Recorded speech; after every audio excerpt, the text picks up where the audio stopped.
There it is. What's up, babe? Hey, aloha, broha. Oh, never heard that one before. It's been like Have you 5 really? minutes since I've heard that. Oh, No, I've heard that before. Come on. Actually, no, I whatever, haven't. dude. I'm lying to you. I've never heard that before. Hmm. But more Interesting. importantly, there's some big news happening before we get into the stream. Yeah. Tony Finau is leading the Genesis Invitational right now. Do you know that?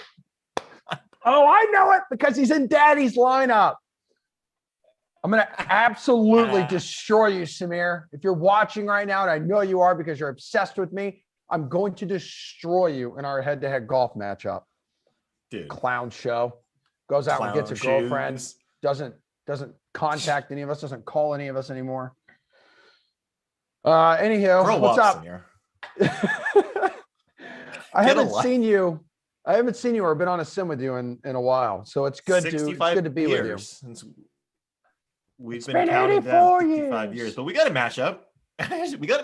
Lions, Niners. Maybe some different quarterbacks, huh? Yeah. It's going to be exciting here. Yeah, in real life, we're going to have some different quarterbacks. Here, it's still the same old stuff. Did you build a lineup? I made did. the Aloha Broha contest. It's a lineup that's going to be first place no matter what, and I'll tell you why. It's an in-game lineup that much of you don't know how to master like myself. Anyone and everyone who plays well is in my lineup. Oh, I like that about you. I've never lost. I am undefeated in lineups so far. Well, that's interesting. You must have the same like average finishing position as me, which is top 3. I'm first. Which so is first is top 3. I just was trying to be humble. Got it. Yeah. Robbie Noble. What's up, buddy? Oh, Robbie Noble's here. Let me go. I got to open up YouTube and stuff. I'm running behind today. Everything's going crazy. Pets' heads are falling off. What's what's up, man? It's only me and you on this. No one else is watching. The big what was the other big news right before this? Oh, looks like oh wait, that's not it. We have a trade. Who was traded? Derek Carr, straight up Tom Brady. It is Carson Wentz goes to the Indianapolis Colts. I repeat, Carson Wentz to the Indianapolis Colts for some draft picks per Adam Schefter. So I'm looking at Schefter's first tweet and says Wentz to the Colts in exchange for a 2021 third-round pick and a conditional 2022 second-round pick that could turn into a first. And then I think I hopped on when you were talking to producer Madison and Bragg Eye and Tom that it could actually what goes into that here. So is play time? Yeah. Like how? So if his play time is at or above 75% next season, the conditional 2022 second round pick would become a first round pick. And the second round pick also could become a first if Wentz plays at least 70% of the plays and the Colts go to the playoffs. This is per Adam Schefter at Adam Schefter on Twitter. It's got the check mark. This is real. It has a lot of retweets and likes.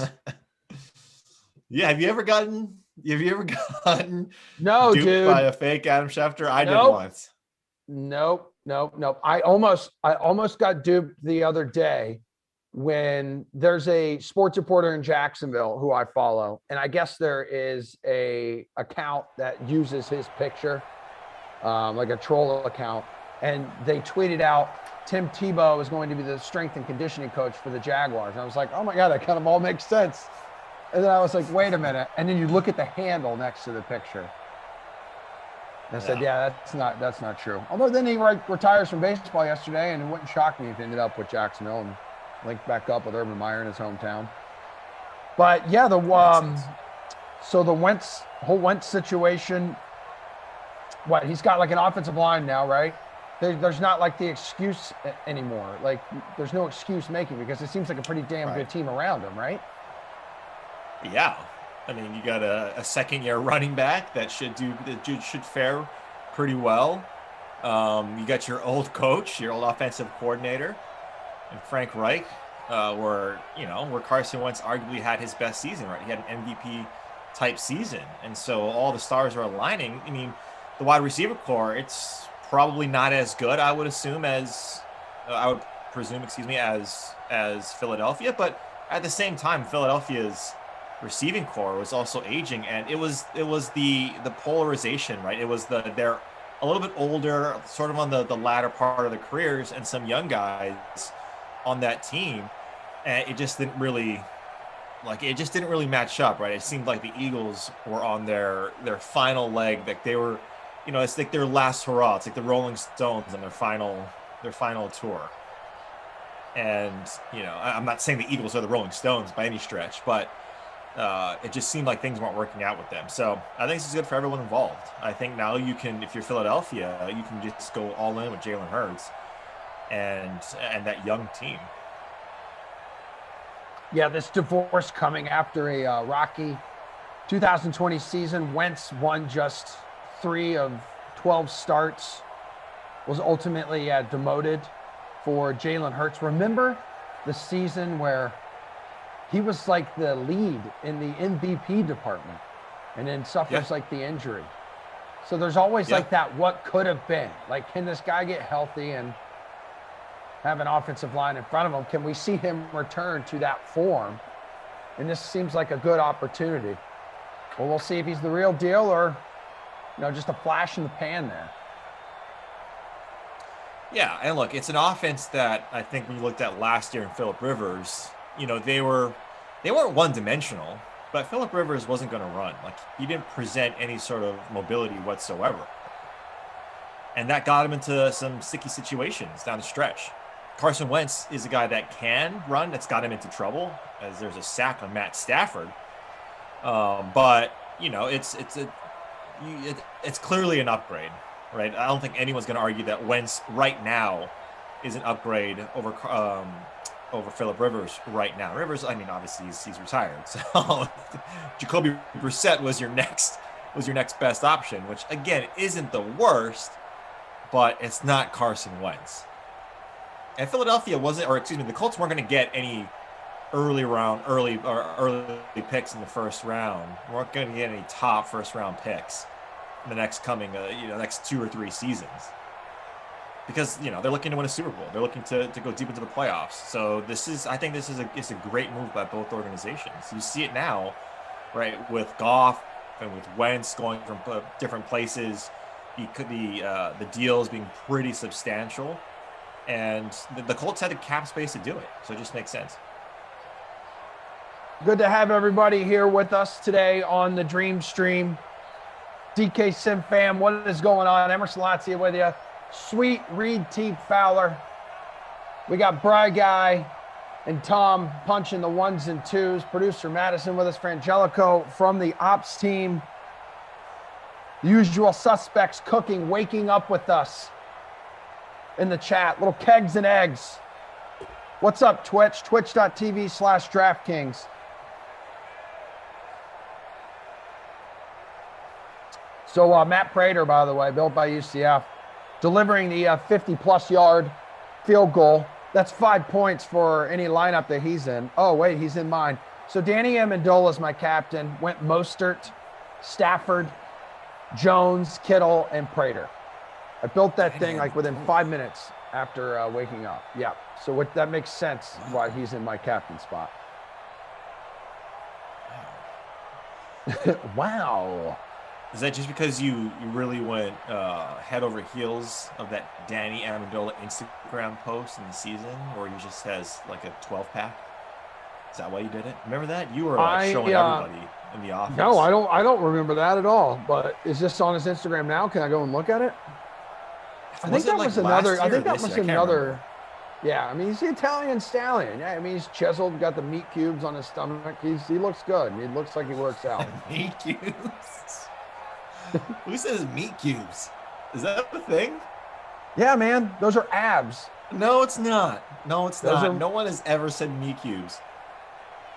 By everyone like this stream, and I want to see, we're at 47 on my screen right now. Everyone who says meat cubes, press that like button. That's what Let's I go. want to know. Salty Are you in the same Salty camp Nick. as Emerson? Come on. Don't lie to yourself, DK Sim fam. Salty Nick says smash the like as well. So 6 Sims on the stream today, dude. We've got Colts at Saints coming up. Kaufman and Christian will be with you for the next 2. So Wentz's new team. I'm sure those 2 guys will break this down a little more, maybe as more details come out. And I guess it's Hurts's team, huh? In Philly. Yeah. They do need to make sure they take care of that offensive line. And like he was sacked a league high. We're talking Wentz was sacked a league high 50 times for a loss of 326 yards. I mean, there were rampant injuries across that O-line, but hot diggity damn, man. If those big beefy dudes in the trenches are not healthy, there is no one stopping the big beefy dudes on the other side of the ball in the trenches whose job it is to hurt you.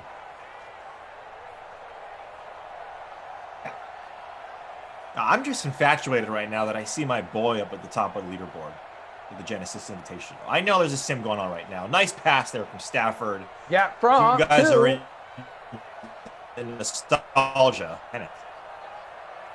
Kenneth, not the Ducey Galladay. Galladay. Oh, I have something that yeah. I want to ask the Sim fam.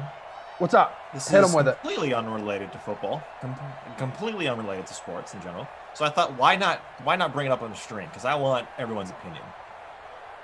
Why is it, Emerson, that whenever your dad or any father figure that you have is giving you a talk, they say these 3 words? Here's the thing. Every dad out there or any father figure that's about to give you a lecture always says, here's the thing. And what I've also noticed, I don't know if your dad does this or any of your dad, and I want to know if your dad out there, do you do this as well at the dinner table? Whenever you're giving an example of something, a life experience, a story, whatever it may be, you always use like the salt and pepper shaker or your bowl or your plate as like props in your story. Is that something, or like my dad always does this thing where he like also draws a square where he's like, this is where like, it's, I don't know how he uses the shape in every talk that we have, but he does that thing. Where is that like the circle of trust thing when he does? Seriously, we could sit here and rip through all of these dad sayings and everyone like watching is just going to be like, it sounds like they're talking about Kaufman. Like, that's it. Yeah. Like another one, like dads love saying, well, that was fast. When someone like leaves a room and says they're going somewhere and then they like come back in, like that's one of them. Oh, dude. Or when dads love telling their kids, like when they hear sirens, oh, they're coming for you. Oh, yeah. What are some other dad sayings? I mean, I could do this all day. Right? That's what I'm saying. Like we see one right here from Evans. It says, my dad is a, in other words, guy. Yeah. Yeah. In other words, how about like when your parents just give you like a small amount of money, your dad's just like, don't spend it all in one place. Oh God. More where that came from, right? There's another one. Oh, my dad always does this thing too, man. He like pushes, like he always rearranges the placemat, the utensils, the napkins, like everything. I'm like, every single conversation. Yeah. I just thought it's funny because it's always the same stuff, man. Yeah, Frangelico from Ops. First of all, yeah, love it. How about like when someone mistakes like left for right? No, your other right. like you have 2 rights. Like, I get what they're saying, but yeah, I just like here's the thing is, yeah, Reed T's Did You Know on Twitch. Here's the thing, Reed T. That's just how dads talk, and they like to draw stuff out on napkins. Yeah, it's a thing, and I'm sure I'm gonna do it. I'm sure you're gonna do it. If we're in that position, I do it right now. So here's the thing, bud. You gotta poop right now. It's freezing. Oh God, yeah. It's a Christmas miracle when you can take your dog out on days like today. We're expected to get a solid, rock solid, like 7-8 inches, I think, today. And I'm really hoping that it does not discourage Winnie from doing the deed. I said to her the other day, late at night one last time. Yes, I do. Yeah, a lot of the times when I get home Yeah. late from work, from Nest, I'll take her out like midnight, 1 a.m., whatever time it is, and we go out there. It's really quick. Most of the time, she has pooped by then, so it's like I let her pee, and then we get out of there. We go right back up inside and we snuggle up. Nice. The other day, Pork Chops Express. Yeah. What did he say? Needless to say. Yeah. Dad. Oh, Ben's got a good one too. What? How about the life is funny sometimes? Yeah, the axioms, the old adage. God, Adam Scott. Adam Scott has like chipped in 50,000 times today. Wait a minute. Is this the Adam Scott who's like the all-time earnings leader at this tournament? That would be, yes, the Adam Scott. The defending champion, Adam Scott? Yeah, he just chipped in for a birdie on, I think, his 4th or 5th hole. That guy. Now he's at -2. Ooh, picks up the first down. Let's go. 7th hole. Yeah, the dad thing is something that I've been thinking about quite a bit about when we get the lecture about anything and everything.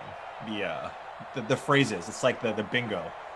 I can just mark off all of these things that Kaufman would say.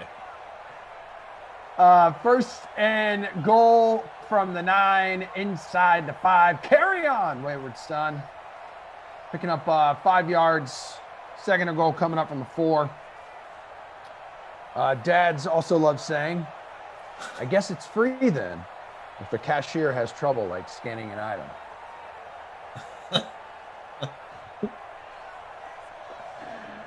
Some good stuff on Twitch as well. Shout out Twitch fam. Oh, here's the other thing too. That I know moms don't do this. It's only a dad thing. Why is it, Emerson, that whenever you go into a house, like you go back home, it's 40 below 0 inside that house. Like every house that the dad is in control of the thermostat is freezing cold. Yeah.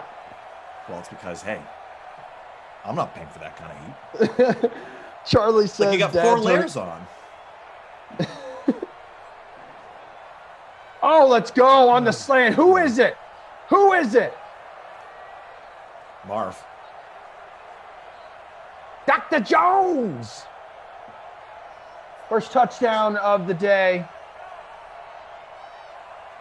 Marvin Jones Jr., wide receiver 2 on the depth chart. Kenny Galladay's the 1. Danny Amendola's there, wide receiver 3. And Geronimo, wide receiver 4. Dad turning off the lights. You think electricity grows on trees? That's from Charlie.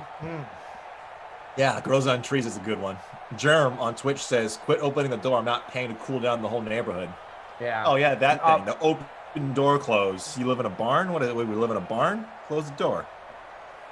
This is my father-in-law. My father-in-law says all of these. He loves the air conditioning, the neighborhood. Yeah, when you leave the door open in the summertime, loves that. Yeah, like leaving the fridge open. Yeah, Twitch, you guys are bringing it today, man. This is good stuff. Retease, did you know? Chicago Sports, Germ. What's up, everyone? Heavy Kevy, King Shot. Good to see all you guys and gals. The Avoiding Badger, the sign. I saw the sign, and I opened up my eyes. I saw the sign. Bonzo, shout out to Emerson's mom, though, for always calling him out on Twitter. Mm-hmm. Yeah. Big facts. Yeah, she's the complete opposite of like Yeah. these Moby. like dad go-to lines. Yes. Every other word is an F-bomb out of her mouth. She's a filthy sailor. Love it. Dads love She answering would the just phone. be like, yeah. What? Say it. No, I was saying your mom is someone like you would expect to like be the foreman or like the GM of an oil rig. Like she's someone like she's a badass nurse, right? She's in the medical field. That she is. She's someone that can like men twice her size would be like groveling and be like, okay, yeah, Moby. Dude, she's scary. She also, it's the worst driving with her too, because she's one of those terrible Floridian drivers. You would think with my mom in her mid 60s, as Mostert chewing up some yards there. He's got 6 carries, 37 yards now. We got around 3.5 minutes to go in the second quarter. Yeah, she's a terrible driver. Tailgates, uses awful language. She does this like death stare thing where she's like driving around someone who's super slow and she just like mean mugs them. And I'm like, Mom, you're gonna get hurt. Like, you need to chill. Like, stop being so aggressive. Like, at this stage of the game and in life, like, you should just be more relaxed. You know? Don't be so stressed out driving around. Well, they should be in the right lane. Okay, dude. Whatever, bro. Yeah, or like I always catch my dad doing this, where he'll say something and be so aggressively mad about it, and then in 5 minutes he'll do the same thing. It's like, bro, how come it doesn't apply to you? He's like, because it doesn't. I'm like, what? Like, because I said so, right? Like that's more of a parental thing. But here's a comment that I don't know how to take, and I think it's a compliment.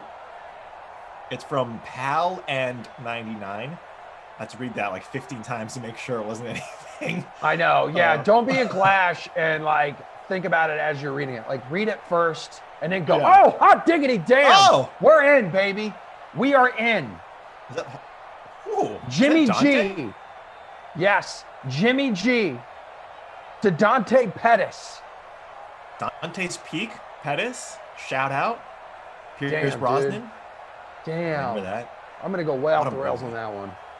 Oh, man. What a movie. Anyway, going back to that comment, he said, these guys not announcers, nor play. These guys, I think he meant like these guys are not announcing, nor doing play-by-play. It's true. They're hosts who can talk about anything. Okay. That is I will take that 12 out of 10 times. That is a compliment. 100%. I know. If you guys notice, I've called like 3 plays, which is more than I typically do. Yeah. We got ourselves a good game. I called that touchdown. So it's 10-7. 2:12 to go here, babes. Yellow. That's how dads love answering the phone. Yellow. Yep. Oh yeah.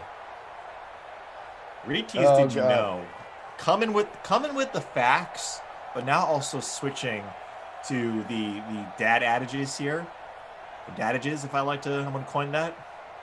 He says, when seeing neighbor washing car, dad says, "Can you wash mine next?"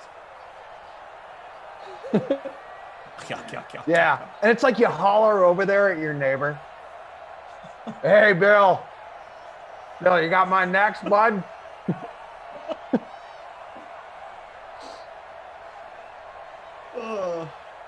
Dude, Pettis was only 7,200 in the captain spot. So what's he got right now? So in the captain spot, he's got almost 20 points already. Let me just rip off some of his recent performances. 2 points, 4 points, 6 points, 11, 5, 6. So not too shabby here by DP. How about after anything breaks for any reason whatsoever? They don't make them like they used to. Oh, that's a good one. Or before even looking at a bill, what's the damage? Oh, the restaurant. We can do a whole episode on just the restaurant phrases. Like when you're full and you can't eat and they ask for dessert, they're like, or like when everything's done, you're leaving, you'll need a stretcher to take me out of here. Yes, that's a great one. That is a great one. Damn, wide open, middle of the field. There's Jones again. He's on the receiving end of the only touchdown the Lions have in this game. 4 catches, 66 yards. For Mr. Jones and me. Call Me says, back in the day. Oh, yeah. Yeah, Yep. yeah. And then Tater Hater says, Pettis has really ruined my buzz. Well, good morning to you, Tater Hater. Have yourself a thirsty Thursday, my dude. Good to have you back. Tater Hater posted an interesting video the other day, eating taters.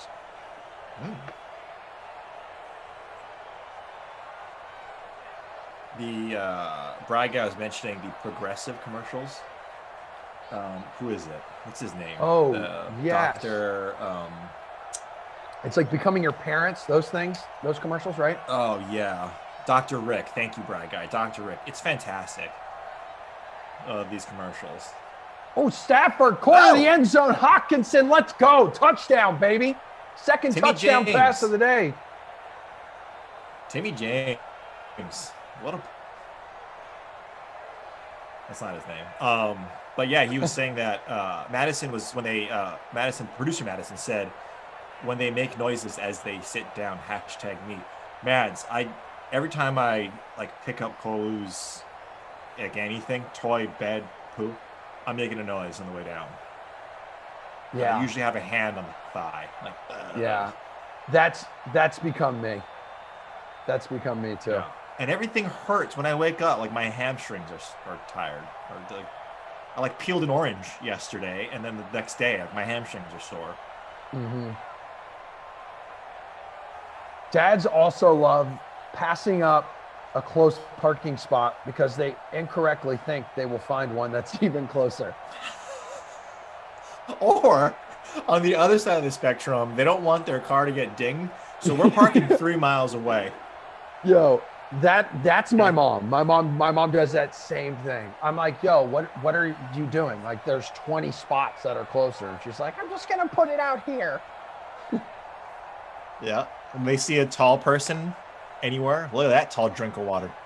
Definitely something that Dad'd say. That's more of like an old time saying though. That's more of a generational thing. That's like a handsome dude. Like you. Like when I see you every time I'm on here, I go, at least I'm paired up with that tall drink of water announcer, Reed T. Fowler. No one could say that about Rossi because he's so short. Oh, is he? Yeah. I saw you guys do the field goal challenge. Yeah, that was one of my greatest accomplishments in my life. Was destroying Glash by booting like a 50-yard field goal. Was that a 50-yard field goal? It looked like more like a 25. It was close to 50. How about when advertisers reveal a hidden fee? Dads love saying, that's how they get you. Like everything to a dad, everything is them out to getting you. Like them trying to get you in something. Like everything is a farce. Everything is like this red herring. That's how they get you. Yeah. Oh, Rossi's in the chat, says, hey, keep my short name out of your mouth. Rossi, you're a dad. Rossi, what you got like 5'5"? Rossi, you got any, like, I know your kid probably doesn't understand what you're saying. He's so young. But do you have any dad sayings that are like go-to for you? I feel like Rossi is like a cool dad though. He's got a pod with that guy Billy D. Like if you got a pod, you're pretty tuned in to like pop culture and current, lexicon. He's not like a regular dad. He's a cool dad. Yeah. I got your back, Rossi. I got you. I love that guy. I laugh a lot with him. He and I, we just laugh, enjoy our time together. There's one comment. Oh, here we go. From Damon. I thought this was a good one. Damon Ariel. Hopefully I'm pronouncing your last name correctly. My son is 16 now, but he's smarter than his age and he looks older. Last night while talking on the phone with him, I actually called him bro at the end. This was a first for this dad. Hey, but that's the thing though. That's the thing that if and when like we become parents, like, you know, you have to be a parent in my mind, first and foremost. I always thought it was weird when parents become your friends, which is okay. Me personally, I think it's weird. But as you get older, like your parents become more your peers, right? Because now like you're doing things that are closer to what their lives are as opposed to as a kid where you don't know anything. Mm-hmm. And I think that's always the biggest struggle with my parents. I'm like, hey guys, like I'm Pan Uncle Sam, just like you. Yeah. Okay. Yeah. Right, so I've become pretty close, like, yeah, with my parents. I do look at them as like good friends now too. Right. It's you like know, my mom's peers. no longer. I mean, you still need your mom. Yes. Right. Like, yeah. You still need a maternal, you know, and you're going to your parents like, hey, I don't know what to do here. What should I do? You're still going to those people, but I also thought it was very interesting on that like change. I know we went from dadages to getting pretty deep on the parental relationship, but hey, Tuesday, 12:30. Dream Stream. Let's go. Dad's love saying it's always in the last place you look. Dude, oh my God, this one's good because it reminds me of taking road trips like with my parents early on as a kid. My dad was such a map guy, and even when when I got a car, right, when I was a teenager, it's like the only thing in my glove compartment was like 8 maps. So it's like, especially like nice. The whole United States, different regions. It's like, I'm never going to go here, dude. Like you don't have to put them in there. But yeah, dads do love commenting on like the gas prices as soon as they arrive in a different city. Oh, that's funny, man. It's good to have everyone here today. We are on your screen. Marvin Jones Jr., leader in the clubhouse and the receptionist department. He's got 5 for 81 and a tutty. So that's 19 away from the B word. Hawkinson makes it to the house. What's up with Kittle? Have we not seen Kittle in this one? Like, I don't know what the hell's going on here. Jorge Kittle? No. Yeah, he's been MIA right now. Like, that's awful. Or if he has, we were talking too much. No. I'm looking at here because Frangelico's got all the scores and stuff like that updated. He's got 0. Big old fat bagel. So lineup check right now, DK Sim fam. Drop in where you're at in whatever contest that you decided to join. So if you're in the LOTZIA Aloha Broha contest, 150 entries. So thank you, gentlemen and ladies, for joining that. I'm sitting 54 right now. Amendola's got 4 points for me in the captain spot. What? You broke up. What'd you say? Not bad at all, right? So let me go to the big showdown here real quick. We got 12,000 entries. Currently a 5-way tie for first. I feel like we're on a bad delay today. Like I feel like we're talking. So I'm just kidding, buddy. I'm here. Okay. Don't worry about it. I think producer Madison is going haywire right now. She's like, oh my goodness. These 2 hammerheads are trying to ruin the stream on live cam. We are getting the second half underway. Let me open up YouTube one more time. There's north of 500 of you watching. We are 13 likes away from 100. Let's do it. Guys. Let's do it. Hammer it right now. 13 of you. Lucky number 13. Hammer it. I'm going to go ahead and dish mine out because I'm really enjoying our work today. So we have 80. We're at 88. Hammer it together. Everyone hold hands. Jimmy B, what's up, dude? The guru. Stephen Boss, Robbie Noble, Allie Smith, CEH. Damn good to see everybody here today. Jason K, what's up, dude? Wait, did I see this correctly? That Glash is in the Twitch chat dropping his TikTok again? Jesus, bro. I don't know, man. Come on, Glash, come on, man. Glash, by the way, will be on the 6 o'clock today. Eagles at the Cardinals. So Wentz's now former team. He'll be with Rossi there. Eagles at the Cardinals, and then Panthers at the Chiefs with LaMarca. Oh, dude, big Saxy on the 8 o'clock and 10 o'clock tonight. Rossi's going to be with LaMarca at 8 for the Jaguars, America's team, at the Giants. Germ says, hey, Reed, lay off our guy Glash on Twitch. I will, Germ. I give it to Glash, even though those TikToks are of acquired taste.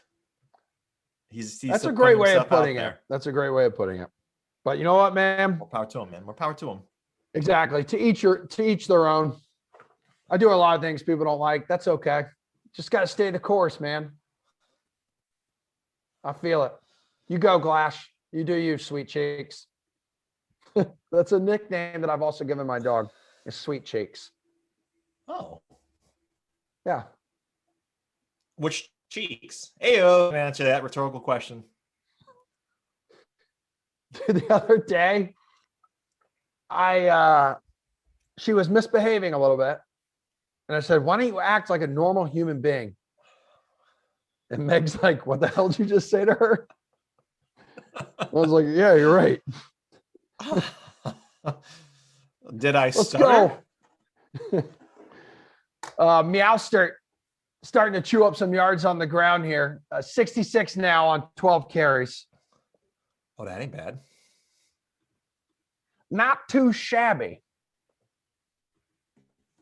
I have a question, though, for Glash. Glash, are your TikToks only going to be NBA related? Or are we going to venture into a myriad of different genres?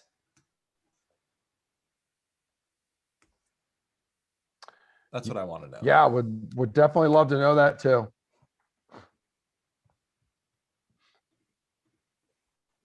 Dads love saying how much when they hear the price of anything over $5.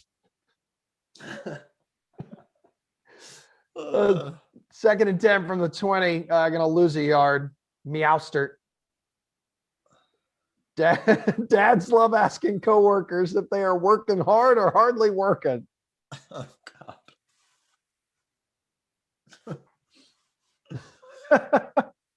Or when you're playing golf, I do this too, though. And then you're on the tee box and you hit the ball accidentally and it goes off the tee. That's one. I miss playing golf with you, dude.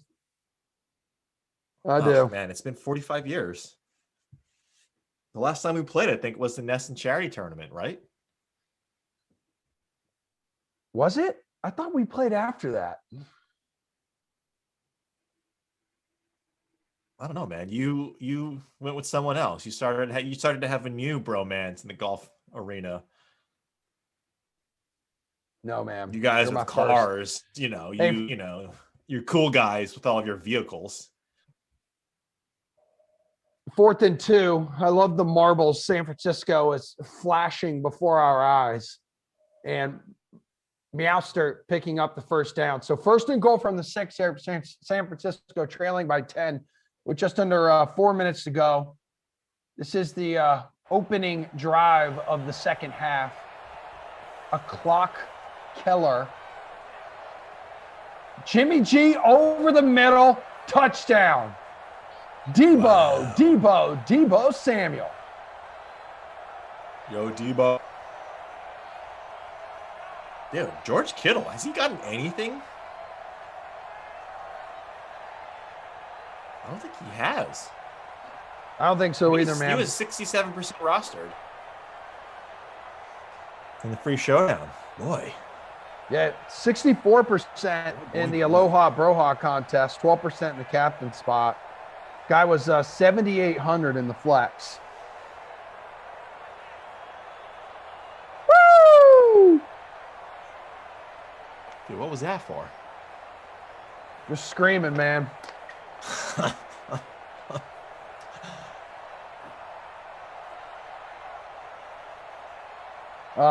Pay to win if we Paris. ever get a chance to get no. I'll allow it. I was just gonna say pay to win Paris says he's 6 in the Lazio contest. That's pretty good right now. That's top 10. Emerson, I have a window by my setup here, and I'm looking out, and it's currently snowing, which is nice, right? It's aesthetically pleasing. You see soft snow gently coming down. And then I figured to myself, if we were to get on a plane, it was safe, get on a plane to go to Hawaii tomorrow, what would be the first thing that you would want to do once you got off that plane?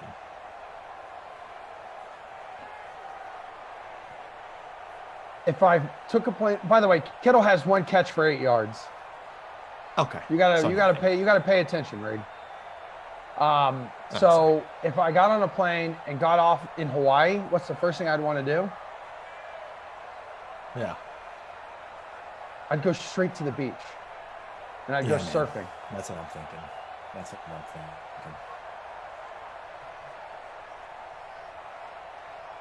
Shoot, I would do it in Florida. I'd go anywhere right now. Well, Texas is in a world of hurt right now. Yeah, I probably wouldn't go to Texas. Brutal, man, the weather out there right now. A third and long, Stafford with just an absolute terrible throw. What were you saying? Sorry to cut you off, bro.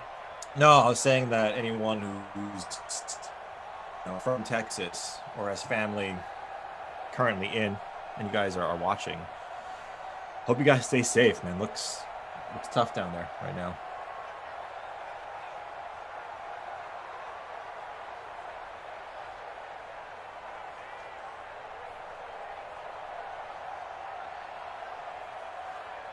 Uncle Buck, what's up, dude?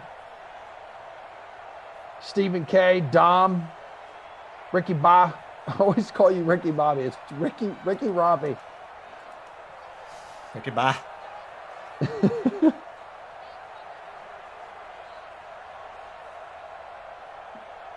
All right, under 3 minutes to play here in the third quarter. Keeping it on the ground for San Francisco, and it's Meowstert.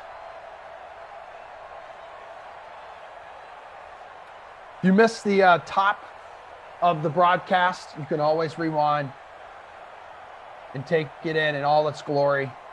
But Carson Wentz traded from the Eagles today to the Colts. Biggest NFL news of the day right now. Second biggest news is kind of reminiscing on all of the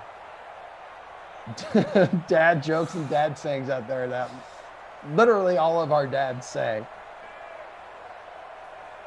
Oh, here's another one. When the check comes, taken back to the restaurant. Dads love asking their kids, you got this one? Wait, what is it? Like when the check hits the table, look at the kids and say, hey, you got this one? Oh, yeah. Yeah.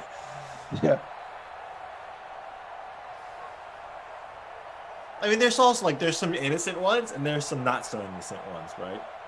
Like the ones where they get mad at you. Like, who is worse? Like, if you got in trouble, it's got to be Moby. I feel like your dad was a guy that didn't really get mad at you because he knew that Moby would get mad at you for both of them, like discipline you. Yeah, like my mom was cool. Like, I don't know what it was like for you guys, DK Sim fam. It did get bad. Like, my mom had a pretty high tolerance, like patience with us when my sister and I would misbehave quite a bit. But when she would say, yeah, wait until your dad gets home, then you knew it was serious. As Mostert, come on, man, down at the 1. People wanted that. People needed that. Unbelievable. Oh, but he has hit the bonus. North of 100 yards now for Mr. Meowstert.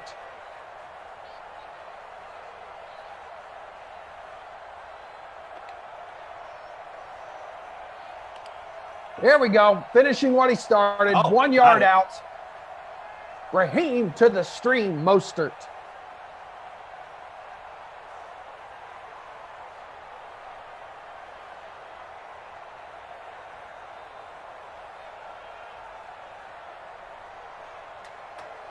San Francisco now with a 21-17 lead. What's the tournament look like?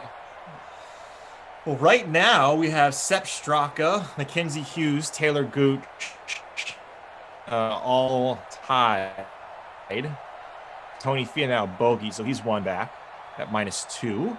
Will Zalatoris at -2. Keegan Bradley, Brad Snedeker, and Matty Fitzpatrick in his first tournament in the United States on the PGA Tour right now is at -2. Mav McNeely -1. Francesco -1. Victor Hovland is -1. So still pretty early. I think Dustin Johnson, I think he was at even. Rambo's at even. Joaquin Neiman's at even. So still some big names out there not really doing much. And other big names haven't teed off yet. It might look like the afternoon wave might have a slight advantage because it is pretty windy, not windy, blustery right now. But these greens are going to get harder as the day goes on. Windy and blustery? No, it's like it's more like blustery, not like constant wind. Okay. So every once in a while, just a bluster out of nowhere. So pretty good. Still early though. Obvi. Someone asking earlier, did Kittle get traded to the Colts today? Because right now it's a pretty poor performance for the stud muffin tight end for the 49ers, who brings with him some X factors and a long list of superstar traits. But 21-17 after 3 quarters, San Francisco leading the Detroit Lions. Jimmy G is 11 of 13, 188 yards. He's got a couple touchdowns. Stafford's got a couple touchdowns. I mean, these are almost identical numbers. 14 of 19 for Stafford, 187 yards. So Mostert's in the bonus. 19 carries, 108 yards, guys. 1 touchdown. After him, Kerryon Johnson's got 5 for 22 on the ground. Swift's got 4 for 13.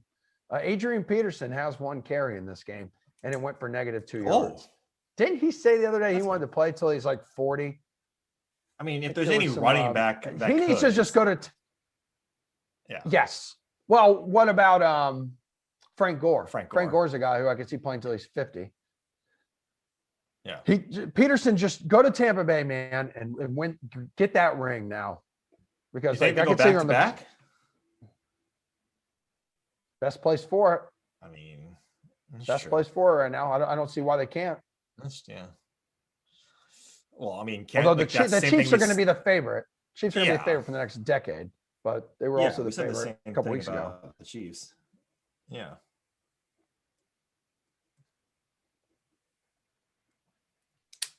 Geronimo Allison. There's a name we have. Tyler Brown says, "How do I join the DK League?" Glash, are you here? Glash, if you are here, I think Glash typically sends out the invites to everybody. If you drop your DK name into the chat, Glash will invite you to the DK Sim Fam Friends League. Or maybe it's Kaufman. I don't know. Does the commissioner have to do that? I don't think so. I think anyone can invite anybody. I do too. Yeah.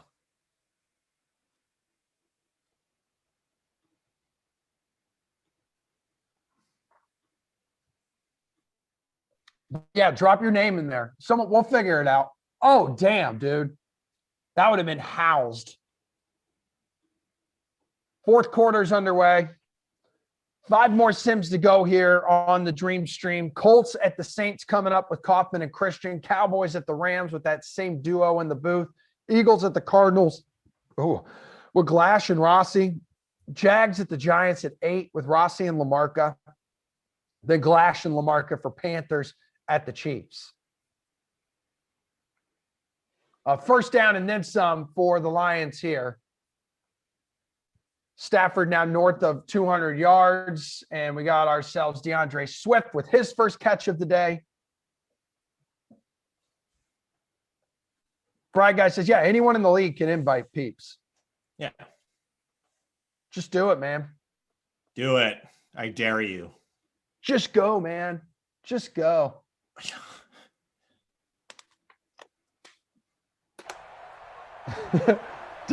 Dads love saying, guess we're playing phone tag on a voicemail.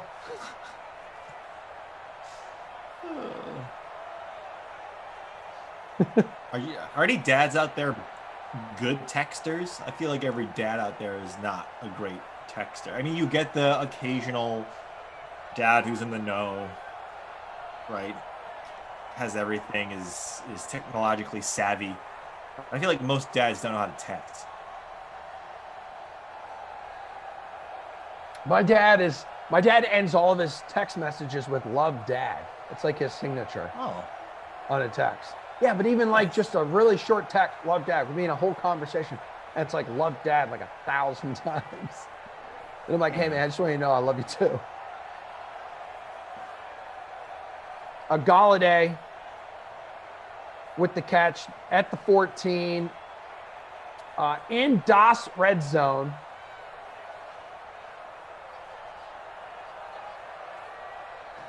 Mark says, my personal favorite is when my daughter says she's hungry. Hi, hungry. I'm Dad. Oh, God. Yeah. Oh, yeah.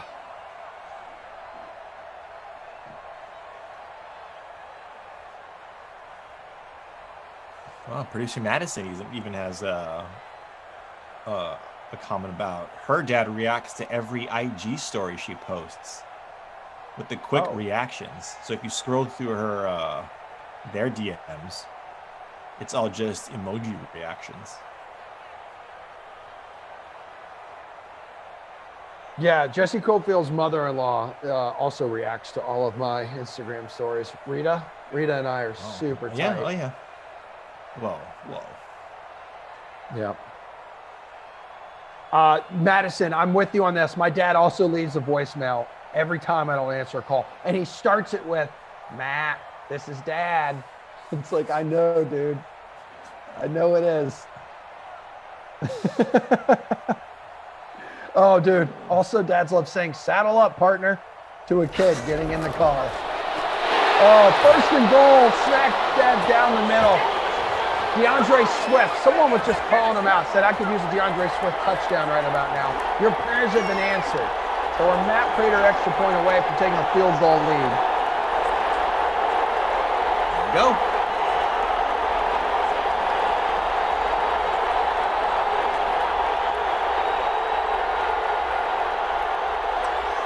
Chat bringing the dad jokes left and right today.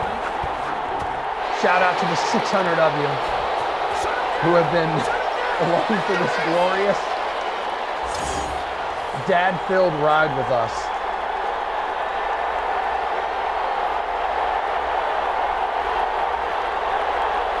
Also, thanks to the 133 of you who have hit the like button over on YouTube. Twitch fam, I see ya. I know if there was a like button, you'd hit it. If each of you had one, I also would touch the like button.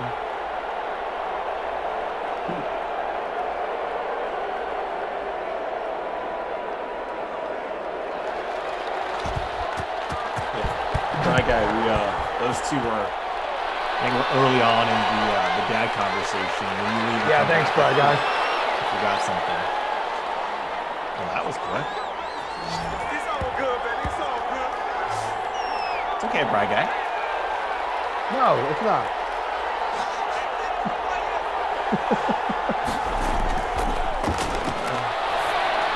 Okay, Jimmy G, future quarterback Of the where, because sports radio around here in New England just seems to be sold on the idea that he's coming back to New England, Reed. What do you Why, think? man? Why? Like, is Jimmy G a good quarterback? Do we think that? He had him in the Super Bowl. That doesn't necessarily, if I didn't, there were a couple of those times where we needed him in that Super Bowl and he did not step up. Not like terrible, but that's a good point. Tom on the ones and twos. Better than Cam. Well, I saw hold on. a video of Cam yesterday. He's at a roller skating rink down in Georgia. That guy is a damn good roller skater. Here's the thing. Can't really say it. Look, there it is. Here's the thing. Stand myself. About Cam, when you say he has to be better than Cam was garbage.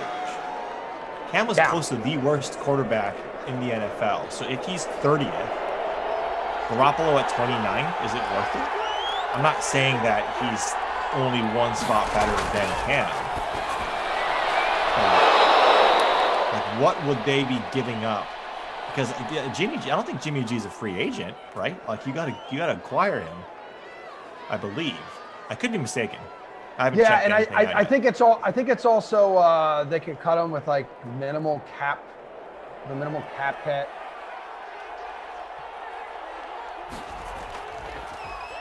I mean, I believe it allows the 49ers some flexibility with his contract.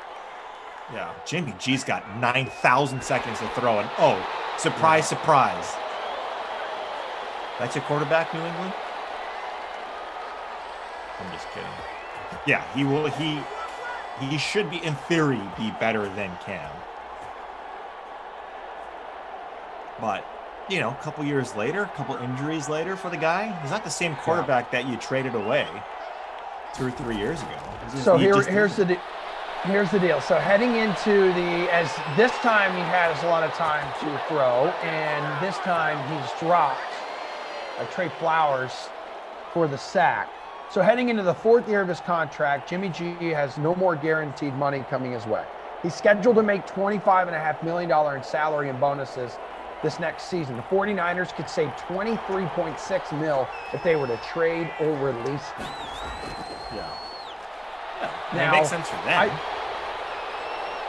Oh, wow, he completes that. Gets hit on 3rd and 20.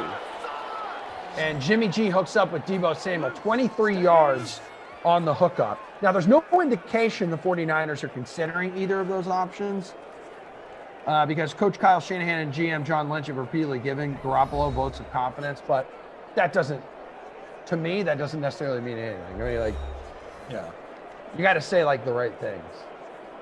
Right.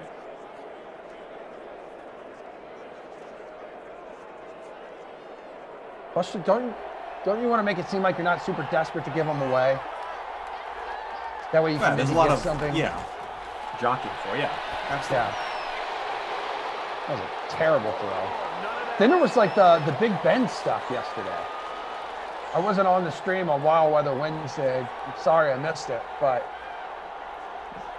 what's going to happen with Big Ben? You've heard the GM there talk about we got to kind of wait and see. I know Big Ben said he's willing to restructure his deal because, God damn, I think it's like $41 million he's going to count against the Capitals right now. That just can't happen.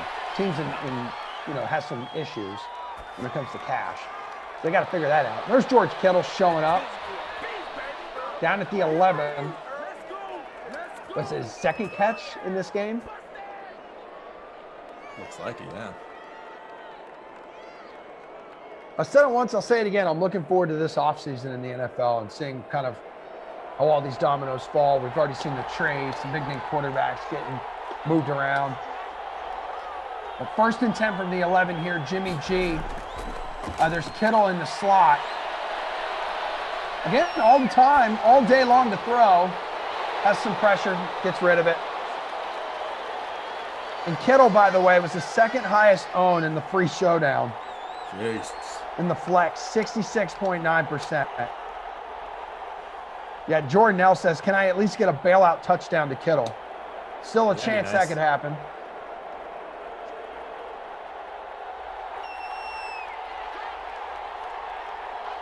Emerson's forehead, yeah, bro. You're really sorry you missed Wild Weather Wednesday. Oh, screen pass to Mostert. Knocked out at the 4.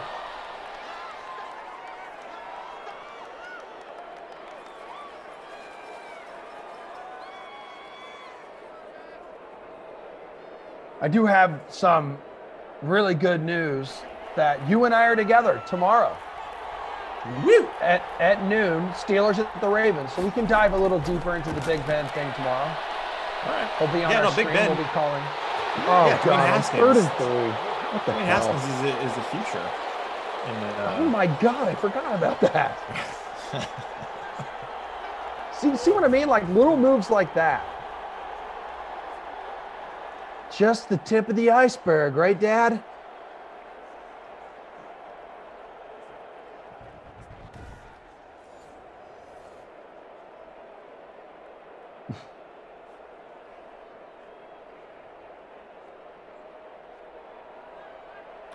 Well, Robbie Gold. Oh, we're going to try to ice him here, are we? Matt Patricia, who's no longer there. Yeah, producer Madison. I think it happened about like a month ago or something. Just things you forget. Plus, Yeah. it's Haskins. Yeah, it's Haskins. It's like a 1-year deal. I don't know if much of it was guaranteed. Hey, Emerson's external factor is illuminated. Can't spell Lazio without OT. It's true. You also can't spell a lit.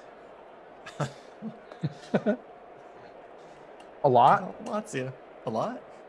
Lottie? Lottie Dottie. All right, so Detroit has a couple timeouts, 27 seconds to go. Anything is possible. It can happen, Roger.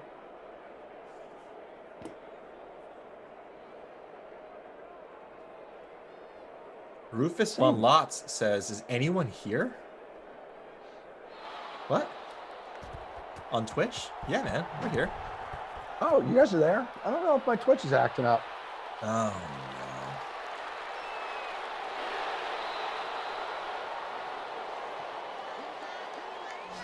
no.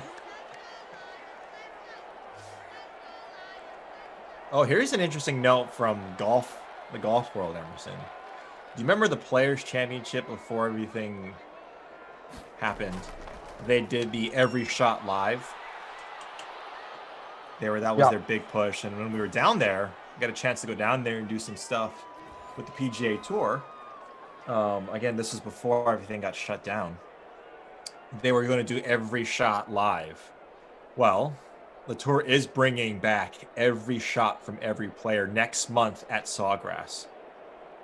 So, again, everyone complains as we get OT here about golf's coverage, which I agree, golf's coverage is not the best, but you're seeing the PGA Tour and other entities try and do this, which is to get more access to live golf. And at the Players' Championship next month at TBC Sawgrass, somewhere that actually you were supposed to go to that tournament last year before it got canceled. Mm-hmm. That's a fun place, man. It's a really fun place to be. It's incredible. Yeah, it's where we had our wedding reception. Oh, we had it there at TPC Sawgrass, so that was incredible. And then, yeah, we flew down that Thursday for the day of the first round, and it's like by the time we landed in Jax, my parents scooped us up, and I checked my phone and the alerts, and it was like, yep, tournament's done. But tickets went on sale this past week. They're allowing, a small percentage of fans in there this year. Yeah. And I remember thinking, dude, we're just missing you because you were down there earlier in the week, and then Meg and I were flying down to go to the tournament. Right. Yeah, that's a cool place. Hold on. My dog is crying. I'm going to make sure everything's fine. Okay, it looks like a bunch of toys have been destroyed. So that's good. Rest in peace to the pink platypus.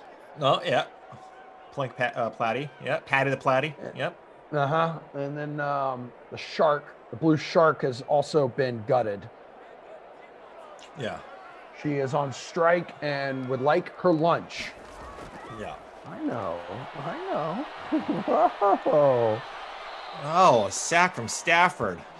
Oh no, baby. What is you doing? Oh, Winnie the Pooch. Winnie the Pooch. Oh. Oh. All right. All right, so 3rd and 20 here coming up for Stafford and company. Touchdown ends this thing. Field goal will allow the 49. Oh, God.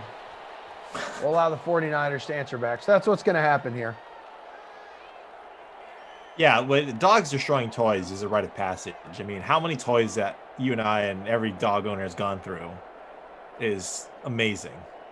And it's like you get they get into the guts of the toys. You're like, just please don't swallow the plastic squeaky thing, because that's really going to be bad. Oh, what a kick! Oh my goodness! Down at the 2. What a punt! Now that could be a 98-yard Mostert touchdown. I'd take the walk-off safety, Bry Guy. Yeah, it might be a little tough. Well, but who knows? Garoppolo's been sacked quite a bit in this game. And hold on to that ball like good old pigskin. Way too long.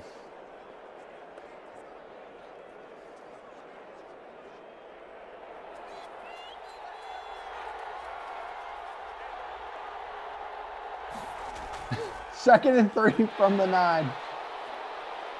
This game's gonna last 3 hours. I just like feel it. Yeah, man.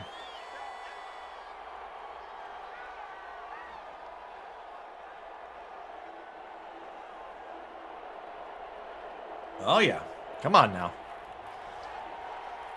Let's not run another 2 or 3 yard draw. Oh, okay. Oh, and no, hold on. I think it's about 4 or 5.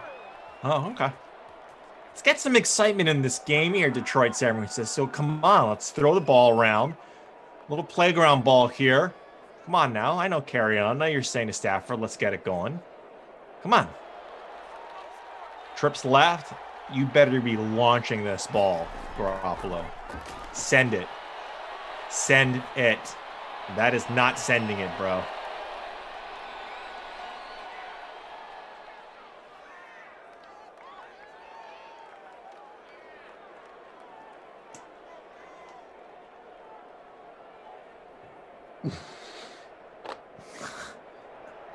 Four and a half minutes to play in overtime. We are tied at 24. And Jimmy G over the middle to Deebo Samuel.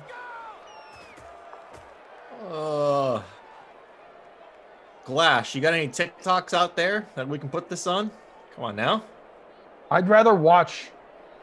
No, watch. Don't say it. Do not finish that sentence. No, don't I can't. finish that sentence. Good grief.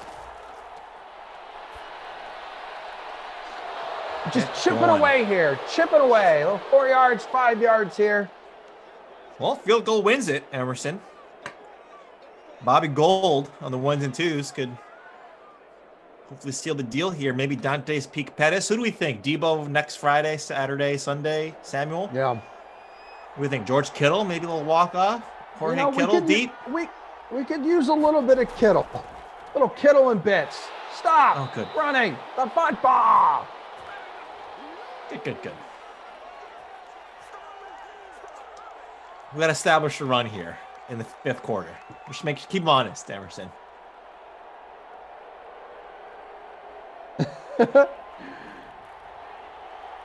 Lisa, I was not gonna say Tater. I was not. Hey, first down. Kendrick Bourne, what's up, dude? Silly Sally wants to play. Says Bourne killed me. That play should maybe return somewhat of a smile to your face. Jeremy Sanchez thinks there's going to be a pick 6.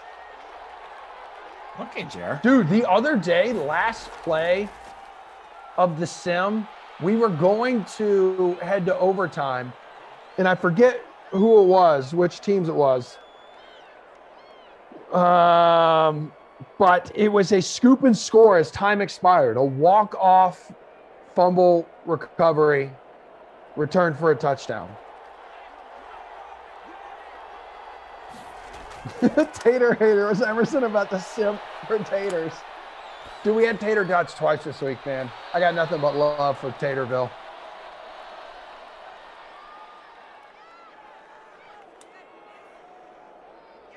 Come on now.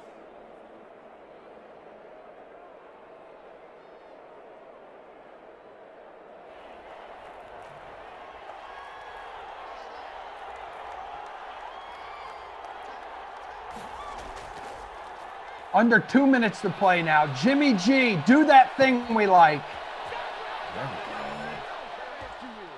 I mean, at all accounts, 24-24, you'd expect that any one of these teams, if they reached 24, they would win the game.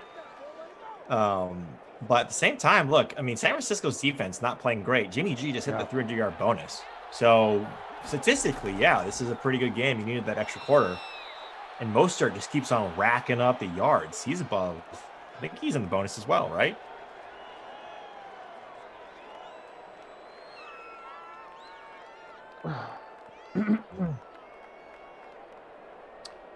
Dante's Peak came out in 1997. Yeah, man.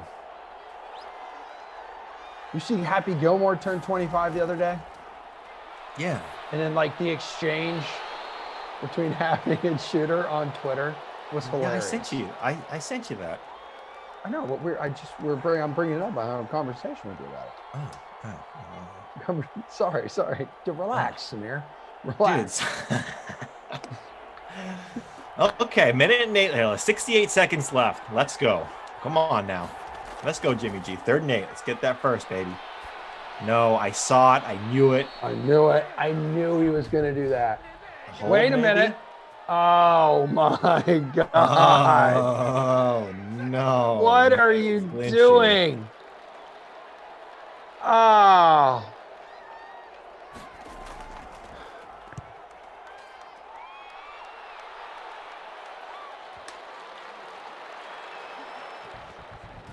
Well, started at the 2.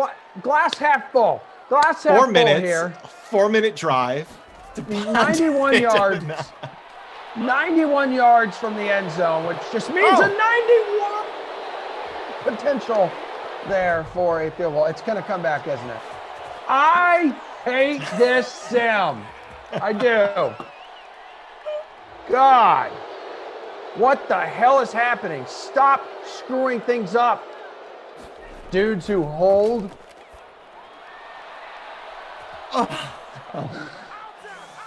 Oh my goodness. Hit the like button for 14 overtimes today, huh? Come on, 150 likes. We've been on the stream for 4 hours. Guys, come on. 150 likes. Let's get up to 200. There's 650 guys watching. Let's go. Come on. We're all in this together. We're watching this excruciating exchange between two teams that don't want to win.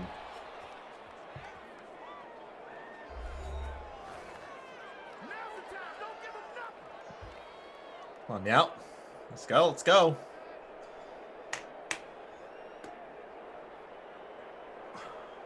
Winnie is crying. Keith Gordon said, yeah, Emerson's dog will start eating his leg in a minute. Please. I know. Ugh. For Pete's sake here. What are we doing running the ball here? We conceded that you're not going to win. Come on. For Pete's sake, that's a dad thing.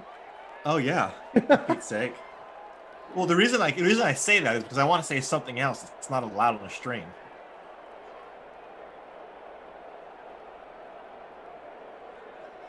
Love you, Cobb, saying, is it double overtime, next field goal wins, or touchdown? I mean, at this point, we'll continue on as Stafford gets sacked. It's next point wins. Yeah. Next If point the- wins. We'll go to overtime, or we'll go to a second Yeah. frame. The drive will continue. Oh, that's another good one from Charlie for crying out loud. Oh my God, we're 15 likes away from 200. This is incredible. It's pumping life into me. Come on now, 15 away. There's Let's go, 606. baby. Come on. Oh, good throw. Good throw, Steph. Oh, dude. Unbelievable, man. That's what you're going to have, LA fans. For crying out loud, yep. Emerson's forehead says, if you think this game is not going to second overtime, you've got another thing coming. Where's do it there, Mans. where's Emerson's eternal voice? I like that one because it's pretty accurate. That account's pretty accurate. Kind of tweeting out what I'm thinking but not saying. There's Emerson's Peloton, Emerson's Jacked Blue Jay, Emerson's Baby Gap Tea. I miss all of those accounts. Need to get Those the accounts, whole though, family together. Yeah, that's like a... Ooh. Oh, good Hail Mary there, Jimmy G. Dude, wow. That's like a summertime, though. Like, those are summertime tributes. I can't wait for the summer. I don't know what I'm going to do this summer, but I'm probably going to do it shirtless. I'm going to get outside and I am just going to enjoy the sun. I'm going to soak in, what is it? Is it vitamin E or vitamin D? What does the sun give you? The latter. D? D. All right. Give me all the vitamin D in the world. Oh, shirtless Sims? Or you get a shirtless Sim? Because T. Pike says... I've done the tank top thing. Yeah. Oh, and I got my back waxed yesterday. And my You did? eyebrows. So I'm good to go there. Yeah, I'm pretty smooth right now. I'm hairy everywhere else, but just not on my back. It's like Is starting that to like a pop personal out. thing? Like you... No, it's yes for me because like sometimes I wear like the sweaters and stuff. You see it like I don't want like hair popping out of the top. You know, Yeah, I got you. like Sasquatch back there. It's Because like if you Harry and the didn't- Hendersons. Yeah. If you didn't, you'd be like it'd be like a Velcro vest. Oh yeah. Because you, man, like you're like you're prickly. Yeah, I am, and you would know. We've been in the same golf cart together. Yeah.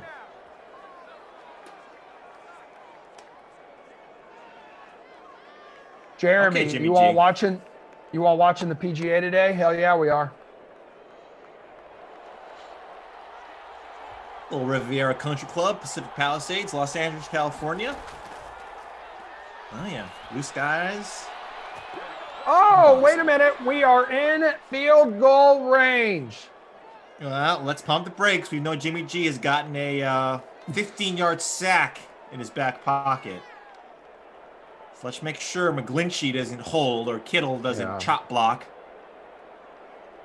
Retease, did you know we need an orchid update? We might be here a while. So I will update you there. We still have occasionally like the little flies that are living within this plant. We can't seem to trap. They once in a while pop out and say hello.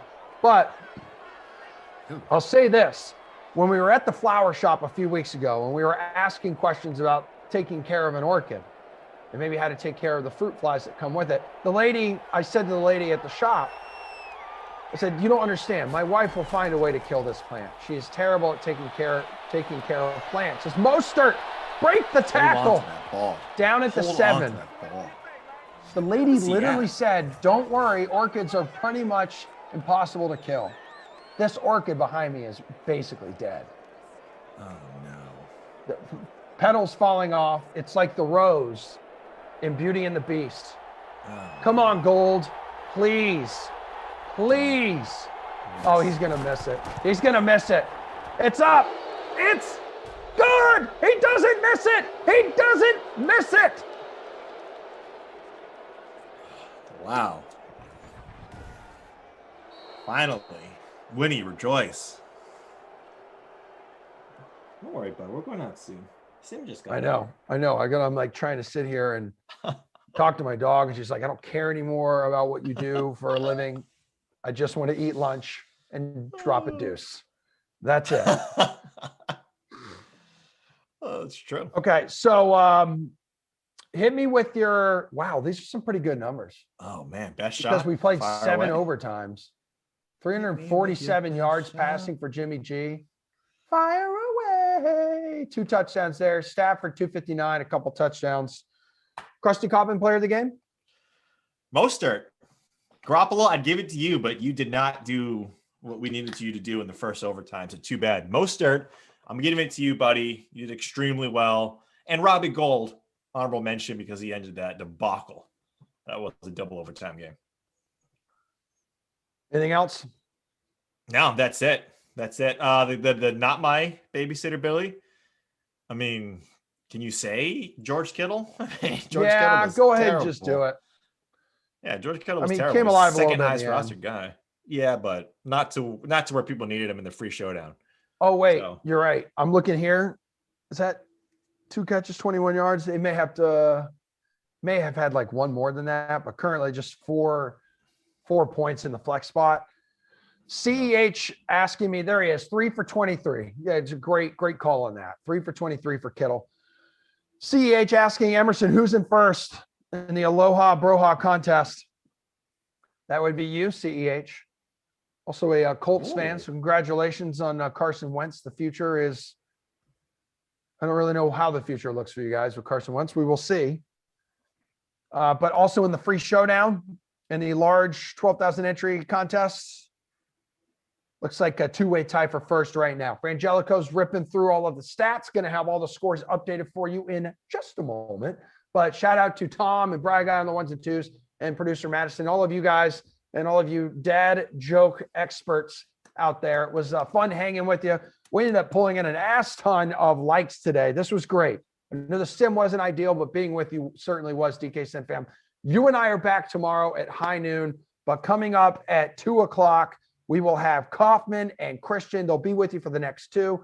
Colts at the Saints, the new home of Carson Wentz. Those guys will break it down a little more for you. But much love. Thank you for being here today. Love you, Twitch fam. Love you, YouTube fam. Love you if you're watching in the Game Center or wherever you are. We'll see you tomorrow. Peace out.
Well, hello again, DK Sim fam, and welcome back to the Dream Stream. If in fact you were crazy enough to go anywhere between the nooner and this mad matinee that we have in front of us here with Christian DeAndrea, I'm Adam Kaufman, and you are stuck with us for the next few hours. We got you for the next 2 Sims, not 1 but 2, which means you will hear a thing or two about a certain billboard.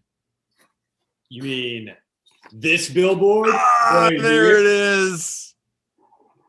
You know. Post route, baby, subscribe. All right, we got the Colts and Saints in front of us, my friend, and this was just so perfectly timed. Thanks to producer Mads for drawing it up like like the pros do, because there is a lot happening here with the Indianapolis Colts. If you have been away from the news and away from the Dream Stream, you may not know. They have themselves a new quarterback. Phillip Rivers retired, replaced. Sorry, Jacoby Brissett, it's not you. Carson Wentz dealt from Philadelphia to Indianapolis. And we got a lot of time to get into it, obviously. So we can explore, we can expand, we can do all that good stuff. But first, with lineups locking here in a matter of seconds, what do you got? Well, before anything, I would like to note that Bry Guy behind the scenes would like to say that he called it. He's going all caps to let us know that he was the prognosticator on this one. But honestly, where else was Carson Wentz going to go? No one wanted him. No one was going to pay up for him. He is a broken toy, and only Frank Reich is capable of fixing him. So, yeah, it was just a natural fit there for the Colts. Good call, Bry Guy. You nailed it, buddy. Way to pick it up from will the sun other set options tonight, Bry Guy? Are there going to be clouds? Is Koff going to bring up some movie quotes in his broadcast? Tell us more. Oh, Nostradamus. Anyway. I gotta tell you, Bry Guy was not prepared to get picked on. He's having a real rough time. Yeah. Oh, man. Meltdown jelly. Thanks, Bry Guy. It makes me hate you even more. Give us your lineup. What do you got? In this one, I've been taking a beating in these Sims, but Alvin Kamara's price went down a little bit, 9,400 in the flex, so I bumped him all the way up to captain. He's been on absolute fire lately, 28-4 in his last Sim, 24+ in each of his last 3, and as good as this Colts defense is, Alvin Kamara's got all those superstar traits, so I got him in the captain spot, and, behind him, in and around him, I got Michael Thomas. I got Emmanuel Sanders. I have Traquan Smith, so I'm invested hard in the home team passing game here. For Colts, I got T.Y. Hilton and Paris Campbell.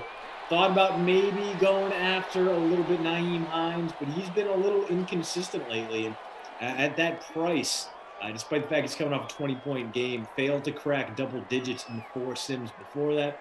Faded Hines. We'll see if it works out for me. Went hard on Kamara. Koff, how about you? Where are you at? So I would never dare suggest that I am perfectly positioned to finish in the top 10. Oh. But here's what I will tell you. I like my lineup. I actually do like it. Here's what I've got.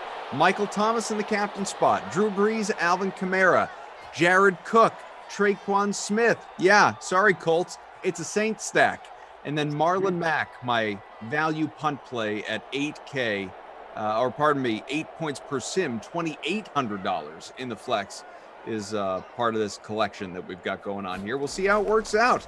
We've got a nice big free roll here for the Madden Matinee. I don't know why I called it the Early Bird Special, but it's the Madden Matinee.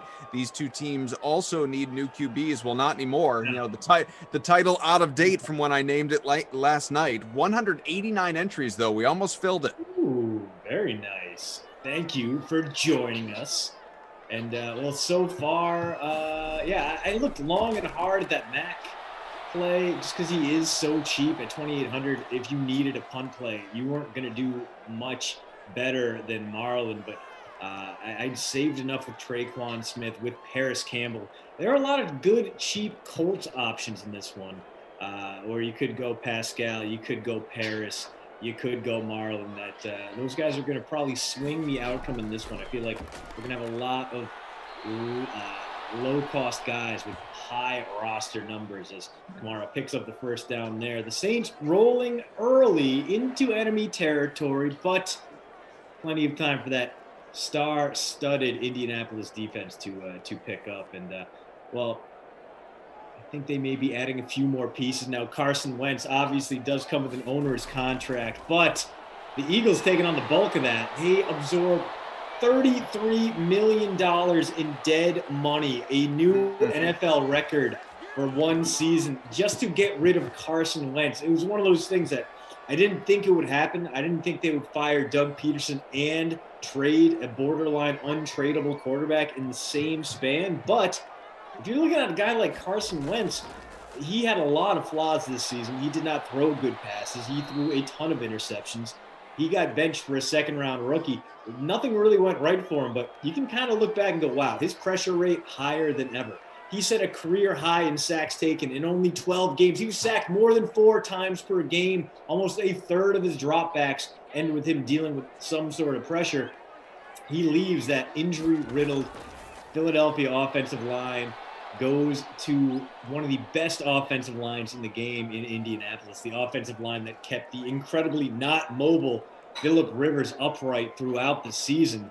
And yes, Anthony Costanzo gone, retired, but so much talent up front, great blocking. And one of the things we did get to see is that Wentz's scrambling game did level up last year. He averaged more than 8 yards per scramble. Granted, he did struggle to avoid pressure sometimes, hence the 40 sacks in 12, or 50 sacks in 12 games, rather. So it's going to be very interesting to see what Carson Wentz can do in Indianapolis. It's the perfect place for him to rebound. He's surrounded with talent. He should be a much better quarterback than he was in Philadelphia. But, Koff, there's a chance that much better than he was in Philadelphia is only league average. Could be this one could backfire on the Colts. We'll have to wait and see. Gets himself an offensive line Andrew Luck could have only dreamed about, as we have a 1st and 10 from the 12. Saints with the ball threatening to score. It is a completion out to the 5 as Breeze stays locked in. A 2nd and 3 on the way. Saints continue to move the ball. Manny Sanders with the grab. We remain scoreless. Christian DeAndrea, Adam Kaufman. We got producer Mads, Bry Guy, along with undercover boss Tom. Tom is coming on in just to make sure we do things right. And Frangelico here on Game Ops. Give everybody a like. We appreciate you. It's a handoff. Kamara, he's going to race in toward the... Not quite good enough for a first. Gets to 3rd and 1. Lots to talk about. Lots more to talk about concerning that Carson Wentz trade. Want to catch up with some of you guys in the Chat Kings conference room as well. Impressed to see, by the way, already with almost 250 likes. What was happening during the first sim of the day? It's pitched, and we got a flag. Face mask, a hold. What are we looking at here? It's going to be a hold. Should be very easily declined there. And, yeah, the fullback getting called for the hold. Ooh, they accepted it? Wow. So instead of forcing the Saints to kick a field goal on 4th and 3, maybe 4th and 4, they go for it. The pass to the end zone. Oh, my God, it worked. It worked. Michael Thomas. There's my captain. Oh, my goodness, Colts, you idiots. What a terrible coaching decision. Cost them 4 points. And Koff, I swear to God, if Indianapolis loses, by 4 points or fewer, I am going to die laughing. Did not pan out, obviously. That decision questionable there, virtual Frank Reich. 7-0 Nolans if you got the Thomas captain and Breeze stack, or Breeze captain Thomas stack in the flex. Either way, you're feeling pretty good after that grab. 2:12 to go here in the opening quarter. So Mad says that last sim it was 2 words, dad jokes, dad sayings as well, she includes. I'm just I'm impressed. I mean, sometimes we're sitting around 250 likes at 8 o'clock at night. So that's a big old find for the first stream of the day. Let's keep the momentum going. Get ourselves to 300 if we can. Smash that like button. Hit the subscribe button on the DK YouTube page as well. Giggle Pig says, cough. What's up? Must Be says, my God, thank you. Those other 2 weirdos. Emerson and Reed aren't that bad. Come on. Emerson and Reed, that's a star-studded. Those are the 2 highest paid players in the entire DraftKings organization. Just ask them. Not only do you have Emerson and his non-Peloton plugs, but you also have the most handsome man in Simland, Reed T. Fowler. Sweet T. Yeah, sweet. The regular guest on Good Morning It's Football. Just a great addition. We rarely get morning football. I haven't broadcast with Reed in months now because he's too big for me. He actually said it out loud. He said, Christian, I can't do this with you anymore, man. I'm too big. Good for you. Also, I feel like your hair game brings down my hair game. Just doesn't make any sense. So he begged off of all the broadcasts with me. And you know what? I don't blame him. When you have flow like this, you can just destroy. As nice as the Reed T quaff is, it just doesn't compare with the true lacrosse soccer mom flow that I've got going on. I'm with Kay. I'm with Kyle. I'm with Nate. Pete.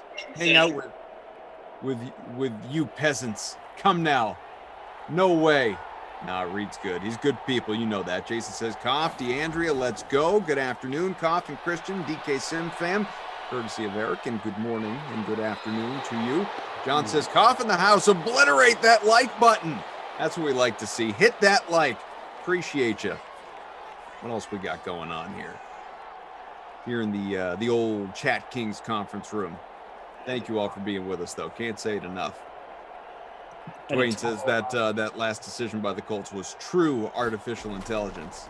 And just this game could not have started off any worse for them as that vaunted offensive line breaks down. And Phillip Rivers, he's not going to scramble for anything. He's not going to give you anything but that dead-end shuffle backwards. The same thing we're going to see from Drew Brees. In fact, not a bad day to stack up the defenses and hope you can earn some of those sack points. Although not turning out so great for the Indy D. They would be doing a lot better if their head coach hadn't sabotaged them in the red zone. But here we are, embarking on perhaps another long, extended scoring drive from the Saints at home. How about Aaron here? He says, love it. Cough taking a 3-hour drive, listening to the Sims, love the play-by-play. Do you remember, this wasn't that long ago, friends, family, all of you, 3-hour drives. That just used to sound agonizing. Now, as we are almost a year into a pandemic, it actually sounds like an activity. Yeah. I was going to hop in the car for a few hours, go somewhere. Yeah. I mean, as it is, I fill up my car with gas like once every 5 weeks. I'd be surprised if I put 1,000 miles on my car since the pandemic started. Oh, it's been, yeah. I've had the check engine light on mine, and I don't even notice. I don't even care because, since it's come on, it's been 3 months. I go to Costco and back. That's it. That's pretty much the extent of my driving right now. To the grocery store or to Costco. That's it. Brings us to the end of one. Make it 7-0 still. Nolans in front. Michael Thomas in the captain spot with the touchdown. So, checking in, well, wouldn't you know, here for this Mad Matinee, Christian, out of 189, I am sitting 10th right now. 10th in this moment. Antisocial, who seems to win all the time when I'm commentating, is in front right now by about 1.5 points with, similarly, a Thomas, Breeze stack, Kamara, Cook, Saints, DST, and how about this? Rodrigo Blankenship. He hasn't done anything yet, but he's part of the lineup.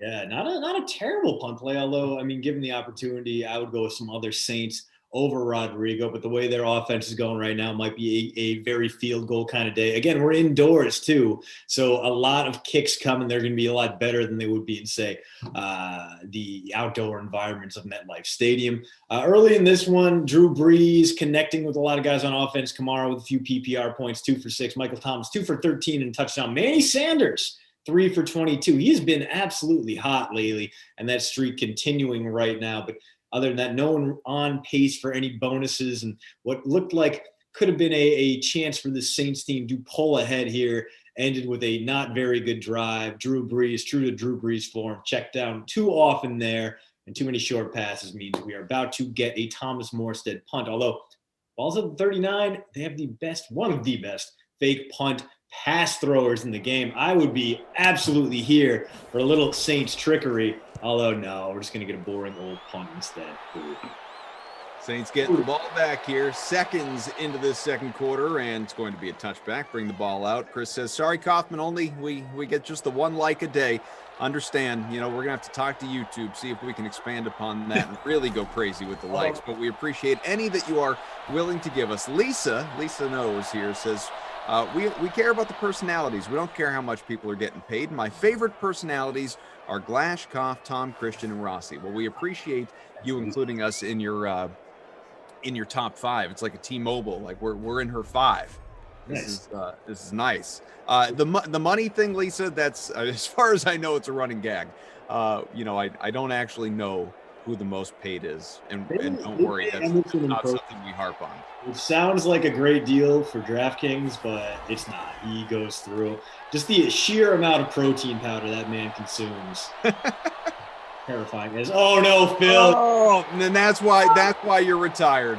That's why you're retired, Phil. Oh my goodness! Just walking backwards 13 yards to set up second and very long. So Phil just shooting his own offense in the foot with his inability to get rid of the ball here. But hey, if you have the Saints defense, you are loving it. And speaking of Emerson, according to Germ over on Twitch, he was talking about going shirtless on stream, and apparently that's what made all the likes pour in. And is that right? Dude showed off the pipes in like 20-degree weather in the Boston area just to kick field goals. An activity that requires no upper body flexibility whatsoever. He could have kicked field goals in a full down parka, and it would not just to make a statement. Yeah, that was a statement. He wants us to know he's got the pipes. Listen, if that's something that you guys feel like you need to see, it probably still won't happen, but by all means, feel how you want to feel about it. Look at that. Rivers showing up. Woo! 3rd and long to Paris Campbell, the talented second-year guy out of Ohio State, although we have no idea what he can really do because he's spent too much of his NFL career injured. Could be due for a big role in this offense going forward. One of those guys who can really help boost Carson Wentz's level of play now that he is an Indianapolis resident. And I'm not envious of him there. Having lived in Indianapolis, I can tell you for certain that living in Indianapolis is terrible. Glash is half full says, I listen to The Sims while I do DoorDash. That's why I love The Sims so much. It's just Sims and silence. Mads was out there and, basically producing, shooting, editing this field goal kicking extravaganza. Says it was actually lovely out that day, 35-ish and sunny. Mads, well, I guess compared to Christian's weather, that probably does sound lovely. For me, 35-ish in almost no walk of life does 35-ish sound lovely. The sunny part in.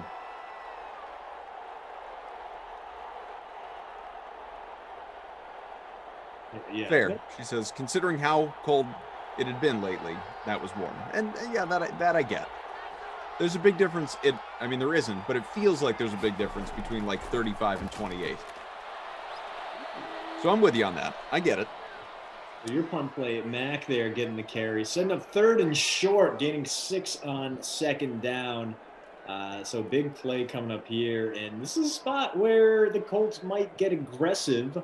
If they can pick up 3 yards here, set up 4th and short, I could see them going for it. Although if you are in the leading lineup and you got Rodrigo Blankenship waiting on you, maybe you're hoping for a stop here. Instead, it's dropped. Would have been a 1st down. Looks like it was maybe Hines that put that one on the turf. Drew Brees with his dad dance. That's pretty accurate to the Drew Brees dance, I would expect. happy to see his defense get a red zone stop there. Blankenship will come out for a chippy. And we're about to see a 7 Saints lead here. Helps our friend Antisocial, who is in the chat as well. Good to see you. There's the kick, little chip shot. It's good. 7-3. Saints still leading and getting the ball back here. Shane says, how can I join these private lobbies? Cough. Easy, Shane. Drop in your DK username. For that matter, if anyone, I am asking just for trouble right here, but that's okay because I believe in togetherness. If anyone wants to be part of the DK SimFam Friends League, here's what's going to happen. All of you, and if you want to be in, obviously if you're already in, don't give us a username, you're already in. If you want to be in, drop your DK username into the chat. Do it right now. I'm going to ask, I'll let those compile a little bit. Then I will ask Christian a question that will give me plenty of time to input all of these names. At least 3 minutes. At least. And we'll be in great shape. Jim says, hey, Koff, missed getting into your contest last night, the old last-minute NBA. How'd you do? I had 307 in my other contests I played in. So I finished 4th, just outside the dough there, Jim, in the last-minute NBA. I want to say I had, 295, something like that. I wasn't at 307. My other lineup, which was not in that contest, I had 305. But still would not have beaten your number right there. Gotta love the last-minute NBA. It's a good time had by all. I see. I can't join because I'm taking such a beating in my trickle-down Simonomics sims, the 50-50s, that I can't even crack the top 50%. That I'm quickly running out of my DK dollars. Speaking of running out of the backfield goes Alvin Kamara. And he is now trending towards the bonus. 6 carries, 45 for him. And, if he keeps up that pace, he is going to reward all of us who threw him in the lineup. And there were a bunch of us. In the early classic, most owned guy, 58%. And here in this sim, 77% owned. And he gets the call again. That time is not. Picks up a yard.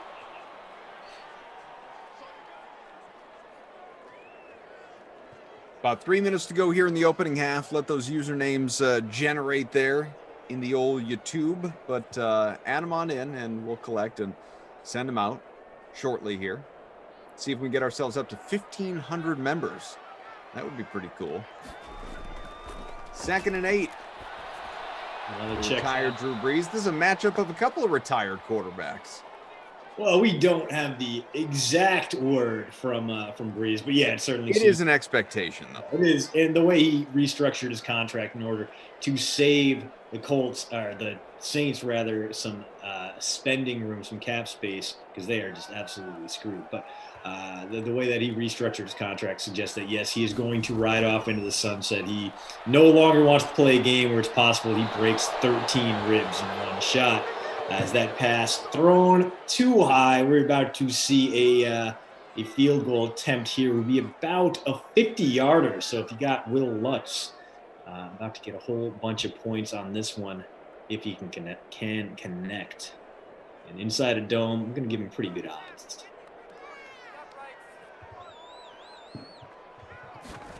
$50-yarder though. Big boy kick. Up, it's away, it's good. 10-3. 70. That was a big boy boot there. Will Lutz up and ding dong. Good. That's maybe if you stack them kickers for this one, you're feeling pretty good. The old Jason Rossi special. Ooh. I didn't see Rossi wasn't on, but he was tuning in and he got to hear some nice compliments about himself. So he immediately went off and tweeted it. He felt that good about it. When you get that Reed T. Fowler rub, you make sure you let people know. I was driving around the car yesterday. I heard Rossi mentioned on the radio, as a matter of fact, at his old place of employment. So he's just getting mentioned all over the place, whether he's working or not. I find myself talking about Jason Rossi a lot too, though, so I get it. I bring him up to a lot of people who have no idea who he is, just like in my daily life. Other shoppers at Costco, people at the gas station. You know who's great? Jason D. Rossi. Like, we don't know who that is. I'm like, let me tell you this. Voice of a god, body of a garden gnome. Damn it, Robbie. I almost entered Adam Disco 69 in my blind copying and pasting. You almost got me. Almost got me.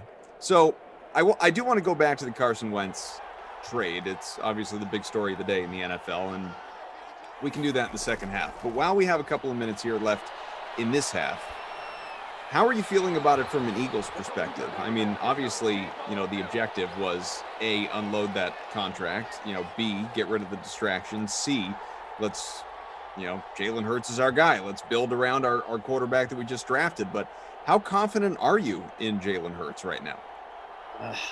This whole thing, listen, it's a great thing in terms of they got more back for Wentz than I thought they would. I thought 2 seconds was going to be, even that would have been a big ask. I thought Howie Roseman would have jumped at that if it actually came through. And then instead, they gave an opportunity. It could turn into a first and a third if Wentz hits certain benchmarks in next season, which he should be able to do. I mean, 75% of the team snaps. Really, the only thing he has to worry about there, I don't think he's going to get benched for anyone unless they sign a high-level backup. The only thing he has to worry about is injury, which obviously is a concern. He has a little bit of an injury history in his pro career. But good for them on making a deal that will help them rebuild. They get back the very cheap draft picks they need to kind of assuage their horrible, awful cap situation. But Hurts, there's just a lot going on with Jalen Hurts, and I don't know if we can properly judge him based on what we saw this season, kind of towards the end of a lost year. Hurts did look good. He did look like a dual threat passer, but at the same time, he barely completed 50% of his passes. He had 4 interceptions in 4 games. His running was light years ahead of his passing. If we're going that angle, he ran for 354 yards and passed for only about 250 yards per game. Actually, that's better than I thought. I thought he was a much lower impact. Philip Rivers just absolutely smoked on this drive. It very nearly pays off, but somehow Hines not able to advance that fumble. So we're going to see maybe a 58-yarder from Blankenship here. We'll have to wait and see what Frank Reich, the new head coach of Carson Wentz, decides to do. They are just going to punt it away. Hurts, to me, he's still a bit of a lottery ticket. I think we were all a little surprised that he went as high as he did in that 2020 draft. I mean, he kind of had a 3rd, 4th round grade. The Eagles pick him 53rd overall in the 2nd round. And he looked good against some pretty decent defenses, and he looked bad against some bad ones. I mean, that Dallas defense should not have been the team that beats him in a shootout, and he only led his Eagles offense to 17 points that game. He threw a pair of interceptions. That was coming off a pretty dang good game against the Cardinals. So I think if anything, you can make the case that once teams got a little bit more tape on Jalen Hurts, once they understood what he's about, they were able to adjust to him. They were able to make the plays that stopped him, slowed him down, shut him down at times. And that is what the Eagles have to be wary about moving forward. He is going to grow. He's going to be better in 2021 from a pure skill standpoint. He's going to learn the playbook a little bit more. He's going to be more ready, more prepared for play in 2021 than he was in 2020. But the same thing applies to the defenses that are going to be facing him. And if the end of his 2020 concerns you, well, that's only going to get worse now that he's got a little bit of NFL game film that defensive coordinators can parse through and shut him down. As we take a look at our stats here at the end of 2 quarters, Kamara on pace for the bonus, 8 for 52 for him. Mack and Hines combined for 14 yards on 2 carries. So the run game not very important. Instead, they're giving Philip Rivers every opportunity he needs to get sacked and lose 10, 15 yards at a clip. Through the air, Paris Campbell, 3 for 70. Manny Sanders, 3 for 22. T.Y. Hilton, 2 for 29. Traquan Smith, 2 for 24. But Michael Thomas has the game's only touchdown, a short 11-yarder, 2 for 13 for him in this one, as not as many points as maybe we thought. Yeah. 10-3. I don't suppose you might be able to find information about Jalen Hurts and how he's going to do in Philadelphia or Carson Wentz in Indianapolis on, I don't know, postroute.substack.com by any chance? I'm actually not familiar with that, but what a great name for a postal type thing that gets delivered to your inbox 3 times a week for absolutely zero cost. That's amazing, Carl. I'm not familiar with it, but it sounds like it's not only a great source of NFL information, but that it's also run by 3 very solid reporters, the heart and soul of, I don't know, some great website like a Sports Illustrated or maybe even an SB Nation. Heard of it, yeah. Yeah, they got the entire team. Wow, that sounds great, Carl. I would subscribe to that. That sounds like something that I would do immediately. Maybe even right now, go to postroute.substack.com and pump in my email so I could have that NFL knowledge dropped on me every single Monday, Wednesday, and Friday. And hey, not only did we break down why Carson Wentz's only option was to go to the Colts on Wednesday, but tomorrow, what's going to happen with Von Miller? Well, that's what I'm breaking down. That and a new beer from Elysian, both of them getting deep dives on Friday's Post Route. Please go and subscribe. And, Christian would never tell you this, but I will. Don't just subscribe with your email address. Put your friends and family's email addresses on there too. Let's really increase the base. And, is there a football fan in your life? Someone who likes other things that aren't just football, like Christian just mentioned? Subscribe. Why wouldn't you? You can even lie to him and tell him you had to pay for the subscription. Make us sound fancy. Make us sound important. It's like donating to the Human Fund, a fund for humans. Does it exist? Was it an actual donation? Who even knows? But it looks great. Makes you look like a selfless, giving person if you sign up for the best NFL Substack out there. Postroute.substack.com. So Sean asks, and if I'm understanding your question correctly, Sean says, are DK employees eligible in all DK entries? If you are asking me, Sean, if DK employees can play public contests, the answer is no, as we have a fumble here seconds into the third. I cannot play in any, like millionaire contests, that sort of thing. Public contests, as an employee of the company, I cannot play. I can play internal contests against my coworkers and other DK employees, but I cannot, vie for $1 million against you, for instance, if I'm understanding your inquiry correctly. Robbie Noble has nicknamed us Diadamdria because every good couple needs a nickname. Yeah. Benifer. Yeah. It's only 5 syllables long, so, Yeah, you make that work. Yeah. No problems there. James says, I got you, Christian, from one Madisonian to another. I love to see it. What a great city. Is producer Madison a Madisonian? Like, could we call her that? I know she's not from or living in Madison, Wisconsin, but does that work? I feel like if Madison were marrying someone named Ian, that would be the perfect or as Tom behind the scenes puts out there, Christman, which pretty solid mashup name there. I kind of like Christman a little bit more than Diadamdria, but maybe it's just because I'm the one that, you and I are the ones that have to talk for a living, and Diadamdria doesn't really roll off the tongue the same way as Christman does. Shane says, did you add me, Koff? So I sent out 30 invites for all those usernames, Shane. Whether yours was one of them or not, I honestly don't know. But I sent out a bunch. I saw the ones that I grabbed all the ones that I saw that were listed.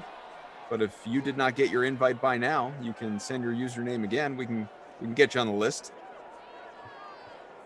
Fry Guy says, y'all wish you could have my nickname of Chick Pop. Very true. Sure. Yeah. Yep. Accurate. Let's get to 300 likes. Smash that like. We're getting close. Hit the subscribe button while you're hanging out on the DK YouTube page. Give us a follow if you're /DraftKings. Might be another red zone hold. No, it's going to be a roughing the passer call. So not only is Kamara his catch going to stand, but it's going to be an extra half a yard on the personal foul penalty. And looks like there's going to be room to run up front if Kamara wants it. And he does. In fact, Sure does. Oh, captain, my captain, most owned guy in this sim. Now, if you didn't take him, you are hating that touchdown right there. Very chalky TD for the former University of Tennessee standout. Fell all the way to the third round of the draft, but has given you first round production if you are a Saints fan. Kamara owned in about 80% of lineups, 28% in the captain spot in our smaller, more modest free roll here. Dwayne says, cough, 20th. Are we talking about me or are we talking about you? I'm sitting 28th right now after that latest touchdown. Look who's in first, though. What? Train Island is hanging out in front. Hello. We were just talking about all the beatings I've been taking in these sim contests, and now finally I have emerged from my cocoon. No longer the hideous caterpillar that my lineups had been, but now an illustrious butterfly whose lineup is going to fall apart in the second half. It's always going. We're going to see a lot of like Jared Cook touchdowns. Naheem Hines is going to break for the end zone and score like 40 second half points. We're going to get there, but you know what? For now, I'm going to bask in the warming glow of this accomplishment, this amazing, beautiful, very good day that I am having thus far. Tom's Microwave in the chat is offering to add any and all people who have not joined the league yet. So if you would like to be part of the DK Sim Fam Friends League, and we're only about 20 away from 1,500, maybe not even. If you want to be part of the league, play against your peers here, commentators, members of the production team and ops, and so on and so forth.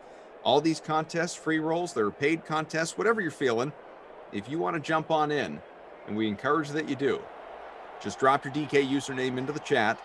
Tom's Microwave appears poised to add you to the league. Invites coming momentarily. So go ahead. If you missed the first wave, get those usernames in. Phillip Rivers, not even at 150 passing yet, but we still have 5 minutes left in the third quarter.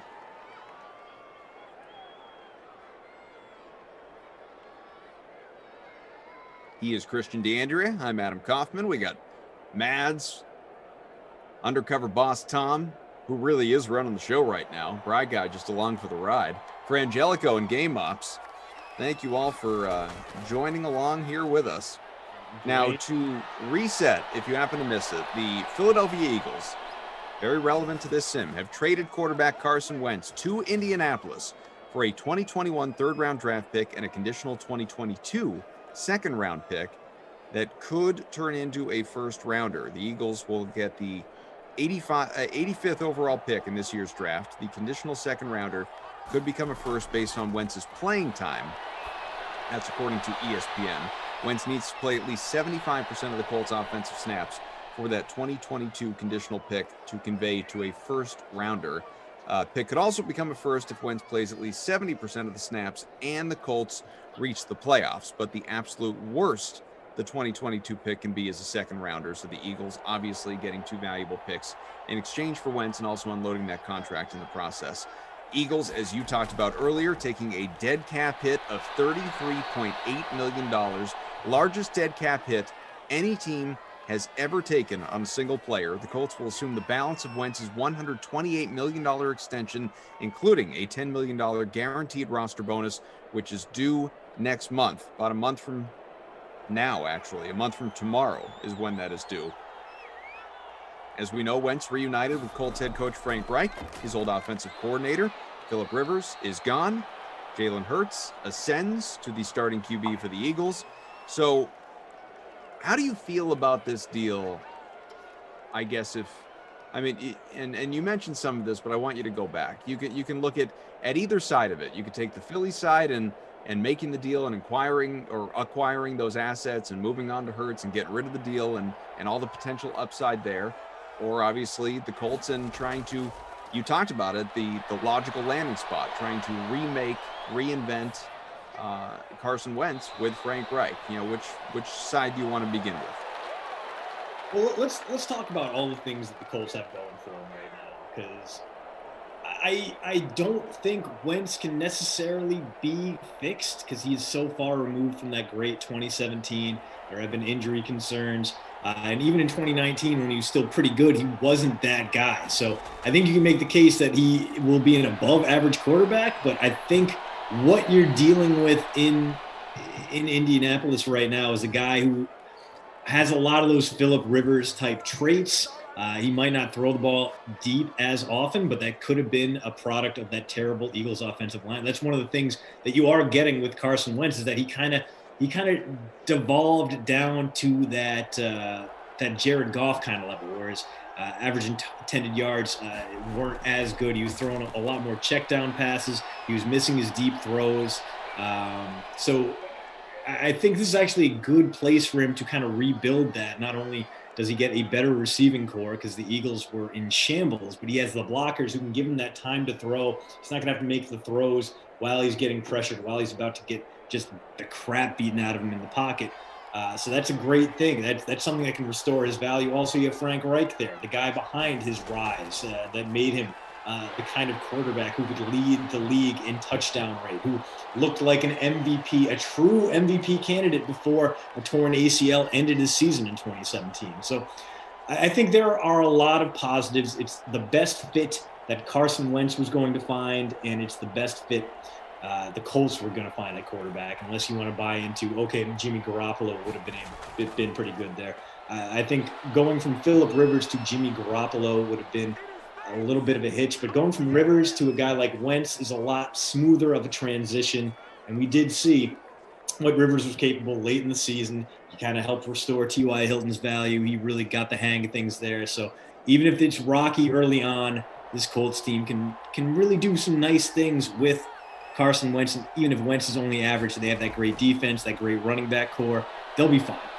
The Eagles, however, may not be as, had looked like it might have been T.Y., might have been Zach Pascal opening the end zone there and just overthrew him. Second and goal coming up from the 7 here.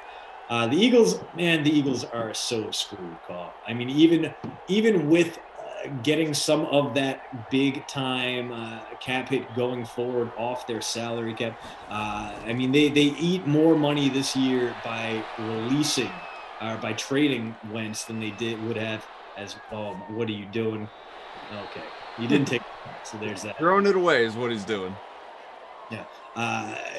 They save less than $1 million by trading Carson Wentz. They have to eat that $33 million cap hit, and they are still way, way over the cap. This Eagles team, the only team more screwed than the Eagles when it comes to cap space is the Saints. So the Eagles still need to clear off about $46 million in salary cap hits to be able to field a football team this year. This drive, I would say this is 4 down territory for you. You're down 14, but probably going to get another Blankenship field goal here, a little chip shot from him. It would be about a 24-yarder. The Eagles just have so many holes they need to fill, they need to plug. The receiving core is very questionable. A lot of guys who are older, who are not so great. Jalen Reagor definitely has potential, but we don't really know what he's capable of. Jalen Hurts is a giant question mark. That defense needs so much help, especially in the secondary. So it's good that they were able to bring back some draft help, guys that'll be on cheap contracts, guys who can maybe contribute right away. It's even better they didn't have to go the Jared Goff route and kind of package a few future first-round picks or maybe kind of up their compensation just for the opportunity to trade him away. And we know that Matthew Stafford was the biggest part of that deal for the Rams, but I don't think Stafford on his own is worth 2 firsts in the 3rd-round pick. No, that was the compensation the Lions needed in order to take back Goff and his bad contract. So things are looking up a little bit in Philly, but man, never forget, this is the team that fired Doug Peterson because it looked like Peterson and Wentz could not coexist, and then went ahead and Wentz anyway. I would not be super confident in the future. It's better than it was, but it's still pretty bad. The Eagles are probably going to need to do a full-scale tear down and rebuild around Jalen Hurts, and they don't even know if Jalen Hurts is the guy yet. Likely the final play of this 3rd quarter. It's a 17-6 game with Nollins in front, and at last look, we've met a death in front by about 1/4 point in our small free roll with Kamara in the captain spot, Thomas, Hines, Cook, Smith, and Campbell I am really plummeted from top 10 to 96th out of 189 right now. Where's Train Island hanging out? Now I called. I was like, you know what, Naeem Hines is going to come out of the woodwork and ruin me, and that's exactly what he did. A big third quarter for Hines, even though this Colts team has yet to punch in a touchdown, and we are really one big Saints drive away from this game being effectively over, except for the garbage points. Breeze 114 through the air on 17 passes. Very, very endemic to his game. All those checkdowns, not doing great for his passing yards, but is great in PPR standing, especially with Alvin Kamara. Only 53 yards on the ground, but he does have that rushing touchdown. Hines 4 for 26.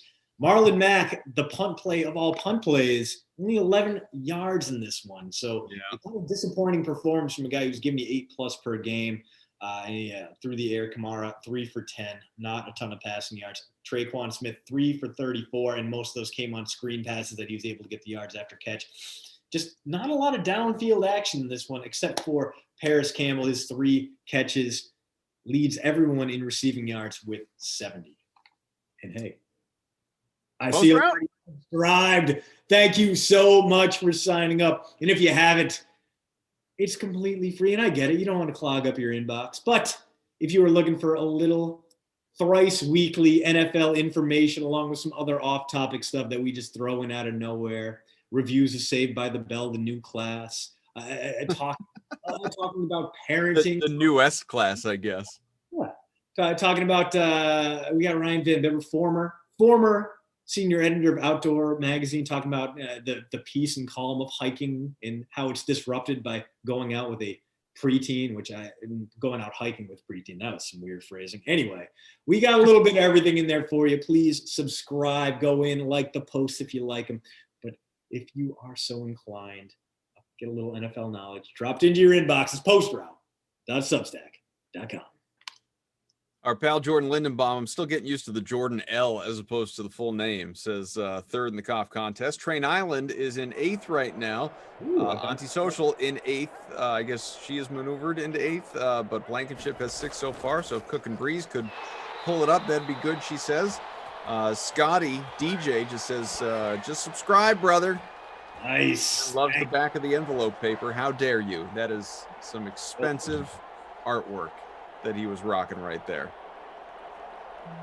It's me says, went against Alvin in this game. Sad. Maybe Cook, Smith, and Michael Thomas get things done, get catches all in this drive. We'll see. We're here with you. CDA, AK, Mads, Tom, Bry Guy, Frangelico, all hanging along with you. Hit that like, getting close to 300. Camara. Not a lot going on right there. Lost a couple of yards. Are you... You know, as you think back to now, and I was one of those people, and I was loud about it at the time, and this isn't about being right or wrong, because honestly, I don't know which way I would even fall into, which category I would be, but I was one of those people that I would have, at the time, kept Nick Foles and gotten rid of Carson Wentz. I didn't like the decision to keep Wentz and move on from Foles. Now, clearly Foles, you know, it's not like he's been successful since moving on. So this isn't about one versus the other. But where I bring that up is, you know, it's for this reason. The Eagles, you know, after that injury, after the MVP candidacy, after, you know, the decline had begun. Now, still very young. I know he's still young now, but he got that 4-year, $128 million extension in June 2019. And even in that moment, it felt like a bad deal to me. Not unlike the Jared Goff contract. It felt like a nightmare for the Rams when he signed that. What was your feeling at the time about the Wentz contract? And I mean, clearly it doesn't look good right now. And it really doesn't look good from the standpoint of all the money that is being eaten by Philly in the dead cap space. But what did you think about it then? I didn't like it. There were just so many parallels between Goff and Wentz because they're basically kind of the same player. I mean, they were both key quarterbacks on teams that went to the Super Bowl. They were drafted 1 and 2 overall.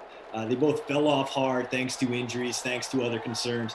And they both got these albatross contracts within 2 months of each other at a time when they didn't need to sign those deals. It was kind of excessive for guys who – it was actually a little bit better time for a guy like Goff who had just proven he could get his team to the Super Bowl. Wentz, we knew, had injury concerns. We didn't know if he could still be that player again, and yet the Eagles still went out of their way to bring him back. And the crazy thing to me is that we already had a pretty solid example of how you should extend a questionable young quarterback in what the 49ers did with Jimmy Garoppolo.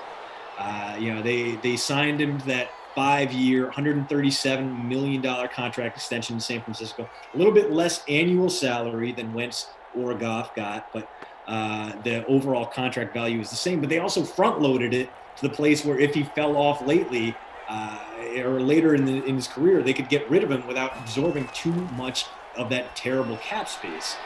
So right now, the Niners can get rid of Jimmy Garoppolo. They can trade him. They can cut him. They're going to only eat $2 million in dead space, whereas the Eagles just had to burn $33 million worth of cap hits in a year they are way, way over the cap just to get out from underneath Carson Wentz. Just absolutely wild to me that they had this example. They had this blueprint of what to do, and they were like, you know what? We aren't going to be cautious. We're going to prove our faith and devotion to this quarterback that we don't know quite yet is our franchise guy. We don't know if he's going to be the Tom Brady to Nick Foles' Drew Bledsoe. We're going to blindly buy in on this and hope it all works out. And that seems to be kind of just a very Eagles way to do things. And based on what we've seen from the Rams front office, trading away first-round picks and spending money like a drunken sailor. It seems to be an LA thing, too. So just the parallels there between those two sides, Philly and Wentz and LA and Goff, just continue to baffle and astound me. Hilton with the catch halfway through this fourth quarter, still an 11-point game. Colts with the ball, but trailing. You mentioned the word parallels. Well, so did our guy, Jeff, formerly of Ops, who is in the chat and says, interesting to parallel Goff and Wentz to Jameis and Mariota. All 4 teams have moved on. Is that more an indictment of the players or the teams that drafted them? What do you think? I would say it's an indictment of the players, although Mariota may have stuck around in Tennessee if Tannehill hadn't proved to be so good. I think that last year, Mariota could have played out like a Blake Bortles or a Mitchell Trubisky this year kind of year, where I don't think Mariota is as bad as he showed early in the season when he got benched for Tannehill, and Tannehill comes in, operates the offense, et cetera, et cetera. We see the last of Mariota in a Titans uniform. But yeah, those are all guys who were just flawed kind of quarterbacks, not really franchise guys, and that was just a damning thing to see. Mariota never got his Titans better than a 9-7 season towards the end of his tenure there. Winston was just a mess of a quarterback, and maybe the LASIK fixed him, but the fact he couldn't outplay Taysom Hill for the starting role when Drew Brees was hurt this season is real. Poor Phillip Rivers gets his chest caved in again. That time it's Sheldon Rankins getting to him. There's just those guys were all solid tools, big performances in college, whether it was against FCS competition in Wentz's case, or if it was winning Heisman's as it was for Mariota and Winston. And it just didn't translate, and maybe it's just they didn't have the right schemes around them, but it wasn't like they never got the fair chance.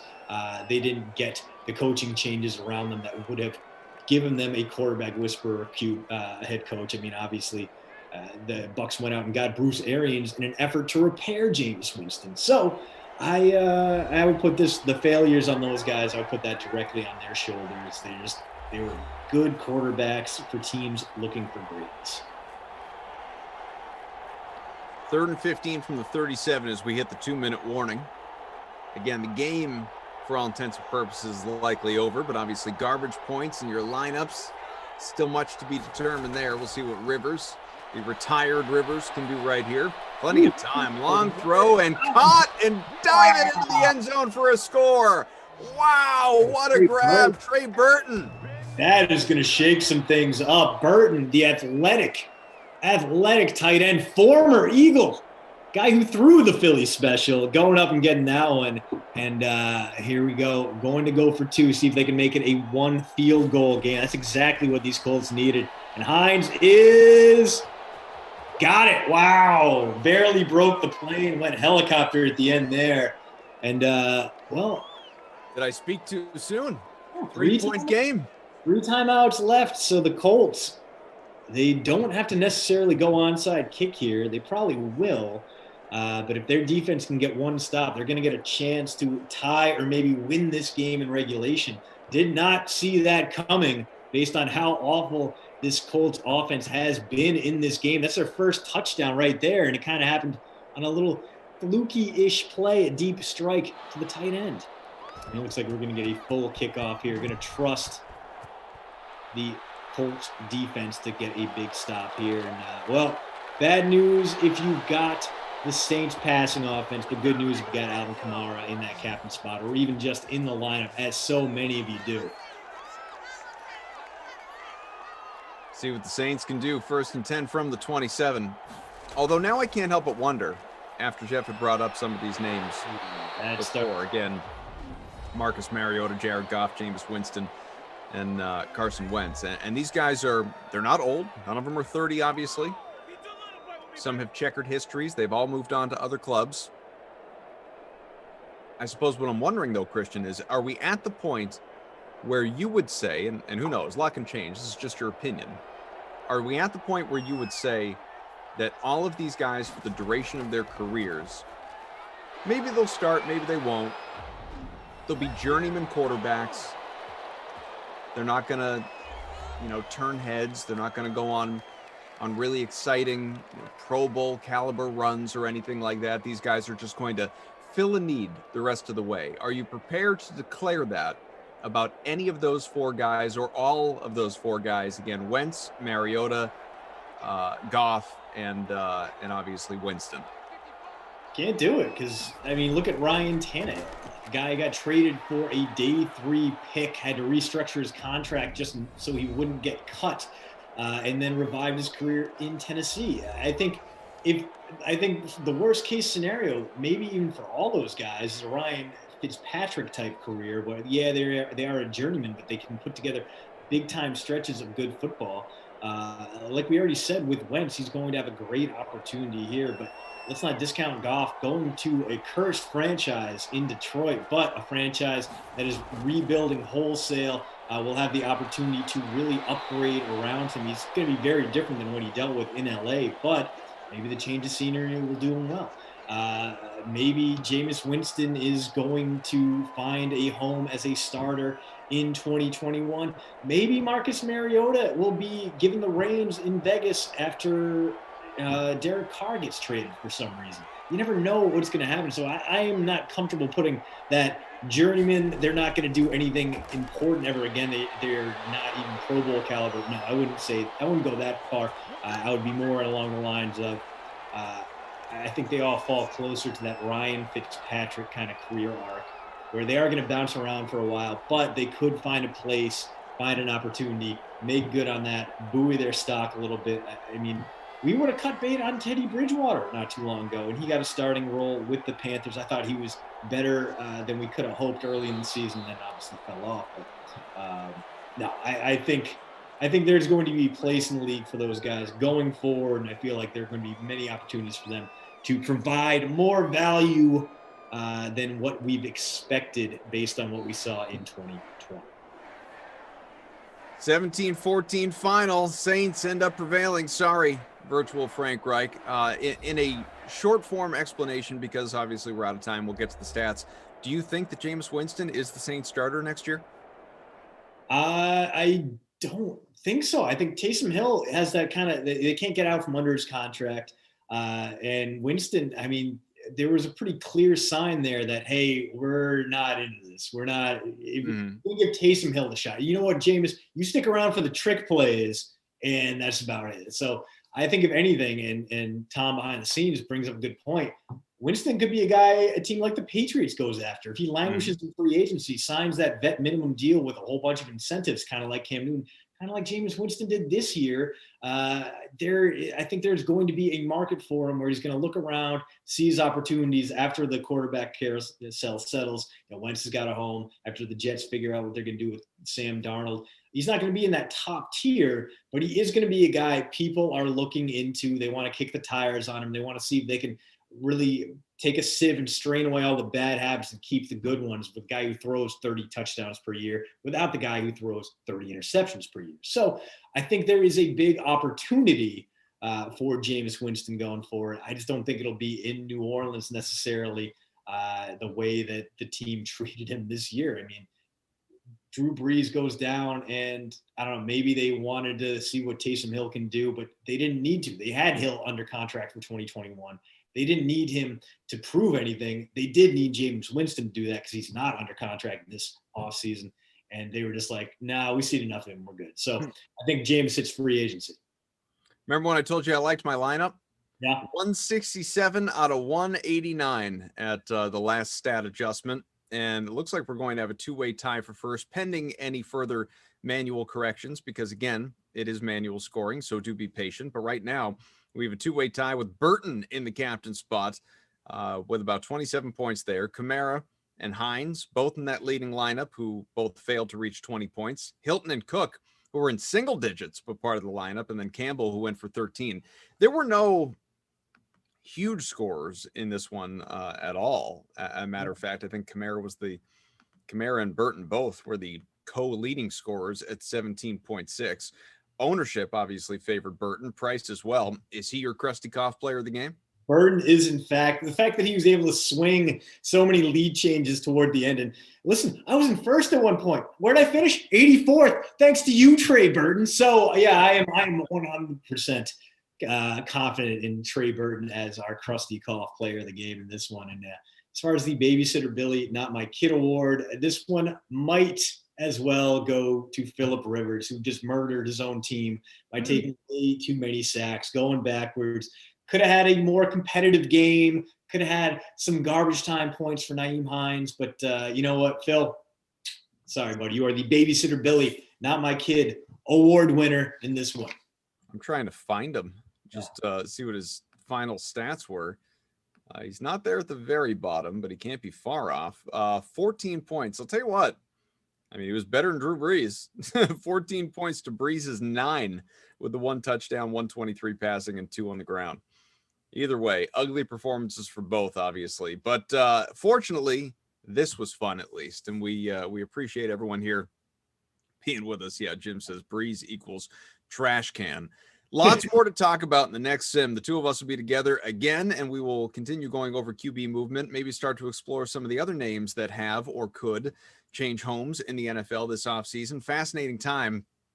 New league year, free agency, all that stuff, not even officially underway. These trades that have been consummated are not final yet. I mean, they're going to happen. They're inevitable. But just the fact that, I mean, there's so much movement potentially to come this offseason.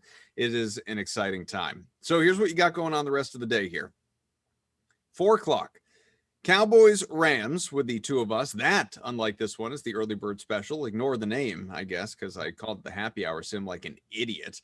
You will have the Eagles and Cardinals coming up at 6 o'clock with Brendan Glasheen and Jason Rossi. And then at 8, Jaguars and Giants, Rossi and Matt LaMarca. Bring your finest LaMarcas for sacks, man. He'll stick around. Phonics comes back. Panthers, Chiefs, little Madden After Dark action at 10 o'clock. So, good times to be had by all.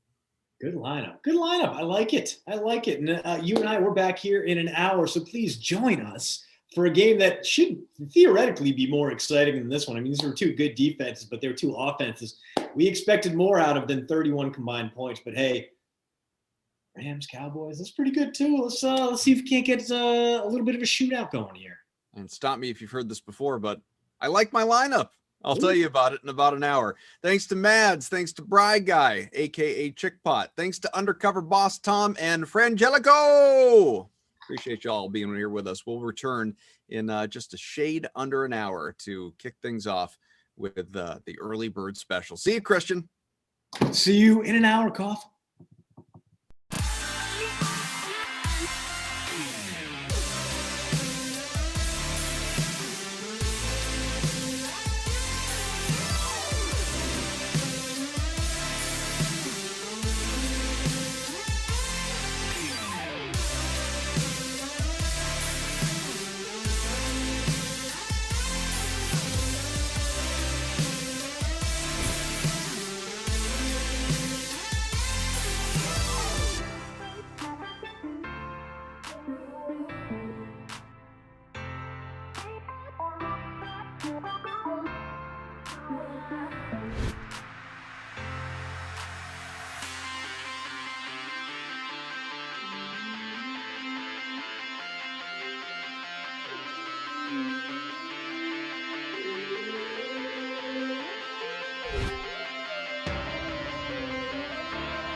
Us again. You had us for the Mad Matinee, and now we are on to the early bird special. We have got ourselves the Cowboys and Rams. How you feeling about this one, bud? I feel like we're going to get more points out of this one at the very least. Could be a tough matchup for the Cowboys wideouts because they do have to deal with that pretty good LA secondary. And poor Dak Prescott's going to get harassed by Aaron Donald. But Cowboys defense is bad. So for me in this one, it was about stacking up a whole bunch of those Rams skill players and see what they could do. I actually didn't go with a single running back in this one. We'll see if that one comes back to bite me, just because it is a bit of a platoon for the LA side of things, and the Rams side of things got a lot of good run stuffers up front. So I faded Zeke. I didn't even go in on Darrell Henderson Jr., a little bit too pricey for my taste, especially given how cheap Michael Gallup and Cooper Kupp were. And in fact, Cooper Kupp, my captain in this one, in his last two dome games, rather, put up some pretty big numbers. So I'm hoping you will have a similar explosion here against a bad secondary. I've got him. I've got Bobby Trees. I've got Josh Reynolds, because Josh Reynolds, how does he get away with being this cheap? Only 5,200 in the flex, and he has had some bangers. 24 in his last game, 22 before that, 12 before that. Dude shows up. So I got him in there, and then on the Cowboys side of the ball, Dak Prescott, because not quite the Dak of Madden 20, but still pretty good, and CeeDee Lamb. So I think you mentioned everybody in my lineup. Some you stayed away from, some you went with. Here's what I've got. Josh Reynolds is my captain. Totally agree with you. Feel great about him in that slot. Have Dak Prescott. I do have running backs, Ezekiel Elliott and Darrell Henderson Jr., both, as well as Cooper Kupp and Michael Gallup. So actually, this is, in terms of balance, this is a lineup that I like a lot. But, you know, we saw what that did for me in the last sim. So hopefully I don't finish like bottom 15 again here in this one. Yeah, I mean, I felt good about last sim too, especially when I was in first place after 3 quarters, and yet somehow I still barely cracked the top 90 in that one. So maybe don't listen to me. I think it's the lesson learned here. Well, we get ready to jump on in here to virtual SoFi Stadium. Again, Christian DeAndrea, Adam Kaufman, we got producer Mads. Bry Guy, Chickpot has left us, leaving undercover boss Tom in charge. Frangelico and the Game Op squad. He is the Game Op squad. As we get underway, Lord Silverman with the early lead because he appears to be the only individual who rostered both DSTs. Wow. So quick 20 points as we kick things off. Well, I mean, sometimes you just like to see that currently winning number shoot up. You want to see the green. I get it, man. When I get ruined in my sim league, sometimes just seeing a little bit, a light, a sliver of hope at the end of a dark tunnel. The difference. So I did not go the same way. I did not see the defense is doing too much of anything here, especially not this Cowboys defense, which has been so terrible in the real world. Poor Leighton Vander Esch, when he was healthy, was just awful as a linebacker. Vacated his star capabilities and might be a problem, a liability for this team going forward, which is absolutely wild. He was so good as a rookie. 1st and 10 from the 42, about 30 seconds gone by. Scoreless opening quarter. Dallas ball, faked handoff. Dak will run with it. Don't get hurt, Dak. We've seen that before. Don't get hurt. He's okay. There are no injuries in Simland. Dinga says, Adam, Chris, yo. You can call me Christian. Brian says, cough, Christian, let's bleep and go. A lot of people saying hello in the chat. Appreciate you. Alana, the Kilgores, we see you. Frangelico, our dude, going all Sylvester Stallone from Judge Dredd when he screams, I am the law, says, I am Game Ops. You want ups? I am ups. I like that. Yeah. Man of many talents, Christian DeAndrea. Exactly. His voice.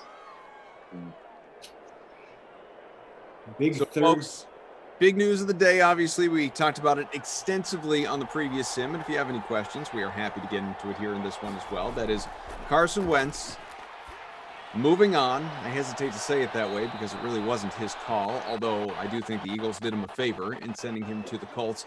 Although this is odd. I don't know if you happen to notice this. I saw this on Twitter just prior to us coming back here. The Eagles' official Twitter account, 23 minutes ago, tweeted, reports, Eagles have agreed to trade Carson Wentz to the Colts. Oh, they don't know? My thought was, reports? Yeah. You guys aren't sure about that one? You want to leave it nebulous? Can't you just walk down the hall and ask somebody?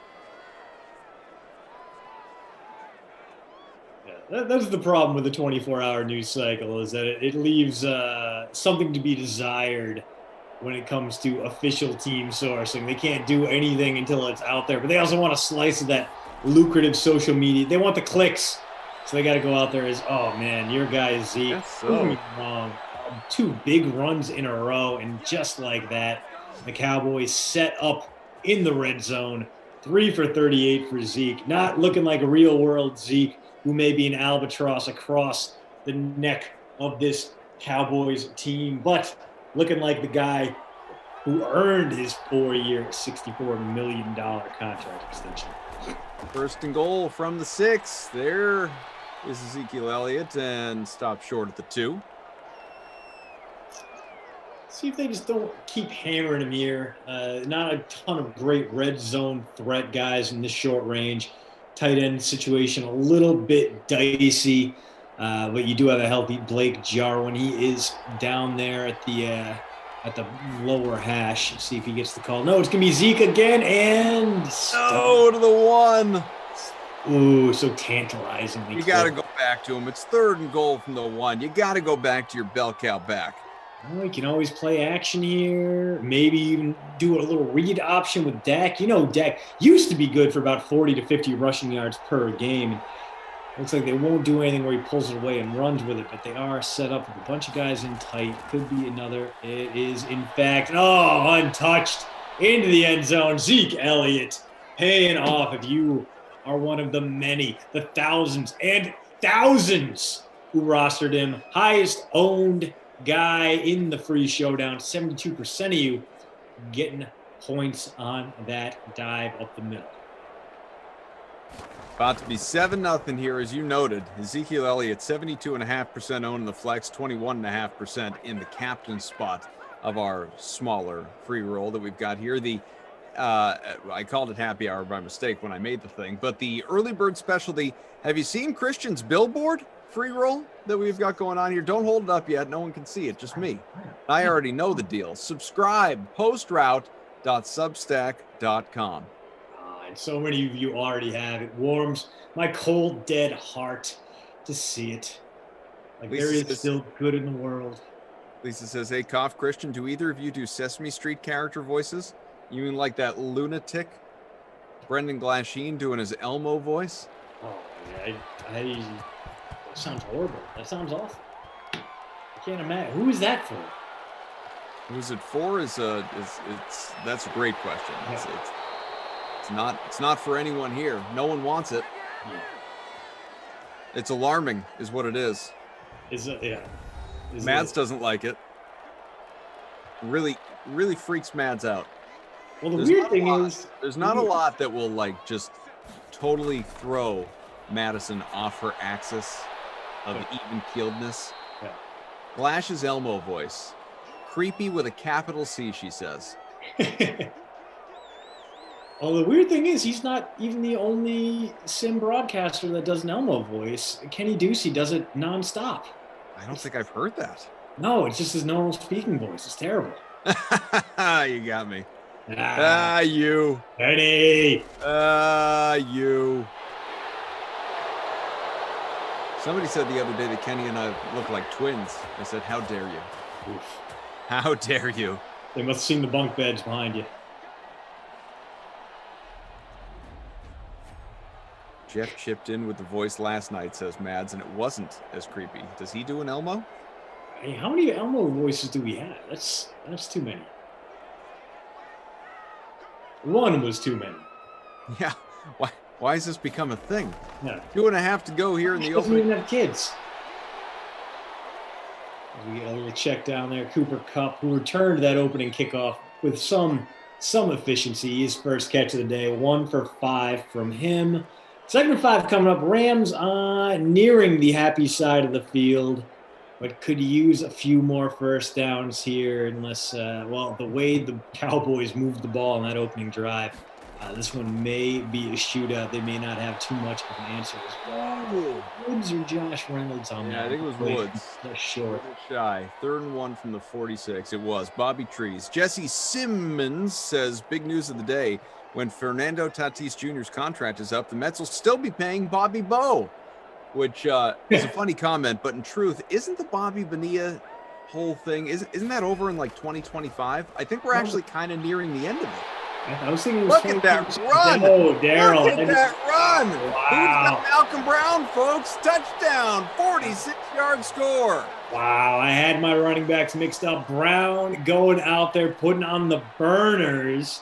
5,800 in the flex. Seemed like a curious case. You know, he's cheaper than CeeDee Lamb.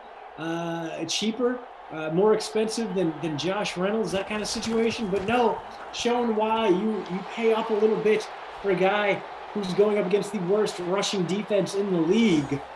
And just like that, we got ourselves a tie ball game. 7-all with about 90 seconds left here in the opening quarter.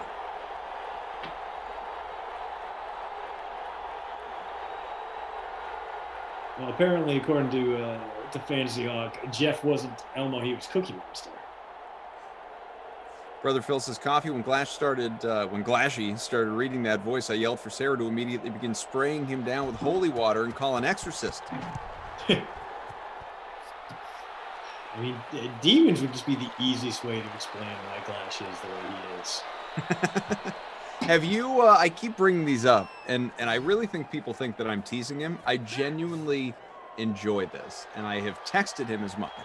I'm not saying anything here in front of our, international audience of millions that I wouldn't say to the man directly. Have you watched his TikTok videos?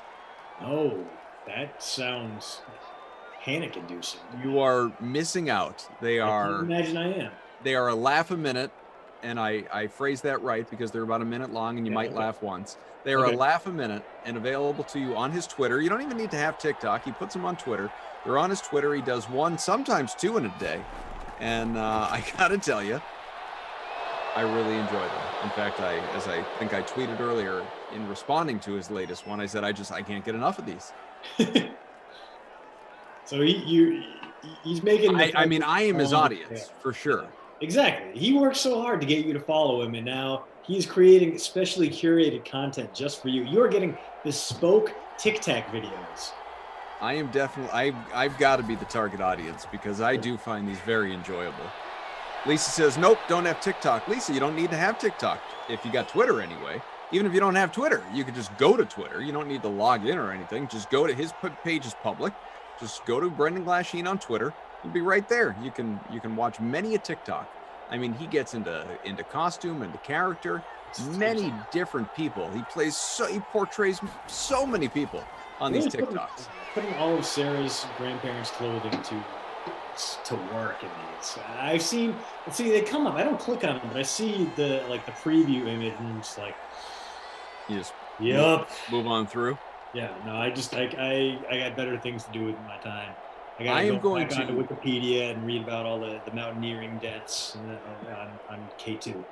I'm gonna lead a charge, and I think I'm gonna get shot down, but I'm gonna lead a charge to get Glash's TikToks on the Dream Screen. I want them to be featured in between sims on the regular.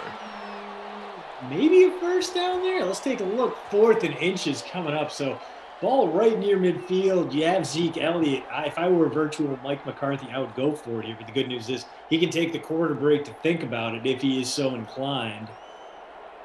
And it looks like they're just going to punt it away. Are they going to get the snap off? Are they going to reconsider at the break? Oh, they're going to punt it. All right. Right as time before the break. And it is it's not very good. It is a 29-yard punt.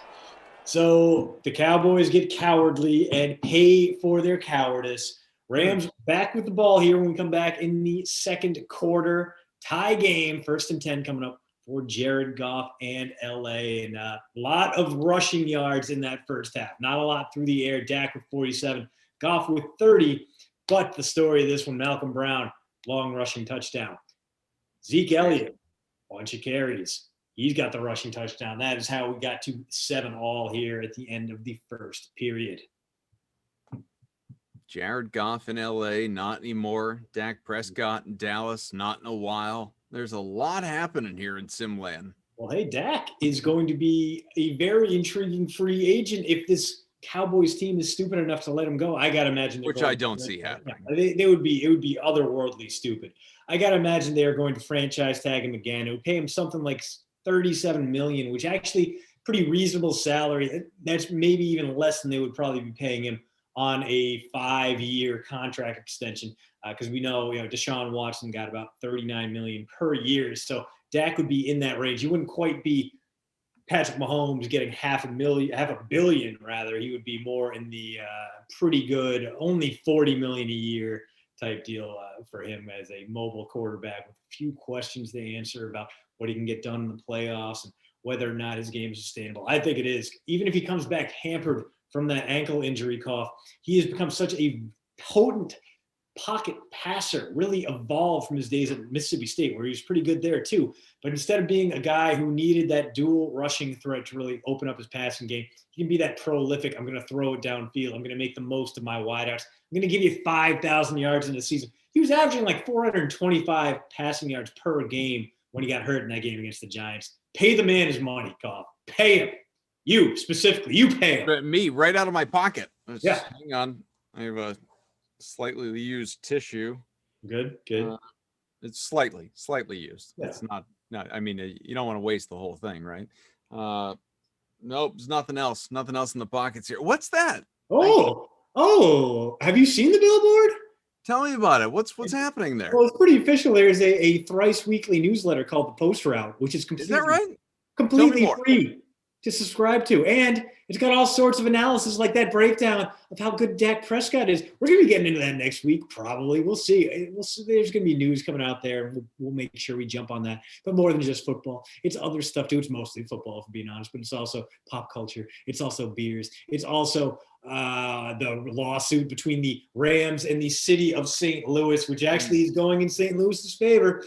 So maybe the stadium grift will finally be over, but that seems pretty unlikely when these Rams can get a $5 billion palace built in Inglewood, which we will be returning to shortly. I'm actually kind of looking forward to one day going out there, seeing that lovely stadium, because the only new stadium I've been to, like built in the past decade, is US Bank Stadium in Minneapolis, and it's amazing, gorgeous, lovely stadium, enormous.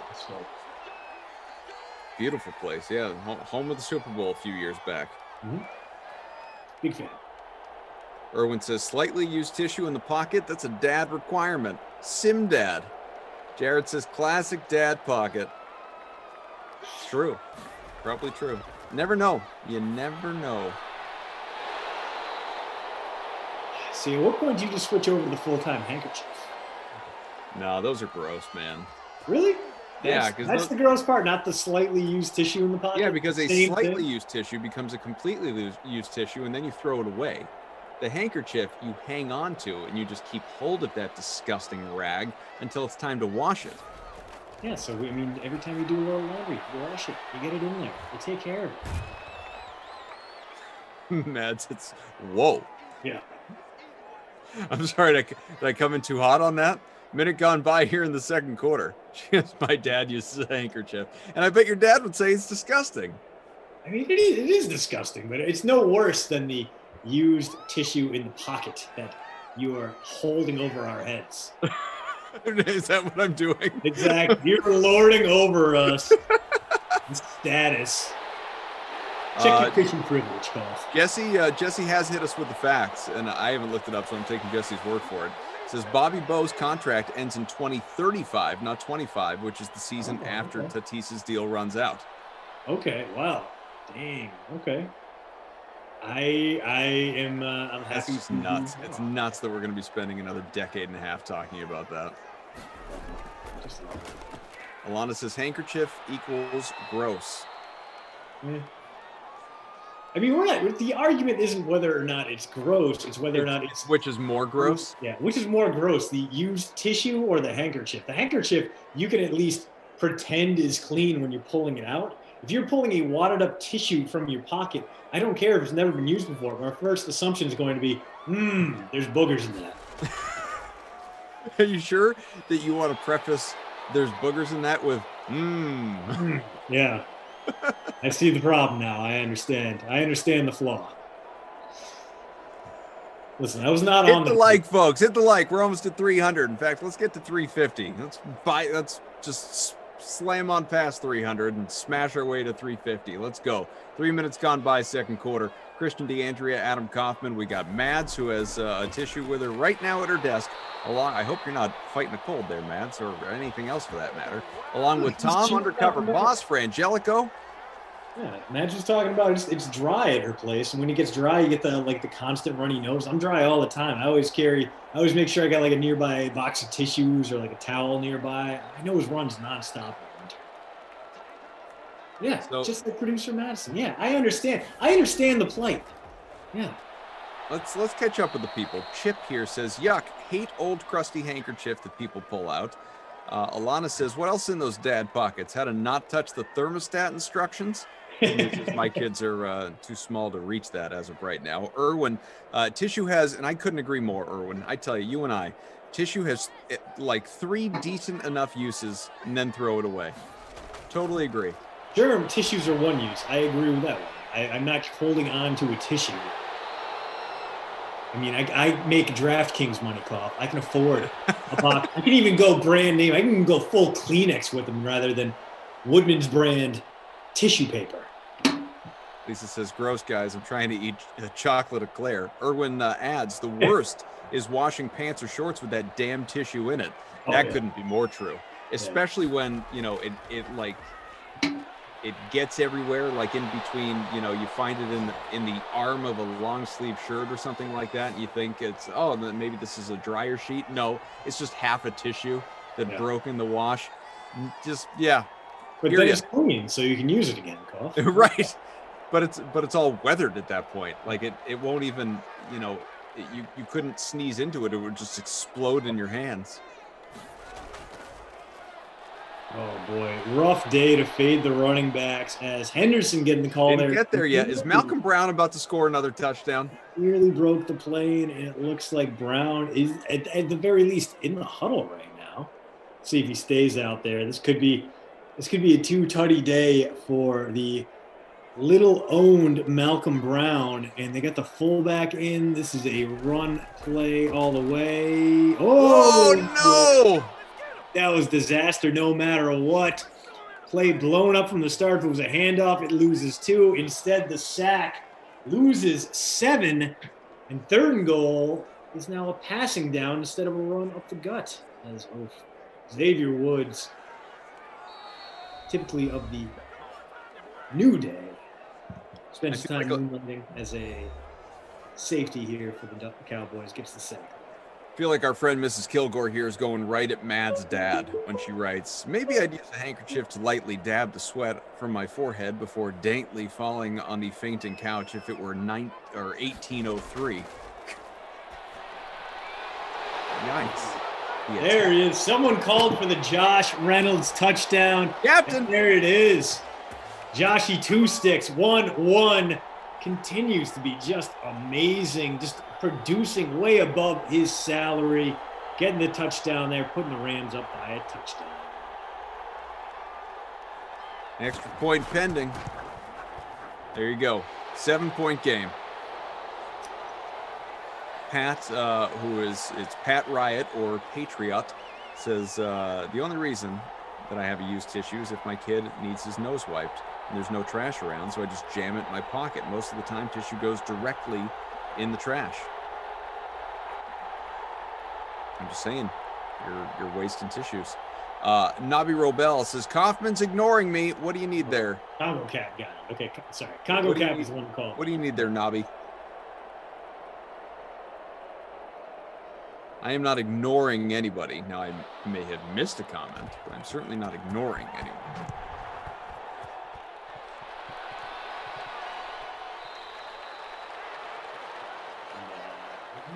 Brackett here says, perfect. Thanks, Reynolds. Dude, Reynolds, 52% owned, nearly 10% of you took the Kaufman way and put him in that captain spot at dirt cheap. And if you did that, it saved you enough money to get Zeke in there. You are profiting right now, having yourself a pretty good sim. But now we get to see what Dak can do in this 2-minute drill. 3 timeouts left, so they still could run the ball. That's a throw, but pressure forces it to go a little bit high. It would have been Cooper. It was on target. It would have been around 25, maybe 30 yards there. Instead, 2nd and 10 coming up. Nabi, give me your question again. I'm not going to scroll back all through the chat just to find your username while we're in the middle of doing the sim. Mads here says, I used to make fun of my mom for always reusing a tissue and always having a used one in her pocket, but I definitely have a used tissue in at least 2 to 3 of my jackets as we speak. See, Mads and I are just in sync these last couple of days. Did you also purchase a humidifier recently? Not me personally. My wife might have, for all I know. No. I you guys keep don't track of all the consult Amazon each other packages on big that go up purchases. here to the Purchases like compound. that? You haven't noticed the air around you being slightly more humid, dewy, crisp Oh, no. Dak just absolutely demolished, escapes pressure, runs in the wrong direction, and Leonard Floyd absolutely cleans him up. 2nd and long coming after that nice first down strike to CeeDee Lamb. And now, a little bit tougher now for the Cowboys to turn this into a scoring drive. Rams might want to think about using the timeout here if they can get stop this one in bounds. They do, and will they burn timeout? They do. Nobby, I see it. Let's max it out at 5, my friend. It's a lot of activity, and it's not just you. I have my limitations. Wow, it wasn't the Rams that took the timeout. It was Dallas taking the timeout right before 3rd and 15. So that could come back and bite them. They may have just given Jared Goff a little extra time to mount maybe one more scoring drive. Okay, and why did you take the timeout if all you were going to do is hand off on 3rd and long? People clamoring for CeeDee Lamb, for Michael Gallup. This is some galaxy-brained Mike McCarthy coaching, and that's not a glitch. This is just straight up. The man is an enigma who vaguely knows about football. Alana says, buy stream trash these pocket treasures. Use tissue, bank lollipop, sticky nickel. I don't think anybody really wants a sticky nickel. Clearly, you are going bank lollipop. You got to buy the bank lollipop. I think I would go sticky nickel, number 2, because you know what? That's still more valuable to me than a used Kleenex. Oh, Cooper Kupp very nearly got free on a slant there, but it looks like Goff put it just behind him there. 34 seconds, 2 timeouts left for the Rams. Second and 10 coming up right now. Tell you what I would buy, though. I would buy the fresh tissue, the unused tissue. I'd buy that in a heartbeat because, man, that feeling of needing a tissue or napkin or paper towel or something and not having any of those available to you, oh, that is the worst. Nobody wants to use a sleeve or worse. A first down strike there to Bobby Trees, but the Rams seem content to let the clock run out on the first half rather than make any moves from their own 34. Seems I don't know. I don't like it. I don't like it, Koff. They got that dynamic passing offense, and maybe it was a good idea after all. Terrible finish there for LA. They turn something into nothing, but they do take a 14-7 lead into the half, and a tough start for that Rams defense, but they did come together when it mattered most, and the Rams will get the ball to start the second half. So not terrible, just hasn't been the passing offense that we've expected from either team. Jared Goff, 12-13, 89 yards. He does have the touchdown strike to Josh Reynolds. Dak Prescott, 9 passes, 66 yards. Their only touchdown belongs to Zeke Elliott. So we get Zeke Elliott, Malcolm Brown, and Josh Reynolds. Those 3 guys are the ones scoring touchdowns through half this sim. Zeke, 49 on the ground, got a shot at the bonus. Malcolm Brown, however, the very lightly owned Malcolm Brown, is like 6% owned out there. 76 and a touchdown for him. He might not get the touches he needs, but he's one big broken run away from hitting the bonus himself. Dude's well on his way to some Krusty Koff Player of the Game honors. Keeps this up, tell you that. You would think with 2 out of the 3 touchdown scorers, I might be in the top 100, but nope. 106 right now. We did fill this, though. The Have You Seen Christian's Billboard free roll. Hint, hint. 200 people are into this contest. There it is. Yeah, I am up to 101 thanks to my 8.4 points from Cooper Kupp in the captain spot, but also Bobby Wood, CeeDee Lamb. I just got a whole bunch of nothing in my lineup right now, and it's very mediocre. Yeah, I know. Prescott's done nothing for me. Henderson should have had a touchdown. Kupp, Gallup. I tell you. Yeah, well, Lamb may be coming alive. Coop getting a little. We just need to see these passing offenses come to life. I feel like that will shake a lot of things up right now. Great day to stack running backs, but if the running backs you stacked were Zeke and Darrell Henderson, you're not loving it as much. And like I said before, Brown was more expensive than guys like Josh Reynolds, like CeeDee Lamb. He was kind of a tough sell, and yet here he is paying it off. and looking like an RB1 through one half. It's going to be interesting to see if he gets the same kind of usage in the second half, or if the Rams turn away from him, go back to Henderson, try to reinstill some confidence in the guy that came into the season as their running back one, and his future a little bit murky now that Cam Akers looks like the guy in LA for the Rams. Pipeline Banger chiming in on YouTube. New Orleans, Nolans in the building, rocking with the greatest duo, Dream Team Cast. You two guys keep it flowing. Rock on. Oh yeah, some high thanks, praise Pipeline right there, Banger. man. Yeah, man, you gotta be busy down there in New Orleans right now, but go out, find yourself a beignet for me, because that sounds awesome right now. I could really, dude, we had a great New Orleans style restaurant out here called the Bayou, and they had Yazoo on tap. They had great beignets and they had great gumbo, crawfish. I'm not even a seafood guy, and I wasn't on the crawfish, and tragically closed down. And that's actually what we're seeing all over the place. So if you have the means, be sure to patronize all your awesome local restaurants. Get takeout, tip heavily. Make sure those places all stick around, because they are the lifeblood of your local community, even if you don't realize it. And, they are hurting. They need our help. So go out, unless you want a world of nothing but Chili's and Applebee's. That's not a shot at Chili's and Applebee's. They have their place in this world. I love You myself. could have just said chain restaurants. Yeah. No, I wanted to bring up my love for the skillet of queso. They're delicious, cough, and they're cheap. It's like $8. You get the skillet, you get all the chips you can eat. You can get a terrible margarita for like $9 more. Anyway, make sure you're spreading some love to your local businesses, your local restaurants, and when you do, make sure you tip nicely, because they're taking care of you. So Jared says, Christian, I'm volunteering Alana to make you a sign. Let me ask you, if a Sim fan, I'm not specifically calling out Alana here, it could be anybody. If a Sim fan member here were willing to make you some sort of we joke about the billboard, but some sort of a billboard that you could use during Sims. Maybe it hangs behind you, on the wall back there with the bobbleheads and the cupboard from toys. If somebody made you a really fancy billboard here with the postroute.substack.com, would you use it? I think I would be beholden to. I mean, I think it would be my obligation to. If someone was willing to put in that much time, I would be very honored, very, very touched. So yeah, I don't know if you can get much better than the current billboard. It's pretty classic. And again, we focus grouped this, we workshopped it. Took months to come up with this, but if you guys think you have something better. All right. You guys have been put on alert. Yeah. Decisions are to be made. John says, get this to 400 likes and Koff will shave Christian's head, which is not true, but I would love the 400 likes. None of that sounds right, but yeah, I'm going to say no to that one. It seems... Keep hitting that like, though. Love to get us to 350. We're sitting around 500 people watching. Appreciate you. You brought up the food thing a minute ago, and everything that you said is true, obviously. Support your local businesses, no doubt about it.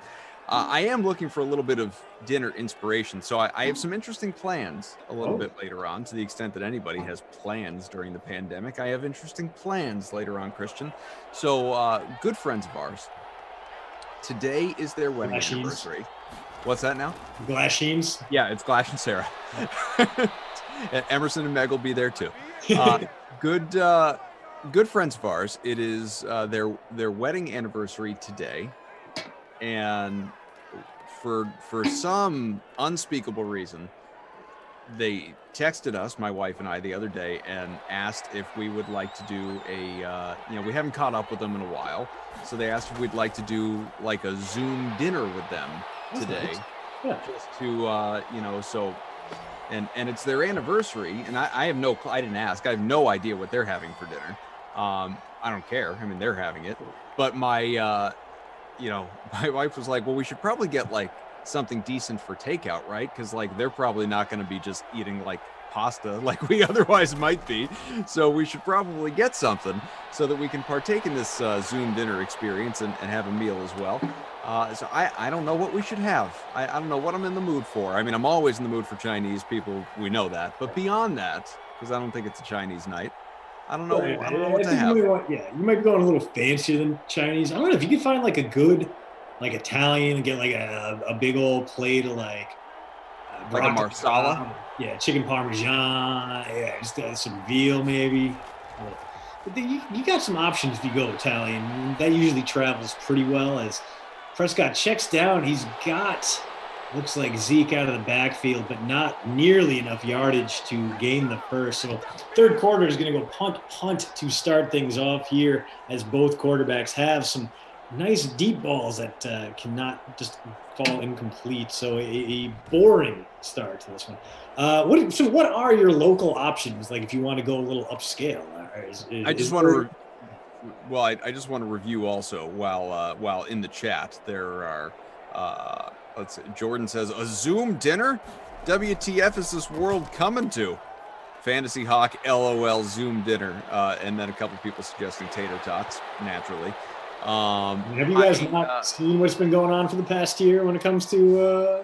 So I mean, in fairness to those guys, I have never partaken in one of these. This will be a first. I've never done the like eat a meal with some friends over a Zoom window.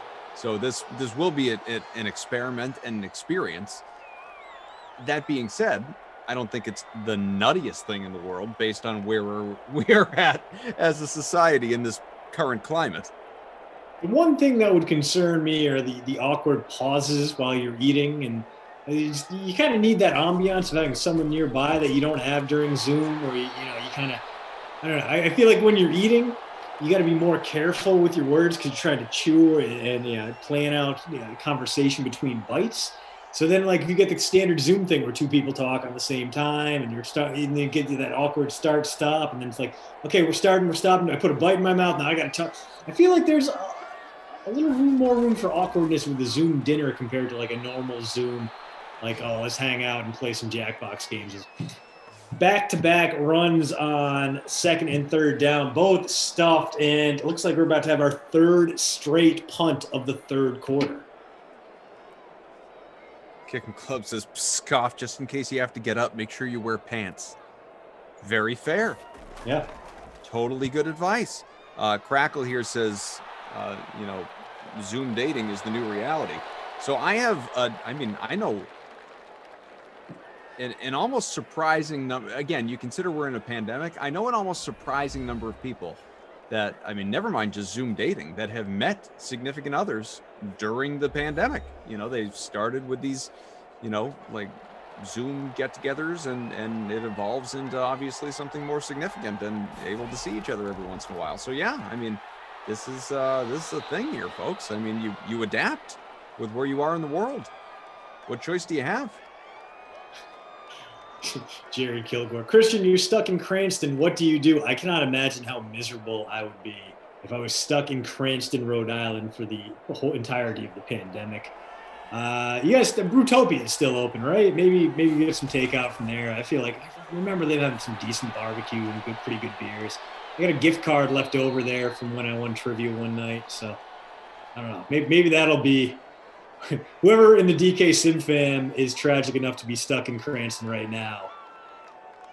Get in touch. Maybe you can win a $5 Brutopia trivia gift card.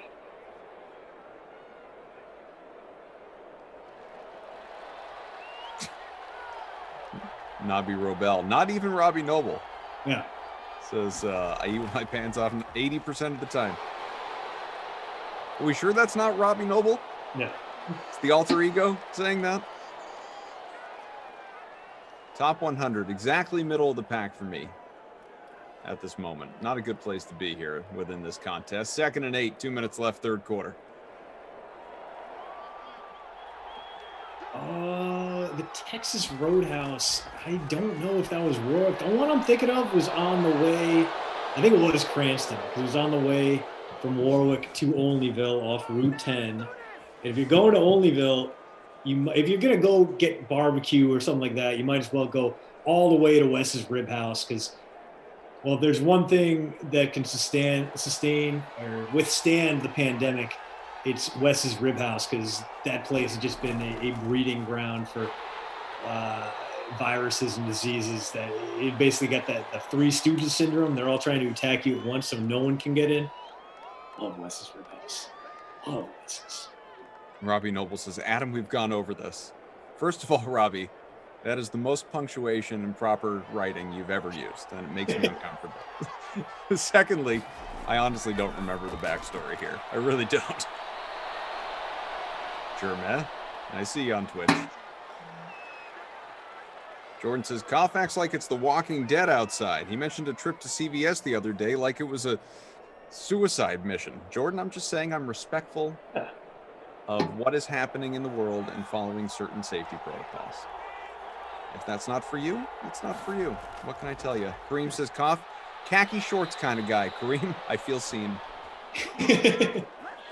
Are they cargo or no? What self-respecting dad does not own at least one pair of cargo shorts? That's true. That's true. I was a big. I somehow. I think my late 20s when I made the switch from cargo pants to adult pants. It went on way too long. Where my wardrobe was like nothing but like work pants on one side, and then just a rack of cargo pants for the weekend. And I don't even cargo, so.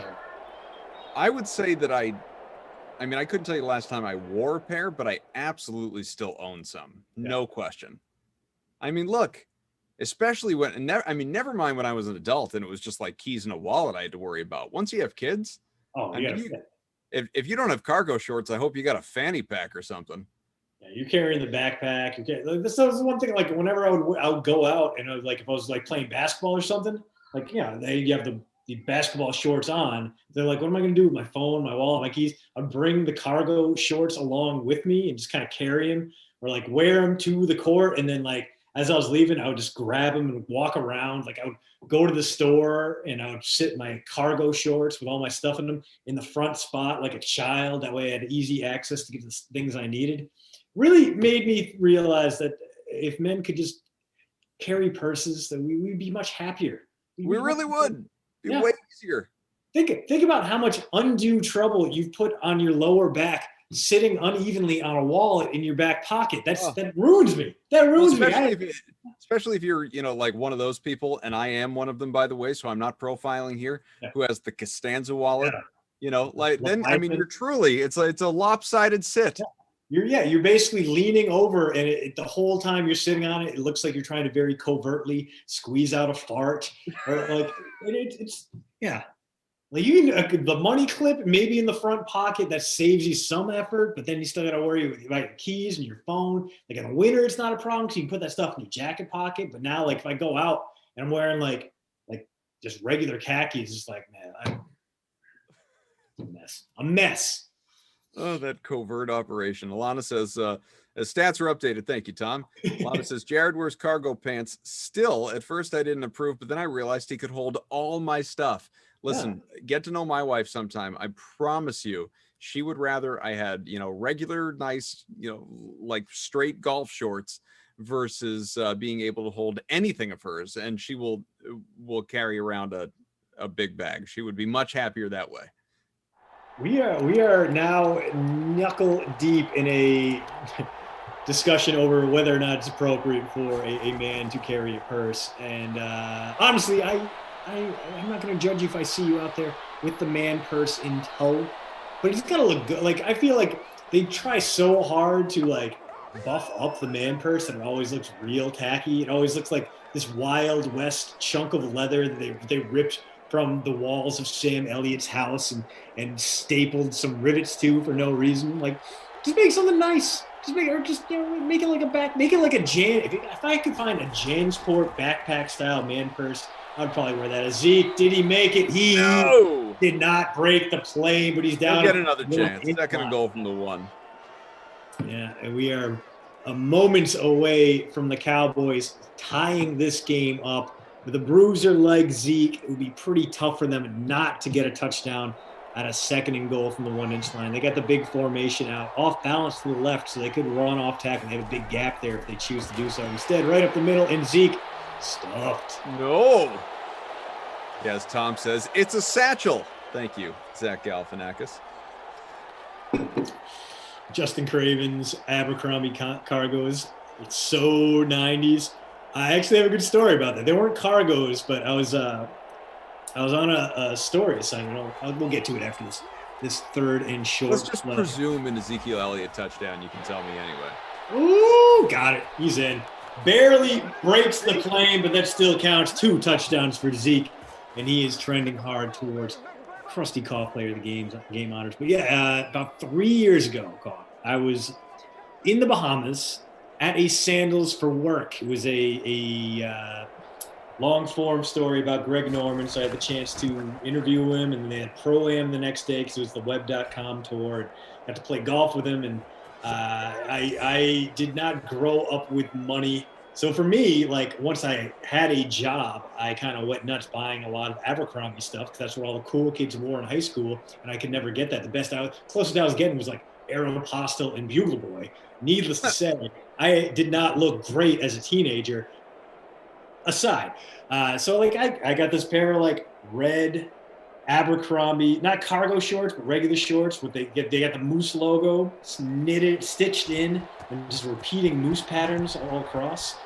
And Norman the whole time, super polite, super courteous guy, like a guy who's been in the spotlight his whole life. He's built his own brand. He knows, how to play the game with the press and with other people.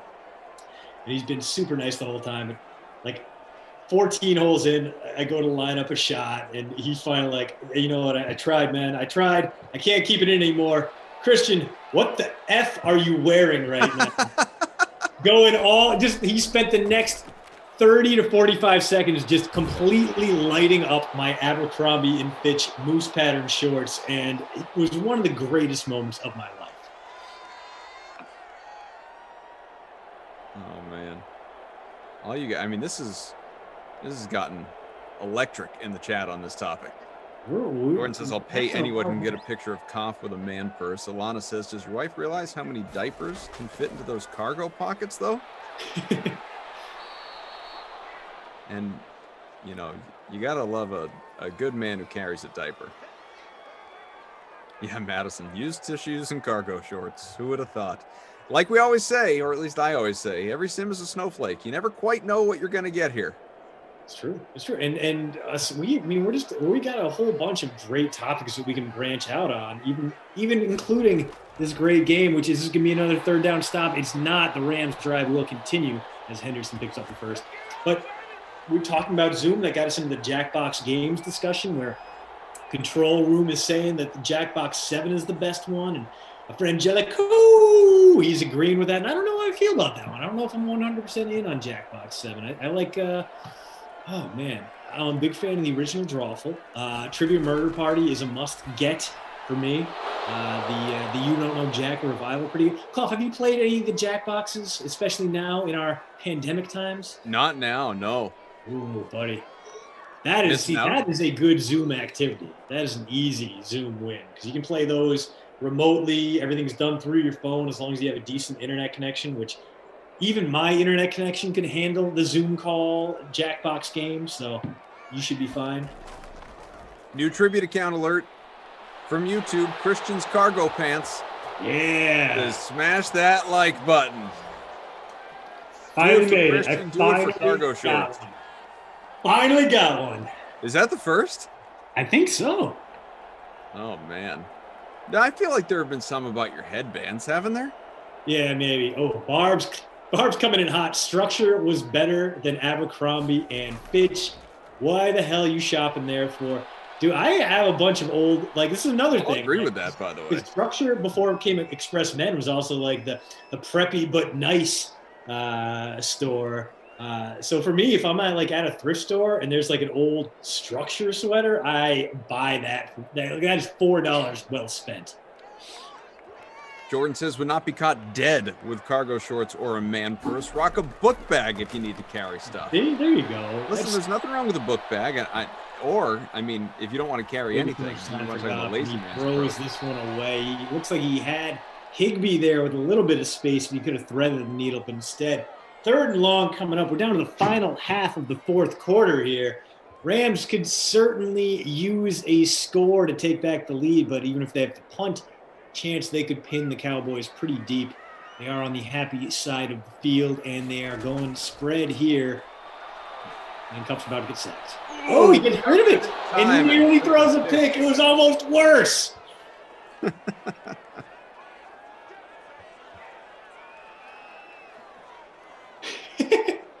Alana at Jared Kilgore. Also, those New Balance shoes. God, top notch. New Balance has started to make a more stylish looking shoe in recent years. I'm just going to put that out there. Dude, I wear, like, my running shoes are all New Balances, and for a while, like, my go-to sneakers were New Balance. You know, I'm gonna go run down. I'm gonna go pick up. You guys need to see just how horrific you are. You guys were wanting to roast me. I will give you the ultimate roasting material for all the. Christian looks like he robbed a snowman and got dressed that way. No, you're gonna see these shoes. You're gonna be like, oh my god, this is the worst thing we've seen from him yet. Go get it. Tom says, add a few grass stains to those New Balances. You got yourself a dad. Ain't that the truth? Got a flag here, and it's going to go against the Cowboys for holding. So, 14 all. Are we going to get overtime for the second time in 3 sims today? It's possible. Flirted with it in the previous sim as well. First and long, 3:20 to go here in the fourth. Deep in their own territory from the 7. Out to the 11 here. 2nd and 16 coming. Marginal improvement.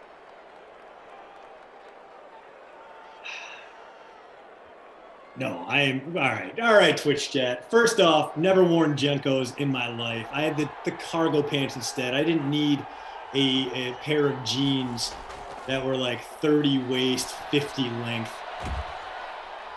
And I am also not a shorts and winter guy. Although the other day here, Cough, 5 below, and just strolling his way casually through Costco, dad-looking guy in cargo shorts. Why do we go through this every year? Every year.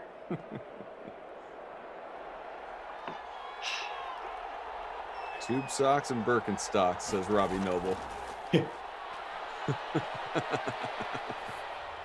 3rd and 11. That's a big boy toss out of Dak. And caught at the 29. Instantly in long field goal range after a 55-yard grab. My goodness gracious. Amari Cooper. Yeah, and then you know what? If you're going to make that throw, you might as well target one of the highest paid wideouts in the game. Make him earn his $20 million. Cooper did so just there. And, we might have a barn burner in the store here. It may behoove the Rams to let the Cowboys score quickly. That way they can counter-strike. Because barring a few sacks, this is going to be a Cowboys lead soon. 2nd and 7 from the 26 on the way. All 3 timeouts available both sides.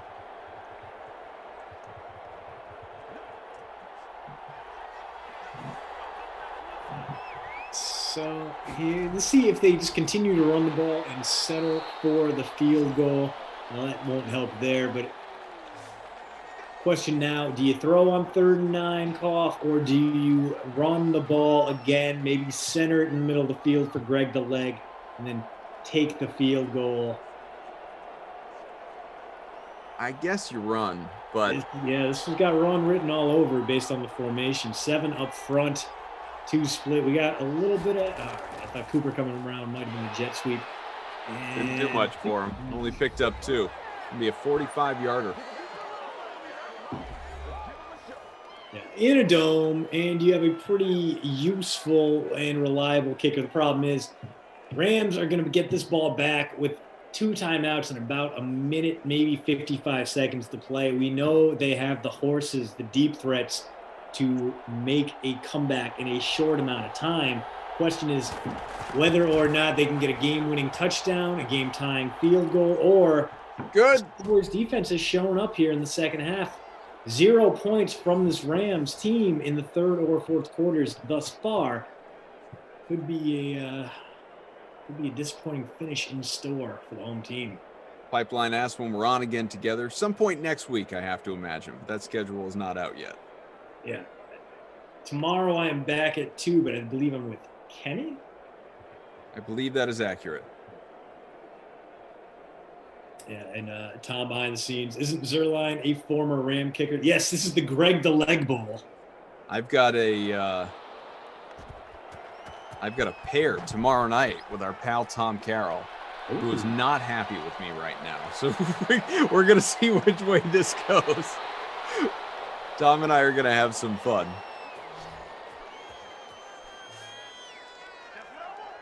Tommy and I having our NBA head-to-head battles with a little bit of drama that we'll clue you in on tomorrow. 1st and 10 from the 24, less than a minute remaining here in regulation.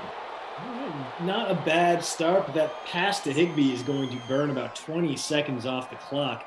We're looking at maybe 4 more plays for this Rams team, and they're going to need their kicker, Sam Sloman. So even gaining 30 more yards is making this a pretty dicey game-tying field goal proposition. Let's see if they need 40 yards before you feel good about forcing overtime.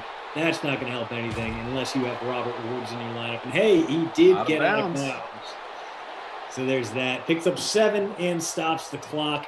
26 seconds, 2 timeouts. 3, maybe 4 plays left in this one in regulation.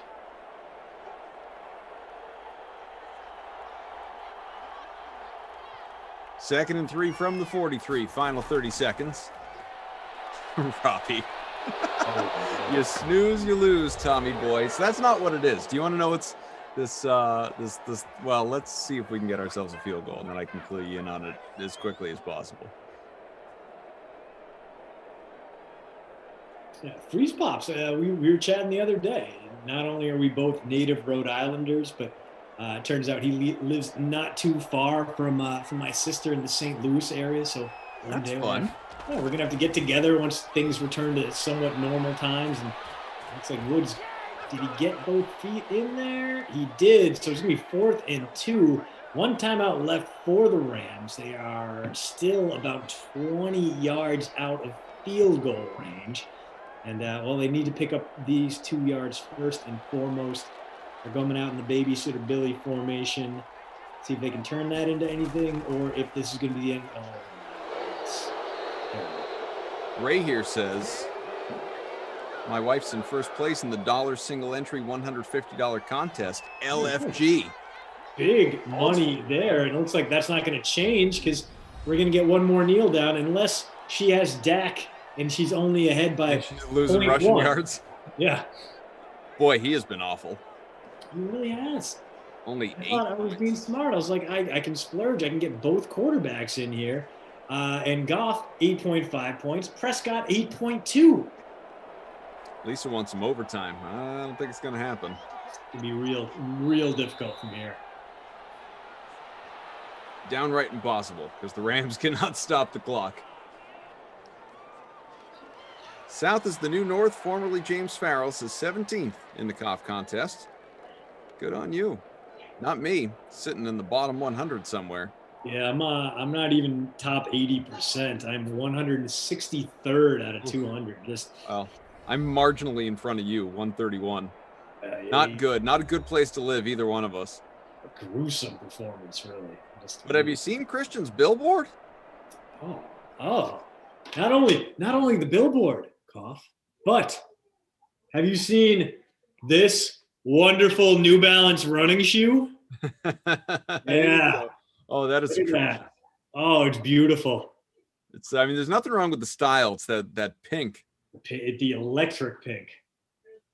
Look at that. Well-loved shoe. Look how terrible. Look how much I've worn down that tread right there. Can't take it up any hills, but still one of the best running shoes I've ever owned. Light as air as we take a look at 2 very underwhelming quarterbacks. 114, 1 touchdown from Goff. 180-something, 0 touchdowns from Dak. Dak also 3 rushing yards on the ground. Zeke, 82. Malcolm Brown, 95. And you know what? Had maybe the Rams designed that 2-minute drill a little bit better, he could have gotten the bonus. But he's going to have to be today's Krusty Cough player of the game. 95 and a touchdown on the ground. Yeah. And as far as the babysitter Billy, Not My Kid award, I think we're gonna have to reward dueling Not My Kid awards because both quarterbacks awful in this one. 8.56 points for Jared Goff, 8.02 for Dak Prescott. Reflects when 2 quarterbacks combined can't break 17 points, they both get the babysitter Billy award. So we'll split that one down the middle. A lot of nominees though, man. I mean, Henderson, 5 points. Kupp, 5 points. Gallup, 2 points. Terrible. Oh, yeah. Gallup was Just- so hot for a while I there. mean, too. even our guy Reynolds was, I mean, single Okay. digits. Yeah. At 8, not even. 15% in the captain spot. Just gross today. Yeah. So this is 2 back-to-back sims where we expected a lot of offense and we're rewarded Yeah. that faith with nothing. 2 games that same exact score in both of them, 17-14. So let me tell you my we don't typically tell stories post sim, but what the heck, it's only been an hour. We got time. Let me tell you real quick. Yeah, you could show the billboard the whole time. I'll get it out there. You can tell me, the chat can tell me where you guys fall on this, and then we'll leave you be for the day. Okay. This is the Tom and Koff drama that lies ahead for 8 and prime time and Madden After Dark tomorrow night to be discussed in full. So I had as he and I will often play NBA head-to-heads, and I sent him a contest a couple of days ago, but I screwed up. I sent him the wrong one. Instead of an NBA Classic, I accidentally sent him a Showdown contest. In his haste, he did not realize this before I realized the mistake, and he rushes to reserve his place in the contest. Once you do that, you can't withdraw. You're locked in. So it wasn't even like I could cancel the contest as I did for everybody else that I sent head-to-heads. It's just he reserved before I realized that I screwed up. It was actually Glash that pointed out that I screwed up. And so I did that, but he was stuck. And he said, well, I mean, I don't want to do a showdown. I want to do the classic. I'm going to see if I can undo this. Unfortunately, he was not able to. I said, don't worry about it. Like, clearly I'm not going to just hijack your money. I'm going to pay you back. I'm not out here taking freebies. But so he didn't even enter a lineup. So I win, whatever it was to a bagel, just a goose egg. There's no lineup. Yeah, there's no lineup. And so the next night he said, are you going to just set up another contest? This is last night. Set up another contest and just put in a blank lineup, and I'll just win my money back and we're square. And I said, I mean, I'm going to pay you, but much like, and I've used this analogy before, much like going to a movie, right? You want to pay for your entertainment. You don't want to just like throw money on the ground. So I said, I'm going to impose certain rules upon myself. I'm still going to make a lineup. And of course, in the lack of chance that I win, I'll certainly I'm going to pay you. I'm not keeping your money. I'm not holding your money hostage, but I want to at least have a lineup to watch in the process. So I am going to build a lineup that has no studs. Nobody will be priced at more than $7,500. I will max out my salary, $50,000, and I will use no Celtics, no personal bias involved. And my lineup puts up 305, and I beat him last night. So I sent him the head-to-head for today, and he said, so you're going to put in the 0? And I said, well, I was thinking I would include maybe a different set of rules. Like maybe I start like only guys whose last names begin with the letter, L or something like that. Like, or even numbered guys, or, guys who are 23 and younger, something really random, that I can't possibly win. He's like, could you please just put in a 0 so I can get my money back? And I think he was getting upset with me. And so I finally just said, fine, I'll cave. Yeah. Imagine that, the man wanting his $50,000 back. Yeah, imagine us playing for $50,000. So that's the story, folks. That's where the saga ends, unfortunately. Well, for now, to be continued. Yeah, I mean, it does though, sadly. Good games, Sim, fam, wonderful hosts. Thank you, Adam and Christian, says Lisa. Thank you. Thank you. A lot of you in the chat saying thanks and pleasure to be here and all that good stuff. Robbie, love you. Sounds like going to get the popcorn ready for Koff and Tom tomorrow, says Alana. Jordan says, what are we talking about? $5 LMAO? Yeah, we are. That's it. We're talking about $5. That is literally what we're talking about here. That buys a lot of freeze pops, man. Like buys $5, so many like freeze pops. 500 freeze pops. They're not expensive. Lewis says, Koff, you told him you'd give it back and then you changed your mind. Not cool. Nope, didn't change my mind. Just said that I would play him under certain weird regulations until he won it back. Never said he wouldn't get it back. It just might take a little longer. Nevertheless, we will resolve the situation. Stats are clear. Here's what you got going on for the rest of the day. Eagles and Cardinals at 6 o'clock Eastern time. It is a little less than an hour from now. We are done. Brendan Glasheen and Jason Rossi will be along for the ride. And that is, of course, the happy hour sim. Jaguars, Giants, Rossi and Matt LaMarca, Saxman coming in for prime time at 8. And then it's Panthers, Chiefs, Madden After Dark, Brendan Glasheen and Matt LaMarca once again. That will be your 10 o'clock Eastern grouping. As far as the two of us, Christian returns tomorrow with, as he said, Kenny Ducey for Texans Bills tomorrow at 2. I will be back with Tom, as mentioned, 8 and 10. Bears, Raiders, Falcons, Dolphins on your Friday evening. Looking forward to it. So that's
All right, welcome to the DraftKings Dream Stream here on another wild, it's not Wild Weather Wednesday. What's going on there in that funny little intro for me? Just kidding, it's Thursday and I still do not know what day it is like yesterday, but I'm Tara Zach. I'm here with you for the next few hours. We're going to enjoy a 3-game late slate of Madden Sims. So the showdown for these games all featured in our Madden Stream 4K Thursday night special. The classic contest is $10 to enter. It's featuring 4K in prizes, including $1,000 going right to first place. But let's take a look at tonight's schedule. All right, so first at 6 p.m. Eastern, we get the Eagles and the Cardinals. They're kicking off our night slate. Brendan Glasheen and Jason Rossi, they are waiting right now, and they're going to join us in just a moment.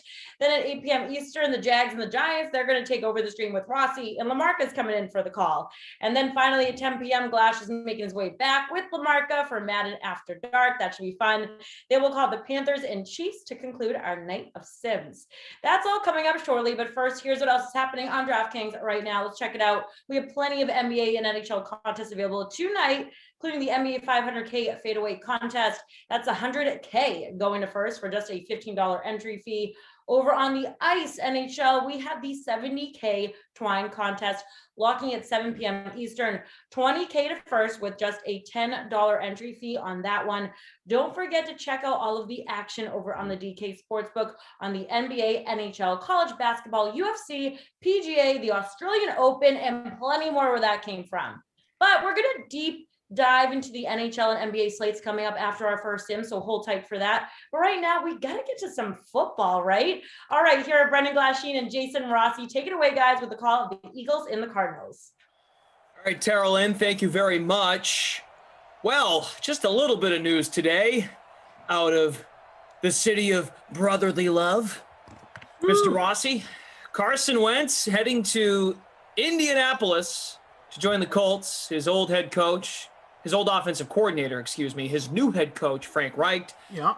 And a 3rd-round pick and a conditional 2nd rounder, which could turn into a 1st rounder, is going back to Philadelphia. Let's start with this because we're running out of time. Is Carson Wentz an option? Lineups have locked. Are you playing Carson Wentz to kind of bid farewell? No. Yeah, me neither. I'm good. I looked at the numbers. I tried. I have his weapons in here. We'll talk about it, obviously. But Carson Wentz is too much Dr. Jekyll, not enough Mr. Hyde, if you will. I don't know which one's the one you want, but whatever the good one is, Mr. Dr. Jekyll seems more fun. Let's be honest. He's wild. He's crazy. But yeah, I'm all set with Carson Wentz here in Simland. And to be honest, I'm very intrigued by this trade, but we can talk about it as the sim goes on. I'm going to have my blue drink and stay hydrated. Ooh. What's in there? Oh, it's illegal. No, it's a sugar-free, when we were Hawaiian Punch. I have to drink so much water. I have to drink so much water in my day. I can't drink plain water anymore. It's gotten to that point. Like the past 3 months, I need a little something. Ooh, cheers my dude. There you go. Okay. Not the pink. What's Michael saying? All right, so I'm going to take a card out of the old Kenny Ducey deck. Oh, Christmas. Yes, you were saying? There you go. Okay. Marquise Goodwin is going to be in the captain for me because I think he does actually return some pretty good value. He was an opt-out in real life. Yep. Slot receiver, wide receiver 3. So I've got Goodwin in the captain, Murray, Drake, Sanders, Deshaun Jackson, and then Jalen Reagor is my punt play. What'd you go with? I'll tell you right now, I don't want to say I forgot because that's naive because I have the greatest memory ever. I'm like an elephant. Look at my body. I would usually, Deshaun Jackson's been my guy here in Madden 21 because he has some real big games. I actually did not go with him, so I expect him now to have a monster game. My lineup, 3-3, split him down the middle. Captain Sanders, Jake Elliott, because you got to get a kicker. It's indoors. And I got Zach Ertz. I also went with Goodwin. Nope, never mind. Didn't split down the middle. Goodwin's in there. Kyler Murray, Max Williams. Yeah. Good boy. All right. That's right. Max Williams, tight end 1. I haven't done a Cardinals sim in a while, so we're at virtual State Farm Stadium, and there's Carson Wentz. warming up in the eagle green and white. And black. Yeah, good for Carson. Hey, I think this is, we'll get into it, I'm sure, but like for Carson Wentz, the human being, the football player. Go ahead, man. Dive right in. What do you got? I think this is outstanding for Carson Wentz. If you were Carson Wentz, you literally went from a team that showed you, we don't really care for you. We just fired our coach because of the way you personally were handled. So we moved on from our head coach and you. So it's like a double negative. It's like two back end of batteries. Like they don't connect. So we'll see what the Eagles get. But I think Carson Wentz is going to be giddy as a schoolgirl or a schoolboy or a school child person. This is the best thing. The Colts have the best offensive line, according to Pro Football Focus, have one of the best defenses, according to Pro Football Focus, and these eyes that, are going to need glasses soon, so take that for what it's worth. I think this is outstanding if you're Carson Wentz. This is going to absolutely, I think, give him all the motivation he should have already had because he gets paid a lot of money, but I think this is great for him. Yeah, you saw Darius Leonard take to Twitter today saying, let's get to work. Welcome to Indy. Can't wait to see what the future holds in the 3-1-7. Wentz in the free showdown as an Eagle. Transitioning, of course, in real life, as producer Michael points out, a bird to a horse. 10% in the captain, 54% in the flex. I'm trying not to read too much into this whole thing that, Carson Wentz, he doesn't have the mental capacity, couldn't handle it with Jalen Hurts. Look, man, things can get, we know better being here in Boston. Stories can get blown out of proportion pretty quick in Philadelphia. Like you said, new scenery. You're going to like a quiet place in terms of Indianapolis in comparison to Philly. My point is, what if Carson Wentz was like, I've had enough. I'll even whine a little bit, complain through my agent and some people that I'm close to. Get me the heck out of here. You get a fresh start. We're saying that with a lot of guys. The Watsons, the Darnolds. Like, he just needs a fresh start. Get him somewhere else. So, and more than ever, I didn't give this much thought until today. More than ever, compared to like 15 years ago, as Wentz throws it away, so we'll have 2nd and 10.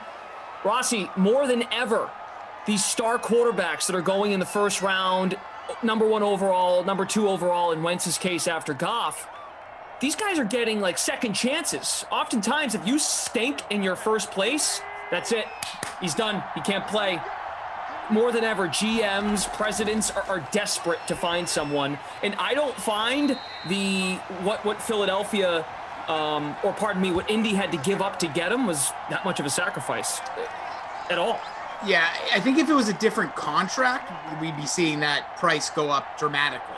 He just has such a weight to him. He's got 4 more years. It's just, there's a lot, but I agree. And if you're the Colts, just to go back to the Colts perspective on this too, it's a smart move. You saw what you got with Phillip Rivers. You got to the playoffs. You were competitive in the wild card round, super wild card round now. And, Phillip Rivers moved on. I don't know if Wentz is an upgrade over what Phillip Rivers gave you last year, but there's a chance he can be.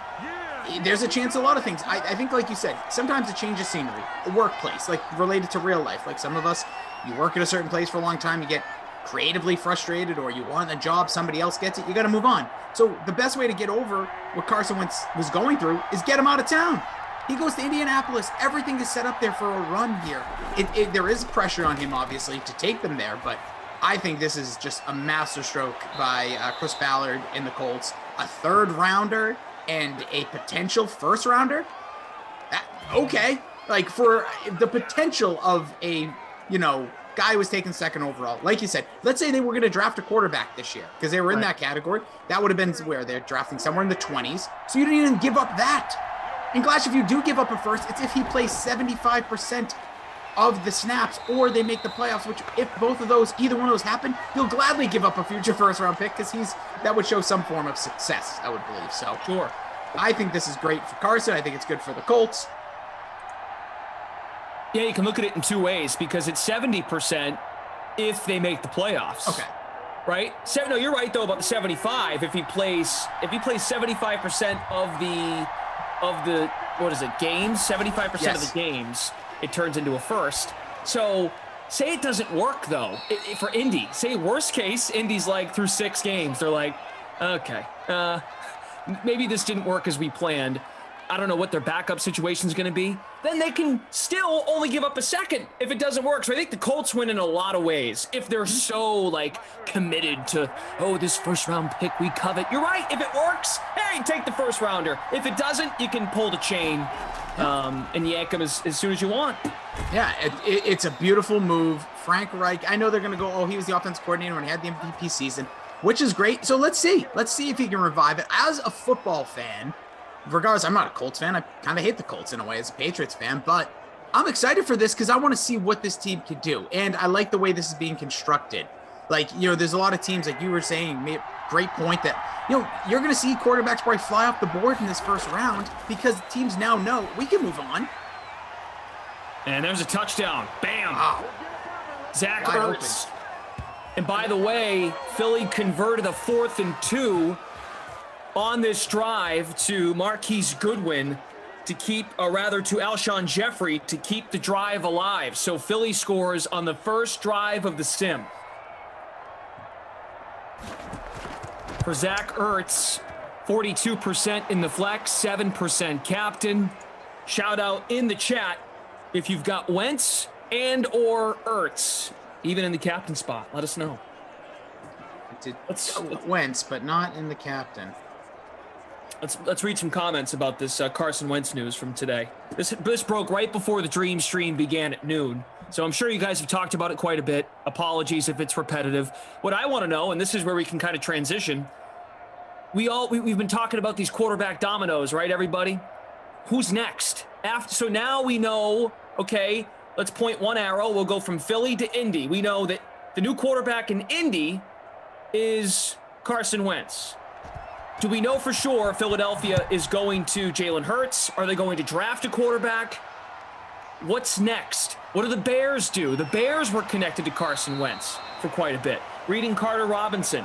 If Carson Wentz ends up being good, the coach gets a hell of a deal on a starting with a starting quarterback, talking about Frank Reich. That's good for a 4-year contract at $23 million a year. That's pretty damn good. Oh yeah, for sure. There's a lot of upside to this if it works. You got thoughts on what might be happening next year with this quarterback carousel? For me, I love what you brought up. It's like Philadelphia, it's not a guarantee that Jalen Hurts takes this job. New coach, new perspective in the locker room. They're drafting one way or the other, whether it's first round or third round, fifth round. They're not just going to say, hey, Jalen Hurts, you showed us so much last year in those 4 starts that here's the franchise. So, if from an Eagles fan perspective, I think you're happy because you freed up a lot of space cap-wise. You can hopefully retool those weapons. But I like what you're saying. For a domino effect on this, the one good thing also, Glash, if you're a fan of a team that may want a quarterback, this kind of regulated the trade market a little bit. When Stafford went for 45 first-round picks, that was like, oh, geez, that's the going rate. And then it's like, well, Carson Wentz with a higher contract, I understand, but still, let's say it is a third and a first, that still gives you like hope. And I also think it may put a damper on the Deshaun Watson trades a little bit, just knee-jerk reaction. But I don't see any big domino effects from this. I think we still got to wait we'll see what happens with the Steelers and Ben Roethlisberger and, Derek Carr with the Raiders, Garoppolo with the Niners. These are probably teams that are trying to make moves, but if they don't, they'll probably either release or, in Big Ben's case, maybe he does step away from the game. DK SimFam on Twitch, the username DK SimFam. I have the opposite take of you guys. QBs aren't given enough chances. That might be the case. I think league-wide they're given more chances than ever, meaning Carson Wentz didn't work in Philly. The league is not going to give up on him, so he's getting a chance in the league. And I think the sad truth is we live in such an instant gratification world now. These general managers and these coaches, every year we're talking about 5 to 7 new coaching hires. Mm-hmm. These coaches that now have more control from within, and the only guys that really have that right now, Matt Rule is actually a name in Carolina that has control more than ever, but Carroll and Belichick are 2 names that do have control within the organization with personnel movement. My point is, I think more than ever, GMs coaches that are involved with personnel are impatient. So they'll be like, all right, let's go get Carson Wentz. Like the league, I think the league is giving quarterbacks more chances. In one place, you got a point. Yeah, I think for sure. And like, look around the league. There's a reason more teams are carrying 2 backups. And obviously, with the situation we had this year is Drake. I love the Drake today. But we're seeing like they have practice squad now. There wasn't the same restrictions as it's been the past, the first like 2-3 years of your career. Last year, you had guys like Josh McCown being practice squad members. So I think that probably is going to last again this year. I think you're right. Like there's so many quarterbacks that got like a guy like Ryan Fitzpatrick, a million chances at the end of the day. And he has some bad years in there. And now we're talking about him potentially being a starting quarterback again in 2021. So no, I agree with you there. I think, certain guys just, if a GM doesn't see something worth playing, like Josh Rosen's been bouncing around. I see first time playing Fortnite says, what about Jamarcus Russell? And these are examples from like 2 decades ago. Bad examples. Regardless, Jamarcus Russell couldn't play. With all due respect, 15 years ago. I'm saying now. McNabb was a starter. He's a borderline Hall of Famer. I don't think he is, but I'm just saying he was 4 straight years. He went to an NFC Championship game and went to a Super Bowl. Like he got plenty. He didn't need chances. He was good. Like, what are we talking about here? Like, Jamarcus Russell stunk. We all knew it. The league knew it. They're not giving him they're not going to say, hey, Jamarcus, come on back in. Let's give you another try. And he was known to be lazy. Like, there's a difference between a chance that's quality and a chance that's just like, because, let's give him a chance. No. How many jobs? When I worked at Chuck E. Cheese, I was out the door, Glash. Like, you stink as the Chucky. You're out the door. They didn't say give him another chance as another character. And now we're not even allowed to be 50 feet near those. So seriously, it still holds till 2064. Cheers. Cheers, buddy. Yeah. Whew. By the way, if you guys missed it, Zach Ertz scored a touchdown. Drake just ripped off a long run. So Arizona has it 2nd and 7 at the Phillies 16. Murray over the middle to Larry Fitz. Good for a first down. Take it. Alex Fox on Twitch. Keep that beard growing, Rossi. Looks good, bruh. Sorry, Alex Fox. I think next week might be a trim day. But I appreciate it. Flash is half full. I feel this is going to be another redemption story. I like the Colts this year. They still had a good team this year. They were in the hunt late in the season. They were right there. They could have beaten the Bills with the execution. Remember they did like the fake field goal? Got it. Look at that. A nice little touchdown there. Kyler Murray. He can go mobile. Helps my lineup, but I'm swimming in deep water right now, but it's early. But no, I think, go back to that. The Colts should have beaten the Bills in that opening round of the playoffs. And the Bills end up being the NFC, runner-up, if you will. And so, listen, the Colts, their division, even if they don't move on from Deshaun Watson, their division stinks. Like, the Titans, are they really, did we see all we saw out of them? Do they get better? Maybe J.J. Watt goes there. Who knows? Jordan Lindenbaum, it isn't like Wentz hasn't shown he has the ability to get it done. He was damn near MVP 3 years ago. And if he didn't get hurt, he probably wins the award. Brady won the award that year. Diving into the end, I think that's the other thing with Carson Wentz. It's going to be a trust factor. Look at the Eagles. Well, they have some, like the Lane Johnsons, the Jason Peters. They've had good offensive linemen, but their offensive line has not been great. He is going to a Colts team that is loaded up through the draft. That offensive line held up for Phillip Rivers, who is a statue back there. So again, this is great for Carson Wentz. We'll see for the Colts. It's an exciting day. Listen, anytime there's trades, this is the thing with the NFL. It's slowly giving us these like once a week little nuggets to keep the, stirring the drink of the offseason talk. Yeah. Allie Smith, I love the takes from the fans of the team that move the player because you get a temperature for what Philly fans might be feeling. Allie Smith says, people act like the Eagles traded Joe Montana. I'm a season ticket holder for the Birds. He was horrible. He stunk. Honestly, like, if you want to be real, he was maybe the worst quarterback I've ever seen. And not that I'm like a scout, but last year he couldn't complete passes at one point. The Eagles were obviously being on the East Coast. We see them a lot for the NFC team. So they played the Giants and he couldn't complete passes. He was very bad.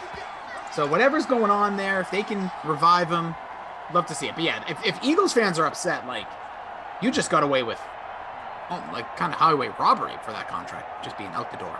Sure, but I also think Eagles fans were excited when he was having an MVP caliber season. They're like, ooh, we might have found our guy. Like, come on. At the time, you must have been thrilled about Carson Wentz. Oh, what? And it was just a couple years ago. But I agree. I agree with everything. They signed him to a contract. Gosh, think about this insanity by Philadelphia. They win the Super Bowl with Nick Foles. yeah. He goes off to Jacksonville, signs a pretty big contract. Carson Wentz, that offseason, signs the biggest contract as a quarterback in NFL history, which just happens every like 3 weeks with quarterbacks. But still, at the time. Go for it. I have something on this. Keep going.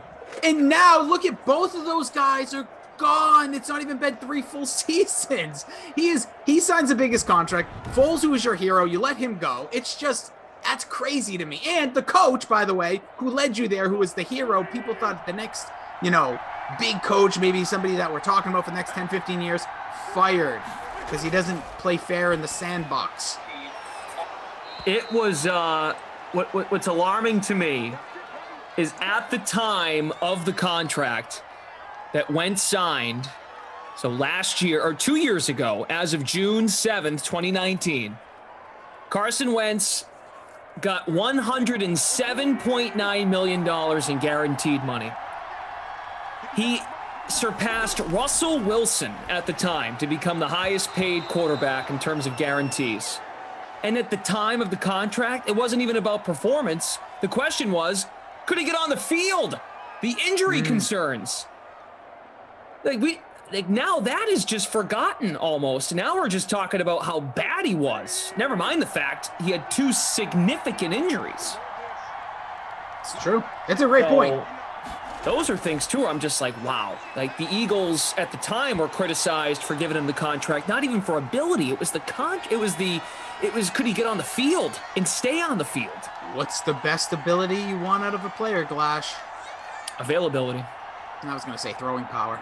Oh, well, that too. No, And so I bring up Wilson because that was the guy he surpassed for the NFL record in guaranteed money.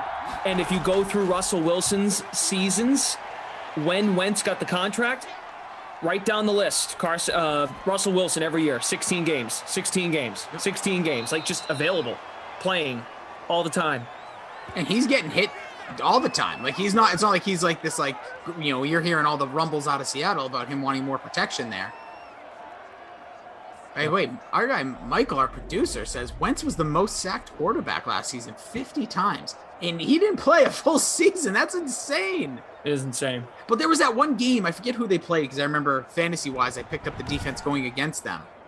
But he was sacked like 9 times, or the team was sacked 9 times. I think they might have brought in Hurts at one point or somebody. Yeah. Wow.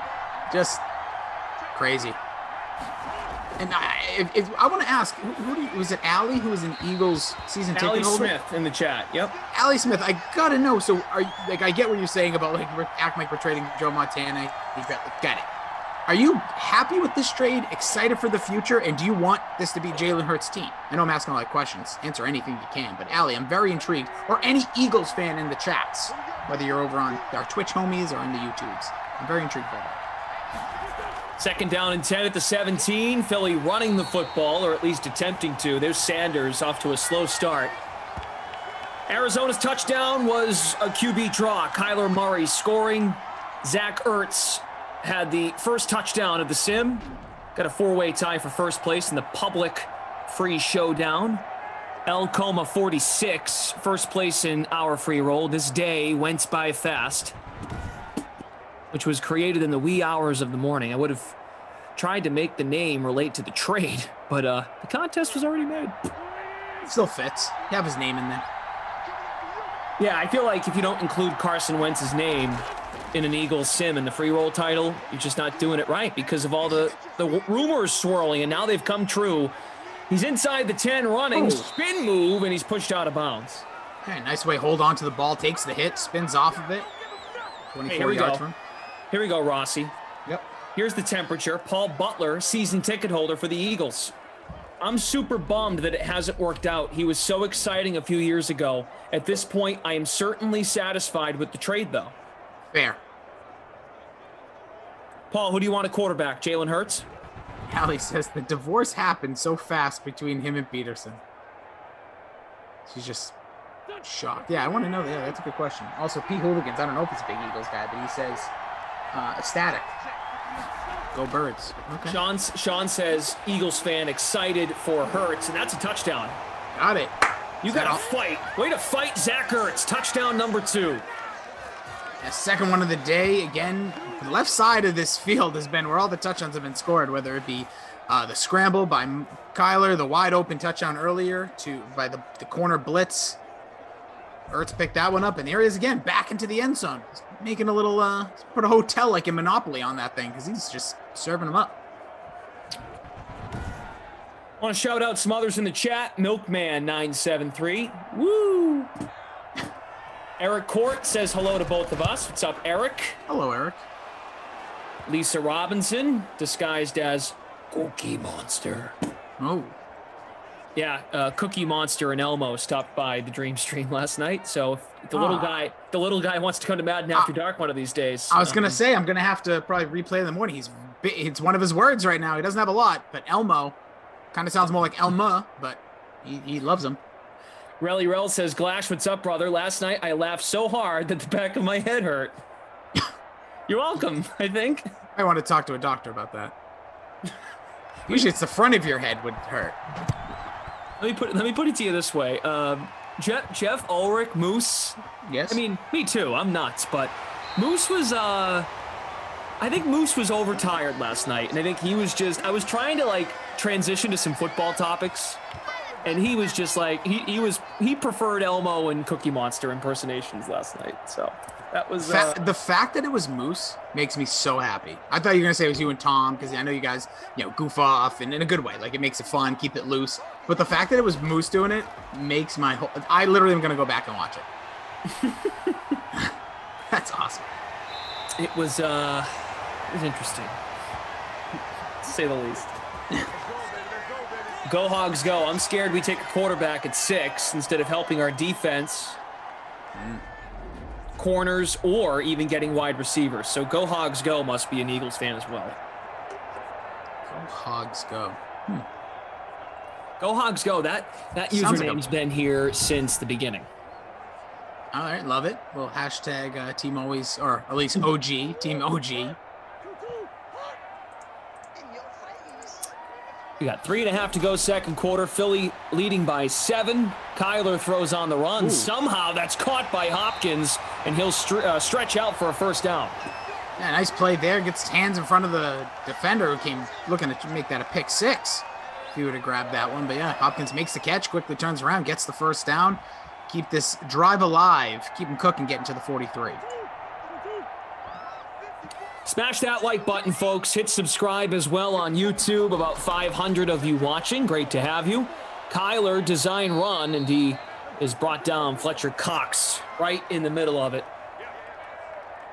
Also, you mentioned the thoughts of DeForest Buckner. He's all fired up, but what's a guy like Fletcher Cox? He's still got a couple years. Winded down. That Eagles team, it's a very transitional time, but they're in a division that, hey, if they can string together some wins, I don't think anyone's running away with that, at least, as we sit here in February. So favorite. Allie Smith says, Glash, I was here day one. Well, I wasn't trying to call out folks that haven't been here since day one. Just the way Rossi read, Go Hogs go, was just, he sounded so intrigued. Well, I was intrigued because it sounds like you would be a Washington football fan. That's known as the Hogs. But then, yes. Flash, just give me a little background. He's got a stat sheet out on the chat, too. Allie, it looks like you were here day 2, actually. I'm sorry.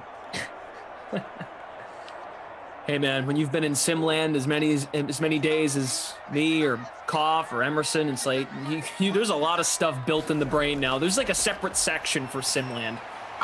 Honestly, I know I came 5 months later, but still, even for me, I feel that. There was a time when I used to remember everything. The first 3 months, I'd be oh yeah, on that Saturday at 12, I did this. There's still highlights in there, but man, Things, yeah, you just have like a compartmentalized part of your brain that just goes, all right, yeah, remember that's what you have to do. Or like stats here that aren't real stats in real life, should I say.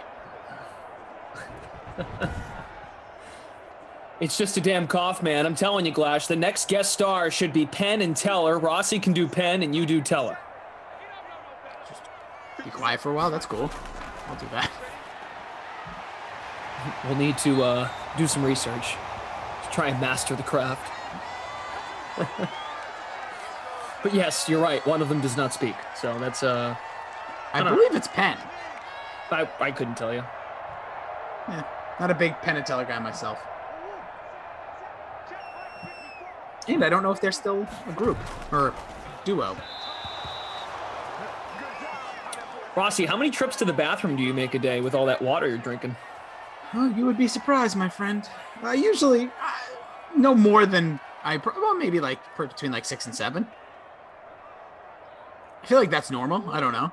No, I mean, I go to the bathroom all the time. The very efficient. Sim fam knows sometimes I leave during the sim to just quickly, hit the boys' room. Ooh. Yeah, I had a sim on Saturday where I came into the sim saying I have to go to the bathroom really bad. I'm gonna like some point in the first quarter I'm gonna run off, and I never did because something happens. You know, sometimes you've obviously you call sports like you just sometimes get lost. Like your body even gets unless you have to do something else, which that you can't control. But like you sometimes just kind of get lost in it. And as soon as the sim was done, my body like went back into be like, did you have to go to the bathroom? And immediately tinkled my underwear, but I made it. First and goal. Kyler on the run. He had Fitz wide open, incomplete. Oh, for sure, man. When you go do a game and when you're locked in, dialed into a game at an event. Now the brain will quickly be like, halftime, got a window, got a 5-minute window, bolt to the restroom. But like mid-game, you don't really think much. Usually. As Kenyon Drake scrambles in for a touchdown. There he is. Don't hate the Drake. He was tough. When you play Murray, it's hard to fit Murray and Drake in the same lineup, especially if you're going to try to get Sanders in there, which right now making big mistakes. Sanders in the captain with 1.05.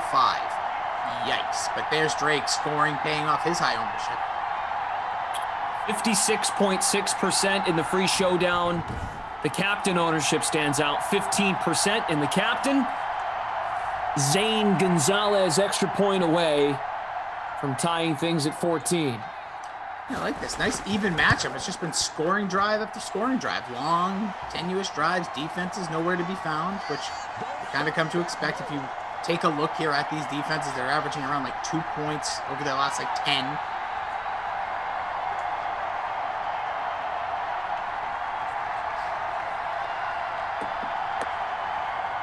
Mr. Fantasy, I want to call him Fantasy Hawk, but Mr. Hawk is now the new name for Fantasy Hawk. Mr. Hawk, can you explain the name change if you'd like to, please? Wake and Drake, shout out to the homie Lazio. Shout out to him. He's very complimentary to me this morning earlier. Him and Reed. I popped in for like 1 second, but they didn't know I was there yet either, Glash. And they were saying stuff about like they were doing like dad jokes earlier.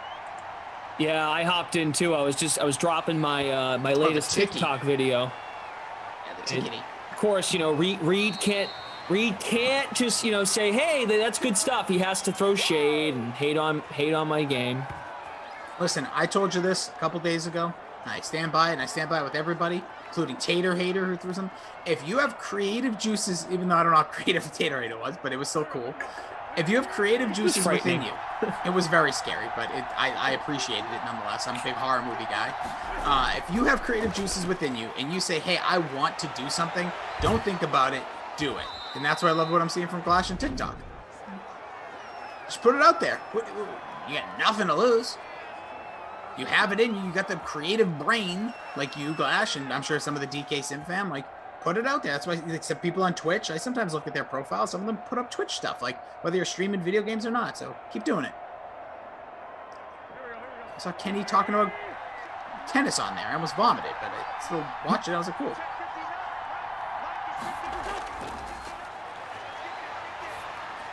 Oh, that's dangerous. Wow. Carson Wentz. He's going the other way. D-Train McLean says, best return I've seen in a while on a sim. I know, normally we're just kind of yapping on kickoffs because nothing usually happens. But in that case, with 40 seconds left in the half, 2 timeouts, Philly is sort of in business. Ball at the 44. I need about, give or take 20 yards to make it a very easy field goal for Jake Elliott, but they still have a big chance to score. They're going to spread them out here. Go Hogs go. I'm at Brendan Glasheen. First name, last name over on TikTok. Also, the good old Twitter machine. Rossi is Jason D. Rossi. What does the D stand for? Not telling. It's part of the gimmick. People got to guess one day. Somebody might. Someone in the Twitch chat was asking. Yeah, they always, somehow that's become like a piece of, since I've gone back to Twitch, because I think Twitch felt like I turned my back on them, but I did not. I didn't realize I could have the YouTube chat open right next to my screen. I'm very slow on the YouTube. Yeah, man. Just got to have it like a column. So I got everything here now. My eyes are all over the place. I got my iPad's got the Twitch, computer's got all this stuff, got the Zoom, we got the Windows. Now I get it. Now I get why people got multiple screens. Flash, you got that sick little setup for yourself there. I get it now. It's all right, Rossi. We got to be careful with your eyes. We got to be very gentle. Oh, my eyes are terrible. I'm telling you, a week ago today, at this, or was it 8 o'clock actually, Michael and Daniel? I was calling the game with Tom. Tom, I don't think he knows how to read. Love the kid. But I was like, Tom, Tom, I'm gonna need you to carry the reading stuff because I literally have my eyes dilated. He just never did. So then every so often, Daniel and Michael very kindly would all bold, all caps in our Zoom chat so I could read numbers and such. Got Jake it. Elliott got it. Clutch right at the end of the half. There's you my played kicker. him. That's my kicker, baby. Let's see where that's going to put me with our guy, Jim, my man Jimbo, rocking in them numbers. I'm at 88th. I'll take it right now, right ahead of Germ. Kyle's in the chat. Kyle says, can you please continue with the Elmo impressions tonight? I don't know. Wait, let me just ask, were you Elmo or were you Cookie Monster? I don't know what you're talking about. Elmo stopped by. I'm sorry. Let me Michael, can you edit that in post, please? Appreciate it.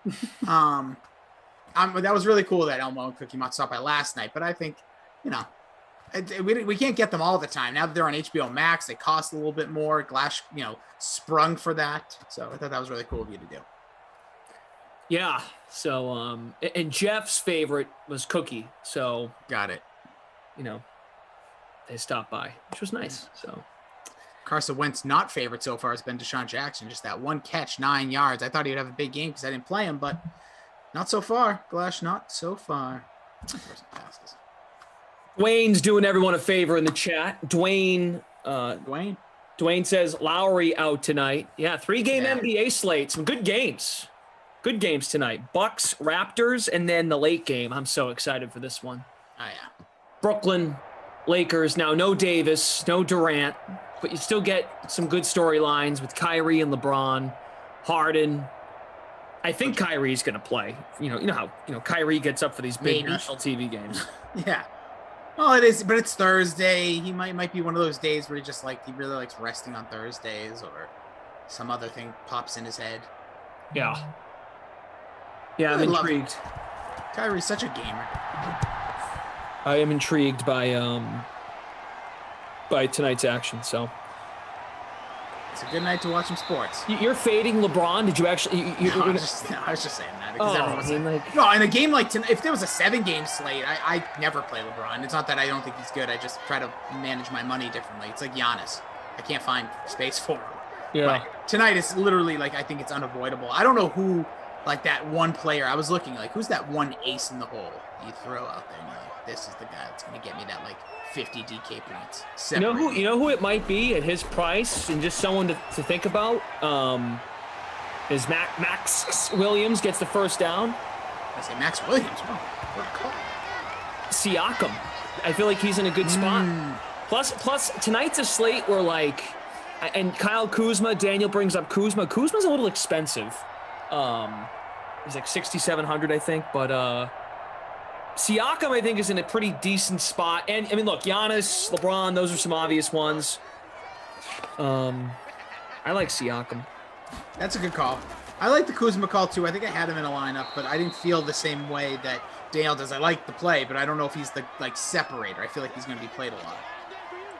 Right, that's true. Bigger contests, you need some differentiation. I see what you mean. Like you're trying to say like who's a dude that, you know, is in that mid-tier price range but can really make a splash.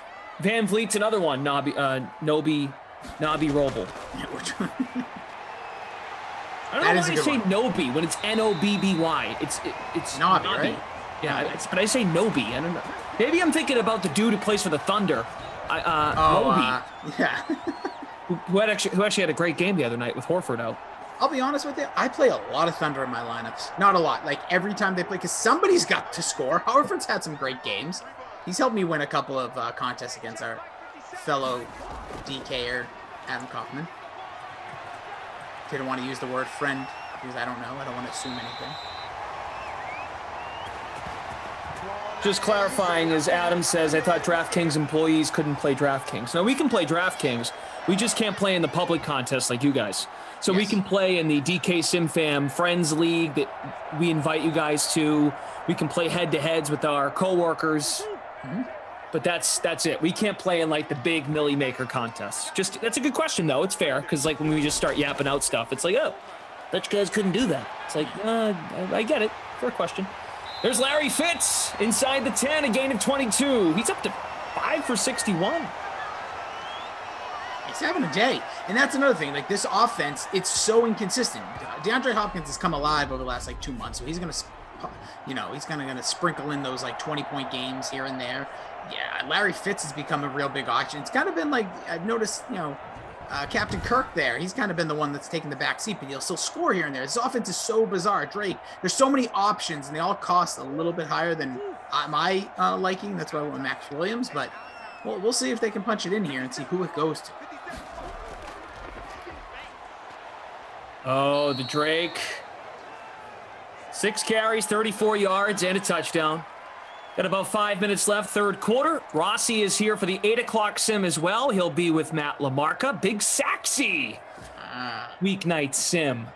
I'm so intrigued to what he seems like a get up at noon, go to bed at 9 type of guy to me without knowing like him all that much aside from like the conversations. So I'm very intrigued what he's like at a 10 p.m. especially in the middle of the week.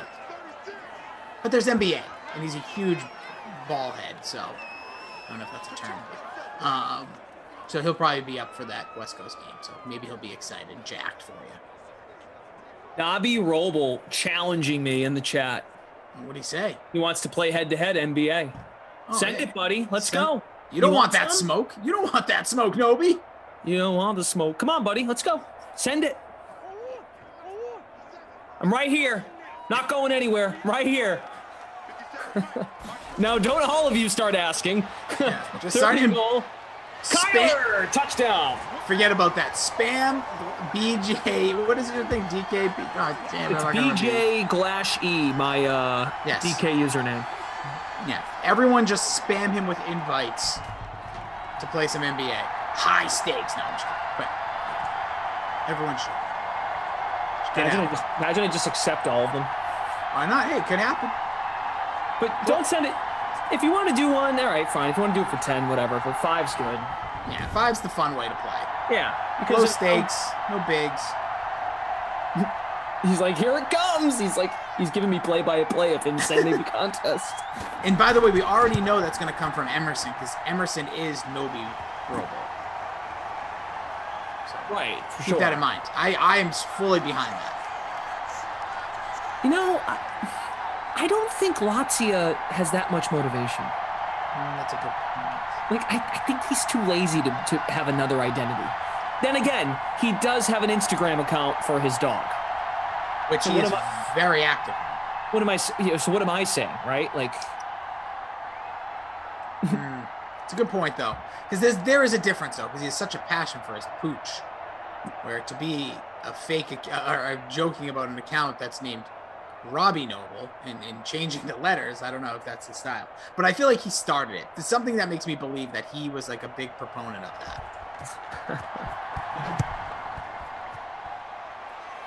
That's the other thing too, just on the subject of talking about the slate for NBA or even NHL, whatever it might be. Yeah. Here we are, like, oh, I like this guy tonight. And they're like, ooh, you want to play head-to-head? It's like, oh, great. Well, here I am telling people who I like, you know. Oh, I'm going to play that guy so they cancel out. And that's exactly it. It's like, oh, now, tell me more, Glash. Who do you like for the Lakers? Give me your lineup, and then I'm going to challenge you. DK Simfam says, hey, question, guys. I am on pins and needles, DK Simfam.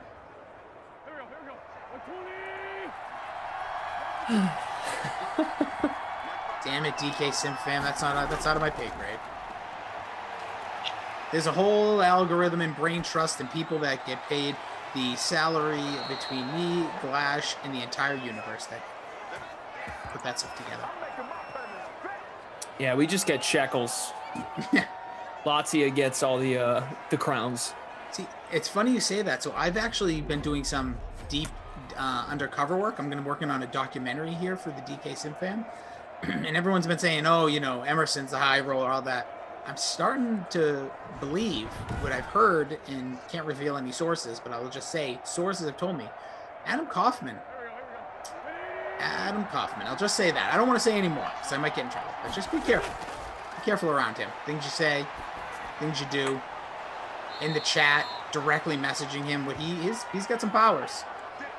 He might be running more than you know. And last thing I'll say about him, his background may not be real. Might be one of those Zoom backgrounds. Don't underestimate my power. Pay no attention to the man in front of a wall of DVDs. Don't make me kill you.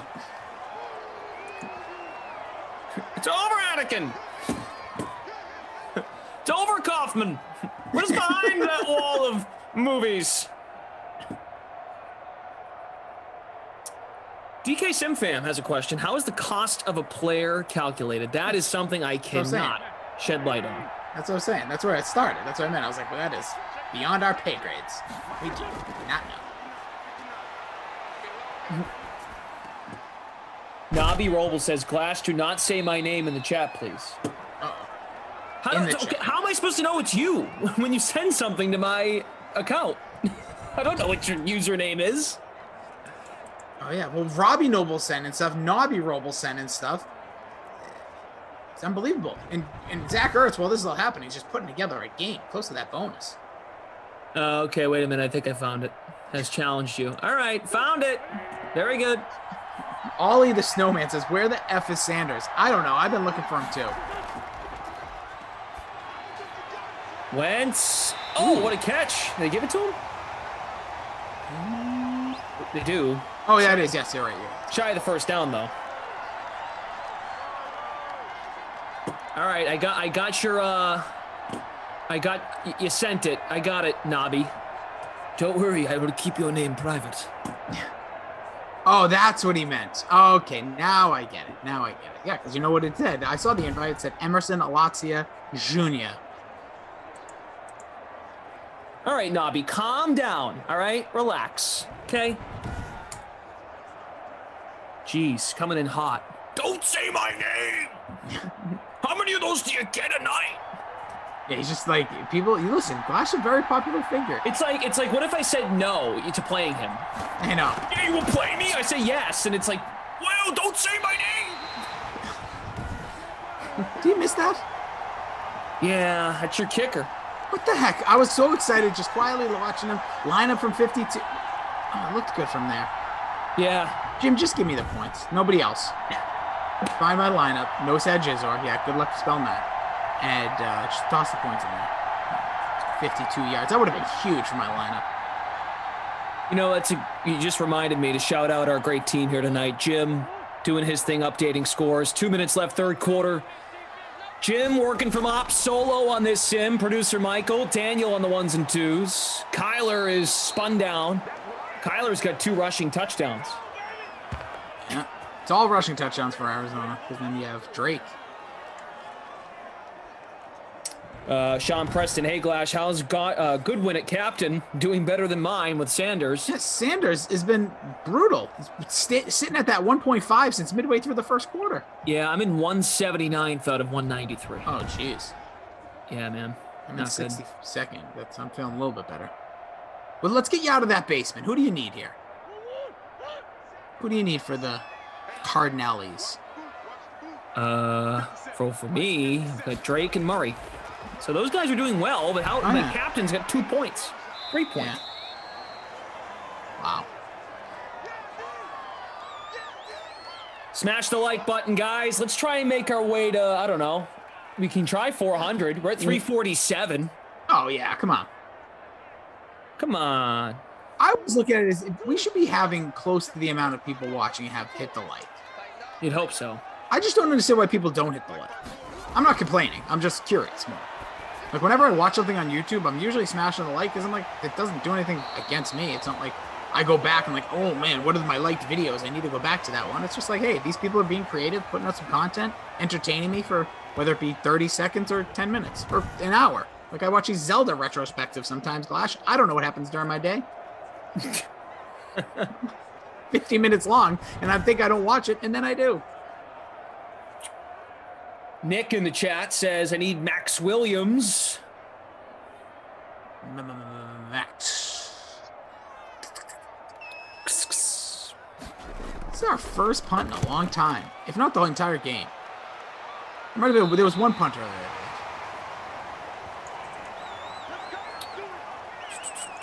So, in terms of the scoring for this one, Elliott has hit a field goal. The 2 touchdowns for Philly belong to Ertz. 2 rushing scores for Kyler Murray. And Kenyon Drake has also ran one in. Like it. Oliver says, does my like count? Oliver? Of course you count. You might count more than anybody else, Oliver. Fooligan over on Twitch. Yes, my friend, I hopped into your, they call it Dislikes for Ducey NBA contest, where if you finish in the top half, you win your money. What do you win, like 80 cents? Something like that? Oh. Perry, sorry we don't satisfy your needs, but thanks for being here. Chris says 33rd place. That a baby. He needs more Goodwin. Yeah, we do too. We could both use a little Goodwin in our life. Just a little good. It's Thursday. It's a feel-good Thursday. Friday Eve, Glash. Come on. Let's get this thing popping. Let's get some Goodwin in the end zone. So Carson Wentz, 18 to 24, 230, 2 touchdowns, and they're trailing by a score, so he'll keep throwing, you'd think. Murray, 13 of 16, 141, 2 rushing scores. Murray's had a nice sim, 55 rushing yards. Kenyon Drake, 7 for 35 and a touchdown.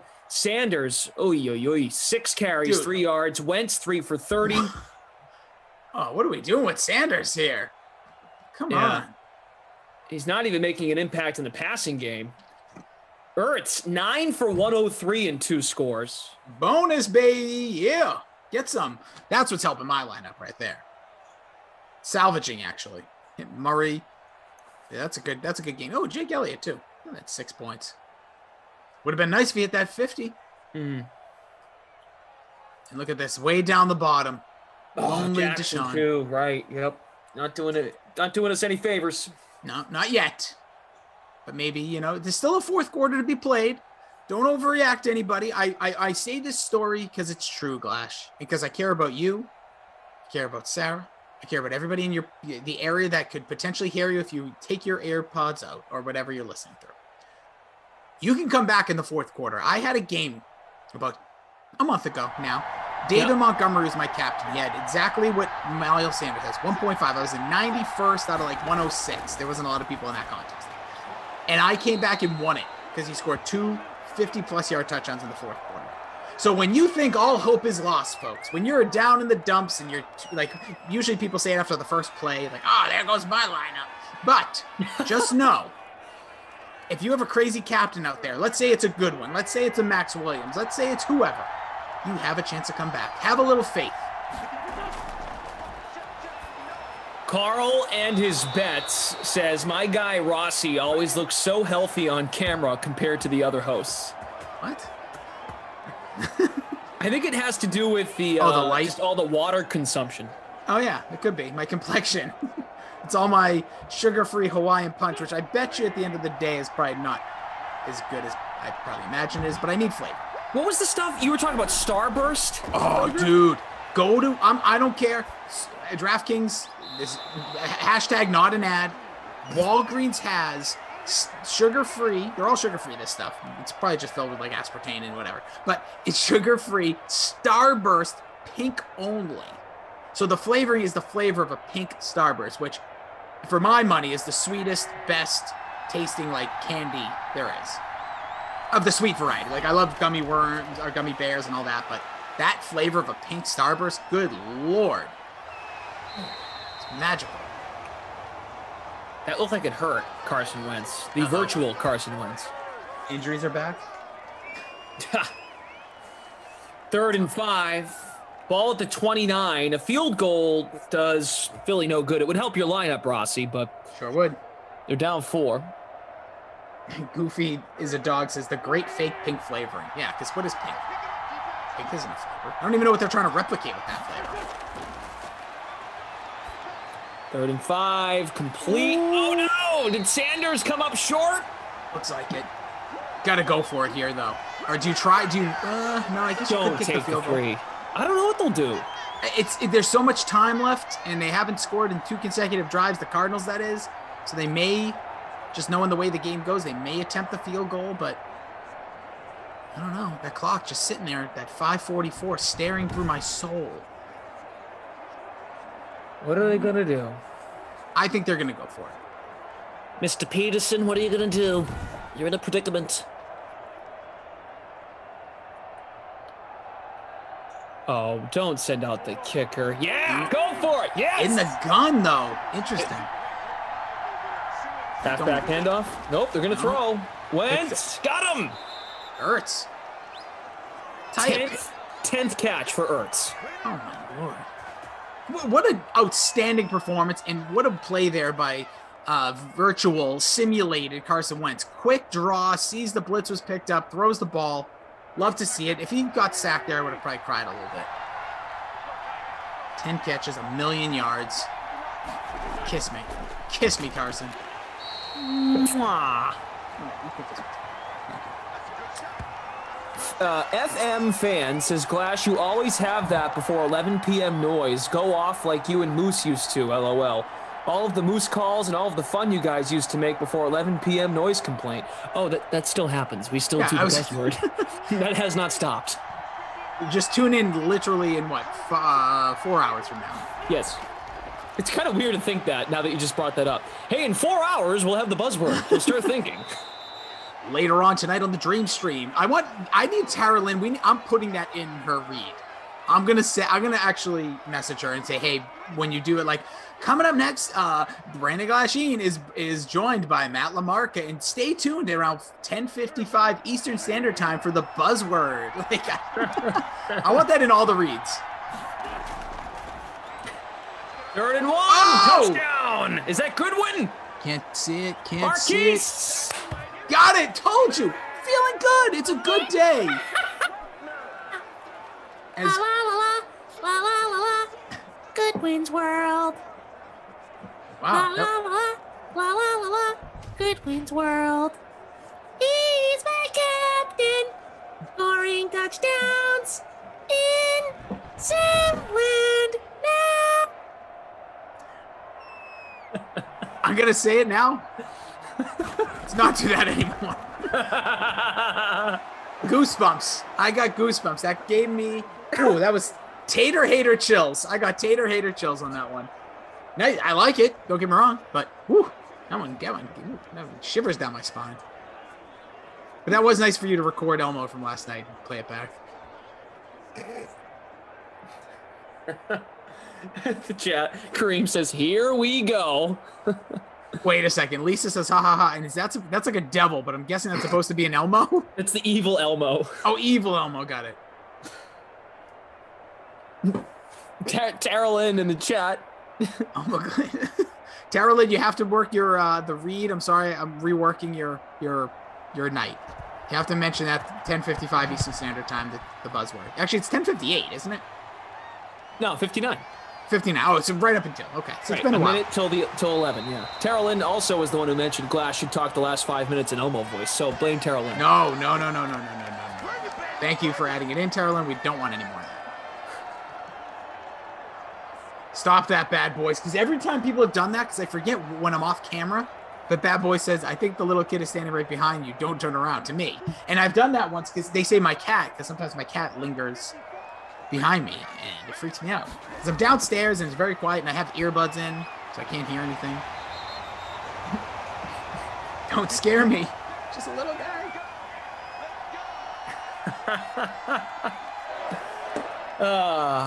Man. Goofy as a dog says, this has to be Sanders' worst sim ever. Probably up there. But again, it ain't over. This ain't over. Nope. What is your deepest fear, Mr. Cruz? Getting there. One other just random note, we're talking quarterbacks. We'd be remiss, Glash, because I know I'm with Lamarca next, and Yep. you and Lamarca get together later. It's a weird triangle going on here tonight. That we have to give a little love to the now retired former NFL quarterback, now former baseball player, Mr. Timothy Tebow. Oh, that's right. The former Columbia Firefly, the former Binghamton Rumble Pony. Gotta get a jersey or a hat. That Rumble Pony logo is something else. If you don't know what it is, Google it. Yeah, or Google it. I don't think it's Google. Anyways, but yes. AA affiliate of the Mets, the Binghamton Rumble Ponies. Giggle Pig says, you need to make creepy recordings of that voice and sell it to parents who are tired of their kids staying up late. They can play them when it's bedtime. You may need some lawyers. And Seriously. Send that to me. I'll defriend you. I'll block you. I'll send spiders or whatever your fears are to your house. I imagine you're scared of spiders because you're a human being. me? Yeah, you gotta be scared of spiders. Not really. If there was a tarantula that just like came on your desk right now. Oh, would yeah, it- okay. That's like a big boy spider. Oh yeah, sorry. Even a regular, like a decent sized spider, not the little baby ones. Like those like white ones. I don't know what those are, but they're a little bit bigger. They scare me. Nice catch for a first. Larry Fitzgerald turning back the clock, having a pretty good sim. So Arizona's down 3. They're at the Philadelphia 33-yard line, so Yeah, they're already in field goal. just about in field goal range, yep. Also, my guy Goofy as a dog says, Rossi with the shout out to the Osgood-Schlatter syndrome. Yeah, I do have Osgood-Schlatter. That's something you want to Google. It stinks. Happened to me when I was 13. There's little like bone spurs in my knees. Best way to explain it. He says it's supposed to help growth. I don't know. Whoops. I think I stopped growing when I was 6. Let's see. So Tara Lynn will be joining you guys when this sim is over. And then Woo. Rossi will be here with Lamarca at 8 o'clock. Yeah, you mentioned Tebow. We've got me and Lamarca have Panthers Chiefs at 10 for Madden After Dark. Rossi and Lamarca have Jags Giants at 8. That's good enough for a first down, I think. They'll give it to him. Close. I'm holding onto a text right now to my wife upstairs saying, do I ask her to start the air fryer now, or are we getting bonus football? That is the most important thing It really is. to think Oh, about. Boy. Minute Oh, 15. Daniel with a tease, putting the ball on the tee for us. What did he say? Kenny Ducey will be joining the stream. There's Hopkins inside the 5. Ducey's going to come in with NBA takes after the game. Oh, baby. Get ready for some Ducey in the evening. Ducey in the morning, Ducey in the evening, Ducey at supper time. Come on, baby. I got this text. If it gets a touchdown, I send. Oh, geez, Louise. Call a timeout. You got so much time here. Don't blow this. Freddie Ramirez. Seeing your message in all caps. If you believe that is the case, then why are you still here? But what did he say? Where is he? Which one is he in? YouTube? yeah, I don't really follow. I don't know. I just saw the last thing. I can't find these people. Dwayne's talking about rattlesnakes. Oh, if I saw a snake, are you like a real snake? I see garden snakes. They scare me. Anything that slithers or crawls, like that's creepy stuff, man. I can't. Oh! Almost sent the text. It was on his paws. Why they play defense? Swiper, no swiping. Oh, come on. Chris Warner says, if it ain't tennis, I don't want to hear it. Now, come on, guys. Ducey is allowed to have opinions in other sports, too. This is a big play here. This is big from... Oh, what are we doing? Deleting the text. Delete it. God, Lisa Robinson has labeled all of us different Sesame Street characters. Oh, Cookie Monster. Thank you. That's Tom like the... Carroll, Count. Big Bird, Ducey. What do I with Snuffleupagus? Oscar the Grouch, Lamarca. No, I think Lamar... No, Lamarca, Snuffleupagus. Oh, no, we're going the... She's kind of bounced back and forth, but it looks like Ducey... Oh, is Oscar the It's Grouch. Oscar the Grouch. So you're Elmo, Moose is Cookie, I'm the Count, Tom is Big Bird, Ducey is Oscar the Grouch, Lamarcus Snuffleupagus, Cough maybe Ernie. Cough is like the human being that's part of the show. Emerson's like, no, Bert and Ernie's Emerson and Reed. Yeah. In the bathtub. So Yeah. fun. That's good stuff. Reed Fowler, you're the only one. In the bathtub, so much fun. Reed and okay. Emerson, scrub-a-dub-a-doo. I love you. Zane, Hey, Reed. whiff. Hi, Emerson. Hey, Reed. Hi, Emerson. Hi, Reed. I've mentioned Emerson so many times that he's activated his overtime trade. Cowards. The Cardinals are cowards. That play call on third down with an end around. Are you kidding me? I'm doing nothing for nobody. Let's see. 8 seconds. Maybe we get a return here. Miles Sanders, I believe, has one of the two returns in the history of these Sims.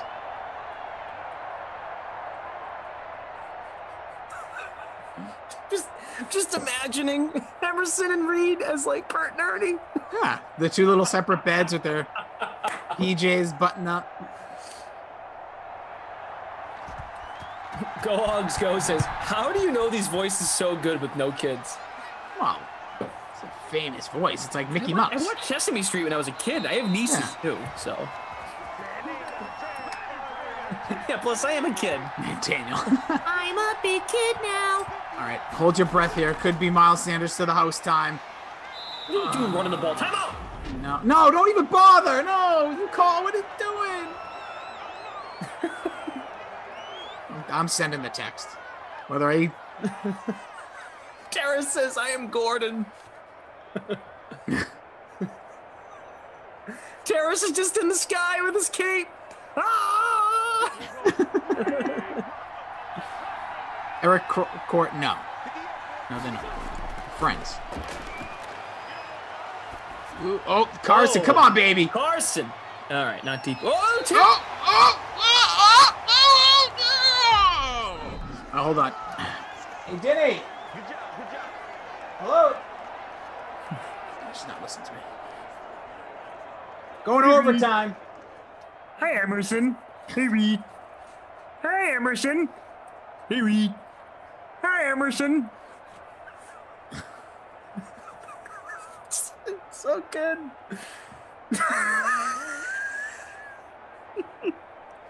There's Emerson. He's got the little rubber ducky. Come get it.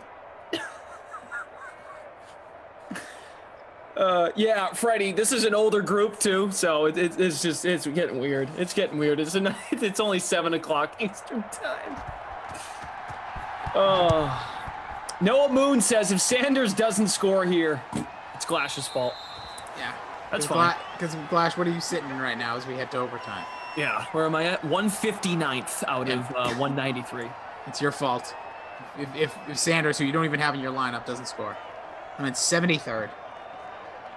Oh, come on. Listen, if this is all Glash's fault, my hunger is on him. Okay, Philly has the ball back. Ooh, Oh, another dangerous ball, Carson. You shouldn't tell me what. Yeah, going to overtime over here. I'll be up in a little bit. Okay. No, nothing. Doesn't care. Could care less. Right, eating. Emerson just texted me, I don't tell you enough that I love you. We've overcome a lot. The odd Emerson texts are a highlight and a head scratcher on the weekly basis. Should I just respond and say I love you too, Ernie? Would you say, are you Bert or are you Ernie? Like, which one does he can make the choice. All right, cool. So Ducey's coming up in a little bit. Yeah, and guys, before that next sim, of course, Tara Lynn's coming on. You're going to hear from Ducey. NBA lineups locking in 30 minutes. It's going to be good. 30 minutes until I get to beat Nobby Roble in head-to-head. Got him. So, yeah, I'm talking a big game. Hey, somebody's Hasn't got started yet. Don't want none. Emerson is Cookie Monster, says P. Hooligan. We've got Emerson locked in. He's Bert or Ernie. He gets a pick. Sorry, Reed. Carson. Ooh, got it. Second two. And producer Michael reminds us, folks, put your NBA questions in the chat for Kenny. Probably wait until the stim ends. Put your takes in there too. Tell Ducey how tonight's gonna go. Yeah, tell Kenny who to play.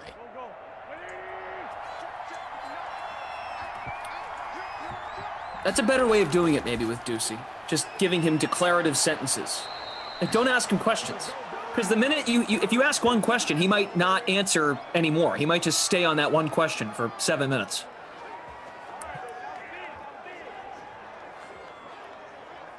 Emerson's typing, for those wondering. Also, Damon says Muppet Mondays. Ooh. Could be a thing. Could be a thing. Already in field goal range here, so Jake Elliott could be your guy. Oh, here comes Miles Sanders, baby, break it! To the 8. So do we get credit if Sanders does score a touchdown? Well, either way, you broke the sim, so. Right. So I think half the people you will get credit, other half will think you broke it, so either way. Emerson responded with, I give. Okay, we're done with him. You're out, Emerson. Don't try to Jedi mind trick us. No fun. Oh! Oh my God, Sorry. it's like the third time Wentz should have been picked off. That's the Carson Wentz we saw last year, but second and goal from the 8. Run the ball. Don't put this in any more dangerous territory. As my wife started the air fryer. AE812, Sesame Street is like baseball. Sure, it's still around, but does anyone actually care about it? Whoa. Wow. Both are very popular still for different age communities, all right? Or age group varieties. Harsh. In this house, Sesame Street. Harsh on Sesame Street. Sesame Street has become big in this house with the little one. And baseball's always been big in this house, all right? The Rossies represent both. Guys, before this sim ends, smash that like. We're only 35 away from 400. Let's do it. Third and goal. It's been a good sim. First drive of overtime. Touchdown wins it. Oh, incomplete. The air fryer must wait. She said already did. She said already did. Like she knew Carson Wentz was about to just throw a dime. He stinks. I'm telling you right now, don't care about the numbers. Carson Wentz is on my absolute hit list right now. He almost threw 3 picks from the 8-yard line. What are we doing?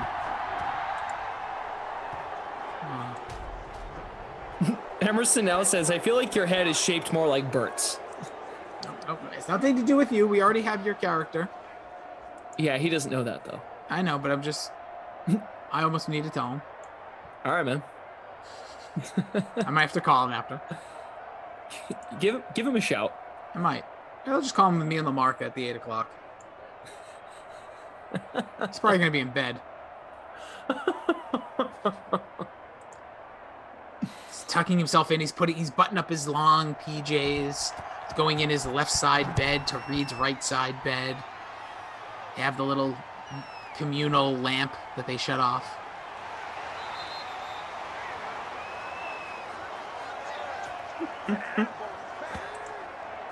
Oh, boy. DK Simfam says, I need a Cardinals turnover. I'll take it. My hunger can take it.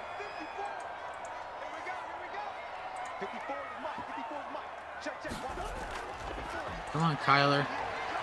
Do something. Go mobile. Don't fumble. Whoa. Oh, the juke. No, Nice if he move. fumbles, Another one. if he fumbles, I don't mind. I don't care about, listen, this ain't about victories anymore, Glash. It's about feeding the need. Right now, 75th in the contest. Jake Elliott, what a game. 10 points. Should have had that 50 earlier.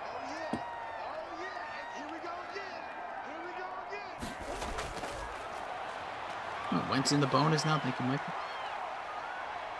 Come on, Kyler. All right, he's into Eagles territory. Fumbles out of bounds.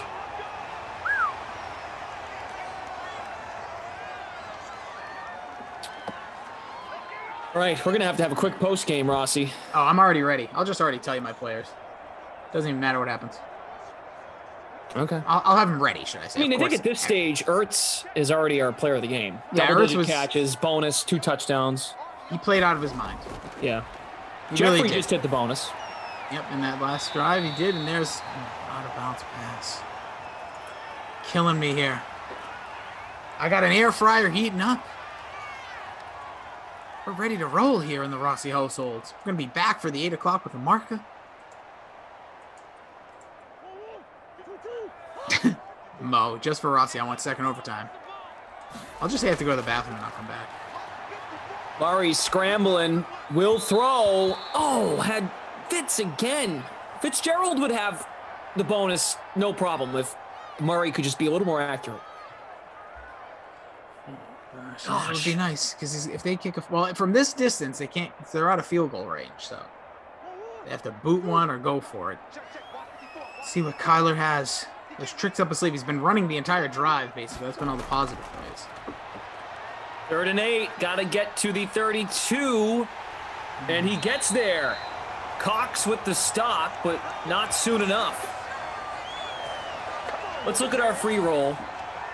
The public showdown, SoCal Eagles 7 is in first. Ertz captained. Murray, Wentz, Jeffrey, Fitz, Elliott. The lead for that lineup is about 3 points. Midwest Heather. I see. Midwest Heather is good. Yep, up by about a full point. Oh! That's a catch. Possible Get it! score. Christian Yay! Fire up the air fryer. Fire it up. Fire it up. Coming up for dinner in a minute. Woo! Let's get out of here. What Time to get to the air fryer. Yes. Listen, 2 things I like here in Dream Streams is air fryers and Kenny Ducey, because for some reason he hates them. So you can bring that up to him if you want, DK Sim fan. But that'll do it. So yeah, I'm going to tell you right now, your crusty Glash Elmo player of the game is Zach Ertz, balled out. You said it, 2 touchdowns, 10 catches, hit the bonus, was incredulently good. And by the way, Midwest Heather just lost. That's a tough break, but sorry. Let's see where I ended. 68th. I'll take it. Again, non-captain, 38 points from Zach Ertz. We will remember this game as his heroic efforts. They're not my kid award. Don't care. It's Miles Sanders. All right, he stunk. I know you had a tough break with your captain as well, but Miles Sanders, one of the highest owned, 7.05 in the captain. Are you making me, like, literally, I'm nauseous. I'm nauseous. Well, I'm not plus really hungry. Goodwin scored a touchdown though too, and he had 6 for Oh 59. yeah, that's right. Sorry, I forgot to read Cowboys. But he redeemed himself, as you were telling me. You were keeping the positive vibes. Right, he was right. just not off to a good start. So that positive attitude worked out well. We tried, but yeah. So that'll be it. So Wentz he's going to get the small little Glash player of the game trophy sent to him when he reveals his email address to me, and then his real address. And when I slide in them DMs, me and Zach Ertz, we're going to be bros. We'll just run through some bonuses. Wentz threw for 334, which is the bonus, of course, passing, at least 300 yards. Kyler Murray hit the rushing bonus. Ertz had 122 touchdowns. Jeffrey, 115. Goodwin had a touchdown. Hopkins had 53 yards. Deshaun Jackson, 1 for 9. He was probably another good candidate, but we'll go with Sanders. Ertz, our player of the game. Rossi's back at 8 o'clock. He'll be with Matt LaMarca. So Rossi's going to go eat. I will see you guys for Madden After Dark. Good luck with your lineups in NBA, the next sim. In the meantime, Kenny Ducey will be joining the Dream Stream very soon to talk NBA, Sportsbook, as well as DFS. In the meantime, let's go to Terrell and ASAC to catch you up on what else is going on at DraftKings. All right, thanks, Glash. Thanks, Rossi. And more power to you for getting through, Rossi. I know you're hungry. So let's get them off camera. I'm back. Our next man is him. It's on the way, 8 p.m. between the Jags and the Giants. The game is a part of the Madden Stream 1K Flea Flicker contest. A $5 entry. It's going to get you a shot at a $150 top prize. And the free contest for that showdown has a $250 prize pool with $25 going right to first. All right, we are going to get some NBA advice on tonight's slate coming up. Mr. Ducey is going to join me live. So stay tuned, because if you got questions, he's going to answer them. I'll make them. First up, though, we are going to break down tonight's NHL slate. We got Adam Kaufman and Moose Ulrich. Take it away.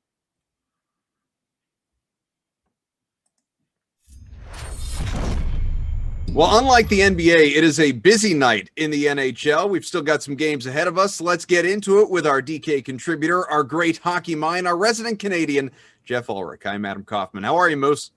I'm doing good. I'm not sure if all those things refer to me, but I'll take them. I'll take the accolades. All right, let's start at 8 Eastern time. You have a showdown contest between the Sharks and the Blues. Who are you going to captain?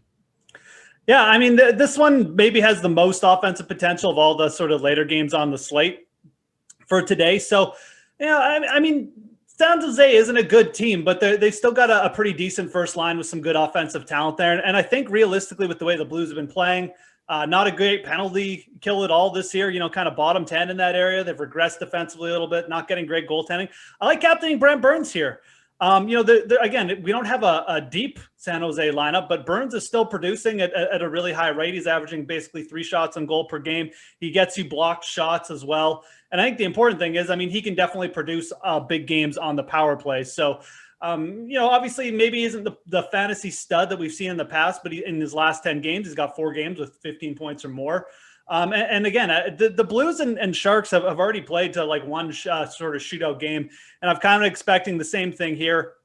If San Jose is going to get any traction in this game, it's probably going to come on the power play. Should mean big things for Burns. I like targeting him in this game because we just don't really have that many other studs on either side to target.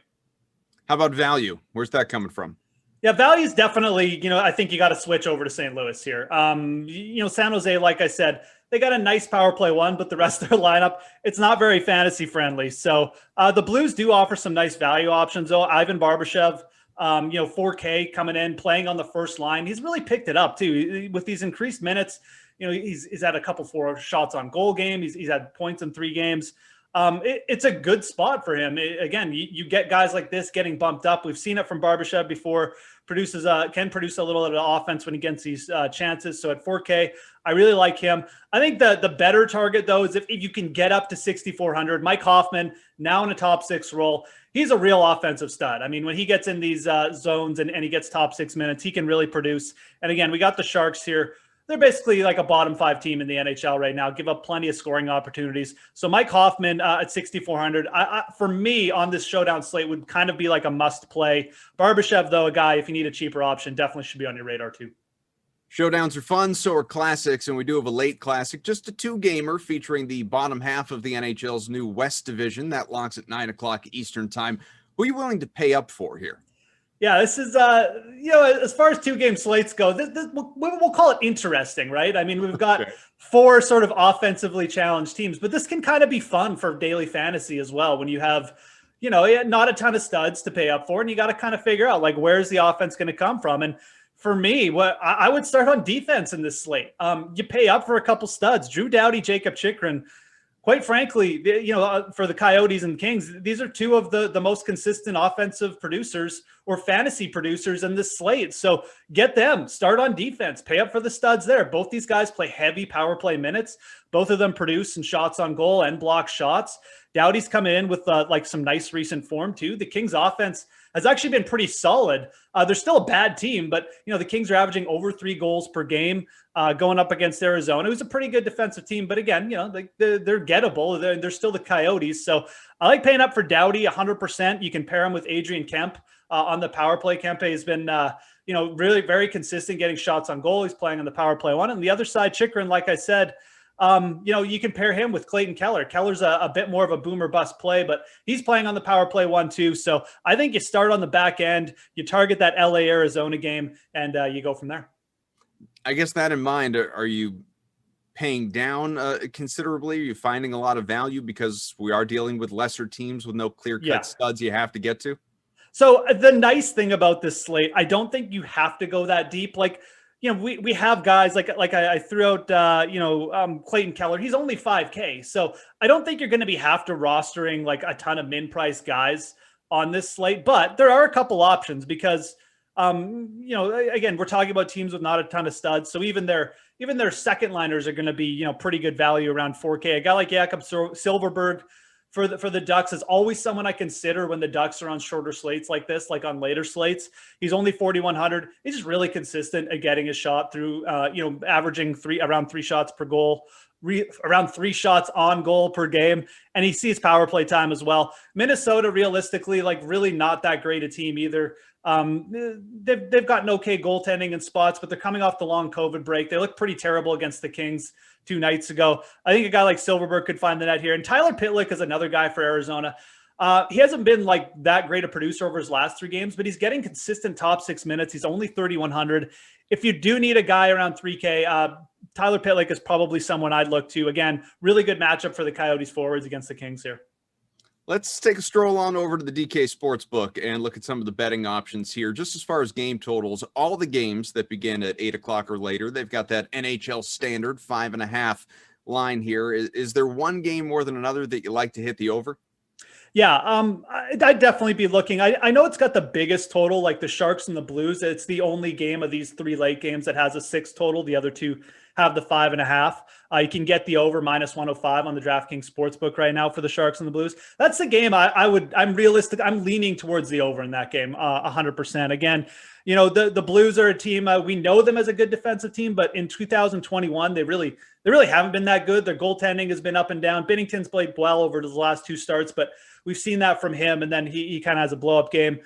Their penalty kill is 6th worst in the league right now. And the Sharks do have a competent power play 1. So I think San Jose is probably going to be able to find at least a couple goals here. And on the other side, you have the Sharks, who are more than capable of giving up 5 or 6 goals. And the Blues offense has been okay for them. I mean, they moved Hoffman up into the top 6. They've got some depth, even with Jaden Schwartz banged up. So I think realistically, this is one I'd lean over on. The other 2, not so much.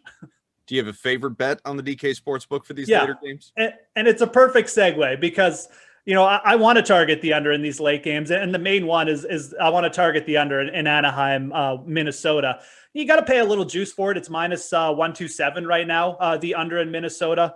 And Anaheim on the DK Sportsbook, but I think it's worth paying for. You've got Minnesota. They got shut out in their first game back from like a 2-week layoff. And we've seen this. I talked about this, I believe, on Tuesday.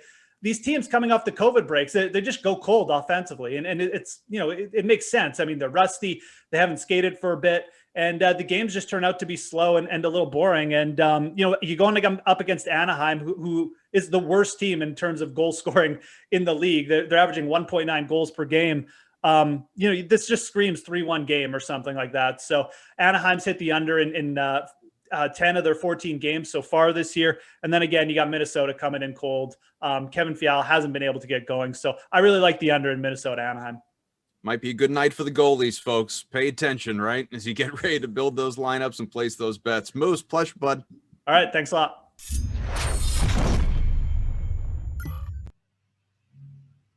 All right. Thanks, Jeff, for dishing out some advice on the hockey slate. But we're going to switch it over now to the NBA, where we have a small slate tipping off in just a few minutes. So let's get right into it with DraftKings contributor. You know him, Mr. Kenny Ducey. All right, Kenny, let's just start with an overall look at the slate. What injury news are you following tonight? Well, there's the obvious LeBron James. He's questionable every game, and he's questionable once again. That is really the only thing that's on my mind. The game's just about to tip here in Toronto. We obviously know Kyle Lowry is out. OG Anunoby is on a minutes restriction, although it's up to 30 minutes now, so he should get a healthy run. So that is where I'm looking in terms of injuries. All right, let's move on to the two games on the late slate. Nets, Lakers, Heat, Kings. They're tipping after 10 p.m. Who are you paying up for on this two-game slate? It's got to be James Harden for me. 10.6K. I know it's an expensive price tag, but when you look at this matchup, the Lakers, they can defend. They play good defense, but the biggest thing to remember is that their worst defenders are guards. Dennis Schroeder is the worst defender on the team, followed pretty closely by Kentavious Caldwell-Pope. So James Harden's probably going to get one of those, probably going to get some Schroeder defense. At the very least, he'll get some KCP defense, and those guys are not very good. So I do think that it's worth going to James Harden. You look at the last three games without Kevin Durant, he had the 68 points and the 72 DK fantasy points, not 68 real points, 68 DK fantasy points. So that's a very good two-game stretch, 62 DKFP, the game that, Durant had to leave. So I think that he's done a very good job filling in for Durant. And if there's anywhere you want to attack the Lakers, although you look at, they do allow the fifth fewest fantasy points to opposing guards, their guards aren't the best defenders on the team. And it's a tough matchup for anybody, but this is really the only guy I'm excited about on the slate, other than, you could also make a case for LeBron as well against a very bad Brooklyn Nets defense, but I'm going to James Harden all the way out. I'm definitely agreeing with you there with Harden. So how about some value on this late slate? So I couldn't pick just one guy because it was very, very hard to whittle down. There's a lot of guys under 4K I think are playable. My favorite probably is Alex Caruso at $3,400 for the reason I just mentioned. You look at the Lakers, they're going to need to contain Harden and Irving. That's going to be the whole offense tonight, right? So what are they going to do? I think they're going to look to Alex Caruso for a few more minutes. They're going to look to him in crunch time. He's a guy that's scoring around 0.8 DK fantasy points a minute. He gets around 20 minutes. I think that at the very least, this guy hits value for you. He could get you 20 DK fantasy points tonight.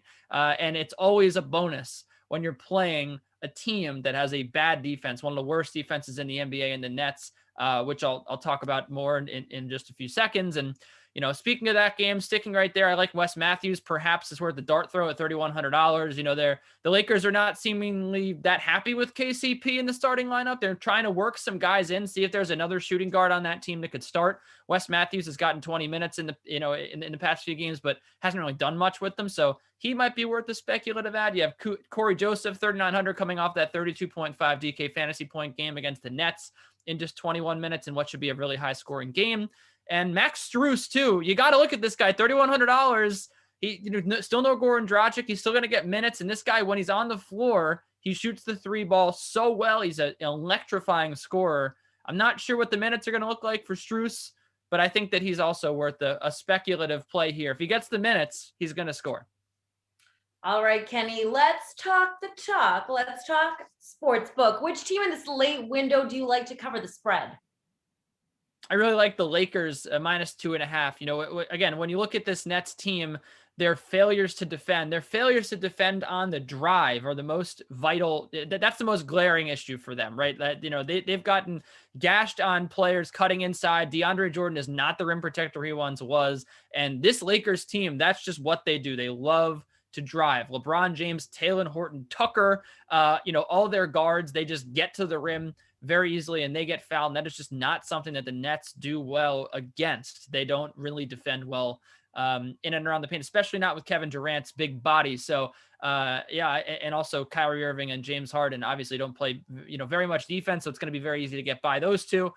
I do like the Lakers to ultimately score enough here, and their defense, their number one defense in basketball, the number one defense in the last 10 games, it's going to hold strong here. And against a good defense, the Nets are just not going to be able to score enough points to make up for the deficiencies on the defensive side of the ball. So I like the Lakers here to win by a few. Are either of these game totals standing out to you? I'm going to break the rules a little bit because you could still get this in. I'm going to say the Raptors Bucks over 235. I know that, we're looking at these late games, and I think that the Kings game could very well go under, but I love this over because for a lot of reasons. You look at the Raptors 3-0 against the spread with Kyle Lowry out. They've done just fine. They've had 2 20-point wins with Kyle Lowry out. So, they have been able to score the basketball without him. The Bucks are number 3 in pace. The Raptors number 8 in pace over the last 10 games. The Bucks love to get out in transition, but the biggest thing, the Raptors love to shoot the three. They got Norm Powell in there, who is a 42% 3-point shooter now without Lowry. Anunoby should play around 30 minutes. He shoots 43% from three. And the Bucks, they allow threes at such an alarmingly high rate and then the Raptors obviously take them. Only 3 teams take more threes per game than the Raptors. I think this smells like an over, and you can get this total perhaps live. Maybe wait for a slow start and get in live. But if you want me to follow the rules here and give you one on this 2-game slate, I think the Heat Kings game is just a little too high for me. The Heat might come out a little flat after that game last night. So give me that under as well. All right, let's hear Kenny Ducey's favorite bet of the night. Oh, my favorite bet of the night. I'm going to go a little crazy here, but I'm going to go crazy on Montrezl Harrell because there's no Anthony Davis. Him to have a double-double tonight, Terrellin, is plus 365 on the DraftKings Sportsbook. So if you want to get a little bold, you feeling a little lucky today, you feeling like you want to roll the dice, I think that is a fantastic number on Harrell to have a double-double. At the very least, I like him to cover the over on his points, rebounds, and assists, which is set at 23.5. You look at the Brooklyn Nets, they have a mediocre rebounding rate this year, under 50%. Harrell is a guy that has had 2 double-doubles this year. Without Anthony Davis in 7 games, 16 points per game. Without Anthony Davis in the last 3 games, the last 3 games they haven't played without the last 3 games they've played without Anthony Davis, he's had 19 points per game. So I think that this is a pretty easy over on the points, rebounds, and assists. And given Brooklyn's deficiencies on the glass, I think that Harrell should flirt with 10 rebounds. He's not a guy that's really seen too many minutes this year, but when Anthony Davis has been out, he's been able to see around 30 minutes. So I think that given 30, 32, 33 minutes, if it's a close game, I think that he has a very good chance to hit 10 rebounds, and he's definitely going to flirt with the 20-point night tonight against a bad Nets defense. So I like that 23.5, and I also think that it's worth a little sprinkle on the plus 365 for him to have a double-double. Little sprinkle. I like that. All right. Thanks, Kenny. Go check out sprinkle. the rest of our available contests. We got them tonight in the NBA. Put these 2 advice to good use. Jeff, Kenny, I mean, come on, get over there. This also leads perfectly into our play of the day here on the DraftKings Dream Stream. So right now on DraftKings, when you play in an NBA contest for multiple days, you can score big rewards. The more days you play between now and February 26th, the larger your prize is going to be. So for example, play in a paid NBA for 5 days and you get a $5 contest ticket. Play 8 days, get a $10 contest ticket. It's that easy. Play more, win bigger prizes right now with DraftKings. Shoot and score rewards. All right, so usually the NBA has a monopoly on off-season drama, but the NFL is giving them a run for their money this year. Between Stafford, Watson, Watt, now Wentz today, mind-blowing. Heading to the Colts, we've already had a full season of trades and rumors. Thursday means a new episode of DraftKings Unreasonable Odds podcast. And the guys, they took a closer look at the Colts trade for Carson Wentz, and you can get a laugh out of it too. Here are Julian Edlow and Steve Buchanan.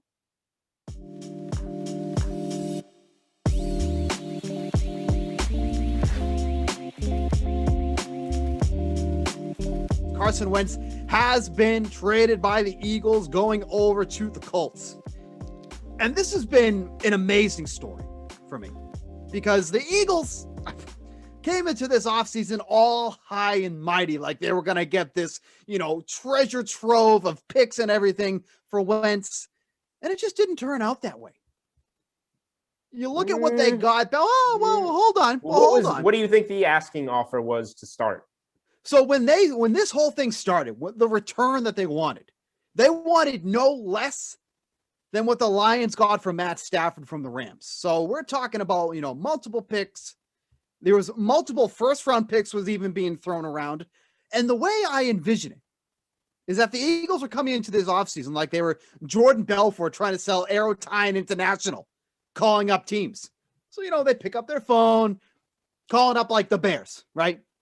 And they said, we heard you're in the market for a quarterback that has huge upside potential with very little downside risk. Does that ring a bell?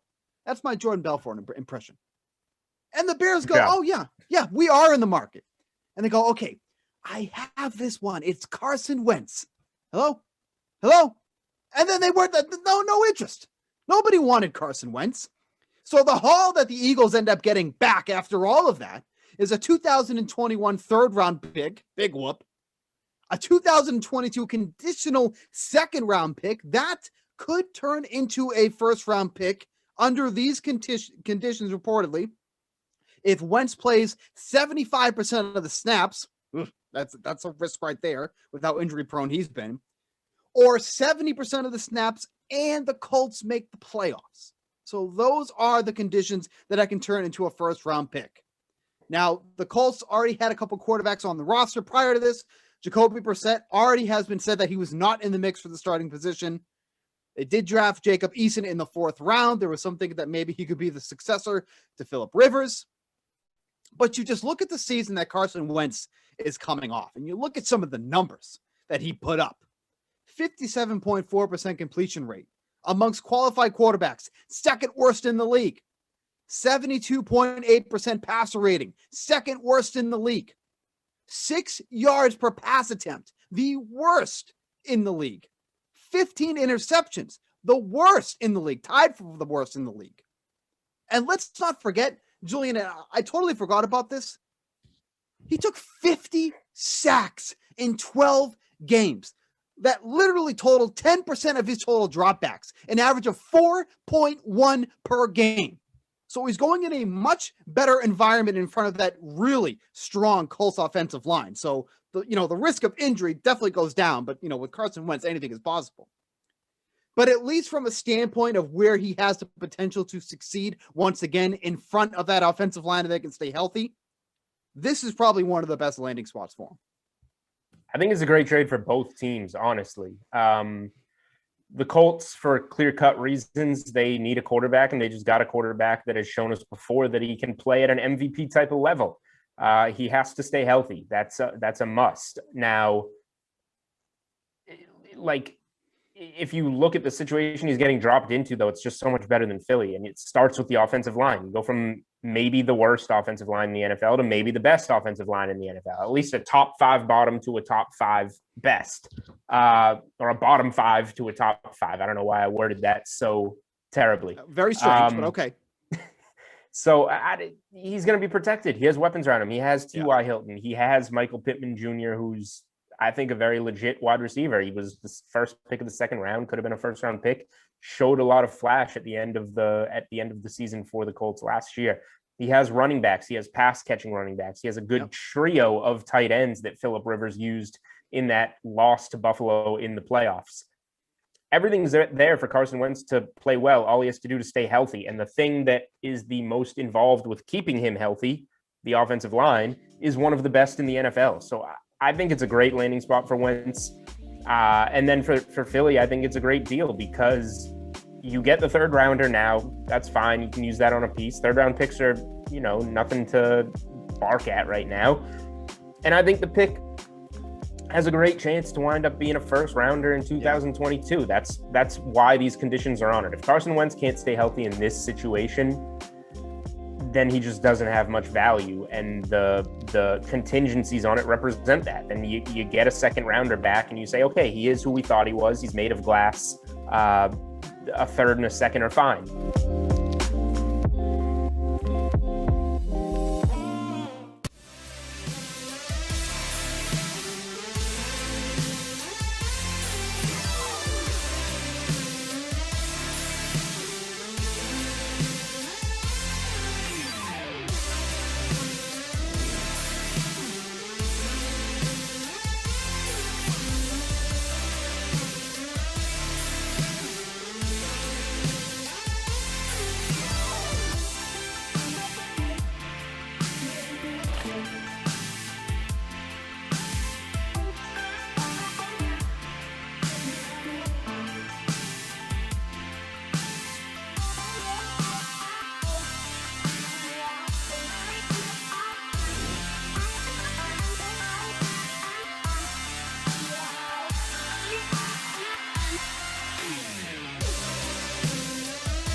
The 8 p.m. Madden Sim is coming your way, but first, here's what else is happening on DraftKings right now. So we have plenty of NBA and NHL contests still available tonight, including our NBA 250K fadeaway contest.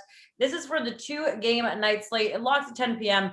$50K to first for just a $15 entry. In terms of NHL action, there is a 2-game late slate. It's locking at 9 p.m. Eastern. Check out the NHL 8K Twine contest. It's featuring first place prize of $2K. Don't forget to look on the DK Sportsbook for lines and odds for the NBA, NHL, college basketball, UFC, PGA, Australian Open, and plenty more where that came from. And check out on the Dream Stream after 8 p.m. We got a lot more that I already mentioned, but we're going to keep mentioning it. Okay, so right now it is time to send it over to Rossi and LaMarca. They are waiting. All right, it's the call of the Jaguars and the Giants. Take it away, guys. Why, thank you, Tara Lynn. I'll catch you on Mars a little later on. I'm Jason Rossi. That is definitely the hashtag. I am Jason Rossi. With me, you can find him at Matt LaMarca. He is the songbird of a generation. He sits like nobody's business. It is Mr. And we already qualified him 2 out of 3 qualifications to also get to Mars. Matt LaMarca, how the heck are you tonight? I don't know, man. DraftKings let me out of the house on a Thursday. I'm feeling ready to go. Let you out of the house? Yeah, let me out onto the stream. You know. Oh, okay. I was gonna say. This is a weird. Normally I'm a weekend only person these days, so they let me out early, and I'm ready to have some fun. Oh, we're unleashing them, unleashing the LaMarca. The LaMarca X Factor has been lit. We got the Jags, we got the Giants. That's really what you came out of bed for. When you look at these two, lineups have locked. Did you put a lineup in A, and B? The heck did you do here? This is a tough one. I didn't build a lineup, so shame on me. No, let me tell you, you're going to do the Brandon Cristal thing. Then every time somebody scores, you say, oh, he was in my lineup. Oh, he was in my lineup. You have 50 million people in your lineup tonight. But when you do hear those 2 team names, LaMarca, what do you think? Saquon makes a lot of sense, right? Yeah. He's the highest scoring player between these 2 teams. Mm-hmm. But I think he's probably a little bit more expensive than I want at the captain spot. I usually like to go with a wide receiver. If they can get a receiving touchdown and over 100 yards, they're a good bet in the captain spot. So I'm looking at DJ Chark for Emerson's team, America's team, the Jaguars. Yep. And if you want to go real cheap, I don't hate Darius Slayton as a captain play either. We know he kind of has some big playability in him. So I think he's pretty underpriced. I certainly like him as a flex, but I think you can use him in the captain spot too. Dig it. I like it. I'll let you know where I went here. I captained Tyler Eifert because he spots off. He can get you those 15, 16-point games. He's averaging around 14 over his last 5. Have Saquon Barkley. Didn't pay up for that captain number, though. Got to get a kicker in there, so I got Josh Lambo. Got the Gardner in there. Slayton, as you mentioned, and then Chris Thompson. So that's going to be my lineup. You can buddy behind me. We have 155 people in our little DK SimFam contest. So we'll monitor that as we go along. As you have Jacksonville in what they're bringing back. Like I didn't see all this news, but I saw like Jacksonville tweeting like they're going back to their teal home uniforms. I believe I saw today. So I'm a fan of the teal. Yeah, I think it's a good look. The black uniforms to me don't do anything. I will say I don't mind black either. Those are my favorite Jet uniforms of recent iteration. Was just like the all black unis. They've cleaned it up. The Jets are sharp looking, but the Jets colors are kind of boring.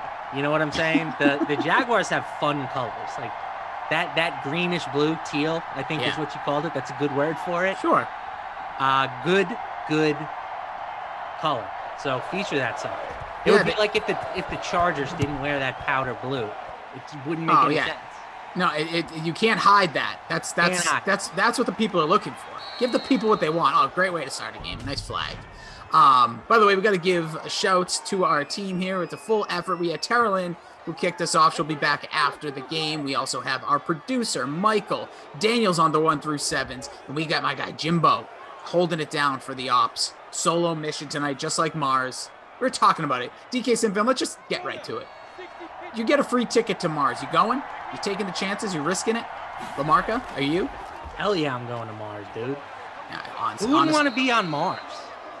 I think if you don't want to go to Mars, I mean, you know what? I guess if you've got a loving family, you know, that you don't want to put in harm's way, makes sense, I suppose. But a single guy like myself, Mars is the next frontier, man.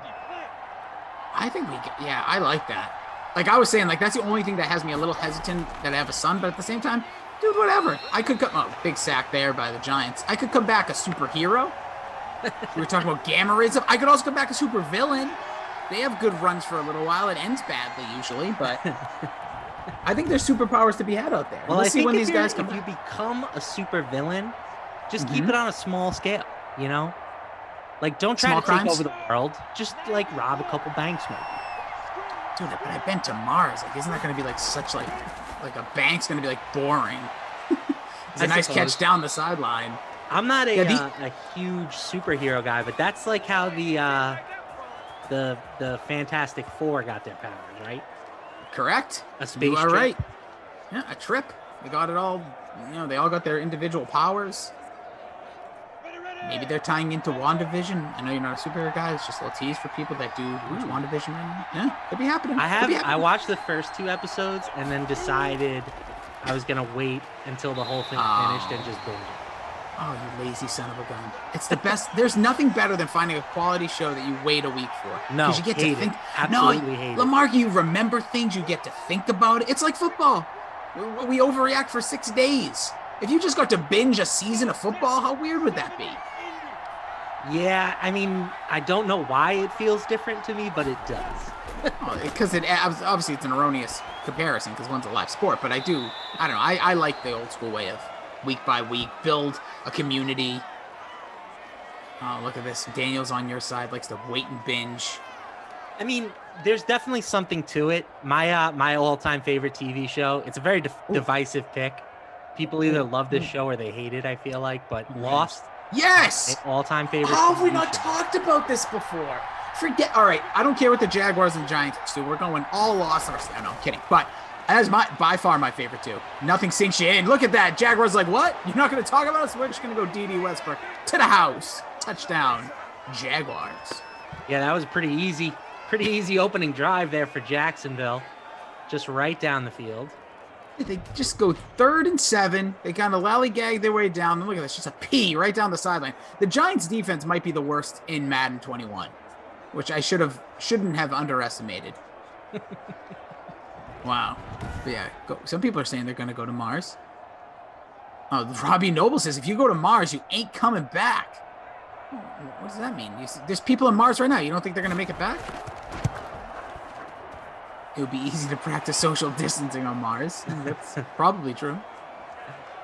But anyway, where I was going with this was I binged the first 5 seasons of Lost. Because I was late to the party there. Sure. And I caught up essentially right before the 6th season started airing on TV, the final season. Mm-hmm. So I got to live the week by week with that and, got deep into the online message boards. And so I can see the value of both. They're both very great ways to watch television, but I have just become so accustomed to next episode, Yeah, you're accustomed to the point where you've watched 5 and Netflix asks you, are you still there? Right. You still awake, dude? Are you alive? I know there's no people. Sorry, I made Sideways Universe. I know where you're at. You're probably on Mars. Yes, I know they just sent a rover up there, but I'm just saying. Maybe there will be people on Mars soon. Sorry. Elon, dude. You know that dude just waiting. He's just like, the next frontier, baby. He's like, just give me the okay. I got the spaceship. We're good to go. We're gonna drive cars there. No, but with Lost, to anybody who loves television, shows that are get into mythology with television, not deeper into movies. Lost was that show. That broke the mold. There was message boards. abc.lost.com literally was one of the biggest websites for in the mid 2000s because of that, because of message boards. And, that was the early stages of podcasting. And just what an amazing, and shows have been trying to duplicate that since. And some have been more successful than others, but just the idea of creating a community around a show like no other. So loss is always, it has a place in my heart. I still don't really love the way it all wrapped up, but love that. Yeah. See, I stand the ending. I'm like one of the only people that actually thought that they did a pretty good job wrapping it up. But with how in-depth that series was, I just don't think there was anything they could do that was going to completely satisfy everybody. Oh, you're 100% right. And that happens for a lot of shows. People just don't talk about it. I have a theory, Lamarca, that there's very few, like, across the board, everyone's happy with finale to television. Like, Game of Thrones has been famously told that's like the worst end season. Breaking Bad, known as one of the best shows ever, has divisive ending.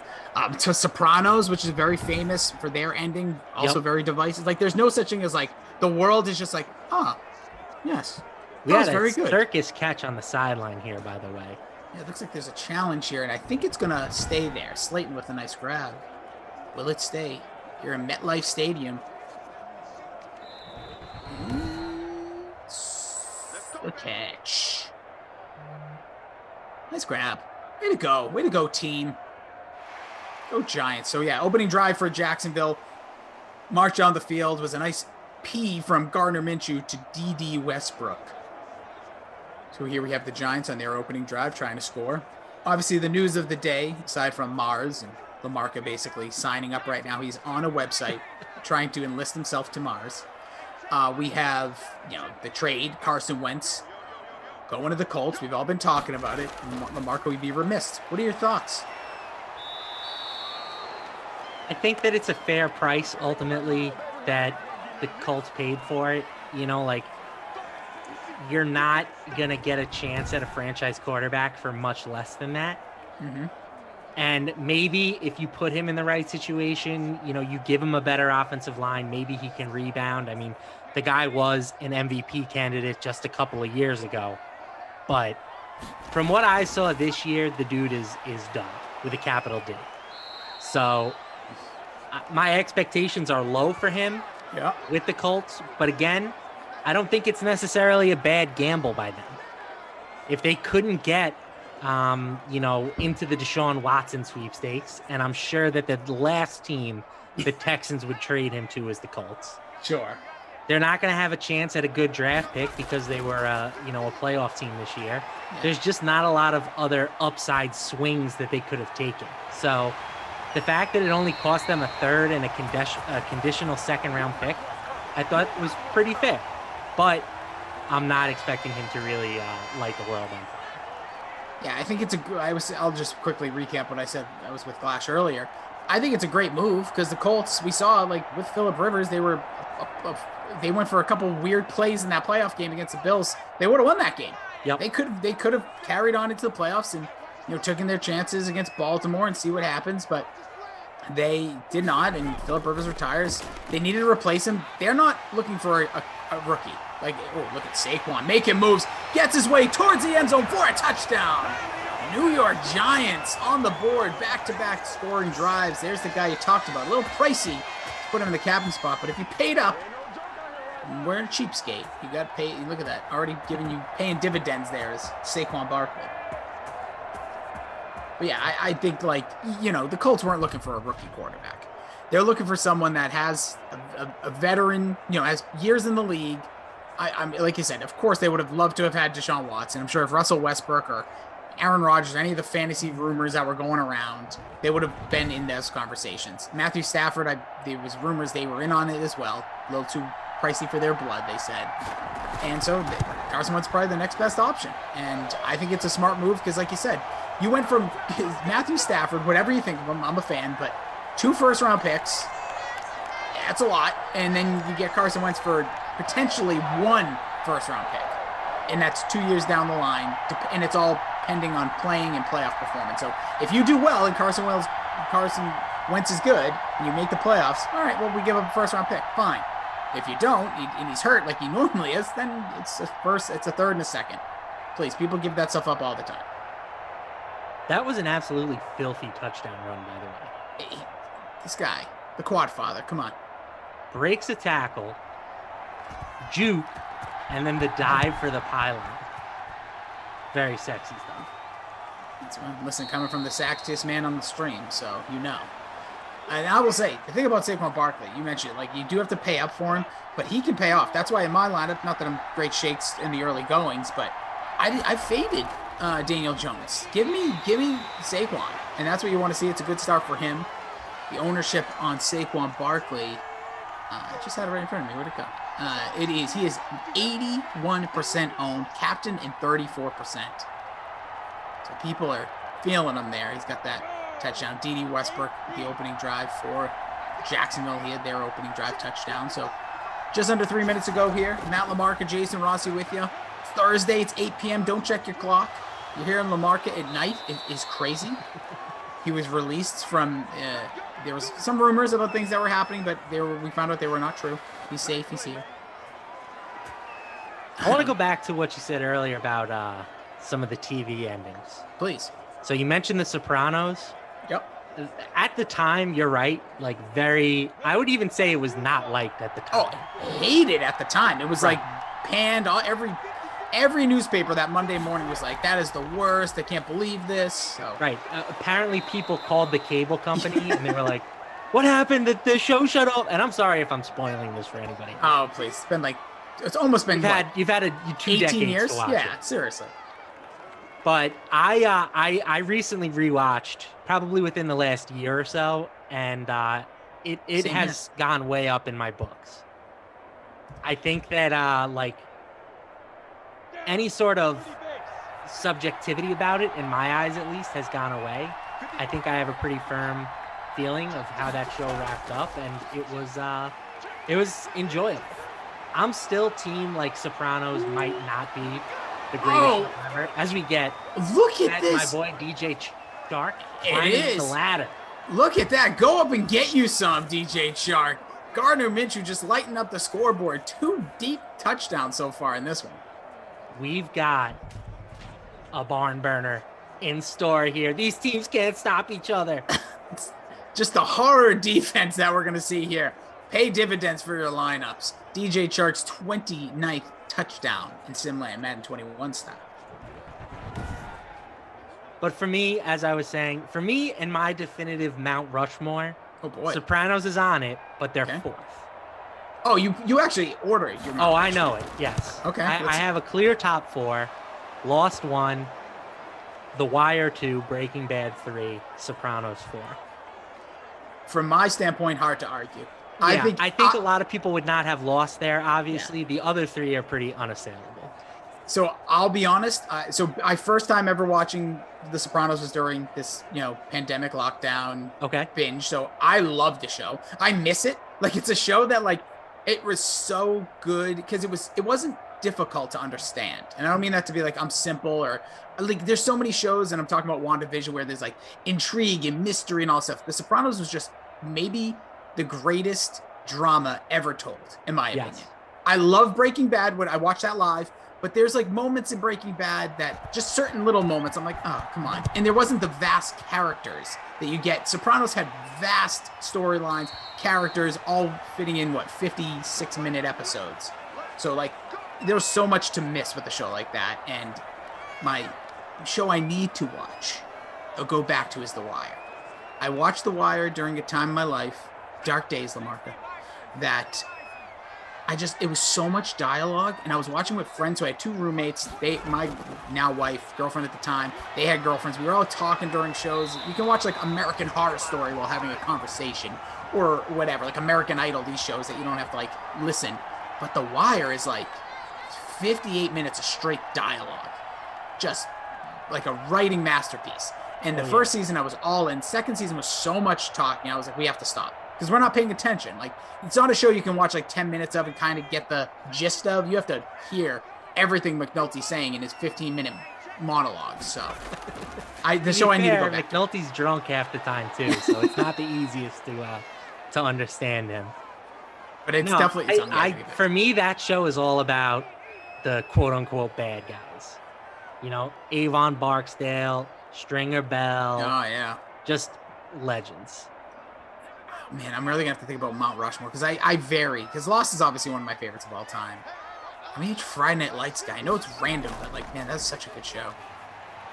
But David Georgie says, I never watched Sopranos. Question, did the show promote or glorify mafia?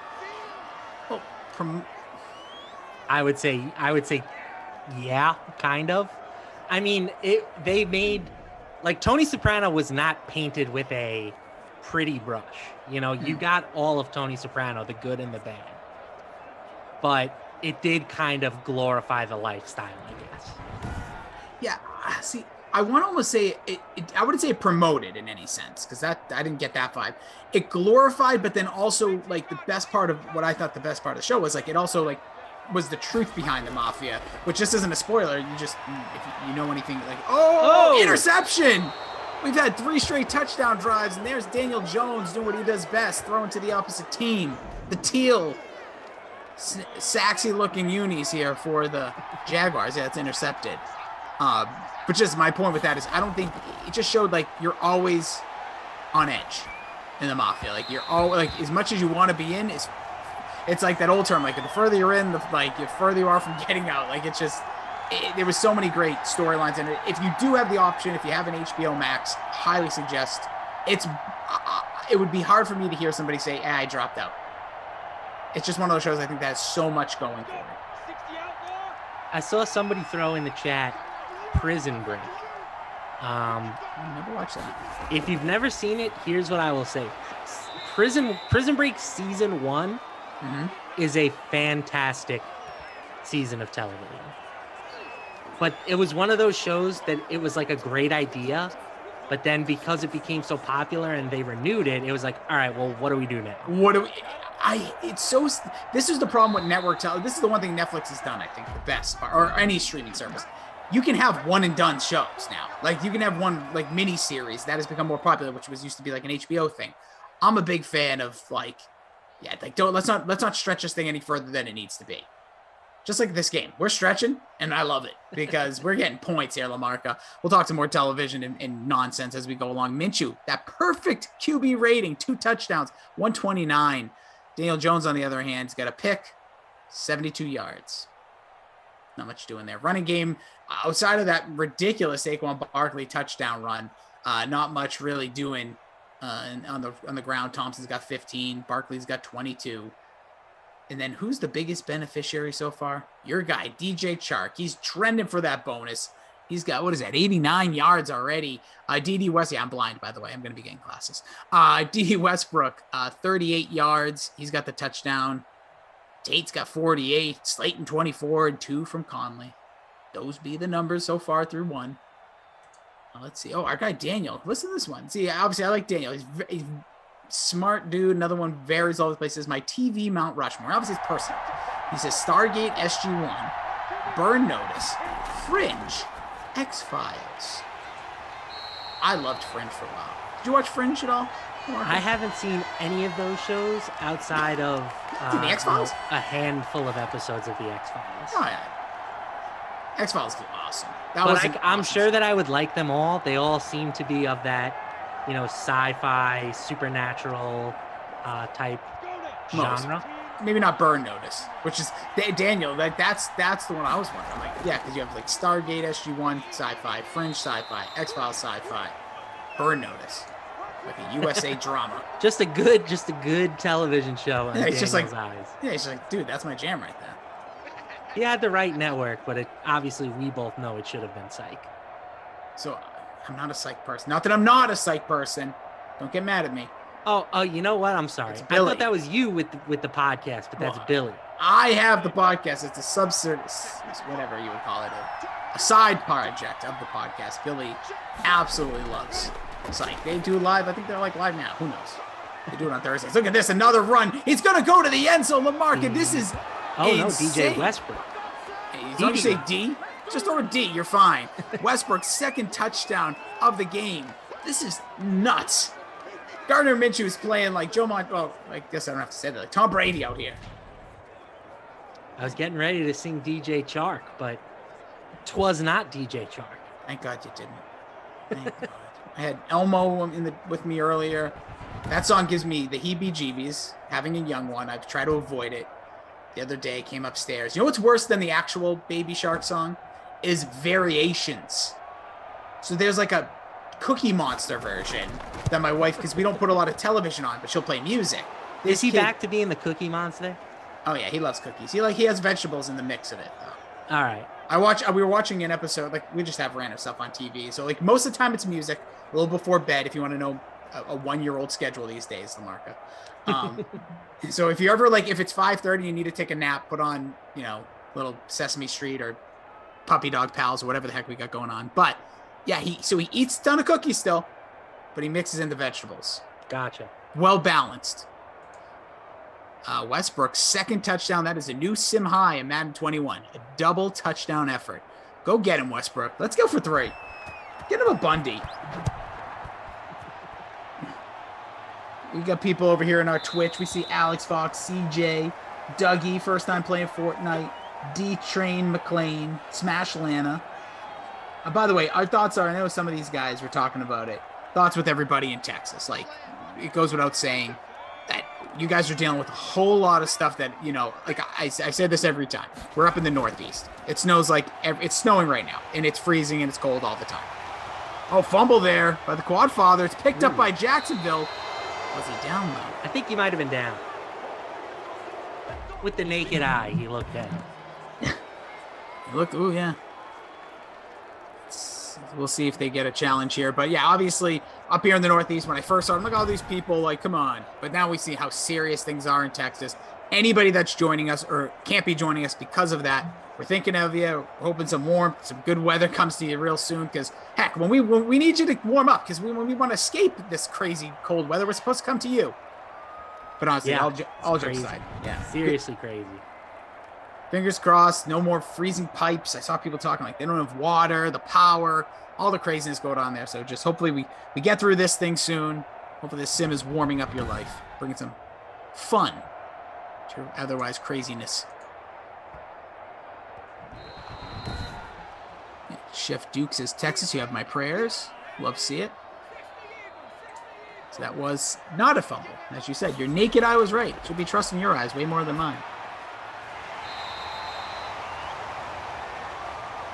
You got 2 NBA games tonight, Rossi. You an NBA guy? I feel like you're not an NBA guy. No, I am. No, I don't. Don't we have 3 games? We just have 2 now, right? 2 coming at 10. Yeah. So, including Lakers Nets is the marquee, potential NBA Finals preview. Ooh. I'm curious what you think and what the chat thinks. Can Brooklyn win this one even without Kevin Durant?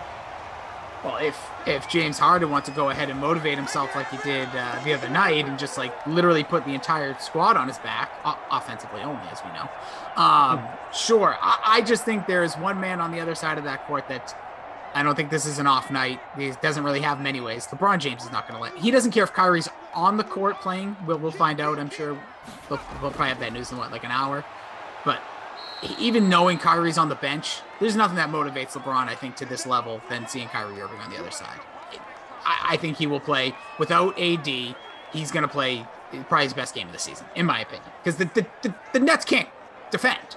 They may be the worst defensive team. Well, I shouldn't say this is dramatic, but knee-jerk reaction, maybe one of the worst defensive teams I've ever seen. They're real bad. Yeah, and Kyrie is going to play. Oh, he is. Okay. And that's got to be. Oh, what a play! Get up! So the ball was swatted by the defense. Saquon getting that PPR point there, so set up a 3rd and 8. But that's got to be one of the strangest things that's happened in the NBA recently, in recent history, was that there was a guy who was like, nah, I don't want to play with LeBron James. Who in their right mind makes that decision? A very naive, young, selfish human being. Yeah, I think for sure he would not do that again. Could you imagine right now? Almost had another pick there from Daniel Jones. Yeah, so 4th and 8. Could you imagine right now what that Cleveland team would look like? Yeah, it'd be pretty nuts, man. That they would have we're seeing Durant come over to guys, and Harden taking buyouts, and all these little trades. It's this would be. I feel like Cleveland would be maybe the greatest constructed roster of all time at this point, if things didn't go that way. Well, as much as I love LeBron and stand for LeBron, and I've gotten into fights on these streams by saying that he's the greatest basketball player ever. Oh, Jesus. His MO is he kind of comes to a city, he trades away all of their young stuff for guys that can win now. Yeah. And once that situation starts going poorly, he kind of then just dips and goes somewhere else. You just made my argument of why he's not the greatest NBA player of all time. It's a pretty good argument. I'm not going to lie. That's the Franchise one knock ruiner. on LeBron. He leaves you with titles. Well, at least the second time around with Cleveland. But yeah, it's just a burning house of flames. And he quit. It took the Lakers one season.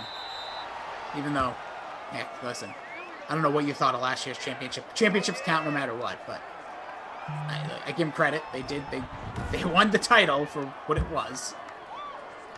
Gym basketball there in the bubble. I'm gonna say it's very good, Lamarca, and I want to hear more about this game tonight. I want to hear your thoughts more. But I will say, like, popping on these games and seeing like people in the crowd just puts a smile on my face. Like the cities that are actually having fans there, I think it's cool. Like courtside Karen. Well, that was one thing. That was a tough look. Because wasn't that the first night that Atlanta had people there too? I honestly don't know about that, but it's just funny to me. Oh, that was excellent. It made for like the thing is. So I'll say this: I'm not a LeBron James fan. I'm a fan of his game. I'm a fan of most of the things he's like become. I'm not. Yeah, we forget about not politics. Not talking about that. Just like I like a lot of what he is. I don't particularly a fan of him, but I will say that next day on Twitter was excellent.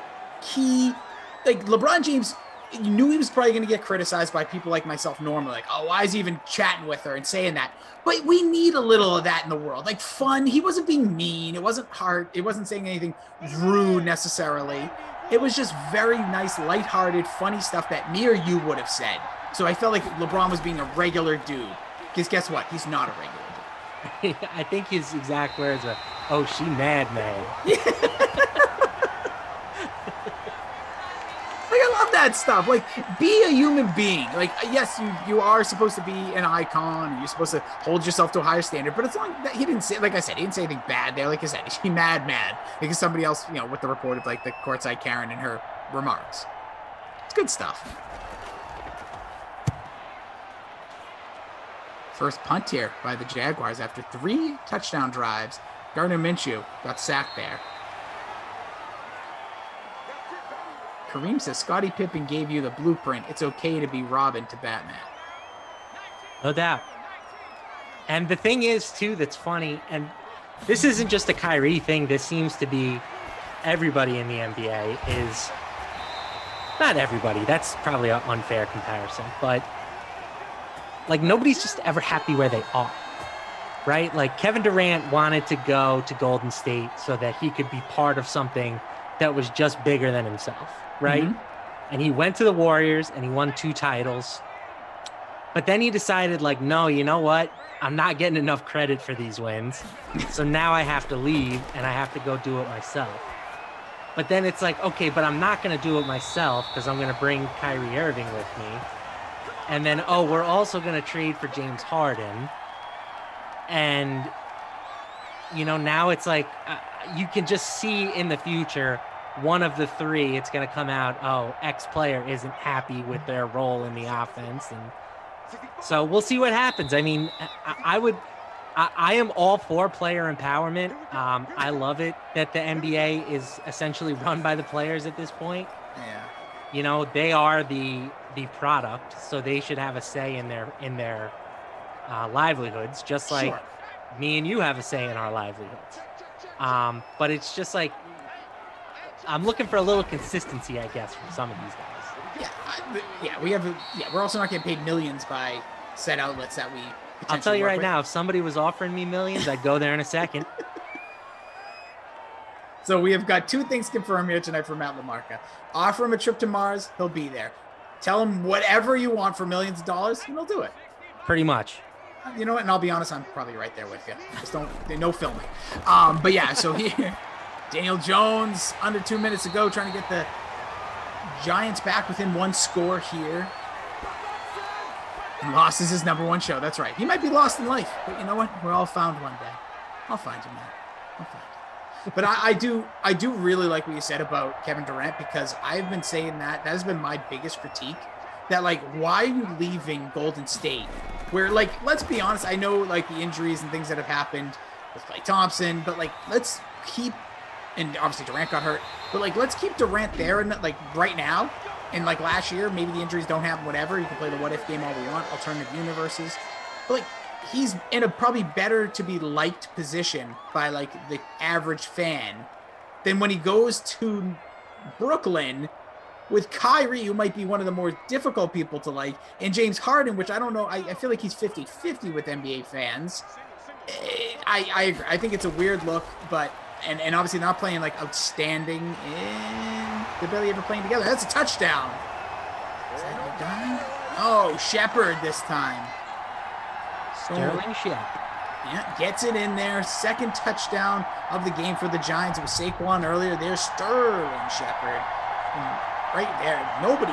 Where are the Jaguars' defense on that one? Must be off to Mars. That's going to make this a 21-17 game pending. They might go for 2 here. Nope, they're going to go ahead and take the extra point. Take an update of scores when we get to the half. 15 touchdown for Shepard. But I don't know. I feel like I don't want to be the guy who says, the Nets aren't going to win. They don't look great, because that's what I said about the Lakers at this time last year. And obviously a lot of things changed in the world from this time last year to when things change. But I feel like the Nets are one of those teams that, like, let's say it becomes playoff time, regardless of their seed, snap their fingers, everyone digs their heels in, and they're going to be hard to stop, especially with the East. Yeah, I mean, they'll make some additions, right? The buyout market, they'll be active. Just wait till Blake Griffin goes there. Well, that would be a terrible signing. That's the last guy that they need. They need a center. They need a Andre center, Drummond, rim protector type guy. Yeah. So that's like, if you can give him one of those, because DeAndre Jordan has actually been playing okay, but you still only want to rely on him for like 20 to 25 minutes. Yeah. So they need another center, and they need some, like you said, some perimeter defenders. I did see they rolled the dice on Iman Shumpert. I don't know if he's actually gotten into a game yet for them. Yeah, I was going to ask you about that, actually. Now, like, is he still, like, can he play? Is he still, like, a baller? Who knows? That's the other thing you see with these teams. They have no money, so it's just like, hey, man, you want to come play for, like, a couple $100,000? It's a guy I played 10 years ago. It's like Jordan Crawford going on that team or somebody. He's retired. Like, is Wally Zerbiak available? Wally World. Yeah, timeout here, just dragging us through. It's 45 seconds remain here in the first half. There's my cat making an appearance. Yeah, I know, it's the market. I haven't teamed up with them in months, dude. I know, it's crazy. I know, it's 8 o'clock on a Thursday. Rumor was he'd be sleeping. No, too much NBA. Here's Minshew. Searching, looking, dancing, going down, fumbles the ball, picks it up himself. He's going to take off again. That right there will 30 seconds. It might do it for us here if they just let the clock run out. Neither team. Oh, yeah, you want to come up with time? Dang cats these days. Well, maybe we'll get one more snap here, Lamarca. Yep. And it's going to be a handoff. Thompson gets absolutely depleted. The risk of injury, even though there's no injuries, no sicknesses, no illnesses here in Simland, but boy, that could have knocked a tooth loose on Chris Thompson. It's halftime. 21-17, Jags on top of the Giants. Jaguars are looking good so far. Wouldn't have expected that. Minshew, again, 3 touchdowns, 2 to D.D. Westbrook, 1 to your guy, DJ Chark. Shepard's got a touchdown, and the gnarly run we saw from Saquon Barkley. Yeah, this game's had some fun plays. I mean, there was that sideline catch where the Jacksonville guy swatted it, and I think it was Slayton got the feed in. Minshew's got a perfect passer rating, 158.3. Unreal. This game's got everything so far. Both quarterbacks pacing for the bonus. It's been fun. So hopefully that they can give us another half just like that. Our guy Burt Macklin says, I miss Wally and KG on the floor together. I think Wally Zerbiak's now like a color commentator for the Knicks. Or he works on like their studio show. Of all teams, interesting. There's Michael Wally dropping. Zerbiak. Yeah, these are two, by the way, good recorded teams we're watching live here. We have, simulatedly live. Jags are 10-6. Giants are 10-4. So that's maybe why we're seeing such a good offensive output. Oh, no. Oh, wait, no. This is something bad. NHL moves up the start time for the outdoor. I know, Lamarck, you're not a big hockey guy, right? Negative. Okay. But like this Sunday, there's the outdoor games. I don't care who you are. I don't care if this is like LBGA, if I could speak. If they played like on ice, like you need something. Whenever things are different for these sports. So that's happening. So they're trying to avoid bright sunshine on Lake Tahoe. So the Bruins and Flyers are being moved up. That's the funniest thing I've ever heard. I like it when there's snow and too in particular. Like, I feel like they know. I know it sounds like there's something with the weather, but like I did. There was like 3 straight years of like light snow. The one they did in Notre Dame had snow. Boston had snow. I think the one in New York had snow. Yes. I hope it snows. I got to see what Lake Tahoe looks like for Sunday because that does make it so much more epic. You got to go Farmer's Almanac, you know? All right, let's look 2 years ahead. Where are we going to be? Lake Tahoe right now is 37 degrees, probably warmer than both of our areas. Sunday, it's like 44 degrees. Nice. Damn it. All right. Well, we tried. Maybe things will change. Let's get all that crap weather out of Texas, put it in Lake Tahoe. Chris Boyd said he made a ribeye steak and it was delicious. Sounds delicious. Does sound good. What'd you have for dinner, Lamarca? What was your din of choice? I cooked up a little chicken tonight. Oh hell yeah! Did you do Jello chicken or did you cook it all the way through? What the hell is Jello chicken? I used to have a roommate that made Jello chicken because whenever you cut it in the middle, it looked like Jello. Yeah, medium rare. That's disgusting. not healthy. Did he get sick all the time? No, he wouldn't eat it. He'd just be like, I think this is done. What do you think? I'm like, dude, you're cooking chicken on a stovetop, which, that's fine, but you have to, when it's like a thick, not a thin piece, you gotta that's gonna be on there for a while. It's gonna really dry on the outside, but do your thing.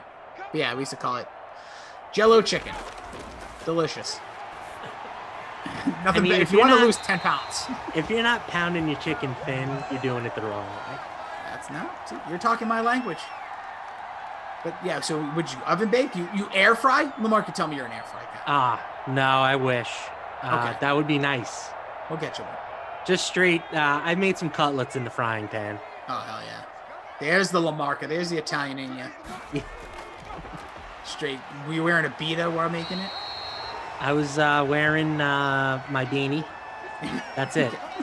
Beanie and nothing else. That's it. If you're going to make cutlets, you're going to get grease on your clothes, so might as well just singe your chest hair. All the real ones know. It's Matt Lamarca with Jason Rossi. Hope you guys are doing well, having a good dinner. I had to run off I was so hungry at the end of my last game, and we went into overtime, that it was like, I was getting a little stressed. I'm not a real hangry person, but it's like our guy Saquon's hangry for some more yards on that one. Just making moves here. Keep giving it to him. It is. Just like that chicken. That's all over the place today, but want to give a shout out to everybody. Smash that like. Appreciate you being here. Matt Lamarcus here on a Thursday night, people. Show him some love. Kareem, Nobby Roble, Mr. Hawk, Robbie Noble, Jordan L, Congo Cab. It's just a damn cough, man. Break the curse. Jimmy B. See you guys. Emerson's forehead. Emerson's baby gap shirt, too. Ooh. Yeah, Double Emerson's. Yeah, we got everyone. Now all we need is Emerson's Jack Blue Jay. I was going to say, I thought you were going to say, now we just need the real Emerson. I'm like, that dude's sleeping. He's gone. Over in our Twitch fam, we have Night Paws, Bugaboo, Simlanta, Mega. I'm just going to go with Mega because I can't read that, and I don't know if it's offensive.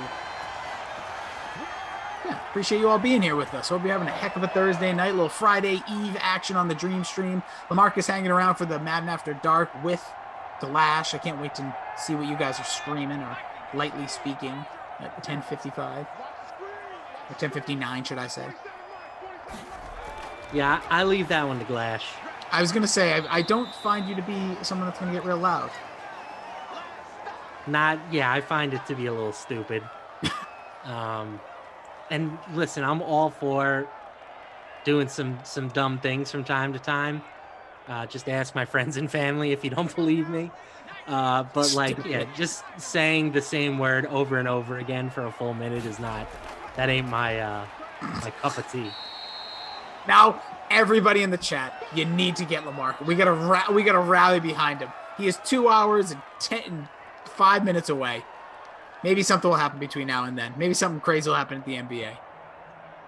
Buzzword tonight: cookie, Elmo voice could happen. Daniel, you're gonna be here, man. You can direct. If anything, it would be Cookie, like Cookie Monster.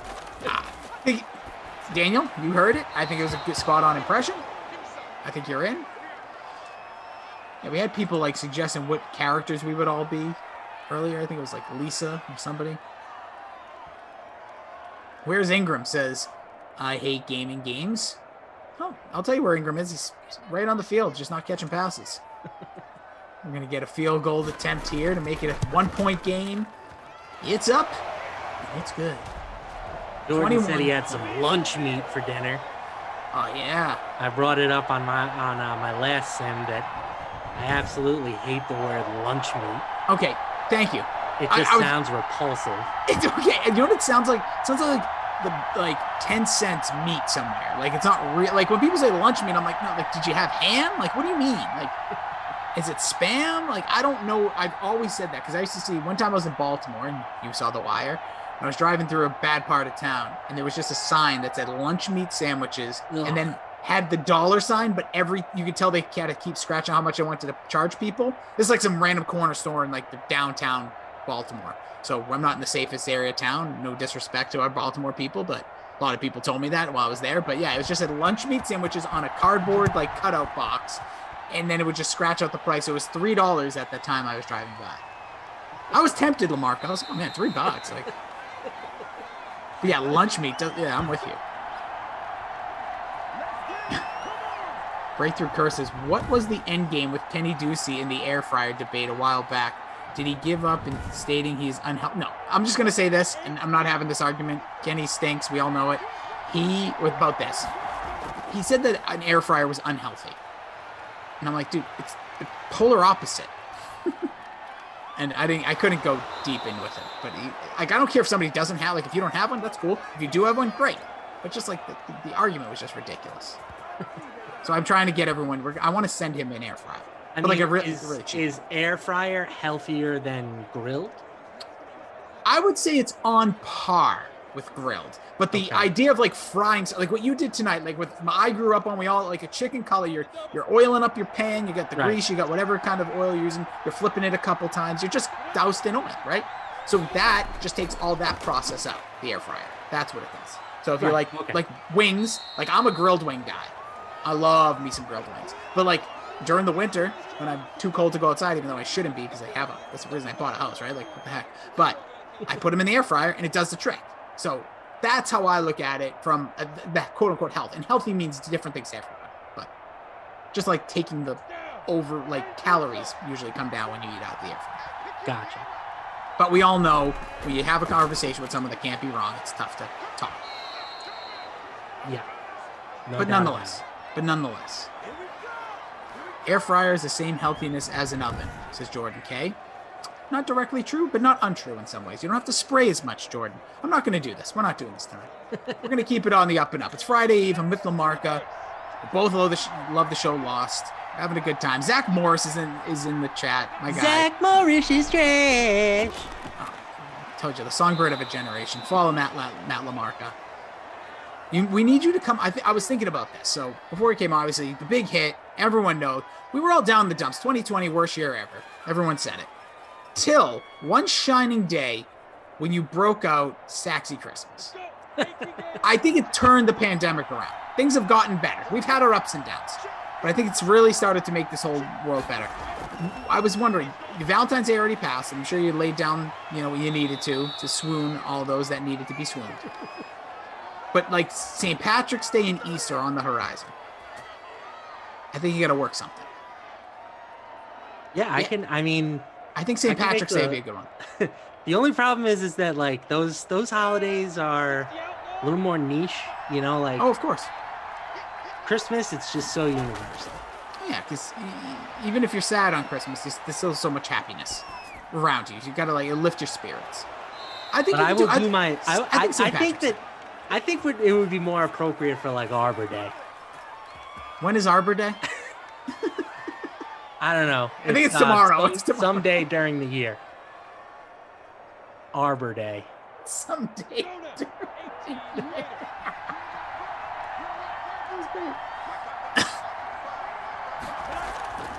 Arbor Day date. It's April 30th. April 30th. Hey, it's coming around the corner. All right, line it up, everybody. Smash that like for Arbor Day. April 30th, we'll get the new hit song. Our guy Neville, we'll go with Neville. He says, body needs fat and sugar to survive. Sure thing, kid. Didn't deny that. Oh, Neville also said, I air fried my wife for Valentine's. I'm going to hope you mean you cooked for her. But yeah, Arbor Day. Line it up. Look, LaMarca is right now working on lyrics. We don't need him for the sim anymore. Come back at 10. Just go work on your song. 10 minutes, that's all I get? Oh, I feel like we're going over. Oh, no, yeah, we're at the end of the third. Going to the end zone. Oh, had a man wide open. Didn't get it. So that's the end of the third. You're looking at the songbird of a generation. That's Matt LaMarca. Follow him at Matt LaMarca. Don't mess around. We can joke. He's got great TV shows that he loves. His Mount Rushmore's spot on. He ranked his Mount Rushmore, which we could do that with presidents another day. I have strong takes on that as well. Yeah, I'm sure you do. We're going to do a whole segment actually on the Dream Stream. I said we got to vary up the content. This is done with the sports stuff. No, but you can also, not only is he Songbird, not only is he writing a new song for Arbor Day, April 30th, which we all found out, but maybe the most important thing that he is doing is dropping straight knowledge about the NBA. If you go in, make sure you have to bookmark. We always talk about Madden Sim's info page. By now, you should probably have the hook of that. Make sure you go on DK Nation. Make sure you get into the playbook. Make sure you get into all these places because Matt is writing up some straight facts and info and helping you win some lineups for the NBA. If you're like me and don't know every in and out about the NBA, follow somebody's lead. Follow Matt LaMarca. He's just making people cash on the regular. Well, I'm trying at least. Well, that's. I think we've got Glash turned around now. What We've happened? got Glash What's on going the on, right right? track. What, his TikToks or like winning games? No, with his lineups. I've been helping him with his lineups, because I'm tired of Kaufman rubbing his face in the dirt. Oh my God, Kaufman. And again, we're talking about these like personal, just one-on-one matchups. Like Kaufman and I will play each other. Kaufman plays everybody and goes to the market, says, "Hey, who's good?" Because he's too scared to make his own lineup, which is fine. If you know a guy, why not? LaMarca can be your guy too out there, DK Sim fan. Just go over to DK Nation. But yes, I've just been kind of trying to get Glash on board. So get him in there. Me and Glash, we like the Kings tonight. We're taking the Kings value. I've seen some chat in here about Hassan Whiteside and whether or not he's a good play or not. The guy had 58 points in his last game in 23 and a half minutes. He's in my lineup. And now he's facing a team that basically ran him out of town. Angry. One of the most vindictive guys, motivation-based guys in the league.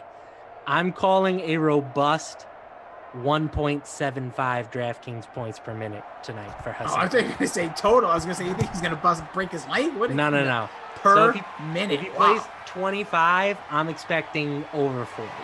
I love this. I love it. See, that's the intel right there. And that's just a little bit. Make sure you go follow along. Click on his name. It's green. It's highlighted. The beautiful website. Follow along every day. I bookmark. I love what you guys do over there. And I love that I get a variation. Because sometimes I've been listening, like, I'll go Julian Edlow for a week. I'll be like, I'm feeling him. I'll go LaMarca for a few days and feeling that. I go Ducey for a minute, and I'm like, eh. And then I go back. I'm kidding. I'm busting Ducey balls. No, but this is the whole thing. It's great stuff, great info. And also, if you want to know, like, hey, what's going on with these Madden? Like, if you're like me, I've been so bad in these Madden things. Sometimes Zach Thompson, our guy, not only does he write about cheap plays for the NBA, also writes up about the Madden Sims. He will give you his advice on how to win. The guy has been working on these things since day one. True MVP, true GOAT of these, like behind the scenes, in front of the scenes. So make sure you just get over it. Is a stud. It really is. We're very lucky, like for the people that we have working on this. You work places. There's a lot of like real dinks to work with. We have a great crew. And speaking about that tonight, speaking about the great crew, some of the best. Michael, our producer, Daniel on the 1 through 7s, Jimbo in the ops. Great crew tonight. Good people. Having some fun on a Thursday. Let's see what we got here. Oh, DK Sim fan. We see you all here on the YouTube. El Paso #1. What's up? Jimmy B says, let's go Big Blue. Did he catch that? No.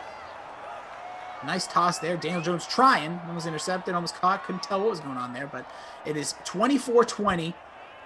The first quarter was nothing but just dimes, touchdowns. Since we've had a sprinkling of field goals. We'll see what we get here in the fourth. Jaguars get the ball back, a chance to go up 2 scores.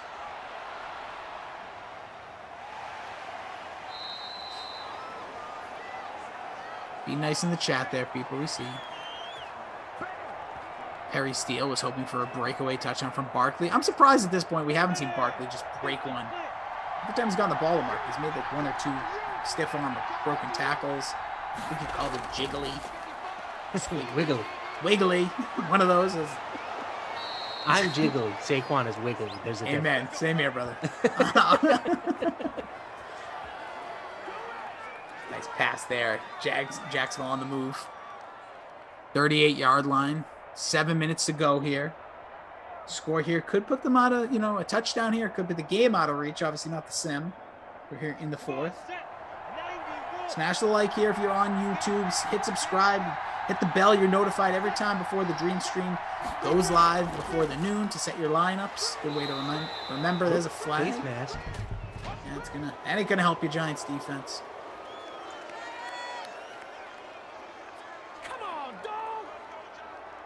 Hey, Gaming says, hey, Rossi, Lamarca, you guys the best? Oh, Gaming, thank you very much. Gaming, you're the best. I'll go, Cab, we see you. That Knicks logo kind of makes me nauseous, but that's all good. There's a nice pass down the sideline. Well, it's more towards the middle of the field on the left-hand side. Is that my guy Eifert? No, D.D. Westbrook. I'm telling you, it's been Chark and Westbrook all game here. Quick peek into the family and friends.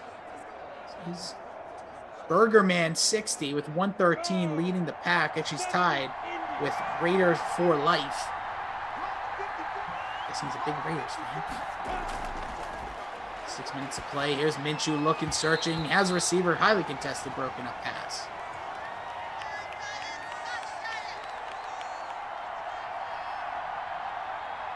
Listen, this is Lisa Robinson just dropping straight knowledge to everybody. Just basically saying, don't acknowledge the dummies. That's all I'm taking off what she wrote. If anybody's ever being a dummy towards you, just don't acknowledge it. Here comes Minshew, 5 wide, lurking, searching, has a receiver. Again, highly contested. Look, where did the Giants defense wake up from? Yeah, they're glued to these receivers all of a sudden.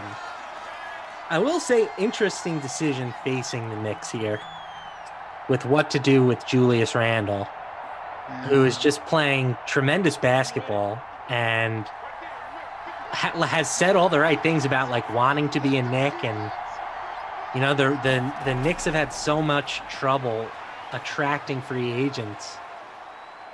You wonder if maybe they should hold on to him, as that's a going to come back for a illegal hand behind the forward back. pass.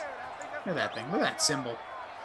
Yeah, it is a strange move there because you never hear that. When was the last time a New York Knick was like, I like it here. I believe I want to stay here. And he's a good player. It's not just like somebody that's like, third man off the bench. Yeah, I don't know. Maybe like Jamal Crawford back when he was shooting the ball 25 times a game. I'm sure he was pretty happy. Lambeau kick is up. It is good. 7-point game here in Jacksonville. America's team taking the lead, wearing the unis. They're going to be rocking as their home unis in 2021. The old Fred Taylor uniforms there, but we're talking a little NBA. I don't know. Do you think, like, this is that time, right? Like, we're already hearing players, like we talked about Blake Griffin earlier, like, yeah, I'm not playing no more until they trade me. Or cool. Or a buyout, which is like 3 weeks away. I'm like, okay, we're just not going to play it. Good for you. Andre Drummond, same thing. Like, is Randall going to be one of those guys? Are they going to move on from him? They keep him? I mean, they're certainly not going to sit him down. But I do think that they're going to explore some trades because that's kind of where this team is at right now. They need assets. And You know, he's an expiring contract. He could definitely help a lot of teams out there. If you could get a first-round pick or something, I think that they would have to at least consider it. But at the same time, he's their best player, and it's really not that close. So, you know, I think you can make an argument either way. Like, they took Obi Toppin with the number 8 pick in the draft, and he's barely played this year because they can't take Randall off the court. So, but is that I always, and I know the NBA is much different than most sports with this, because like you want those, like if you're taking a top 10 pick, get him in there. Let's see. But if you have a player that's actually playing well, like, is that a problem? No, for sure. I mean, it's a good problem to have, I guess.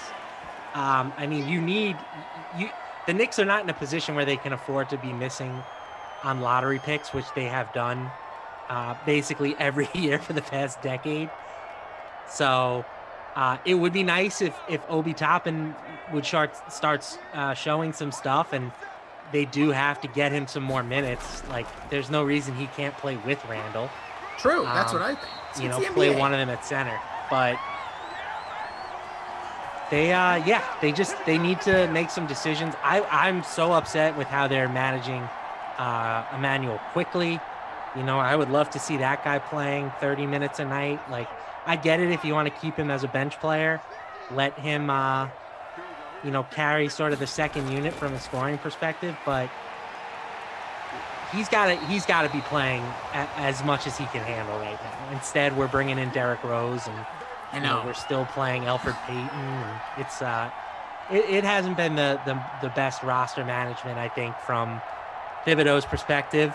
But he loves vets. The guy just freaking loves vets. Ever since he was here with the Celtics, you know, as the defensive, you know, I always call it coordinator, that's not it. But as the assistant coach, that's what it's been. It's been like, give me guys that can play. Give me the PJ Browns. It's like, well, we have some young guys. Yeah, don't worry about those young guys. Give me this guy I can talk to. Give me some guy who has some meat on the bones, been around, a little dust on the old. Got to dust him off to get him out there. As long as he's coaching, Taj Gibson will have a job somewhere. Not the truth. There's a nice play here. Looks like we could be heading for a tie game here, depending. Giants haven't been a 50-50 situation. Look at that. I didn't even notice earlier. Daniel dropped in the big sack, the debut.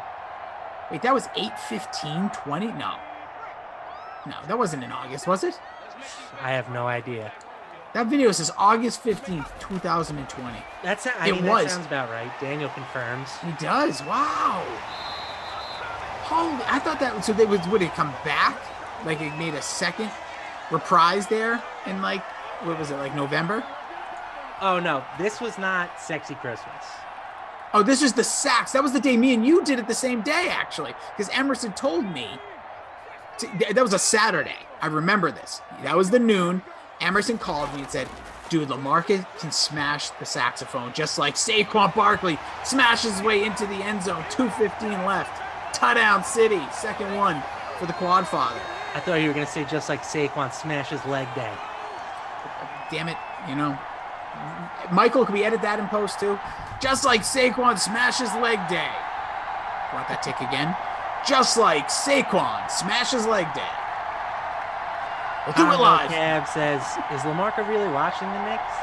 I honestly am watching the Knicks, not religiously like I used to, just because why would you subject yourself to that on a nightly basis? But just looking through Quickly's game log, less than 22 minutes now in 8 straight games. So to me, that's not enough. I understand that he's playing together with Derrick Rose. I want 30 minutes from Quickly. Okay. And I want 30 minutes from RJ Barrett. Well, that's another guy. It's like, I feel like he's not playing enough minutes either. But, hey, listen, fit them all in. Mark, you get the blueprint. Talk to Thibodeau. Yeah, let me just ring him up. I feel like you can get in those Zoom meetings. I feel like, being some form of media, it's not that hard anymore. Hey, Tom, I got a suggestion. No, we're taking questions. Yeah, don't worry about that. It's 27 all here. Jags, Giants, good one here for your 8 p.m. Glash will join LaMarca for Madden After Dark. Coming up in just under an hour. Squiggly return there. Gonna be stopped there. Yes, the original sacks. I remember it. Emerson called me, said, dude, got to tell this dude to play. We did the halftime show. It was August. Good times. Feels like 10 years ago at this point. Doesn't end around. That's going to take us down to the 2-minute warning. West Dreamer? I'm going to go with, I don't know how to say your name there on Twitch. Says, who scored? Who just scored? That would be Saquon Barkley. The Quadfather. Just getting it done. Second touchdown of the game. Shepard has the other touchdown. 2 field goals by both teams. D.D. Westbrook with 2 scores, as well as 1 for DJ Chark. Here's Minshew in the guns. Going to give the ball to Thompson. He's got a clear shot to the first down. Got it. Oh, no. Ooh. 3rd and inches. I thought he had it. Yeah. West the Reamer. Thank you for clearing that up. Were you a Dexter's Lab guy? Not like hardcore, but I would watch it on Cartoon Network. So that's what, anytime somebody says D.D. Westbrook, that's what I think of. I just think, Oh, D.D., get out of my laboratory. Joe was great. Like as a kid, that was like up there because I don't even really understand the whole process of it. But yes, that like it was like smart. It was intelligent show. I was more like a Rocko's Modern Life type of mentality, but okay. Daniel's with me. Dexter's Lab, one of the GOAT cartoons. I think I would say like GOAT's obviously a funner word to say, and funner's not a word. I would say it's just one of the most highly underrated. Like I feel like no one talks about it enough, and that's a heck of a punt by Jacksonville. Burying them at the 7. Can they come back? Can the Giants march 93 yards? Score a touchdown? A field goal will do too. Daniel Jones' numbers got 240, a touchdown, an interception. He's played well here in the second half.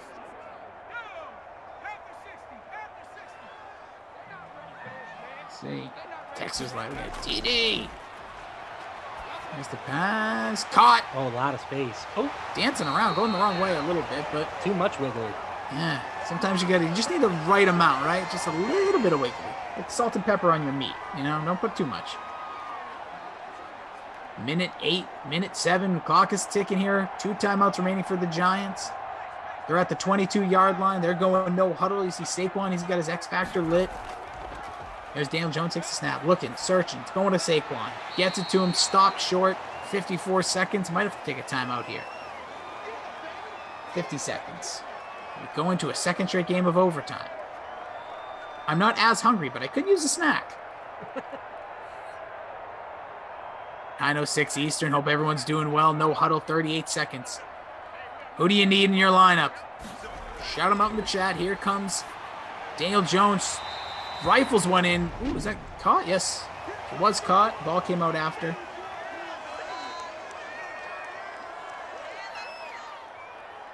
People challenging each other to games in our Twitch chat.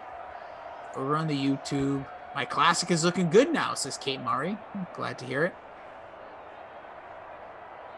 Herb Dog says Conley and Eifert poo-pooed my lineup. I feel you on Eifert. That captain call was terrible.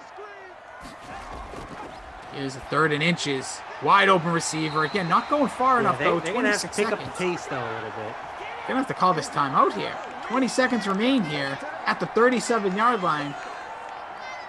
What's going on here? They're probably just going to let it go. Maybe they'll call a timeout for a 1 Hail Mary. Maybe they'll have time for 2 if they can snap the ball here. 5. Oh, this is it. 4, this is going to end it. 3. Yep. And it's incomplete. Daniel Jones doing Daniel Jones thing. So we're going to go straight to overtime here. Second game in a row of overtime. Slate is nuts. It's Mark and Rossi. Hope you're all doing well. Appreciate you being with us, DK Sim fam. Ingram was looking for. Zach Morris is trash. Just singing but typing out the Fresh Prince of Bel-Air theme song. Something so right about that.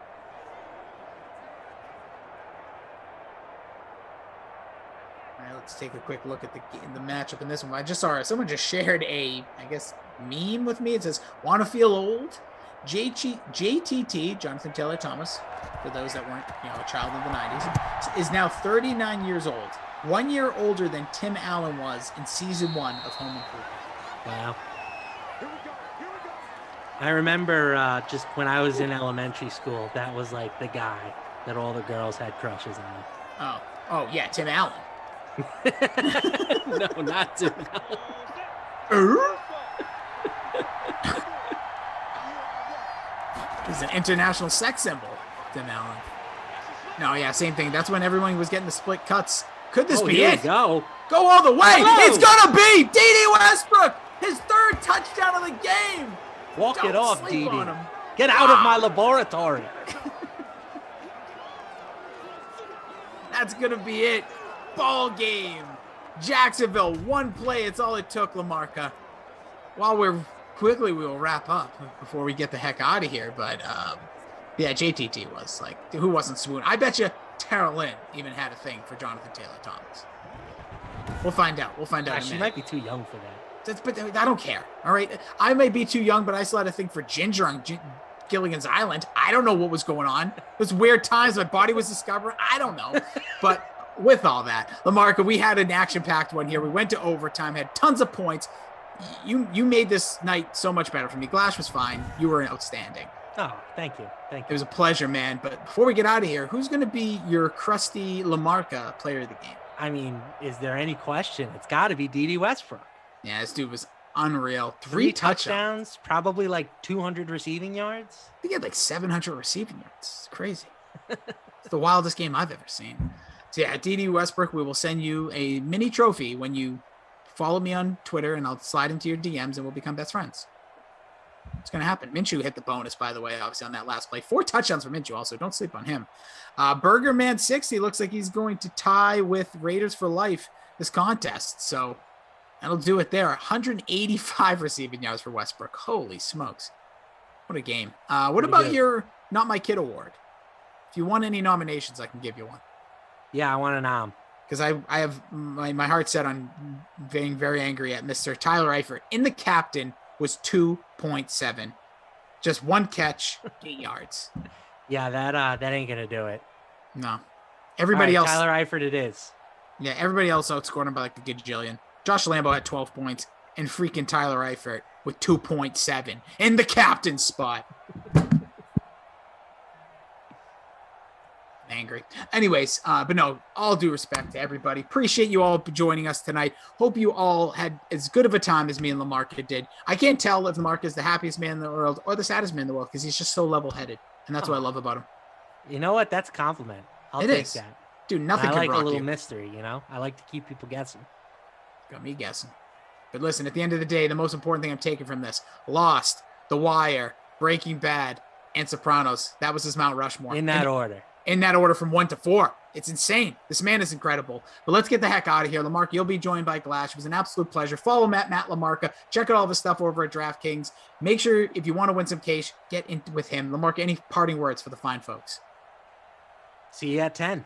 There you go. He'll be back. Thank you, Michael. Thank you, Daniel. Thank you, Jimbo and Ops. Here is the #1 fan of Jonathan Taylor Thomas, probably when he was in that awkward 20s phase that nobody was into him with. But it's Terrell Azak. Wow, you know what, guys? Get the heck out of here, all right? So we are not done with Madden Sims just yet. We still have Madden After Dark on the way at 10 p.m. Eastern, and it's going to get even more weird because the king of weird, Brendan Glasheen, he's joining LaMarca to bring you the Panthers and the Chiefs. Yes, that was a diss to Glash because I haven't dissed him in a while. That showdown is featured in our Madden Stream 3K Flea Flicker contest. $5 entry. It's going to get you a shot at a $1,000 top prize, and the free contest for that showdown has a $250 prize pool with $25 going to first. All right, so with the NFL season over, we wanted to take a look back at what you guys were betting on throughout the season. Which teams, players, games you were most interested in on the sportsbook this season. So to do that, we went to the tippity top to find out from the man who sets the lines and takes the bets. Here is Emerson Latzia recapping the 2020 NFL season on the DraftKings Sportsbook.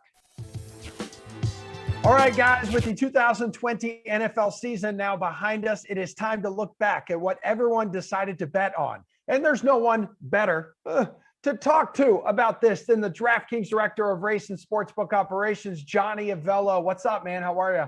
Doing well, Emerson. Thank you. So what were some of the most bet on teams in 2020? Well, the Chiefs were the #1 team by handle and the Packers by total bets. And although the Chiefs went 14-2, they were only 7-9 against the spread, 8-8 for their overall record, over/under record.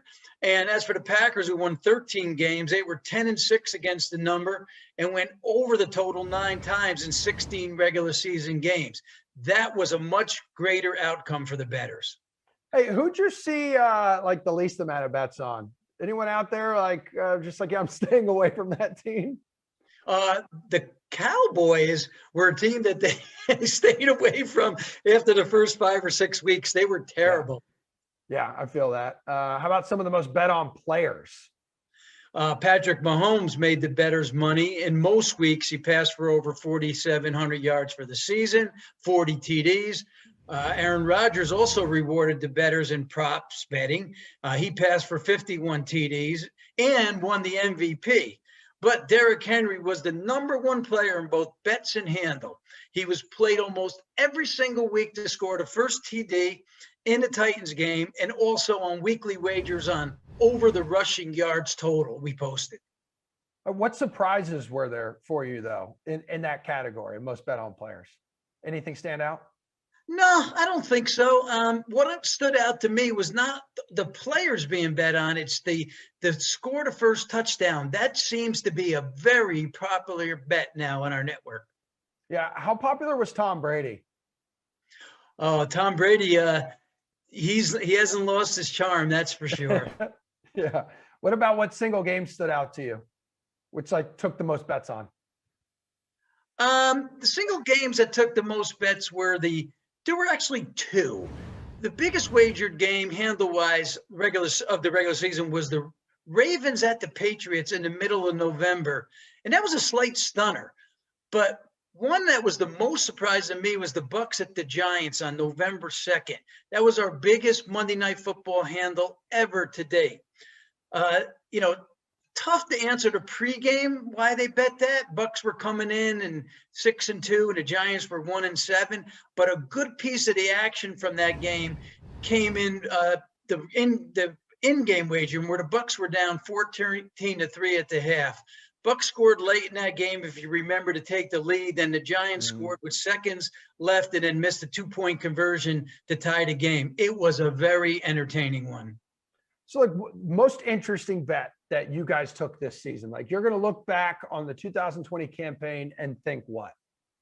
Oh, that had to be the Mattress Mac $3.4 million bet on the Super Bowl. Now catch this, that Mattress Mac, who's from Houston, he funds his digital account and then he flies his private jet to Colorado where wagering is approved. Then he makes his bet at the airport and then flies home. Yeah. A lot of mattresses, right? You can buy with that cash. Any other stories you'd like to share with us from the NFL season?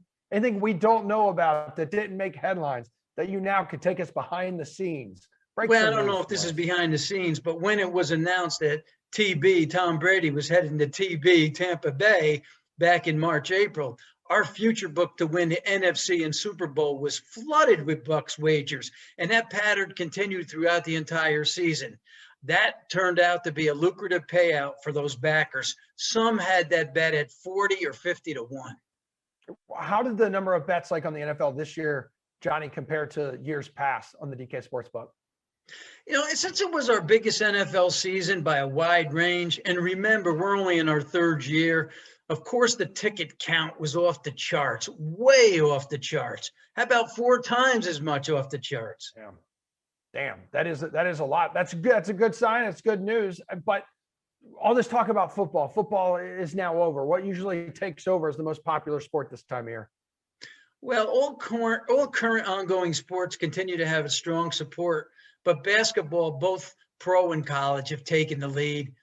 In about a week or so, though, college basketball with the conference tourneys and then the field of 68 big dance, that's going to take precedence. Yeah, how exciting is that? Like, it's a big event. We know what's going down this year. Like, just to be able to have that opportunity. I'm excited. Yeah. I mean, what should we expect from DK Sportsbook in 2021? Let me throw additional, increased, fresh, new, extra, all the adjectives I can possibly throw at you, Emerson. And you know what? A few surprises. Stay tuned. Okay. All right. So this is like the tease for a tease that's coming. I like this a lot. That's Call it a teaser. All right, Johnny Abello, the tease king. Good catching up with you, dude. Wow, so that was 2020 on the DraftKings Sportsbook. But as we look ahead to the 2021 NFL season, one of the first things you guys will have the opportunity to bet on is the draft. So, of course, it's pretty much a foregone conclusion that Trevor Lawrence will go to the Jags at number 1. But where will the rest of these QBs land, and how will their NFL careers shake out? Well, Ross Tucker, he caught up with Greg Cosell on his podcast today to discuss some of the other QBs in this draft not named Trevor Lawrence. Is there a clear number 2 to you, Greg, when you evaluate these guys? A clear second best guy in this year's class? Yeah, I would put Zach Wilson in that category. I think he has the look of an efficient ball distributor. He's got a good feel for the timing of the pass game. He's got a playmaking dimension with his mobility, which is becoming more and more essential in the NFL. His game in college was built on pocket efficiency and off-schedule movement. I think those things play well. I liked what I saw. I think that when you look at Wilson, you see much to work with as far as his traits, his feel, his awareness.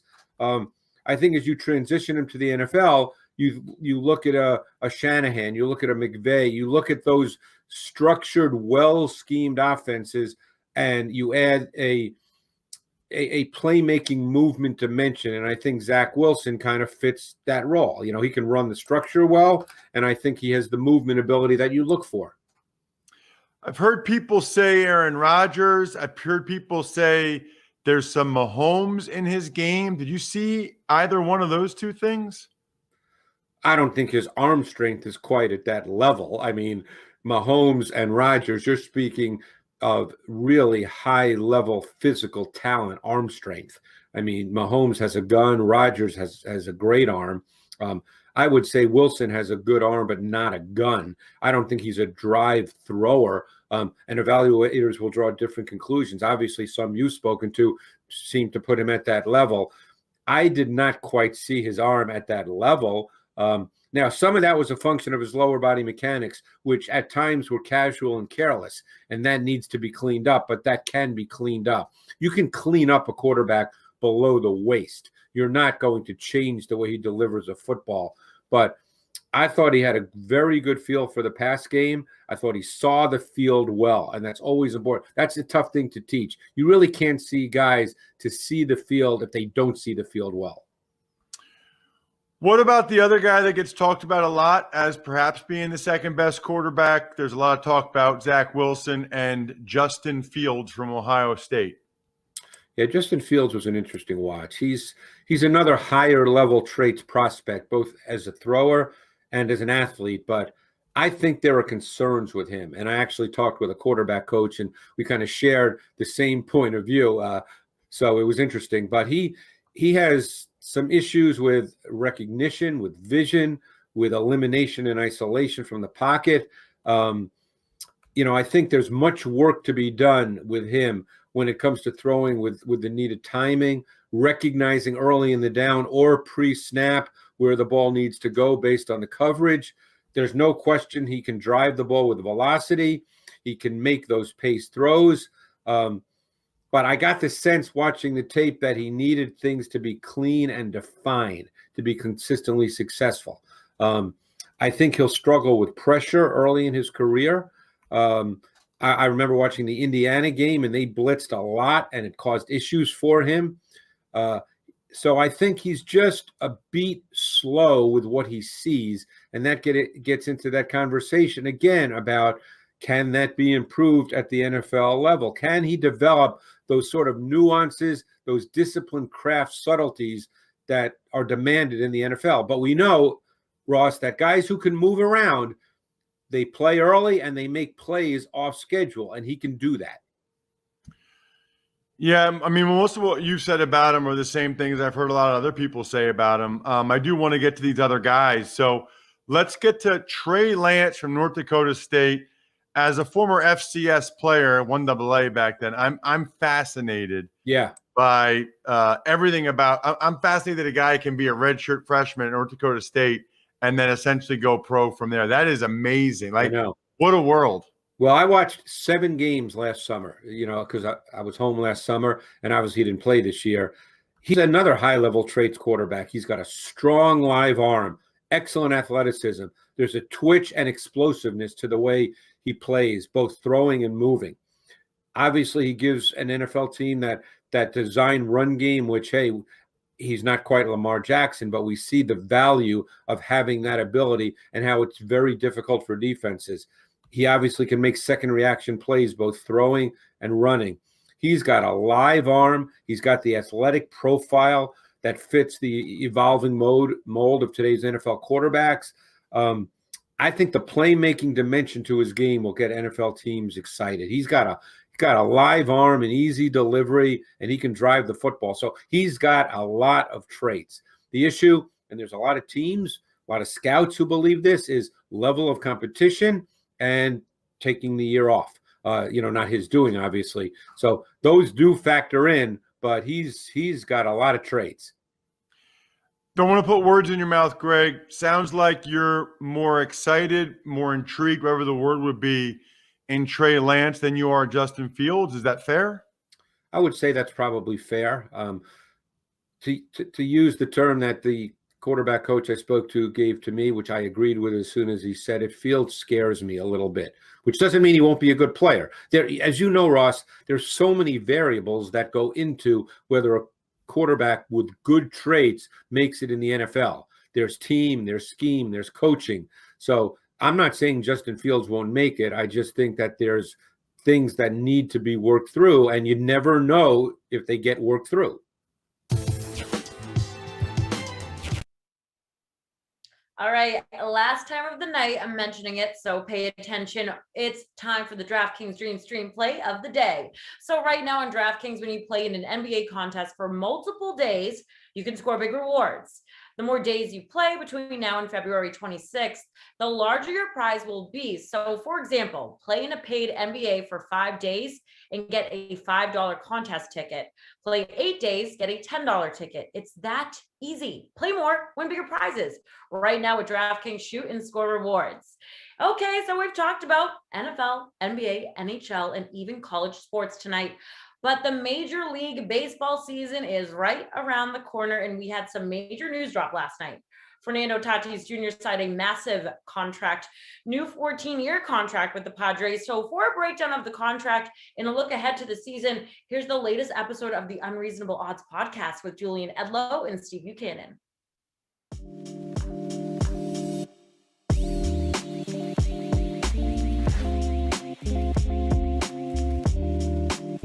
News that was the big news until this morning was that the Padres officially locked up their stud, the face of baseball, and I will take that to the grave.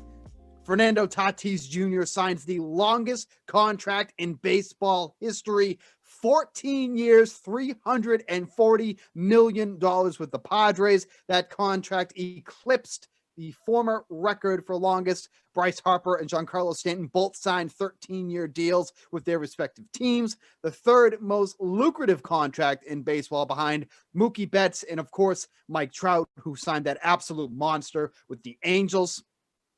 And the amazing thing about this, too, is that this was so not necessary for the Padres to do right now because, I mean, he wasn't even eligible for free agency until 2024. They're going to be doing arbitration hearings for him over the next few years, but they lock him up now until 2034, which is just insane to think about at this time, that someone's locked up him for that long. And Tatis Jr. got the bag for someone that hasn't even played a full season of games in the major leagues. 143 games total. 2019 and then the shortened season in 2020. But if you look at what he's done in that short span, and this contract is all guaranteed, by the way. If you see what he's done in that short span, 39 home runs, 98 RBIs, 27 stolen bases, isolated power of 272 and 295 in those seasons, had the best wins above replacement amongst all shortstops last year at 2.9. That was also the 4th best in all of Major League. So now that Padres team is pretty strapped for cash moving forward. Manny Machado, Hosmer, Tatis Jr. Who knows what they're going to have with some of these young kids coming up. They have a plethora of prospects still in the system, even with after all the moves that they made. So that's going to be a problem down the road. But this is a team that clearly is looking to win today. They're looking to win yesterday, quite frankly. With all the moves they've made in the rotation, in the lineup, you basically have one of the most premier players in the league coming up right now with Tatis. Put him up in the same realm as Ronald Acuna, Juan Soto. If anybody's upset this morning, it's Ronald Acuna because he absolutely got screwed in his deal, but that's for a different day. But I was kind of surprised that some people were saying that maybe he left money on the table because of how soon he did. signed this deal. He may have. He may. But I don't care. I don't care if I'm him. I'm just saying he probably did. Sure. It's a good deal for the Padres and for Tatis. Right. Because in a few years, if baseball keeps going the way it goes, at his average annual value, it's going to be kind of a steal maybe in 4 or 5 years when he's, 25, 26, 27. He's kind of a steal now. Right. Like, which is insane to think about. 25 million. Is that really a big deal for somebody of his caliber and to have it he locked up that long? And we already know he's good and he would get paid eventually anyway. So the only thing he can do is like overtake Trout as, the best statistical player in baseball and then be worth more. Now we haven't this deal isn't official yet. So we don't have the actual official terms, but it is being reported that there's a full no trade clause included and no opt-outs.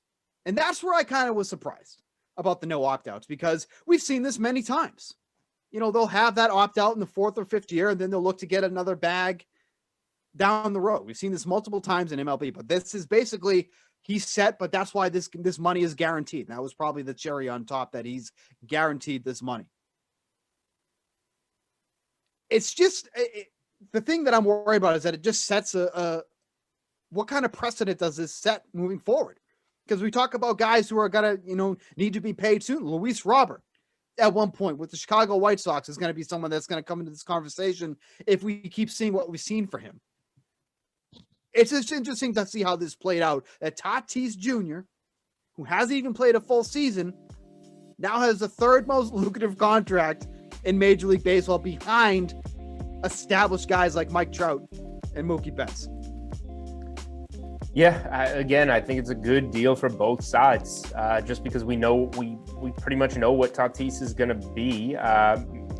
Maybe there's an injury in the next few years that if you hadn't locked him up, maybe you get a little bit more team friendly of a deal. But I don't think there's much risk here for the team putting him on this deal. And I think Tatis probably could have gotten more at some point in time. But when you're getting $340 million all guaranteed, what does it really matter?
All right, Madden After Dark is next, but first, here's what else is happening on DraftKings right now. So we have plenty of NBA and NHL contests still available tonight, including our NBA 250K fadeaway contest. This is for the 2-game night slate, locking at 10 p.m., 50K to first for just a $15 entry. And in the NHL, we have a showdown between the Wild and Ducks, locking at 10 p.m. Our featured contest for the one is the NHL Showdown 8K Twine. $10 entry gets you a shot at the 2K first prize. Don't forget to check out all of the action over on the DK Sportsbook too. We get the NBA, NHL, college basketball, UFC, PGA, Australian Open, and so much more from that. But okay, it is time for me to take off. Not to Mars like Matt LaMarca will do one day, but to give off the sim to that guy, Brendan Glasheen. I don't really like Glasheen right now. He thinks he's like new TikTok star fame. I don't know what it is about him. He's just not my favorite. I'm gonna go Kaufman, Glash, LaMarca, Rossi. So let me hand it off to those guys to call the Panthers. What did I do? Take it away, guys. Wow, I am so concerned. How am I ever going to call this next sim? I mean, I don't know what I'm going to do with myself. Oh, boy. Thank you, Terrell, I think. Panthers taking on the Chiefs. LaMarca, how are you, buddy? I don't know, man. I'm just catching strays out here. Right? Like, you know, all I did was call her preferred nickname that she requested on Twitter. I've been nothing but nice, and yet here I am just getting body bagged. She's like, I don't like Glash. I really don't like him at all, but he's still ahead of Matt LaMarca. Yeah, it's too bad. But you know what, man? We're gonna get through together. It's all right. Maybe I'll live. Maybe we'll get the disco lights going, and that will cheer us up. You haven't been part of a disco light sim yet, have you? No, I have not. All right, you know what, LaMarca? Let's just do this now. Okay, let's spice up the night for LaMarca. In the meantime, you got to give me a captain. I went with Tyreek in the captain spot. I like the route of, oh my gosh, it is a party in the Glash household. I like going with receivers. I just think if you get that blow up game from a receiver, it's a good way to get some upside without necessarily breaking the bank. So I went with Tyreek.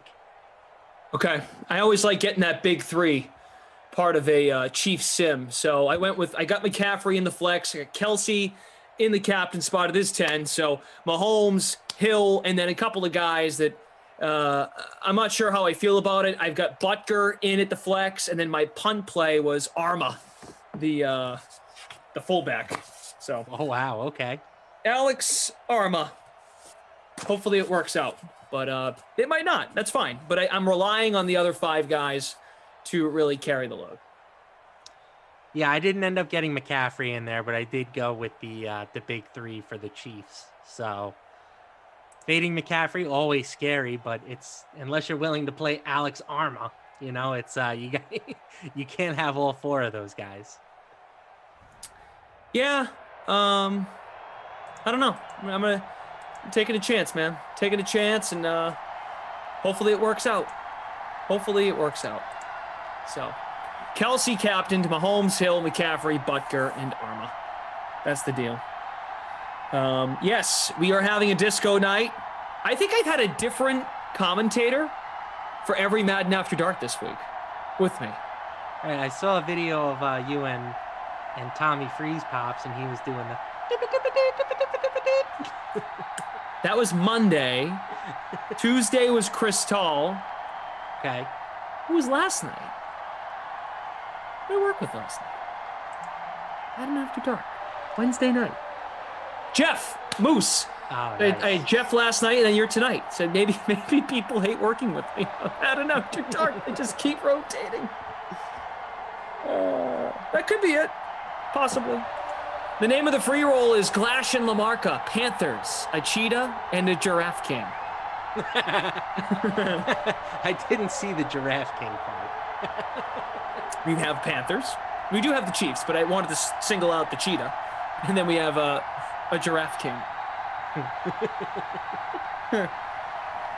Sarah says, Sarah's in the chat, I was given so many eye rolls for buying this strobe light, and look how much use it's getting. Yeah, I wish I have some like LED lighting, but it's all sort of behind my setup. So I can't help you out today. Lucci Rivera, these damn lights, OMG, that is so not awesome. Come on, Lucci, embrace the lighting. Yeah, come on, Luch. Come on, Luch. It's Thursday night. We're letting our hair down a little bit. Yeah, you know how that goes. Chef Duke, Steven, appreciate you. I agree. The power rankings are very strong. Damon says, I love Giraffe King. All right, LaMarca, you got your blanket on. You're nice and warm. I do. You're all settled in. How you feeling, buddy? I know, Lucci, it's in your nature. I understand. How you feeling? Any developing takes in the LaMarca chest? Let's see. Anything? NBA, Carson Wentz. Yeah, what do you got? I have a take. Go for it. It's gonna be like a lukewarmish take. Okay. Because, well, I'll just say it. I think that right now the Jazz are the best team in the NBA. Now, I know that half of you are probably thinking, well, you're an idiot, which is fair. And the other half of you are thinking, well, obviously they have the best record in the league. They have the best net rating in the league. Like, obviously they're the best team in the NBA. But if we're talking just like power ranking of the teams to win the title, where would the Jazz get drafted, right? They would certainly go after the Lakers. They would go after the Nets. As we get a fumble, scooped up by the Chiefs. Unreal. So, like, for me, the Lakers or the Jazz are right there with those two teams.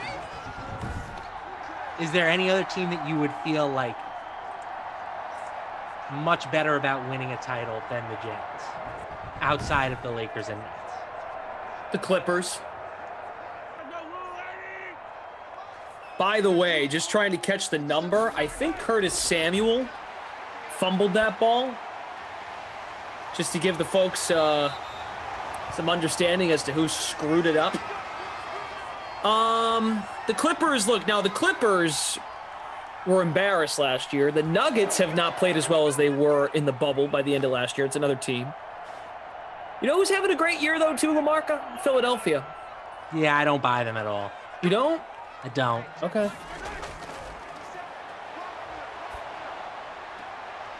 Yeah, I mean, look, I think Utah the new Denver. Like, is Utah the Denver of last year? That's a better way of putting it. I don't think Denver has ever played as well as Utah's playing right now. I mean, Utah is outscoring teams by approximately 10 points per 100 possessions. Easily the best mark in the league this year. And it's up there with like the Bucks team from last year and 2 years ago that were historically like elite regular season teams. So, yeah, again, when we get to the playoffs, do they have the star power to win games? You know, I don't know. But I think that they are going to give whoever they play one heck of a series. And honestly, it would not shock me if they beat a team like the Clippers in the playoffs. Okay. No, it wouldn't surprise me either, seeing what just happened with Denver and the Clippers in the bubble, for sure. But I think there's a little bit more of a sense of urgency with the Clippers. But who knows? They might not be enough. Plus, they've been dealing with injuries despite load management times from a year ago. Yeah, I mean, I hope that the Jazz can sort of like make continuity cool again as we get a Sammy Watkins touchdown. I saw somebody asking for that in the chat. Ask and you shall receive. But like, yeah, this Jazz team has been basically together forever. You know, they added in Mike Conley last year. There were some growing pains there, but now Conley's playing great. Jordan Clarkson has found his role as sixth man extraordinaire. Joe Ingles, very solid role player. Rudy Gobert is going to most likely win Defensive Player of the Year again. And Donovan Mitchell is a strong number one scoring option. So, yeah, I like them. I like them a lot, and I think that they're undervalued. Okay. Break the Curse says, Matt, can I have $1 million? Never. I could be worth $1 trillion, and I wouldn't give away $1 million. I'd give some to charity, not Break the Curse 890. And you're a good man. Sammy Watkins, 42.7% in the flex for the free showdown, 6% in the captain spot. Patrick Mahomes throwing it to him, of course, 77% in the flex, 15% captain. Chiefs convert on the Panthers turnover. We'll check it when we check the stats at the end of the quarter, but it looked like Curtis Samuel caught a pass, then fumbled after the fact. Choker says, 2 of the finest gentlemen in all of sports. Pleasure to join you, fellas. Oh, wow. Thanks. High praise. Steven ranks the, what I might add here in Simland is McCaffrey makes a grab and gets a first down.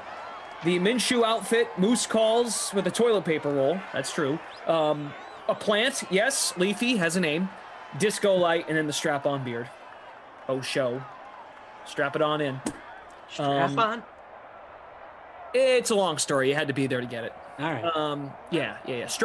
We tell the chat to strap on in. Strap into your seats to get ready. But it goes deeper beyond that. We don't need to readdress it. How about the NBA All-Star starters came out today? The starter, you know what I'm trying to say, like the player pool for each for the West and the East. Any snubs? Anything surprise you? So I was happy that Bradley Beal got in there. He has had a fantastic year. His team is absolutely trash, but he deserves to be there. It feels right to me. I don't know who else you would really make a case for. Do you feel like there are any snubs? Now maybe last night because I was blown away by his performance.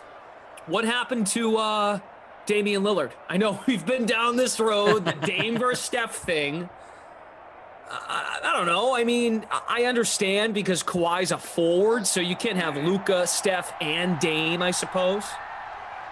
But I probably would have liked to see Dame over Kawhi. I mean, Kawhi has had a good year. You've told me this because Kawhi's played well in the absence of George, and I think folks just look at Kawhi and go, oh yeah, Kawhi, the load management dude who just kind of plays what he wants to. No, he's actually going to play quite a bit this year. Yeah, I can't put him on my team over Steph or Luka at this point. So Dame. he'll be an all-star, no doubt about it. Same goes with Domantas Sabonis. I'm about as big of a Sabonis fan as there is. If any of you guys follow me on Twitter, I basically just gas Sabonis up every other day. But I can't put him on the team over Durant, Giannis, or Joel Embiid. So I think that the most deserving guys made this list. Well, and yeah, Kyrie being brought up in the chat. Well, that's a different conference. So of course Dame couldn't make the East pool. So these guys will Durant and LeBron will draft teams. Maybe you could have gone with Jaylen Brown over Kyrie, but I think Kyrie.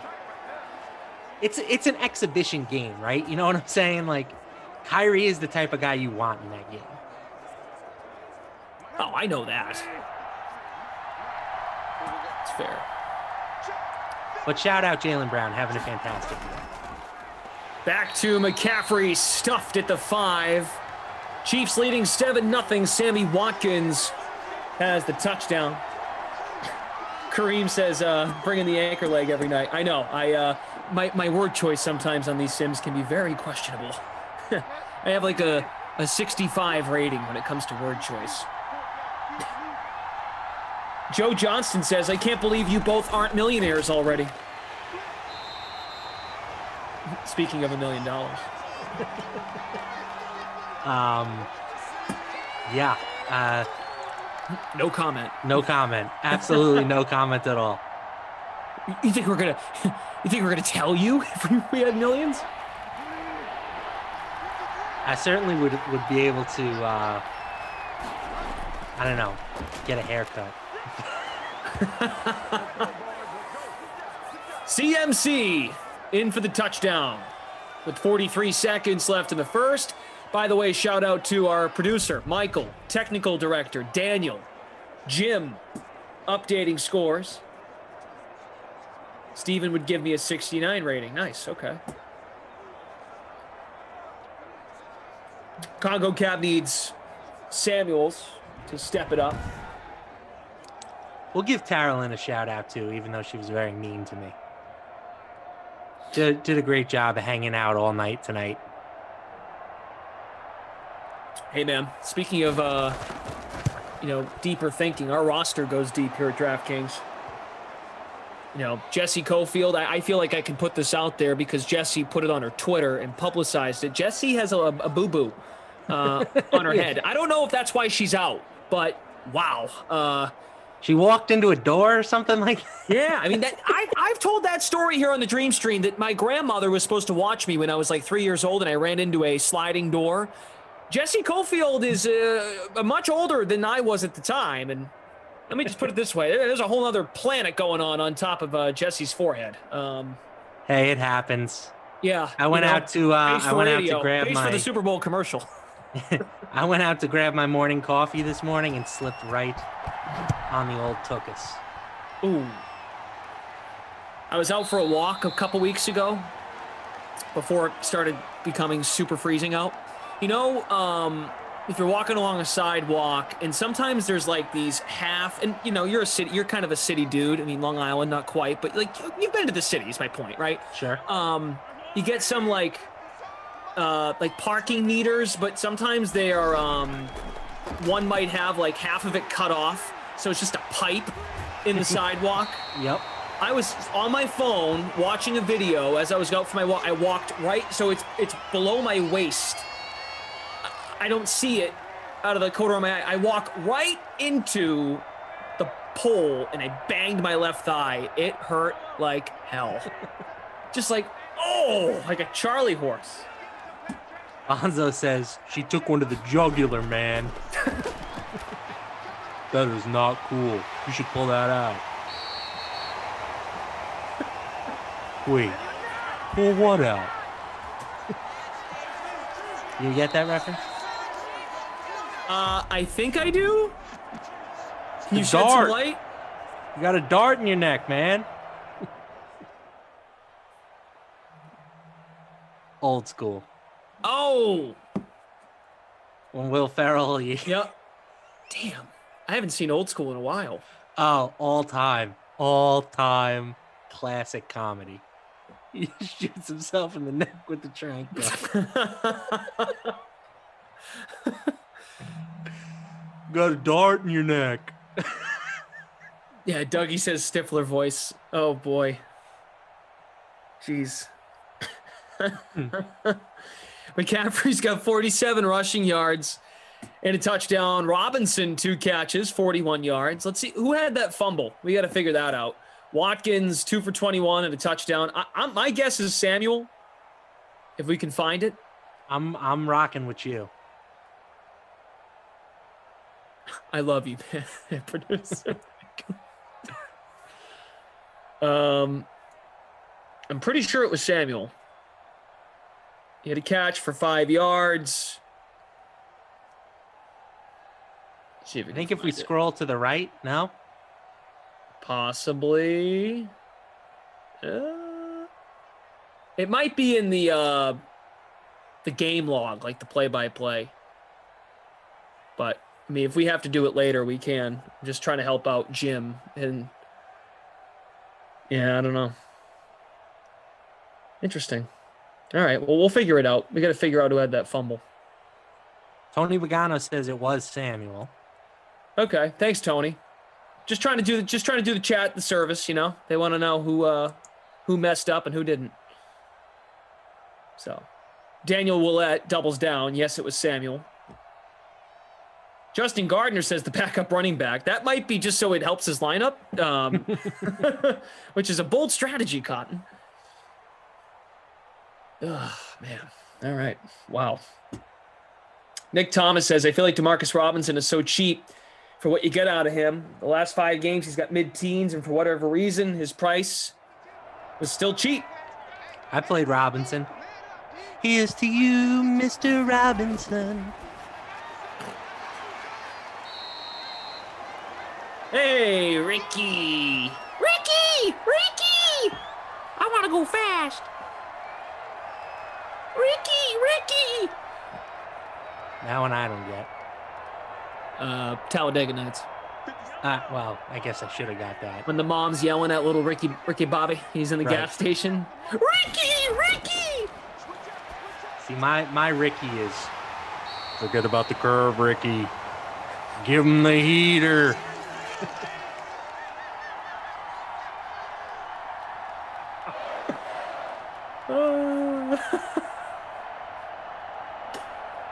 Hey, we've hit 400 likes.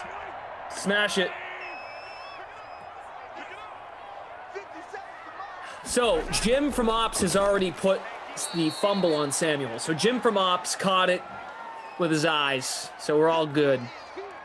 Justin Gardner, no, I did not roster Ricky Seals-Jones. Lucci Rivera. Damon says, I like your haircut, Brendan. I haven't had one since December 2019 before the pandemic. That's around when I got my last haircut. My sister got married in December. I got my hair cut for her wedding, and that's the last time I've been to the barber. Wow. Letting the moss flow. Just straight cabbage.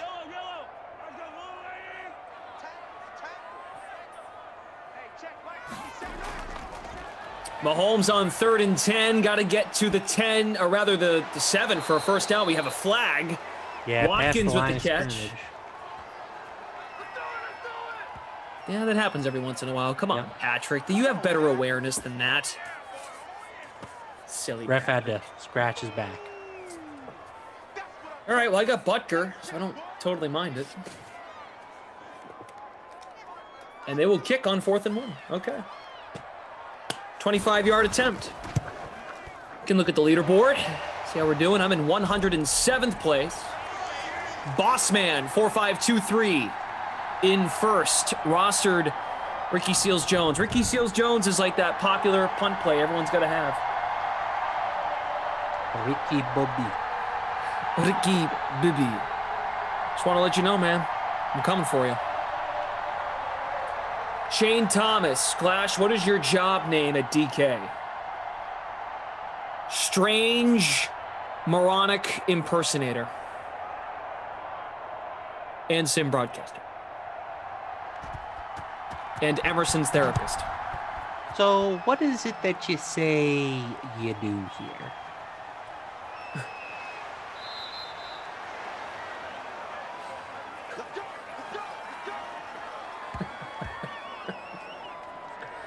Well, Bob, I'd say in a good week I do about 15 minutes of total work.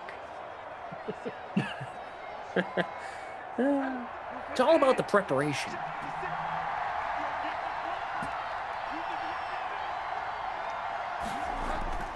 Out of the gun, Bridgewater.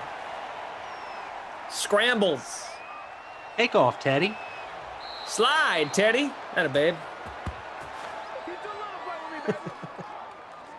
Bonzo with another excellent reference to Major League.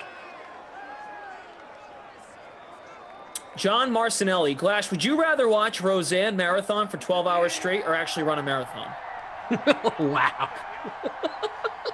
So John is John's one of the OG members of the DK Sim fam. He's a big runner himself. Wow. That's because I can't sit still. I might honestly run the marathon. A full marathon. Yeah. Do you know how many miles that is? 26.2. All right, just making sure. My shins would bleed, but I might rather do that than watch 12 straight hours of TV. Any television? No. Answering his question specifically, Roseanne. Okay. I'll tell you right now, I'm taking the television. You know, does it count if I fall asleep and get a little nap in?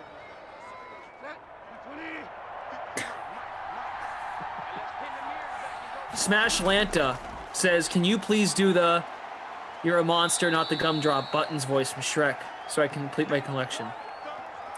You're a monster, not the gumdrop Buttons.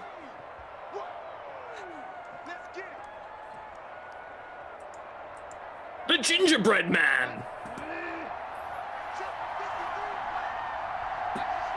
Not the gumdrop Buttons. Hey, McCaffrey, first down. Smash Lanta says, OMG. Lamarca, I'm starting to wonder if I'm in the wrong place. Like, I think I should go call PBS, Disney Channel, or even Pixar. I'm telling you, you could do some voice work. Discovering it might be a dark gift. But, you know, it's like having the dark side of the Force. I don't know, you know, if it's a great, like, when to use it. And if you use it too much, it could really be a detriment. All right, Damon wants to hear if you've got a Scottish accent. No, I'm not even gonna try. Scottish, it's not that hard. Scottish, oh, it's not that hard. There's Teddy Bridgewater. That's Irish. Yeah, see, because I'm Irish. I don't know. This is what I'm saying. And I go down this road, and if it's so wrong, I just, you know, it's bad. DJ Matty Ice, DJ. I'm back, Brendan and Matt. Told you JJ Watt was going to the Browns. And so is Sherman, because he bought a house right next door to my brother in Strongsville, Ohio. Oh, we got real estate updates. What are you, the paper boy kid? Let me tell you, down at the Globe, you'll never guess who just signed up for a Globe subscription, bro. My buddy Bucky's inside. Yeah, bro, I just read Cleveland.com. Mary Kay Cabot's reporting that Watt's coming. And oh yeah, my buddy in Strongville, Ohio, in the mailbox, it said the last name was Sherman. That's gotta be Richard. Yeah.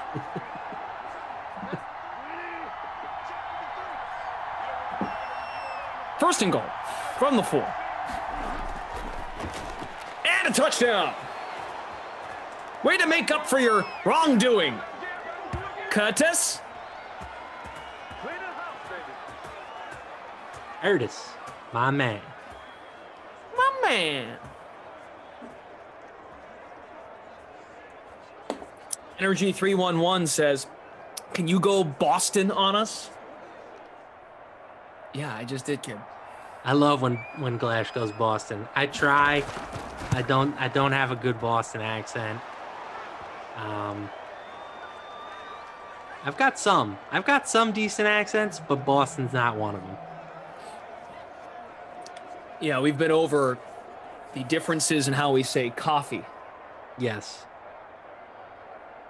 You put an H in there, and I put a W. Coffee. Yeah, Sarah, you want dunks? What do you want, decaf? All right, I'm going right now. I will say at least we can bond over the dunks, you know? We don't call it dunks, but... What do you call it? Donkeys? Dunkin' Donuts. You know, they took donuts out of Dunkin' Donuts. It's Dunkin' Donuts. Nah, it's Dunkin', kid. All right, then I just say Dunkin' or something. I don't know. I definitely don't say dunks. Hey, Bonzo points out the Lakers are wearing your favorite uniforms again. I hate these uniforms. These blue things. And what is Milwaukee doing wearing these blue? Milwaukee's got these blue uniforms on with this bright green court. Like, what are we doing? Ugh, a little too much. John Marcinelli. Clash beat up Mickey Wad back in the day. Yeah, Dickie, you didn't beat Sugar Ray Leonard. He slipped. That's not true. No chance. I got you that one time, though, Sugar Ray. Head body, head body, head body. Hoo, hoo, hoo. Head body. That is a great movie. Dickie, shut up. Ah, that blank Charlene, the MTV girl.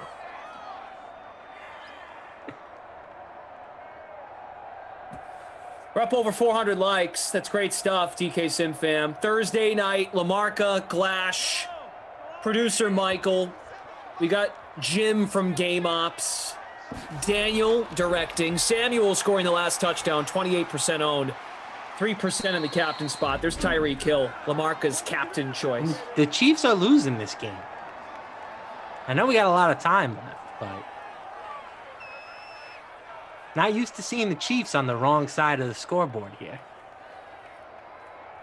We had the Chiefs the other night against the Jags. The Jags, for some reason, play the Chiefs really well in Simland.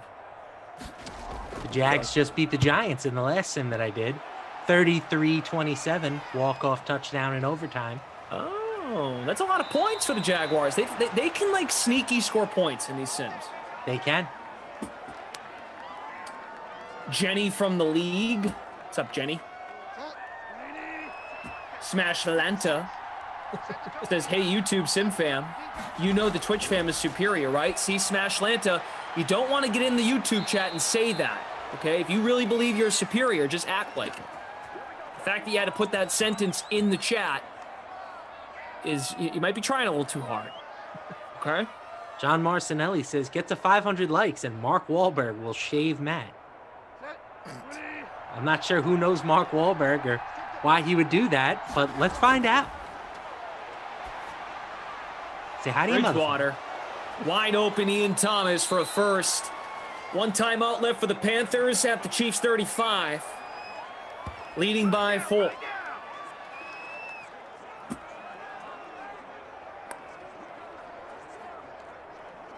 Yes, Marv Albert called the first NBA game on TNT, presented by State Farm. Yes! Yes! Giannis able to finish, plus the foul. Marv, let me tell you. 3, yes! Marv, let me tell you. This is Chris Webber, by the way. Let me tell you, Marv, I was speaking to Giannis before the game. He told me he had something for these boys tonight. Thank you, Chris. This is Middleton. He dashes and kicks. DiVincenzo off the mark. Who's This your is favorite, Sly. Sly for 3. Yes. Who's your favorite play-by-play guy these days? So look, Marv was one of the first guys I ever started listening to. Legend. Harlan's fantastic. He's doing He's Lakers. my favorite at the moment, I think. He's great. He's doing Lakers and Nets right now. Ian Eagle's a mentor. He does a great job. Okay, yes. Being a resident New Yorker, the Nets booth right now of Ian Eagle and Sarah Kustak. Yeah. One of the best in the business, if not the best in the business. Yep, and when Ruocco fills in, he's terrific. Excellent booth. And Richard Jefferson, who's now doing ESPN games. I don't know if Richard Jefferson is still doing Nets games. He might not. Not that I've seen, but that Because of doesn't mean Philly. that it doesn't happen. Yeah. David says, I give your Marv a 7 at best, considering you are a DK host. Not bad. With no regard for human life. That's the Harlan right there. Great call. Oh, 70-yard bomb. Oh, intercepted.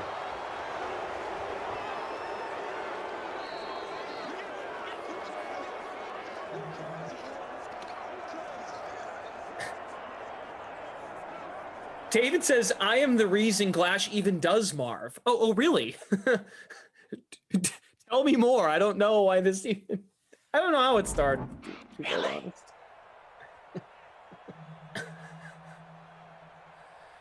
Oh, man. Yep. Partying it up, baby. I can't do Harlan. I wish I could. I can't. I can't get the cadence right. The best is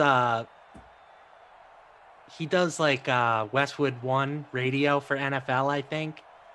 And like there was a time where a streaker got on the field and he was doing play-by-play. He's like, "Oh, when he breaks the tackle, he's at the 40, the 30. He will not be caught." And he's the best.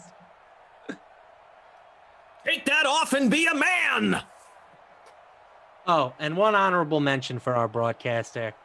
I still think that bang from Mike Breen is one of the best. Back out to Curry. 3 on the way. Bang! Bang! Bang! Oh, Stephen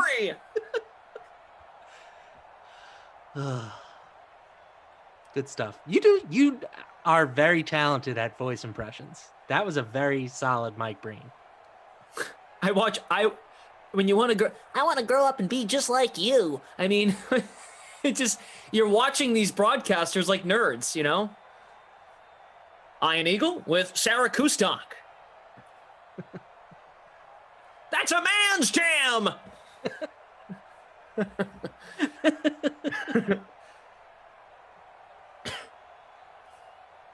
I mean, yeah. So we're having a good time. That's what we're here for.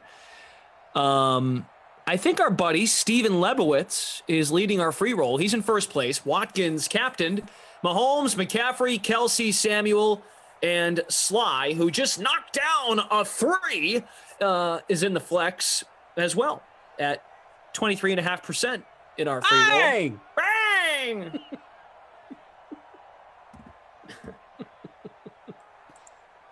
Blocked by James. Oh, what a block! Yeah, I feel like you could pull off the Van Gundy of just being like, what are we doing here? Like, you know, like Van Gundy's great when he gets mad. Yeah. We got to review this, guys. Every time. I don't have a good This game. is what I don't like about the game now, Mike. You can't just do that and think you're not going to get a foul call. But Jeff, listen to me, man. All right? Mama, there goes that man. Hand down. Man down. Jimmy B, Gus Johnson. Sorrentine from the parking lot. Oh, yeah, that Gus has got some legendary ones. I was bummed for Gus. He was going to call. We're getting the fumble figured out right now, by the way. It was Samuel. We can confirm. We are looking at the replay right now on Madden. So, good stuff. Sly, by the way, Joey Sly, who bang connected from 3 at the end of for 3 points at the 4 points. Actually, it was a 40-something yarder. 23.3% owned. Scores updated through the half. Thank you to Jim. Can you do Bill Raftery? Oh God, Raf is a legend. With the kiss. Onions.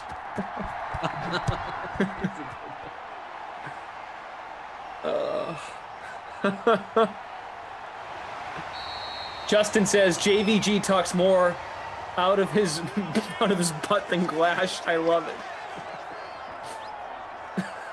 Oh, and of course, has there ever been a better player than Detlef Schrempf?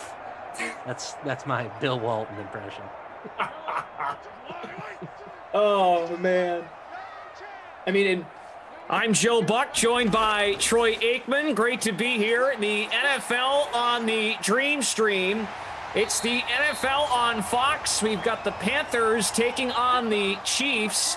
Patrick Mahomes throwing an interception to close the first half, Troy. Well, yeah, I'm not even gonna try. It's just that's my buck.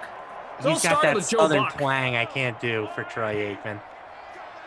Let's go down to Aaron Andrews on the sideline. That was not a great throw, Joe. Back to you.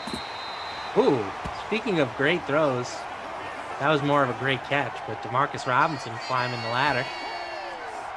Bang! That's right, Jordan K. I forgot the Hall of Famer.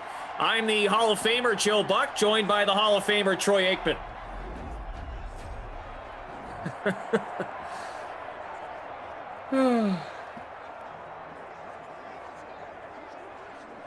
What about a Jim Nance? Do you got a Jim Nance for me? Hello, friends.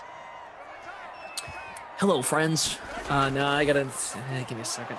All right, see, this is my crutch. I go back to the game call. We're 1 minute into the third. 17-10, Carolina leading Kansas City. LaMarca, Glash.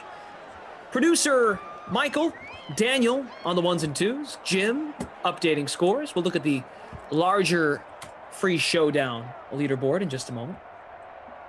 John Marcinelli, if you want to do Chris Berman, back, gone! Curtis, not my favorite part. That was excellent, Clash. Bumbling, fumbling. Cook!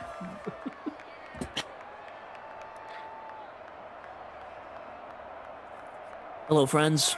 Jim Nance here. This is Patrick Mahomes. Tony, he's just looking really deep into this shotgun snap. Mahomes throws. Ooh, I thought he was going to get flagged again. Kelsey to the 3, Tony. Oh, Jim, I thought he was going to score, Jim. That was crazy, Jim. Just the way he stretched out his body, Jim. The face is what made Tony Romo there. You were really selling the Romo face. I don't know what they're going to do here, Jim, but power set. Give it to the Shermanator. We will see, Tony. First-hand goal from the 3. Mahomes, end zone for the touchdown. It is Ricky Seals-Jones. Oh, my gosh, Jim. They went to the backup tight end, Jim. I saw them running that play at practice, Jim. And they never run that play. But they wanted to change up their red zone statistics. They knew that this one didn't matter for them. What a brilliant play call by Andy Reid. Oh, he's a must play in the value spot. And Tony, we had a chat with Andy Reid.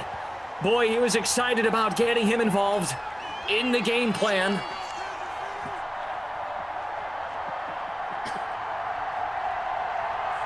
It's funny. I think that for Nance, I think more of like the Masters than anything else. It's the golf for sure. He's got a couple of fantastic NCAA Final Four national championship game calls. Who was the dude from Nova who won it? Was it Chris Jones a couple years ago? Won what? The national championship. It was college basketball national championship. Archie Diacono. It was Archie Diacono. Say it again. Won the player of the tournament? No. It was a game-winning shot. It was something Jenkins, I think. Jenkins. Yeah. Yeah, he does a great job. Nance does a good job of just kind of like letting the moment breathe.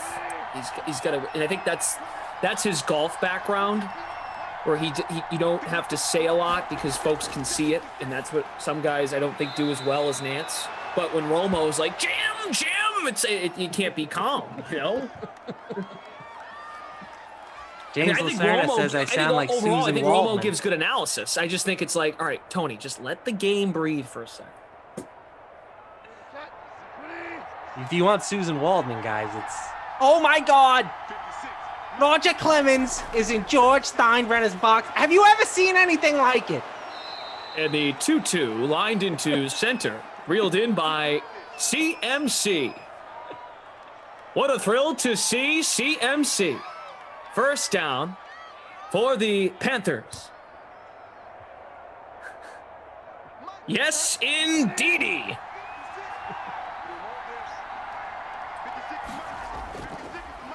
Bridgewater takes the snap, and it's a ground ball to the right side. McCaffrey scoops and runs to retire the side. Should be reading the chat more. We're having too much fun. Let's hear Tommy Heinsohn. Oh, God, R.I.P. Tommy. Oh, that's a terrible call. Terrible. terrible call. You know, if he keeps working on that move, he'll be the next Bill Russell. Well, if you're going to break out timing, then I've got to bring out. He's swishing and dishing. The neophyte is beginning to delight. Little Clyde Frazier.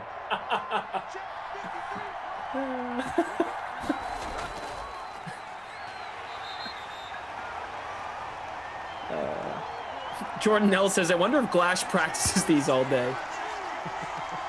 I really don't. I just watch a lot of games. I'm a play-by-play nerd.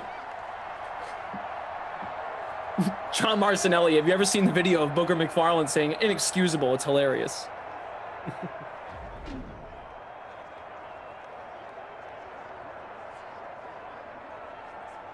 It's just a damn cough, man. That was a little mean, but oh. No, Steven, have not heard Johnny Most doing Celtics games. The Clyde Frazier, that was good. That was well done. 2nd and 11.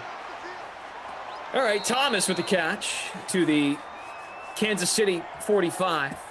17-17. Oh, boy. We have 12.2 thousand entries in the public showdown. Two-way tie first place. Samuel in the captain. That's despite the fumble. McCaffrey with another catch on 3rd and 5. Bridgewater, 15 of 15. He's been great. And McCaffrey now has 6 receptions. 5 receptions, excuse me. Navi Roble says, who's got a Bob Uecker in there?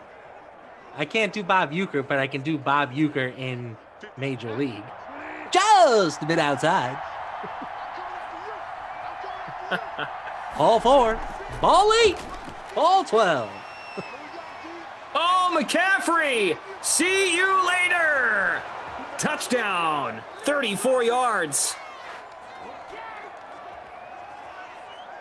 You didn't play this guy? I didn't. Wow. And I am in 183rd place. Oh, dear.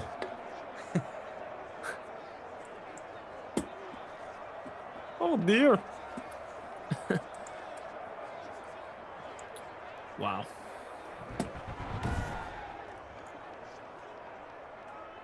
Kyle, nothing up my sleeve. I'm wearing a short sleeve shirt. He's going to need a visa to catch that one, folks.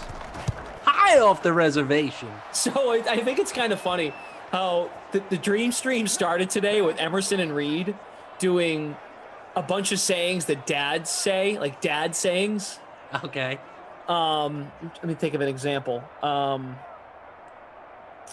Like, you know how like dads get upset, like, oh, did you shut the door? Like, did you shut the door on your way out? Or make sure you lock the door. Make sure you lock the door. Oh God, I'm drawing a blank on some things they were talking about earlier. It was pretty funny. Because Reed's overall point was, you ever hear it when you talk to dads, they use the phrase, here's the thing, quite a bit. Okay. What are some examples? Like if they want you to do, hold your horses, bud. That's a good one.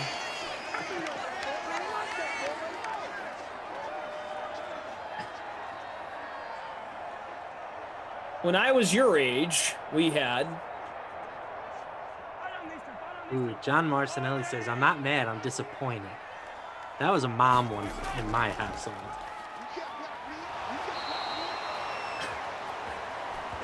What the hell? Emerson had one earlier, and I was cracking up. And it's one that my dad does all the time. You know what my dad does? He calls me, and then he'll be the one who's like, "All right, gotta go," and I'm like, "You called me." Like, well, that's all dad conversations. Within like 3 minutes. All right, well, I gotta get going, and I'm like, "Well, what the hell was the point of that?" Patrick Mahomes going to go down for a sack. Chiefs got a little work to do here, Mr. Glasheen. It's just a damn cough, man. Close the lights when you leave the room. Do you think money grows on trees? Ooh, that's a classic. Go ask your mother. That's another good one. I'll turn this car right around. Oh, this is the one. When you get the check, when you're out to dinner, let's see what the damage is.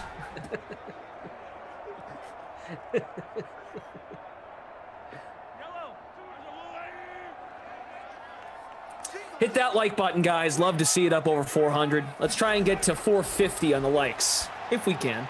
2nd and 13, Hill makes the catch over the middle for a gain of 6. As the seconds trickle down here in the 3rd.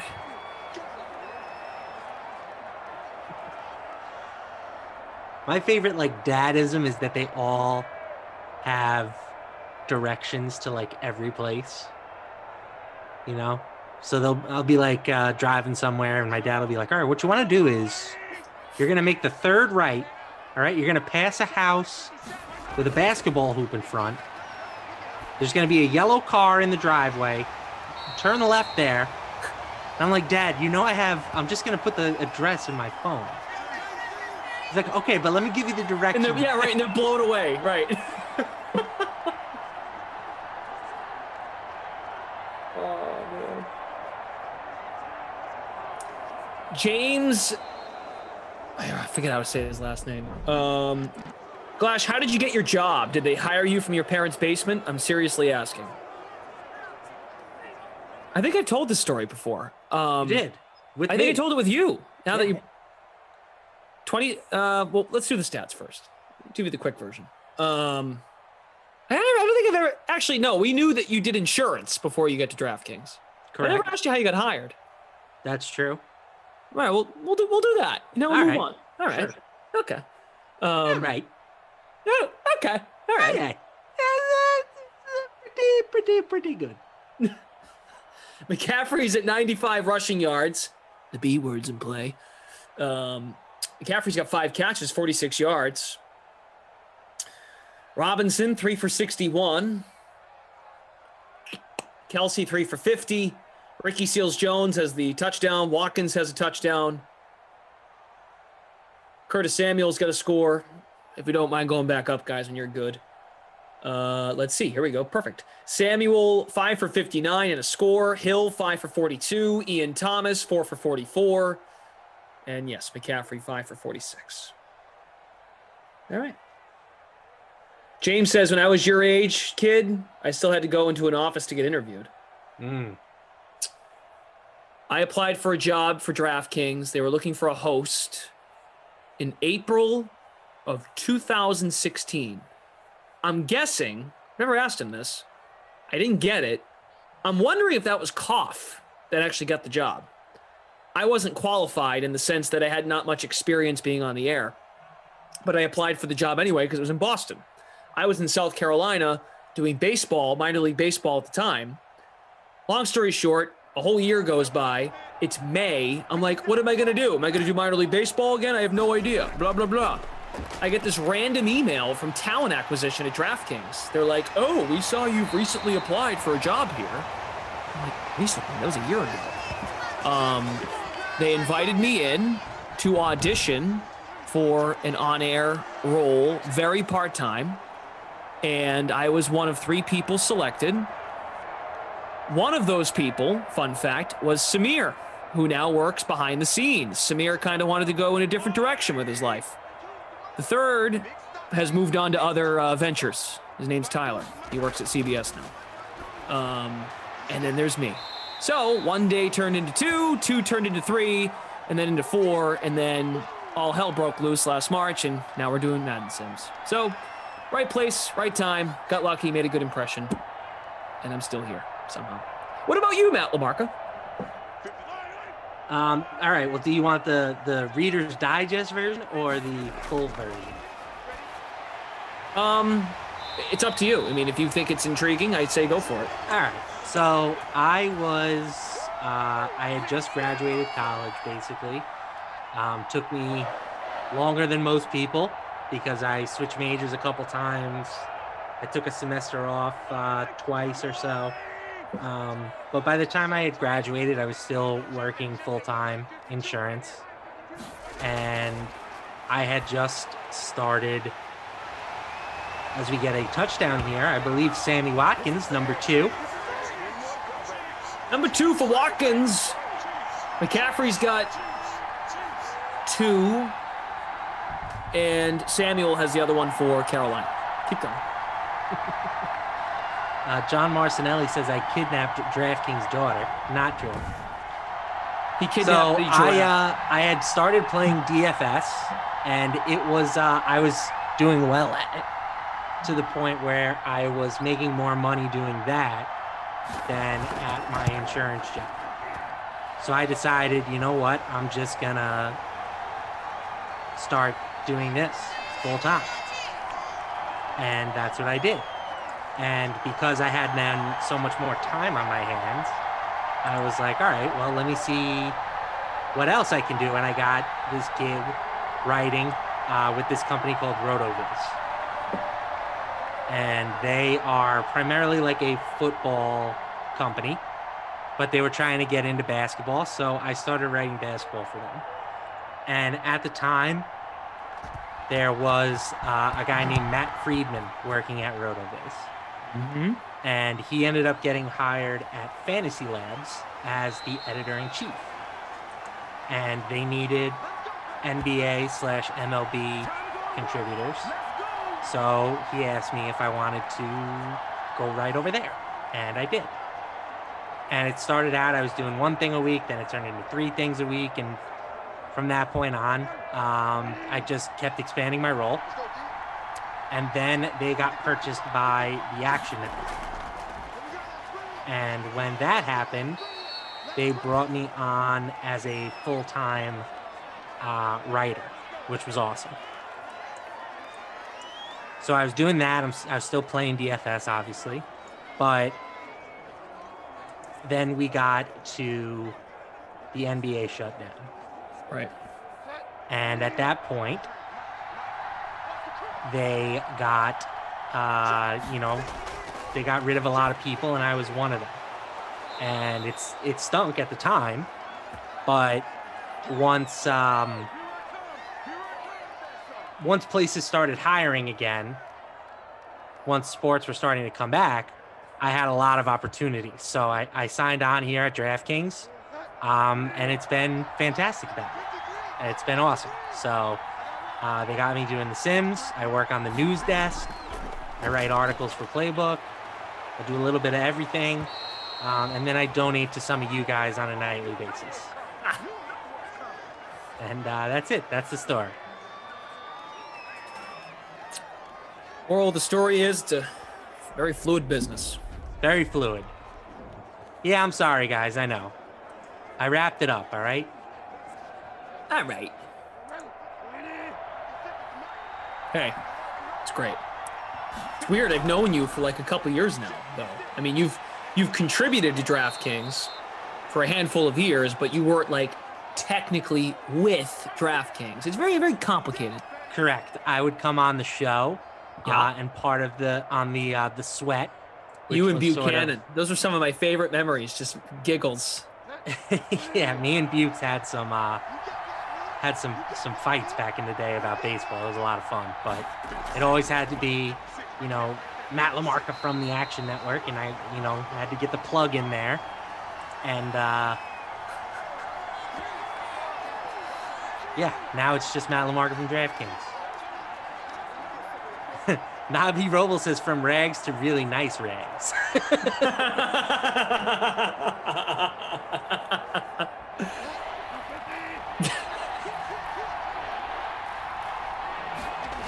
Oh, man. 3rd and 2. McCaffrey. Oh, he's not going to get there. Too cute. Oh, we do need a buzzword tonight. Should we all say our favorite announcer?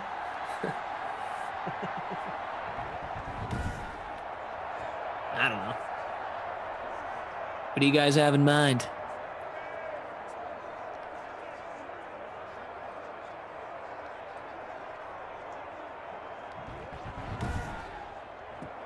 Bonzo says, have you ever danced with the devil in the pale moonlight?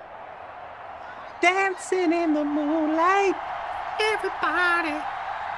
I wasn't sure if he was going with that or Immortal Technique. Kick is good for 3. Sly. All right, they take the lead.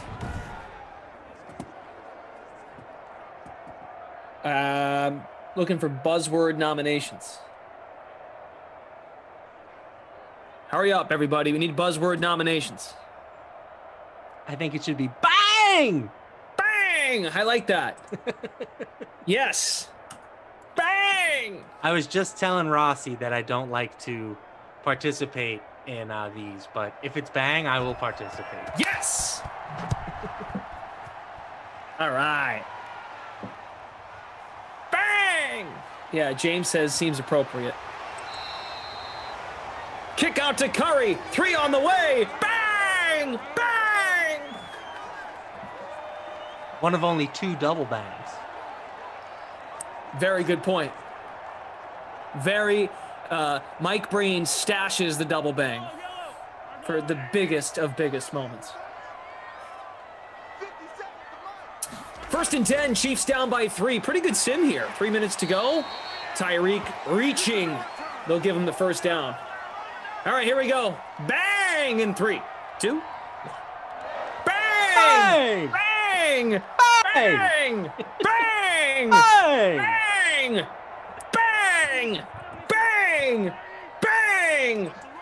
Bang! Curry for 3. Bang! Kick out to Harden. Bang! Long pass down the side. Watkins. Bang! Bang! Touchdown. Bang! Bang! Oh, Luka Doncic for 3. Bang! Doncic from way outside. Bang! Bang! Bang! Bang! Watkins. Bang! Bang! Butker's extra point. Banged through the uprights. Bang! Bang! Bang! Bang! Bang! Okay. Oh, that was a long minute. Wow. That was a lot of bangs. One more, though. Bang on the extra point. Wow. This is us. Sammy Watkins, though, with a huge game. That was his 3rd touchdown. Someone in the chat renamed himself to Michael Breen. Well done.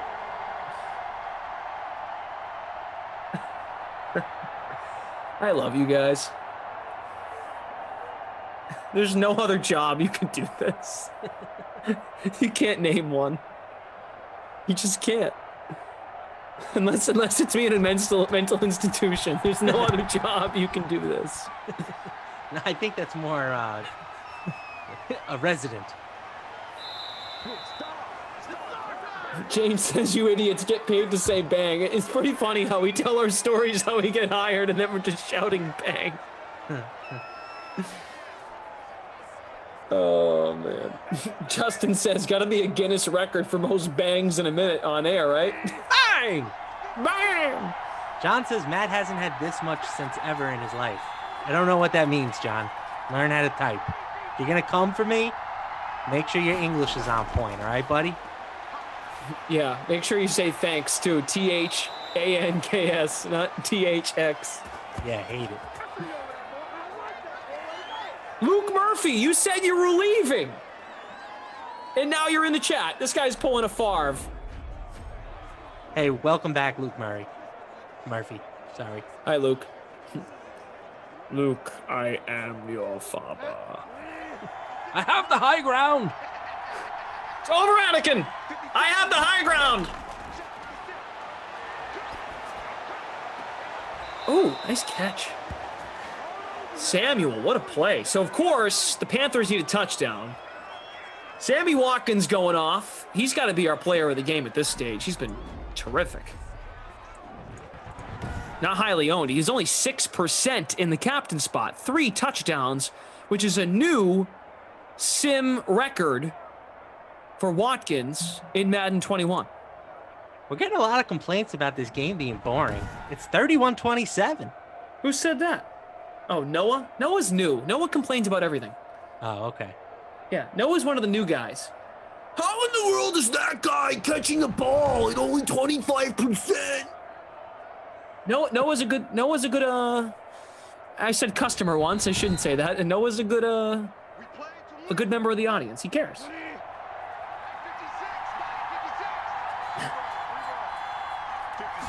Damon says, you bring me laughter with intellectual twist combined with knowledge. I'm learning. Wow. I don't know. Intellectual twist. That's one way of putting it.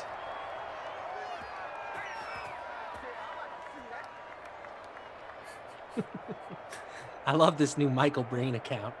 Oh, what a play by James! Blocked by James! That was such an incredible play. Right? When they eventually build a statue of him in Cleveland, that's going to be the play, right? It's got the block. Oh, yeah. To seal the finals.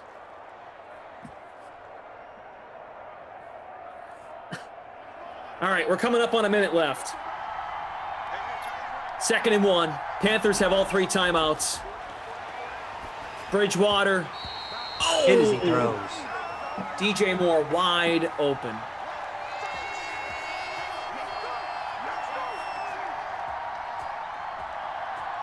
See, now I haven't heard from Noah. I hope he's all right after that. Oh, young Noah. Look, they got McCaffrey split out wide, top of the screen. Tutty. Oh, what was that? That was a duck. Quack, quack.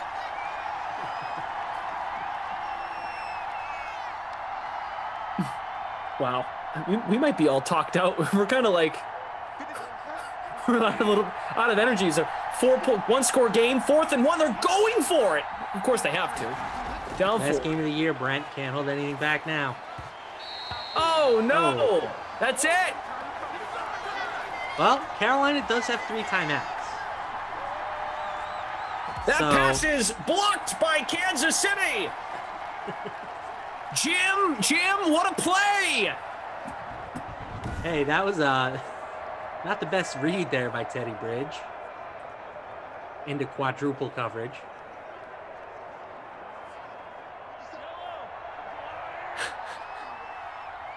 But if they can stop the Chiefs 3 times, they will get the ball back. Not the best start, though. They pick up 5 on 1st down. Winter Bowl, that's a good call. Oh, a facial.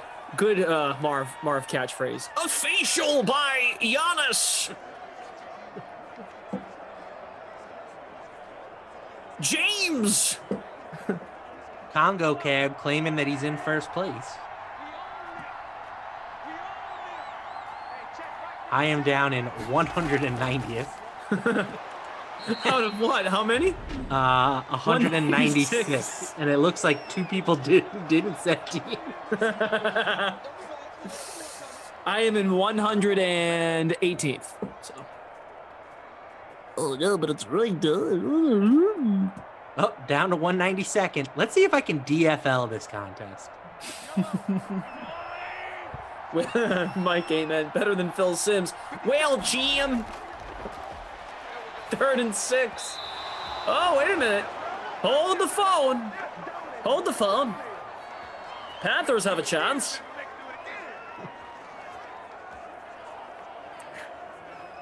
Boogity, boogity, boogity. Oh, wow. Joe Harris just banked in a 3.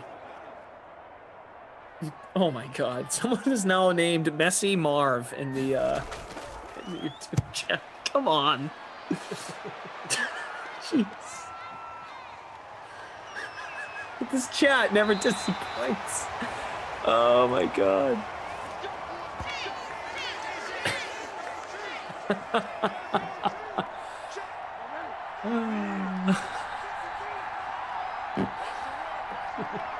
Justin says Lamarca going for the anti-takedown. Uh-oh. Oh no! An interception! And that will do. Tyrann Mathieu!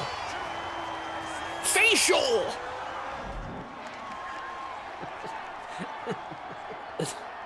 Right in Brady's face!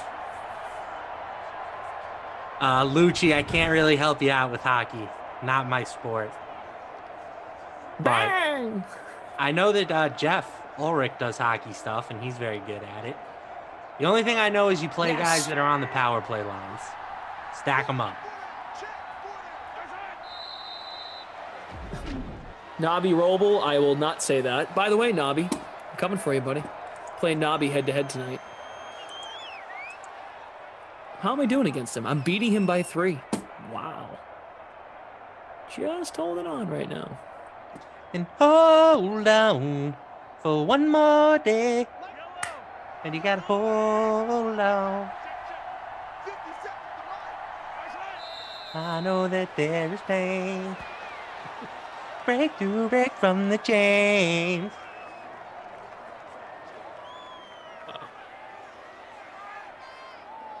What a sim. There was a lot there. We discussed quite a bit. We really didn't. We just kind of did impressions for a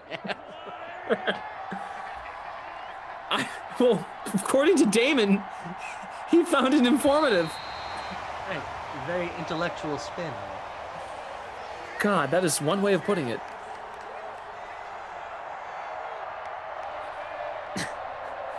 All right, Kansas City holds on, 31-27. I mean, I think player of the game has got to be Sammy Watkins. Bonus, 6 catches, 3 touchdowns, 59.1 points in the captain spot.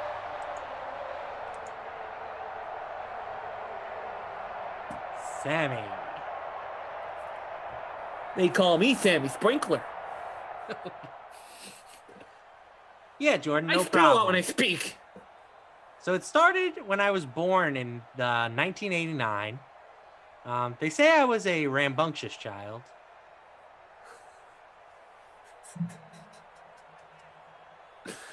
Smash Lantis says this was high quality clickbait.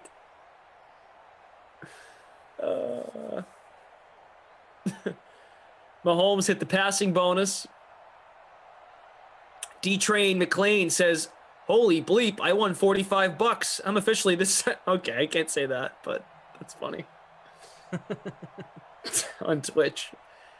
Oh, man. 23 of 25, 4 touchdowns, 1 pick for Mahomes. Bridgewater, 239, a tud, and a pick. How did we do on the ground? McCaffrey got the bonus, I'm pretty sure. Oh, Christian McCaffrey on the high ground. Keep her close. With the 2 touchdowns, I mean, we had a lot of contenders for player of the game. I mean, it's going to be Sammy Watkins, but, you know, like McCaffrey and Mahomes very easily could have won this on other days. It doesn't matter who we are. All that matters is our plan. Gotham is yours.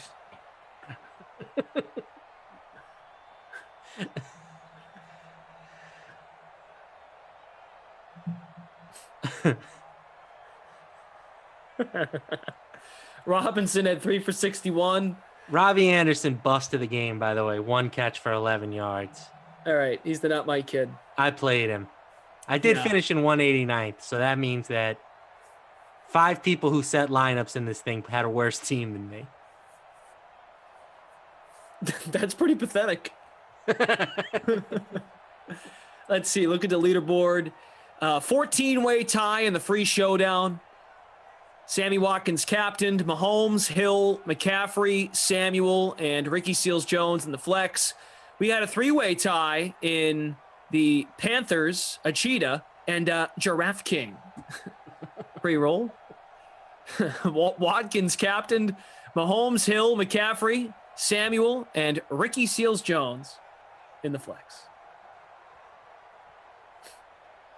That'll do it for us on the Dream Stream. Let's look at tomorrow's schedule. our national sim broadcast schedule. Noon Eastern to start the day. Emerson and Reed, Burt and Ernie. Steelers, Ravens. Good sim to start the day. 2 p.m. Texans, Bills. Kenny Ducey, Christian DeAndrea. I'll be with Moose, Jeff Ulrich for the next 2, 4 o'clock and 6 o'clock. Vikings, Chargers, and then, Patriots and Browns. 8 o'clock, Bears and Raiders with Kaufman and Freeze Pops. And then Madden After Dark. Falcons, Dolphins with Cough and Freeze Pops. The Falcons. The Falcons. All right, wow. All right, Lamarca. Good time, buddy. You have a good rest of your night. Any parting thoughts? Yeah, I had a lot of fun. I learned that you're very talented at impressions, particularly in the play-by-play game. And yeah, that's it. That's all I got. I'll see you all on the weekend. Just give us one last bang before we go. Bang! Bang! All right, producer Michael, Daniel, our technical director, Jim from Game Ops is gonzo. That means he's all up to date. So I'll see you guys tomorrow at 4 and 6. Thank you so much, Twitch fam, the DK Sim fam on YouTube. Thanks for hitting the like button. Thanks for following on Twitch, subscribing to our channel here at DraftKings. The Dream Stream returns. Oh, you made the climb. We made the climb. We make the climb at noon tomorrow. We'll see you then.